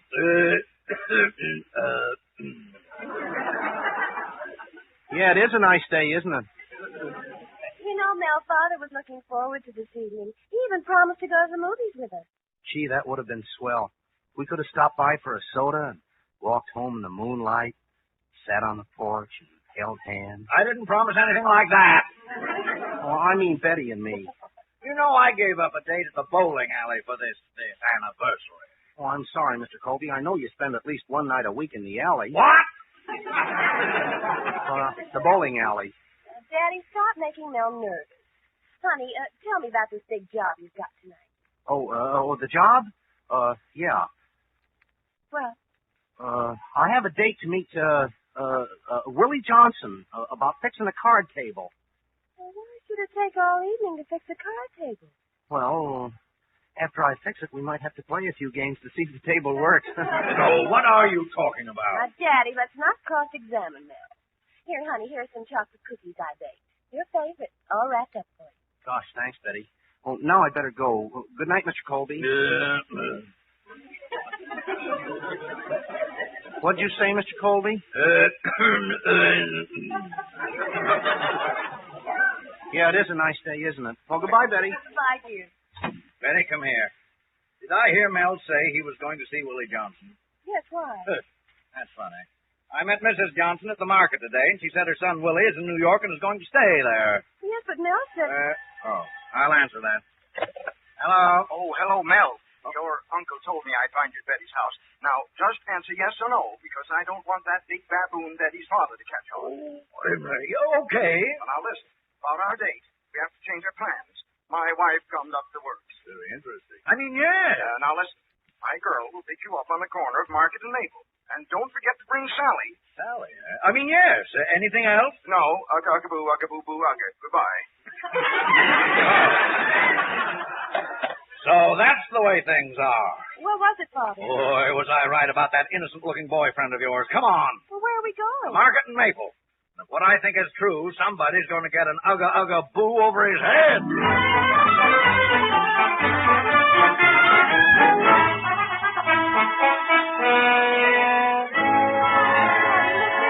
Over there all alone. Oh, this is silly. Well, maybe it is. But we'll sit right here and see who he's waiting for. I don't think it will be Willie John. I wonder what's keeping Mr. Cushing. These cookies are good. Gosh, when it comes to sweet stuff, there's only one girl in the world for me. Oh, yoo-hoo! Yoo-hoo! Are you, yoo-hooing me? Yes, come on over here and don't be so bashful. Well, look, I'm waiting for someone. Oh, come now. Come on over to the car. Well, yeah, but... That's better. Have a cookie? I'm Grace, Mr. Cushing's secretary. Oh, and I thought... Well, I'm not that kind of a girl. That's good. I'm not that kind of a boy. Mr. Cushing dropped by at the office, so I'm here to pick up his favorite fishing rod, Sally. Is it ready? Sure. Here you are. Oh, yes. And, about that job on the boat, that can wait till tomorrow morning. Say, that's great. Look, will you do me a favor? Drop me off at my girl's house? Of course. Get in. Good. I thought I wouldn't be able to see her tonight. Now maybe I can. Daddy, did you see that Mel and that girl? Willie Johnson's getting better looking every day. Meeting girls on the corner and on our anniversary, too. Why, that fox. You mean Wolf? No fox. They work faster. Bullard, I'm going to break every bone in that boy's body. Oh? Oh, now what are you sniffling about? I want you to do it. But I love those bones so much. Oh,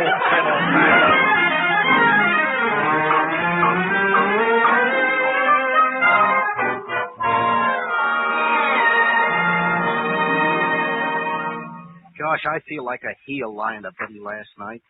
I promised Mr. Cushing to keep it a secret. Oh, Melvin, my boy. Huh?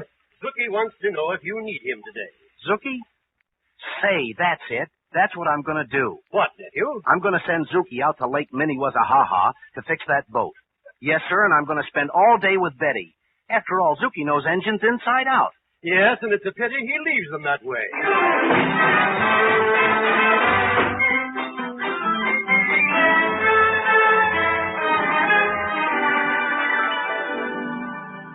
Oh, it's nice working out here on the lake. In the shade of the old apple, it's in the shade of the old apple, it's cocktails for two. Hey, I like being on a boat.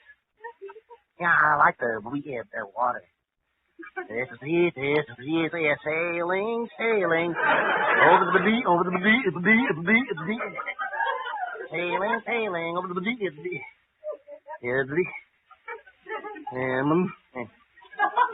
My stomach feels funny. Well, Hello. how are you getting on with that engine? I didn't expect Mel to send an assistant. Oh, it's okay, Mr. Cushing. Listen, I'll erase the motor. 120 horsepower. 80 horsepower. It's 20 horsepower. One jackass. Now, hurry along. Hurry along. I want the Mary Lou to be right on the beam when the other boys get there. Oh, sure. I dream of Jeannie with a light beat. I dream of Jeannie with a light beat. And may all your Christmases be white.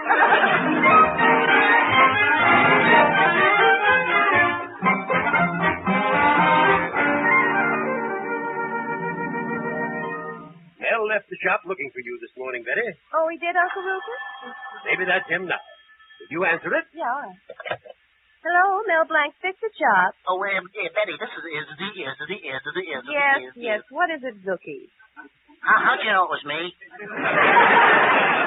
Hey, will you tell Mel that I did what he told me, and everything's all right now with Mary Lou? Mary Lou? Oh, she was ready to blow a gasket when I got here. but now I got a purring like a kitten. Rookie, are you sure you know? Oh, yes. Just the same, Mel better come out and see Mary Lou the first chance he gets. Oh, goodbye. Rookie. Betty, my dear, what is it? First Sally, now Mary Lou. How many girls has he got? Oh, Betty, there must be some mistake. And I came here hoping I was wrong about him. Well, I never want to see him again. Never. And you can tell him that, Uncle Rupert. Nell playing around with the women? Why, I'd never have thought it of him. Who does he think he is? Me? Where the devil is that lad, anyway? Uh-oh. Here comes Dr. Crab, the dog doctor. Hello, Christopher. How's the good dog doctor today? Consultant veterinarian, if you don't mind. What's the matter with you? Keep telling you there's nothing the matter with me. Got a catch in the throat. Please, could I have a pan of water? Look, Christopher, we're having all sorts of trouble. I'm trying to locate Mel. Oh, I ran across Mel in the park while I was walking my little terrier. You saw Mel? Where was he going? You know I'm worried about that little terrier. She came down with the shingles. How could she have gotten them shingles? Maybe she had a priority.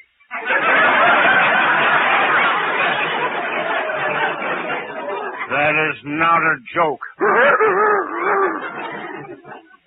Oh, see Mel fix that leash for me. How'd he do it? Oh, he just used a piece of tin. What? Tin. Like in Rin Tin Tin. Oh, Rin Tin Tin. Oh, goodbye.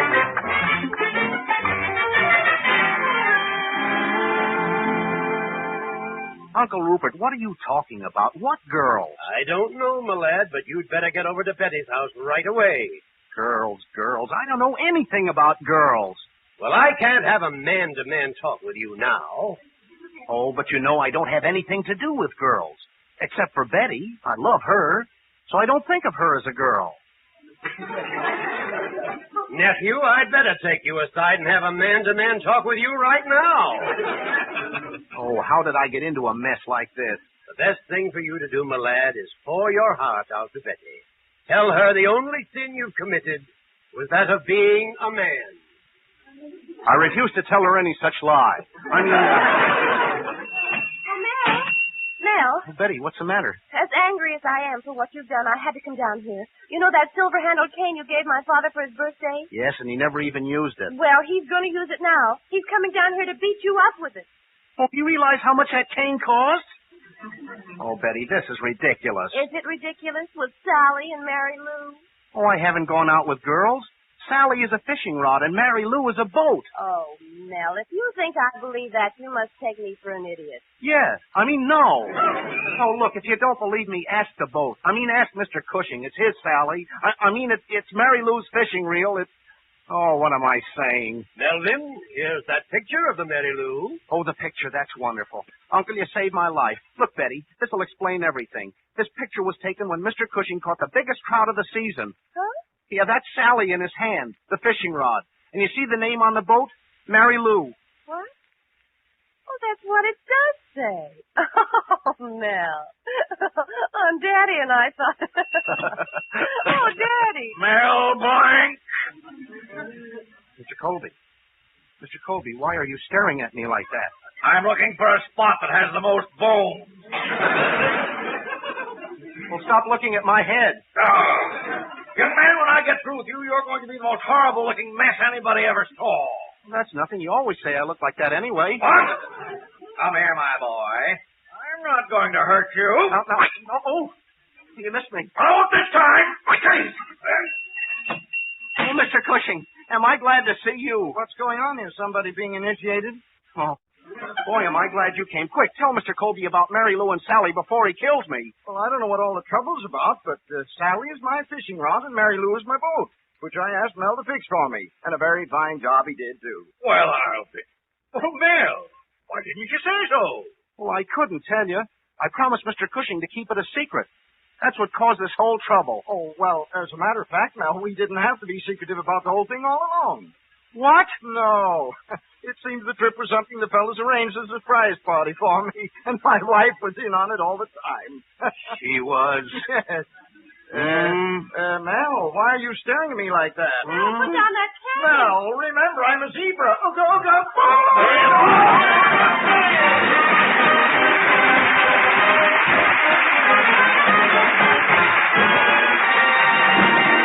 We'll be back in a minute for a Zookieism. What? You never heard of a Zookieism? Well, hang around. Use Colgate tooth powder. Keep smiling just right. Use it each morning and use it each night. Don't take a chance with your romance. Use Colgate tooth powder. Look, let's face the facts. A little breath of trouble, unpleasing breath, is no respecter of persons. Girl or woman, man or boy, teamster or tycoon, debutante or duchess. All are possible victims of unpleasing breath. Why, even you, though you don't suspect it, may risk your happiness, ruin your romance, even jeopardize your job because of unpleasing breath. So isn't it best to be on your guard, to watch out for that little breath of trouble? My advice is do this. Brush your teeth night and morning and before every date with Colgate tooth powder. For Colgate tooth powder cleans your breath as it cleans your teeth.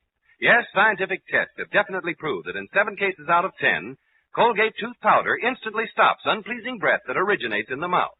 What's more, no dentifrice at any price cleans your teeth more quickly and thoroughly than Colgate tooth powder. Remember to buy it first thing. Remember the name Colgate tooth powder with the accent on powder. Don't take a chance with your romance. Use Colgate tooth powder. Well, we had quite a time when I tried to pull the wool over Betty's eyes. I hope it served as a lesson to you, Zuki. Yes, Zuki. Every experience has a moral. Just what did you learn? Well, I learned that you should always speak the truth. You should always speak the honest truth. You should always speak the truth. Silence is golden. This is Bud Houston reminding you that Colgate tooth powder for a breath that's sweet and teeth that sparkle brings you the Mel Blanc Show every Tuesday at this time. Be sure to join us again next Tuesday night for more fun with Mel and the people you'll meet in Mel Blanc's Fix-It Shop. Say hello to Halo Shampoo for naturally bright and beautiful hair. Remember, even finest soaps and soap shampoos hide the natural luster of your hair with dulling soap film. But Halo Shampoo contains no soap, therefore leaves no dulling soap film. Even in hardest water, Halo makes oceans of rich, fragrant lather, quickly banishes loose dandruff and dirt. Halo needs no lemon or vinegar rinse. Say hello to Halo and goodbye to dulling soap film. Get Halo Shampoo at any cosmetic counter. Remember,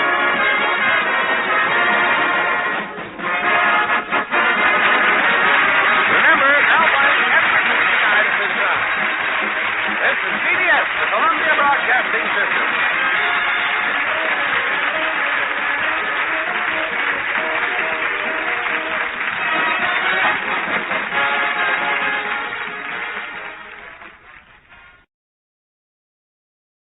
Mutual Broadcasting System, in cooperation with Family Theater Incorporated, presents Top Man, starring William Gargan. Dennis Morgan is your host.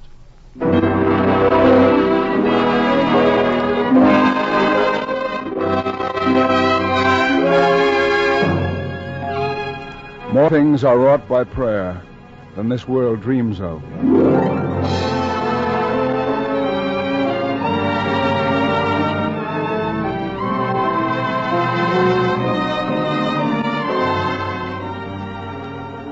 Did you ever happen to be jingling some coins in your hand and get to examining the dimes and quarters and pennies?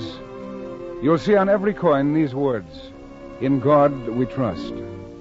Oh, I guess it's something that everybody knows about, but it makes me realize that every time we exchange a coin, we are offering a silent act of faith in God. It makes me realize that on all our coinage there is inscribed the same conviction that we in Hollywood want to express through family theater. It's a conviction so many of us share, an understanding that the simple, direct appeal of prayer to God can bring hope and happiness and God's wonderful help to us and to our families. And we need trust in God and faith in one another if we are to have a peaceful world, a prosperous nation, and happy homes. You know, a world of happy homes would go a long way to a peaceful world. And here's a thought for a happy home.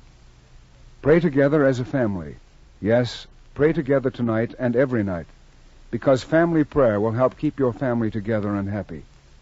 And you'll find this true for every race and creed, for every country and home. A family that prays together stays together.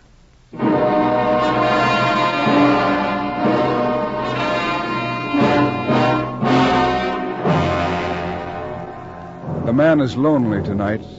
He is puzzled and frightened. He stares at the walls. He runs his fingers through his hair. The hammer is beating him, pounding him. The man is lonely, lonely unto death. There was a time when he wasn't lonely. That was long ago, in a September time.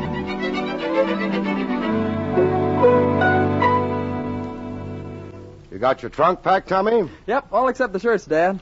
It's gonna be a squeeze. Oh, you got enough in that trunk to last you straight through high school and college. Hello? Mr. Ainsley? Yes. Oh, this is Carberry. I'd like to go over those blueprints with you again. We got some tricky specifications for this job, and I'd like to feel certain that you understand. Carberry, I've studied those blueprints. What's worrying you? Oh, I'm not exactly worrying. You see, it's most important that we... I understand perfectly, Carberry. You're the architect. This is your first job.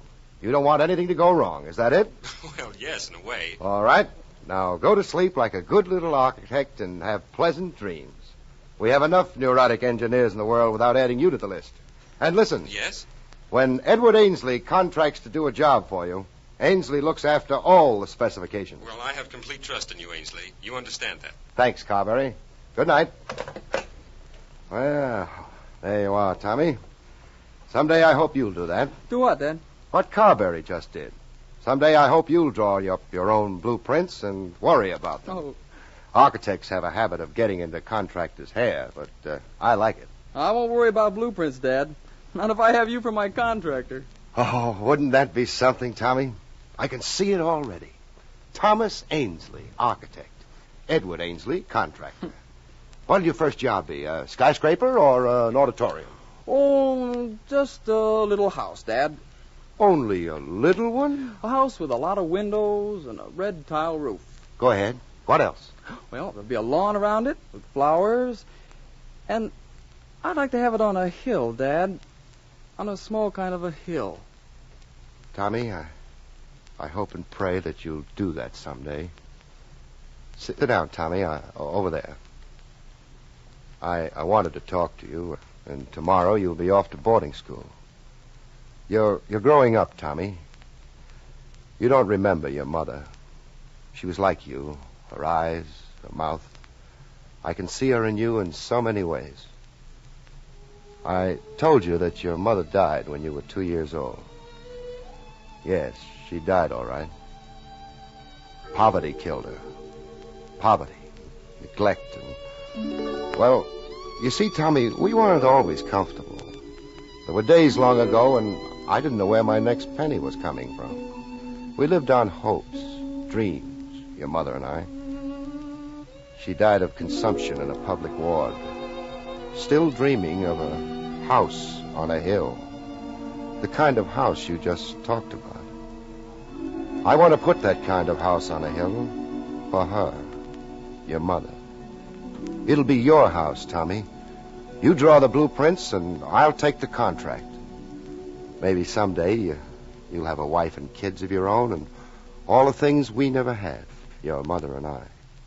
It'll be your house on a hill. You understand, son? Yes, Dad. I don't want you to fail me. I won't. Study hard. Work hard. Whatever you do, remember, I want you to be top man. Thomas Ainsley, first year, Algebra 92, French 94, English 93, History 96. Head of the class. Oh, I'm proud of you, Tommy. Now go back there this year and do it again. Thomas Ainsley, second year, General Average 95, Head of the class. What did I tell you, Tommy? Why, you got the stuff, you... Thomas Ainsley, third year, General Average 94, Head of the class. Top man, 3 years in a row. Now you go back and bring that fourth-year medal with you. And when you bring that medal home, son, I'm going to give you a surprise. Hear me? A real surprise for Tommy.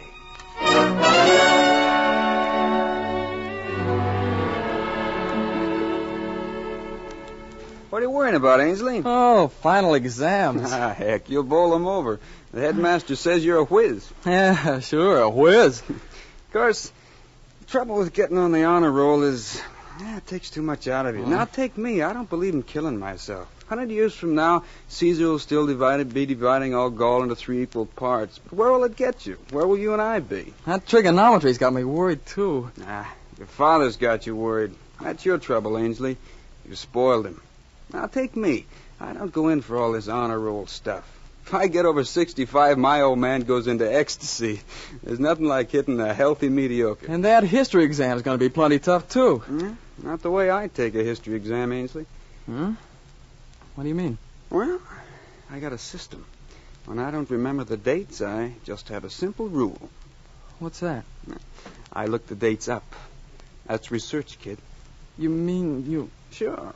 Little cribbing now and then, you know. Of course, you gotta be cozy. Well, I figure anybody who's cozy enough to fool some of the eagle eyes they got around this joint deserves a passing mark.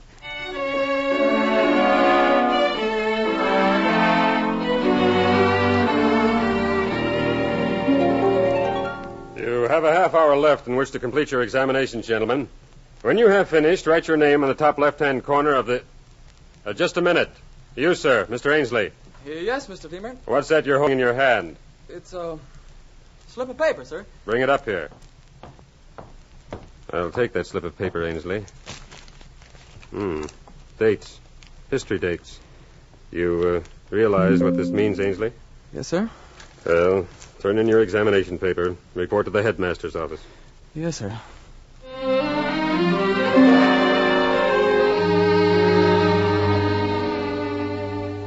As headmaster, it pains me to say this, Thomas. You've had a perfect record until this happened. If Mr. Demotte had not actually discovered you in this deception, I would not have believed it. Under the circumstances, I have no alternative but to dismiss you. Sorry, Thomas.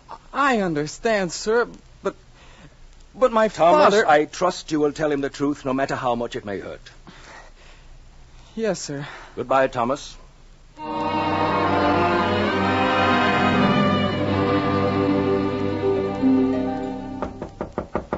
Are you in your room, Tommy?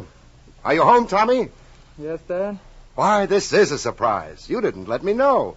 I thought graduation was on the 25th. Open the door, son. Tommy, let me look at you. I haven't seen you in months. How are you feeling, and what brought you...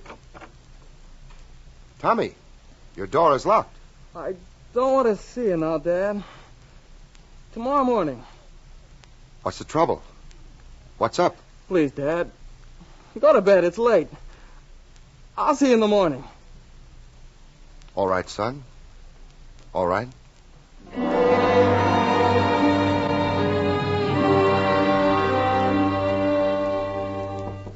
Tommy. Tommy, can you hear me? I can't sleep. 2 o'clock in the morning and I can't get a wink. Tommy. Are you awake? Open the door, please. You've got me worried, son. I want to talk to you. Do you hear me, Tommy? I hear you. You're crying, Tommy. What's the matter? Speak. Say something. Don't you trust me? Why, You're my top man, kid.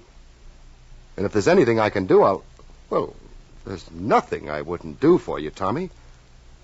And you don't have to be afraid of me, do you? Do you, Tommy? Did I ever do anything to hurt you? No. No, Dad. You've never hurt me. That's it. Turn the key and come out here, son. Tommy, you're pale. Sick. Dad. Pop!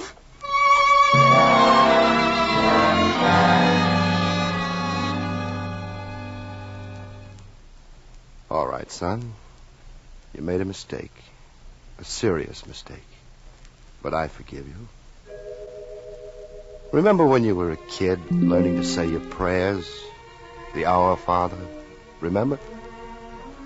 You know the part where we ask God to forgive us, just as we forgive other people? Remember when I explained that to you, son? Well, I forgive you. Just as I want you to forgive me if I should ever hurt you. You made a mistake. You admit it. But, Tommy, you're still top man in my books.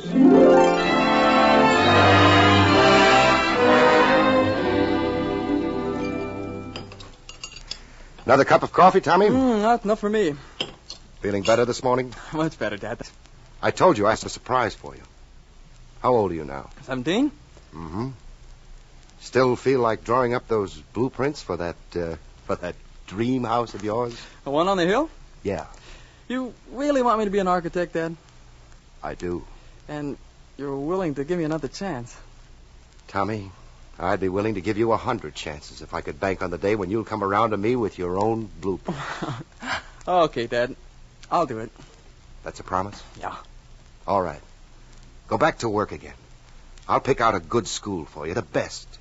And when you come to me with that blueprint, I'll make you a present of the house. Present? Yes. How high can I go in the specifications? Oh, the sky's the limit. I'm only the contractor. You're the architect. The top man.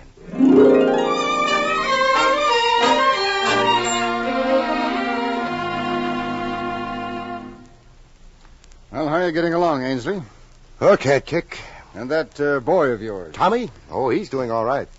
Making a fine record in school. Studying to be an architect, eh? That's right.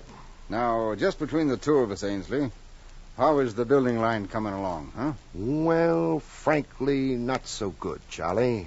Scarcity of materials at present. People aren't building these days. Yeah, I thought so.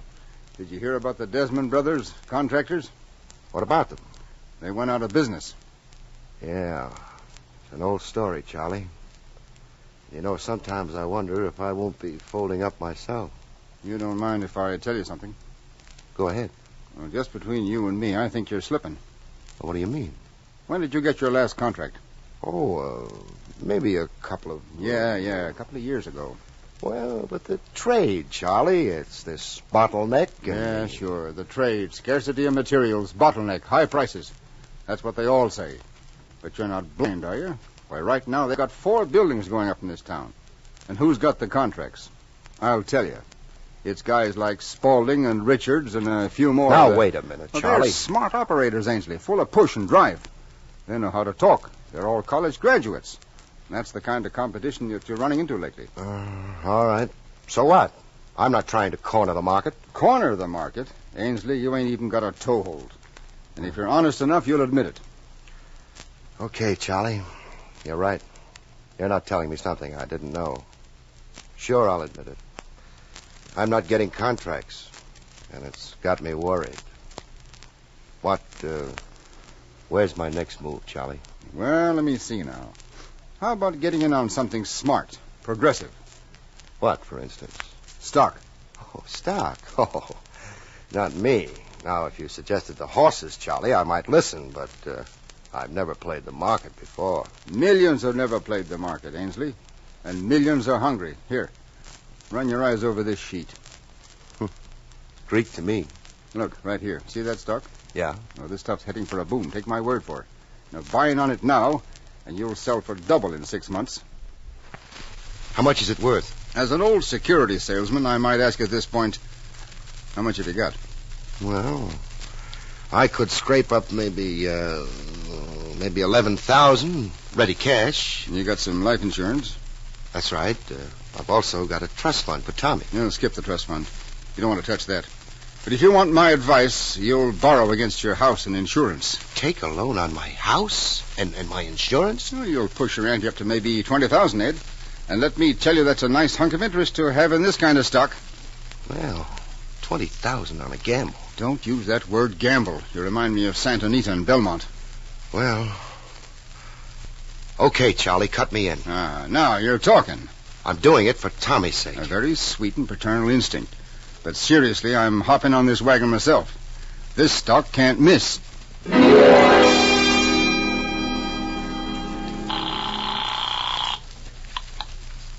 Yes? Charlie? Yeah.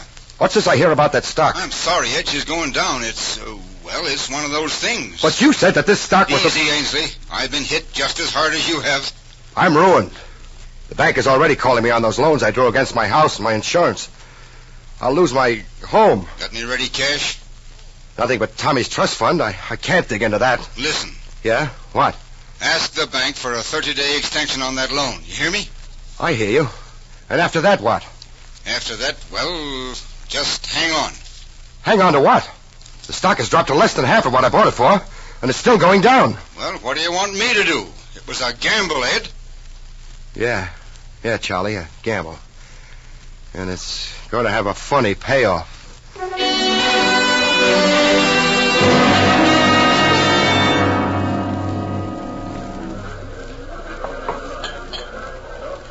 I can't understand you, Ainsley.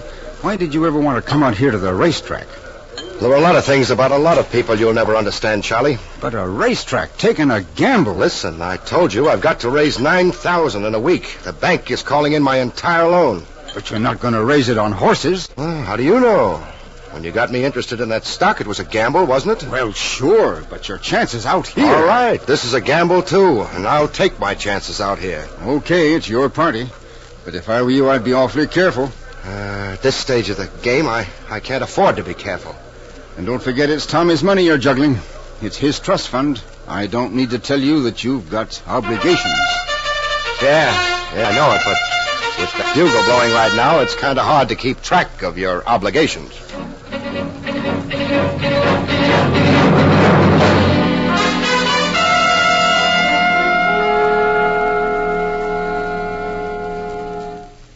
You should never have gone to that track yesterday, Ainsley. Talking about it doesn't help. How much did you lose? Everything. All that I put away for Tommy. Well, if you want, I'll let you have a couple Thanks. I don't want any more debts. I'd like one favor, though. Sure. Sell my stock, whatever's left of it, and pay off that bank loan. I know, but that'll leave you practically... Yeah. Practically broke. Hello? Dad, how are you? Okay, Tommy. Did you get the blueprints I mailed? Yes, Tommy, I got the blueprints. How'd you like the sketch of the house? It's beautiful. Beautiful house. All in all, I figured it should run about 10,000. I didn't want to hit you too hard, Dad, even though you said the sky was the limit. Yeah, I remember. You better excuse me now. I've got some business to attend to. Okay, Dad. So long. Goodbye, Tommy. It was Tommy, Charlie. Yeah, I know. You're not looking so good, Ainsley. Why don't you close up the office and go home? Take a rest. Good idea. Yeah, I need a rest, Charlie. I need a long rest. I'm tired. You ever get so weary you want to close your eyes and never wake up?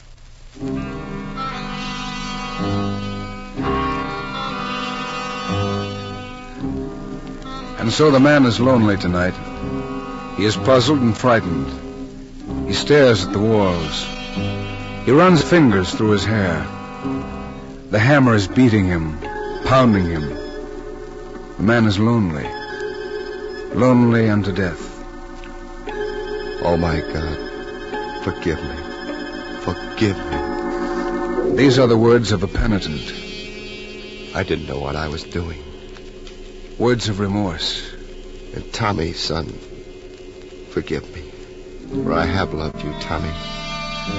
Paternal affection. And yet I know that you can never forgive me. Words Never. of despair. Despair. Despair is the hammer, the deadliest of all the hammers. And already it is beating the flesh and spirit of the man. Money. It's the rotten money I lost, kid. Money I put aside for you. Money, cash, currency. The clinking quarter that buys a loaf of bread and gets change. I wanted you to have security, Tommy. Security. A word, an idea. A state of social well-being. Synonymous with property, a home, something in the bank. It's gone now. Lost. Oh, Tommy, forgive me. I didn't mean... Well, it's all right. It's over. Finished. Where is somebody? Where is everybody? Oh, it's awful quiet. You get lonesome in a room. I go mad. I'm losing my mind. I can hear it in my mind, thinking, pounding in the quiet. It keeps pounding. Oh, God, hear me. What am I thinking about? You've got to forgive me. Forgive me. But there's no forgiveness. So I can't help it. I've got to do it. I've got to do it, Tommy. Despair. The deadliest of all the hammers is pounding a pulse of doom in his blood and brain. Is driving him slowly out of his chair, across the room. Edward Ainsley lifts the gun from the drawer.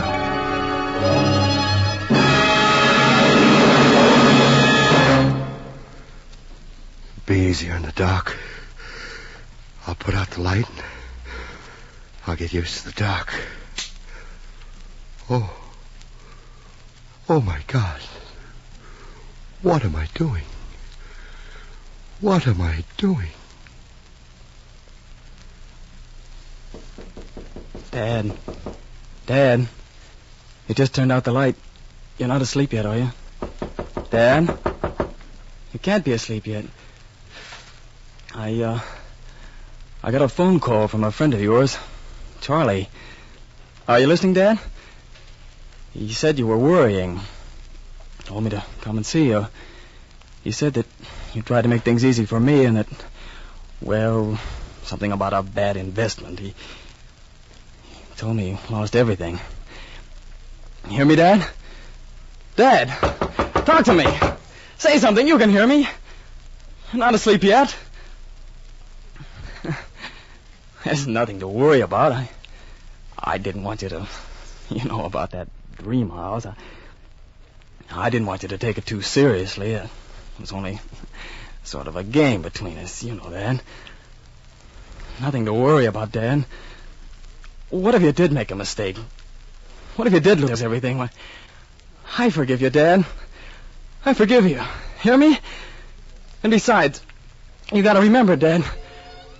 Remember what you said to me about asking God to forgive us. Just as we forgive people who offend us, hurt us.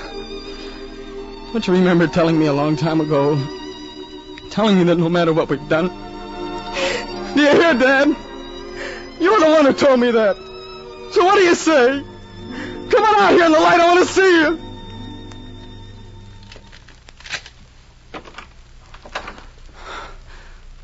Oh, Dad. Everything's okay. Tommy, son. It's all right. You don't have to say anything. Yes, I do. I do have to say something. I've learned an awful lot in that room these last few minutes. All my life, Tommy, I've been dealing with sticks and stones, cement, steel, contracts. It's my living. That's what I get by on. Sure. I've always believed in something above and beyond all this. But I was really banking on other things. Money, security. And when I'd lost them, I thought I'd lost everything. You'll never know how lonely, how utterly lonely you can be until you've tried to close the door on God. That's what I learned tonight. Your voice brought it back to me, son. Oh, I knew it before this, but I'd never lived it. I'd been building on sand. Contractor at Ainsley. Building on sand. Bigger and better blueprints are coming up, Dad. Yeah. We never get tired trying to build. Even out of the ruins, huh, Tommy? Bigger and better blueprints. Wait and see. That's right. God's blueprints, Tommy. What I almost forgot is that he's the architect. He's boss. He's top man.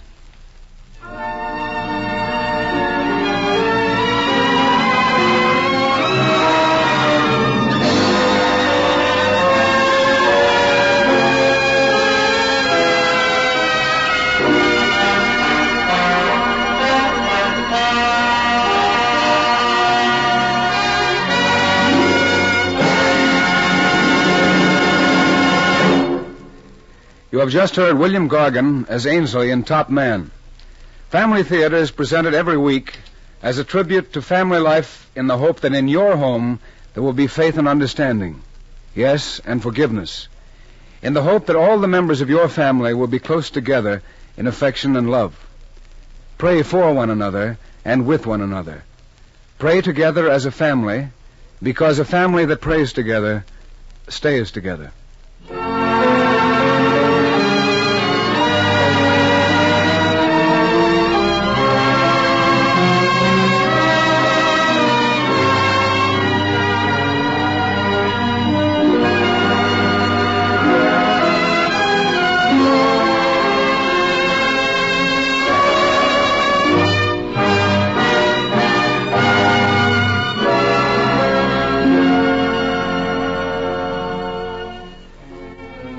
Before saying goodnight, I'd like to thank Betty Ann Arena for writing tonight's play, and to Max Terr for his music. Mel Yinson directed and John Ryder produced the program. Others who appeared on our play tonight were Roland Morris, Frank Gersel, Philip Abbott, Charlie Seal, and Herbert Rawlinson. Next week, our Family Theater star will be Gene Crane in Little Boy Blue. Your host will be Wallace Ford. This is Dennis Morgan saying good night, and God bless you.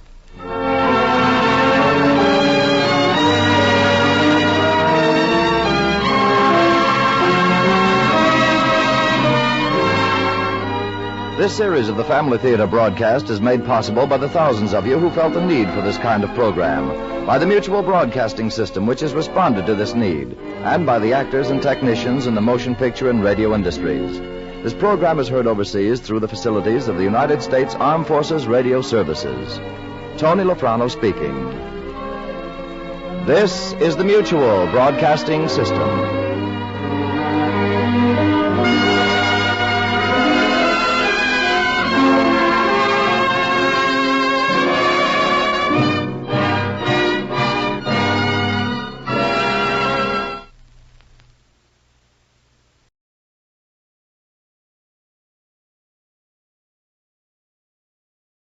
This is the NBC Theater.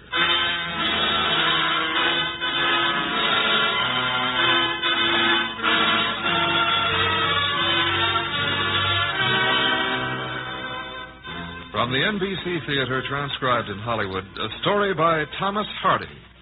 A story of witchcraft on the moors of southern England, entitled The Withered Arm. The adaptation is by Ernest Kenoy. Here now, The Withered Arm.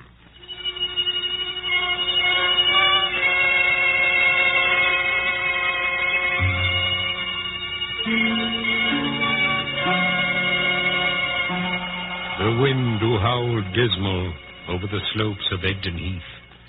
'Tis an old country, and 'tis here that the ancient men did worship demons and the spirits of the heath. before the cross of Christianity came to Britain. To the north are the giant pillars of Stonehenge, and to the south the sea, and betwixt the twain the folk of Wessex scratch their living from the soil. South of Holmstoke stand the good tight barns of Farmer Lodge. 80 fine cows line up at night for the milking, and the chatter of the milkers echoes through the stalls. So now, you demon-haunted animal, get over. He do bring his bride home tomorrow, I hear. Come as far as Anglebury today. Has anybody seen her? Nay. They say she's a rosy-cheeked, pisty-tosty little body enough. Years younger than he. Get over. So. How old do you call him, then? 30. More like 40. Hey, what be the difference to us of Farmer Lodge's new missus? It's hard on she. His new missus? Why? Not her, but Rhoda Brooke.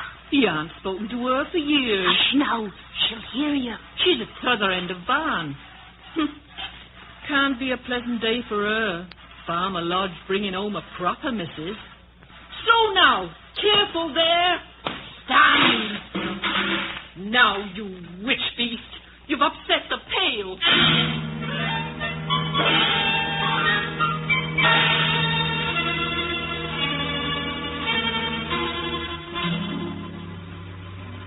Jimmy? I'm here, Mother. They be saying down in the barn that your father brings his new wife home from Anglebury tomorrow.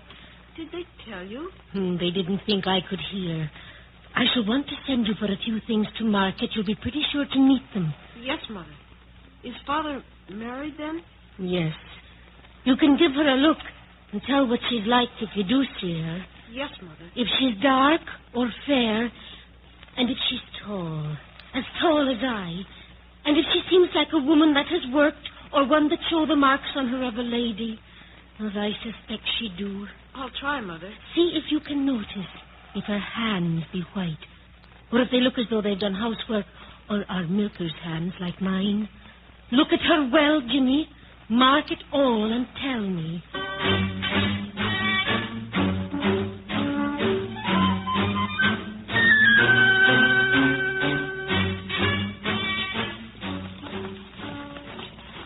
We be almost there now, darling. Get up there. Up. Hey. Is the road always this lonely? Aye, but on market days and fair time. Do you like the new rig? Red wheels and had them painted special for you. It's very pretty, dear. There's not another farmer of Wessex got a rig like this. Nay, no prettier bride to ride in it. Oh, don't! Stop. There's someone on the road. Oh, naught but a village boy. He stopped to look. Hurry up, but let's pass him quickly. Get up there. There you are. Left in the dust. How that lad stared at me. Aye, I saw that. He's one of the villagers? I think he lives with his mother a mile or so off. She knows who we are. Oh, yes. You must expect to be stared at just at first, my pretty Gertrude. I know. I thought perhaps the boy might have wanted help. He was carrying a very heavy load. Oh, these Scotland lads will carry 100 weight once they get it on their backs. Think no more of it, dear. Now, another mile and I'll show you our house in the distance. You can see the chimneys clear over the fold. A brave sight, I warrant ye.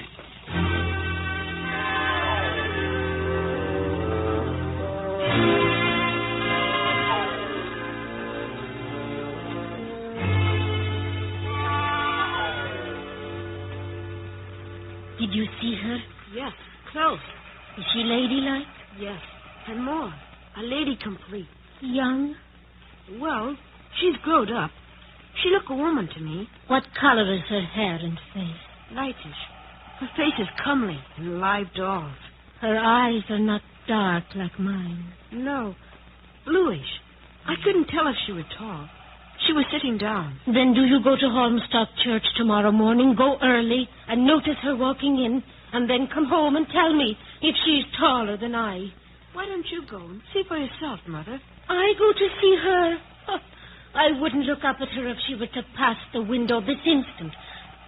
You never told me what sort of hands she had. I never seen them. She never took off her gloves. I don't see why you don't look at her yourself, Mother. You wouldn't understand, Jimmy. Now, come to supper.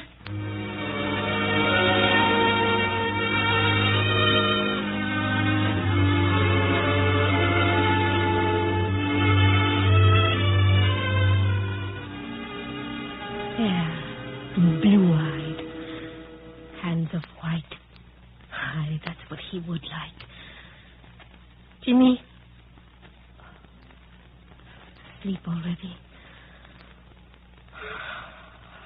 Fair, but not as tall as I.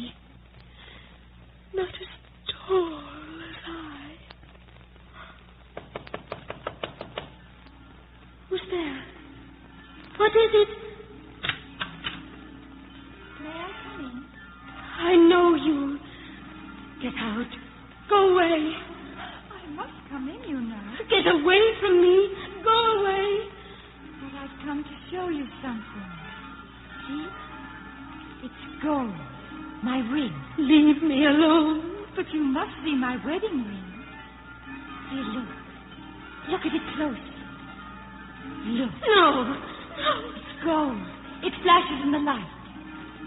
He gave it to me. It's mine. Do you like it? Get out of here! Get out! Get out! Get out! Oh. Mother! Mother, are you all right? Oh, yes, Jimmy. Go back to sleep. I've had a dream. Oh. Good night. Good night. Merciful heaven. That was no dream. She was here. But she couldn't have been. I could feel her arm when I grasped it. The flesh and bone of it. It must have been a dream. But the feel of her arm, that was real.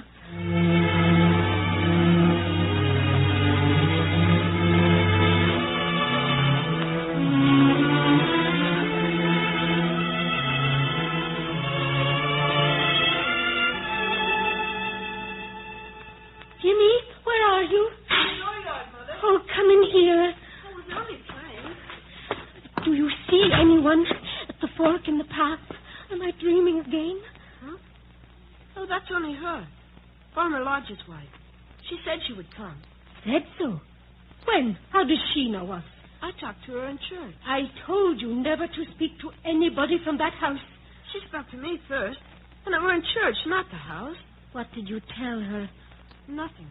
She said, "Are you the poor boy who had to bring the heavy load from the market?" And she looked at my boots where they were cracked from the wet. She said she'd bring me a new pair. Shall I lift the latch? Shh. Mother? All right. Let her in.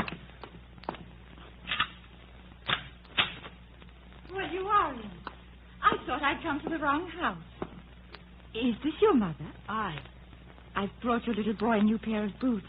I do hope you won't mind. Your voice is the same. I beg your pardon? Nothing. Nothing. You will take the boots for the boy. His are so worn and cracked. Mother, may I take them? What? Oh, yes. Yes, Jimmy. Say thank you to Mistress Lodge. Thank you, Mom. Thank you. It's my pleasure, Jimmy. I don't believe I know your name. Rhoda Brooke. Jimmy, run outside. Yes, Mother. You're one of my husband's milking maids, aren't you? Yes. I hope you don't mind my stopping by. You see, I do love to walk, and your cottage is the nearest one. It is the nearest. I know. Well, I hope you're well. You don't look quite well somehow. I'm well enough, Ma'am. I'm not used to the winds from the heath and the fog. I come from up country, you know. I hope you will find this air agreeable, ma'am, and not suffer from the damp of the water meads. You know, now that you mention it, I have had one little ailment that puzzles me. Oh, it's nothing serious, but I can't make it out. A fever, ma'am? No. This, on my arm. Here, I'll turn back my sleeve.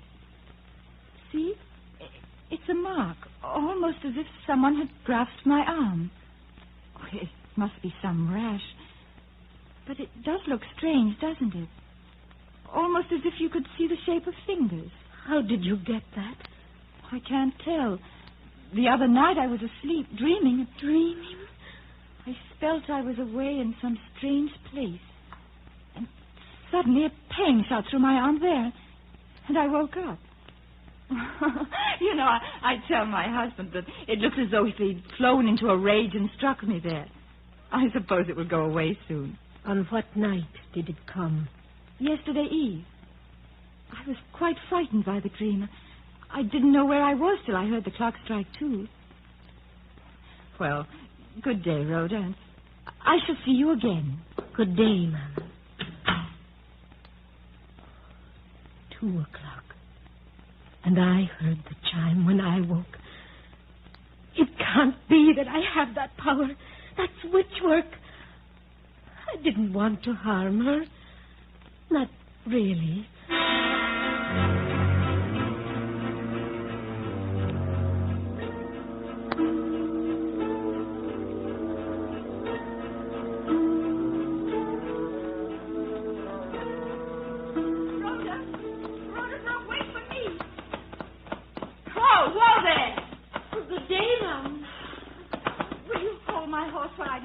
Yes, Mum. Stand there. Oh! Something wrong, Mum? My arm. Was it no better? Oh, no. It pains me dreadfully now. Perhaps you'd better go to a doctor, Mum. Oh, I've seen one. Mr. Lodge insisted I go. But the doctor didn't seem to understand what was wrong. He told me to bathe it in hot water. May I see it, Mum? No. Well, all right. There. Oh. It does look much worse, doesn't it? You can see the shape of 4 fingers. Oh, it frightens me. My whole arm seems to be shriveling from the spot. I'm so sorry, Mum. My husband says it's as if some witch had taken hold of me there and marked me. No, it couldn't be that. That's only fancy. I suppose so. I wouldn't mind it, but I have a notion it makes my husband dislike me. Men think so much of personal appearance. Some do. He, for one. Yes. He was very proud of my appearance at first. My serving maid told me that there is one way that I might be able to find the cause and so the cure. Some medicine? No, a clever man over on Egdon Heath. I don't remember his name. Millie said you might know where he was. Not Conjurer Trendle. Yes, Trendle, that's it. Why do they call him Conjurer? Well, folks say he was that he had powers others had not. But that's superstition. I thought he was a medical man. I'm ashamed of Millie, really. Did Millie say why she thought I would know about the Conjurer? Why, no. They talk about me in the barns, they do. Why should they? No matter. Some folk have a viper tongue. Do you know much about this Conjurer, Trendle? No, of course not. Why should I? No reason, I suppose. Do you think it would hurt if I just visited him from curiosity? 'Tis your affair, Mum. Is it far to where he lives? Yes, 5 miles, in the heart of Egdon Heath. I should have to walk, I suppose. Will you come with me to show me the way? No, not I. Why not? You will help me, won't you? You do want me to get well, don't you, Rhoda? Aye, Mum. Then take me to Conjurer Trendle. All right, Mum. We must start early. 'Tis a long way over the heath.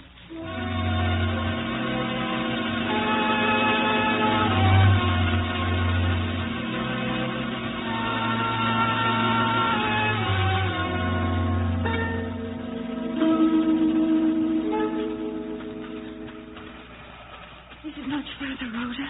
Only over the fold, Mum. It's getting dark, isn't it? It always seems to come quicker on the heath. 'Tis here they tell the stories of the old king who died on Egdon Heath. Him that they call Lear.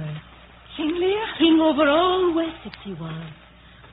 There's the conjurer's cottage. Tumble down, Fred. Aye, come on. Oh, there'll be a storm. Hurry. There's no light inside. Conjurer Trendle don't need one. Knock. I can't. Here then, let me. Is he at home? I don't know. What do you want of me this night? Are you Conjurer Trendle? Conjurer? I be no conjurer. Just a dealer in furs and turf and sharp sand. But they said you had powers. Aye, there be fools that will believe anything. Still, when a wart's disappears, when a fever goes away, there are them would buy old Trendle a glass of grog. You, Stella, what are you doing here? I came to show her the way. Oh, that be all, eh? No other reason? No. Can you help me, Trendle? It's my arm. Let me see it. Oh, it pains me so. Aye, there be the mark and the withering. Got worse, ain't it? Yes. My whole arm is twisted. Been to doctors, eh? They gave me some medicine, but it didn't help. Medicine can't cure it. It be the work of an enemy. An enemy? Aye. What enemy? That be best known to yourself. If you like, I can show the person to you. I can do no more, and I don't wish to do that. Come inside. Sit down. What do I have to do? Nothing. It takes a tumbler. Now, watch the glass. Look closely into it where the egg whirls. So dark. Look closely. Now, do you see the likeness of any face as you look? I can't tell. It changes. Then look careful, and you'll see the enemy.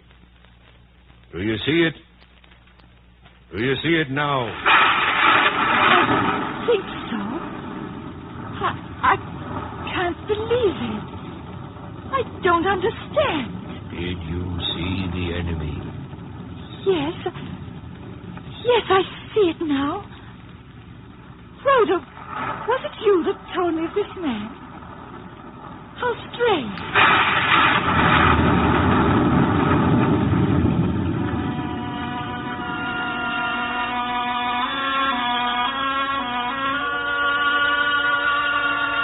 She left me there on the heath, her face rigid, aged in one moment.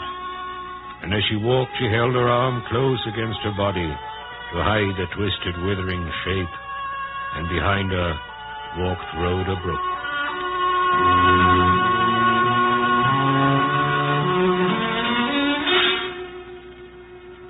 6 years passed over the heath. The boy, Rhoda's child, disappeared from the neighborhood of Holmestoke, and Farmer Lodge's great house grew dour and gloomy. The woman he had wooed for her grace and beauty stayed hidden in a room, brooding on a strange, twisted arm marked with the shape of an angry hand. Are you in there, Gertrude? Gertrude! Gertrude! I'm here. I wanted you at table tonight. The squire asked after you. I was not feeling well. You've not been feeling well nigh 6 years. What's this? Nothing. Nothing. Smells worse than the cow barns. It's a medicine. Another one. You've got the whole house cluttered up with these witches' brews. I keep thinking that this one might cure, or this one. Blast me if you won't poison yourself with these apothecary methods sometime. I married a wife, not an alchemist familiar. Oh, now, there, lass. There'll be no call for blubbering. I only meant it for your good. Oh, you don't love me, do you? You haven't this... No, there. Aye. You want something to cheer you up, that's all. Perhaps if there'd been children. Perhaps. I thought of adopting a boy once. But he's too old now, and he's gone away, and I don't know where. Now, will you stop this confounded rowing? Look out, you'll spill the bottle. Spill it. I'll spill it. I'll spill the whole stinking mess of it. There. Now, when you find out you're the same wench I married, come search me out. Until then, I want no part of ye. The arm. The withered arm. Oh, if it could only be smooth and round as it was when he first saw it.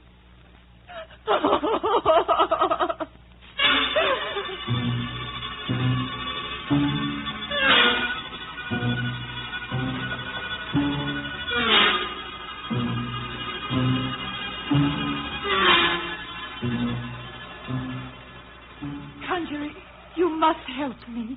You think too much of my powers. This be no ordinary wound. It will not be cured by pastes and ointments and amulets. But there is a cure. Aye, there be only one chance known to me. Tell me. You must touch with a withered arm the neck of a man who's been hanged. Hanged? Aye, before he be cold. Just after he be cut down. But how can that do good? It will turn the blood. You must go to the jail when there be a hanging, and wait for him when he be brought off the gallows.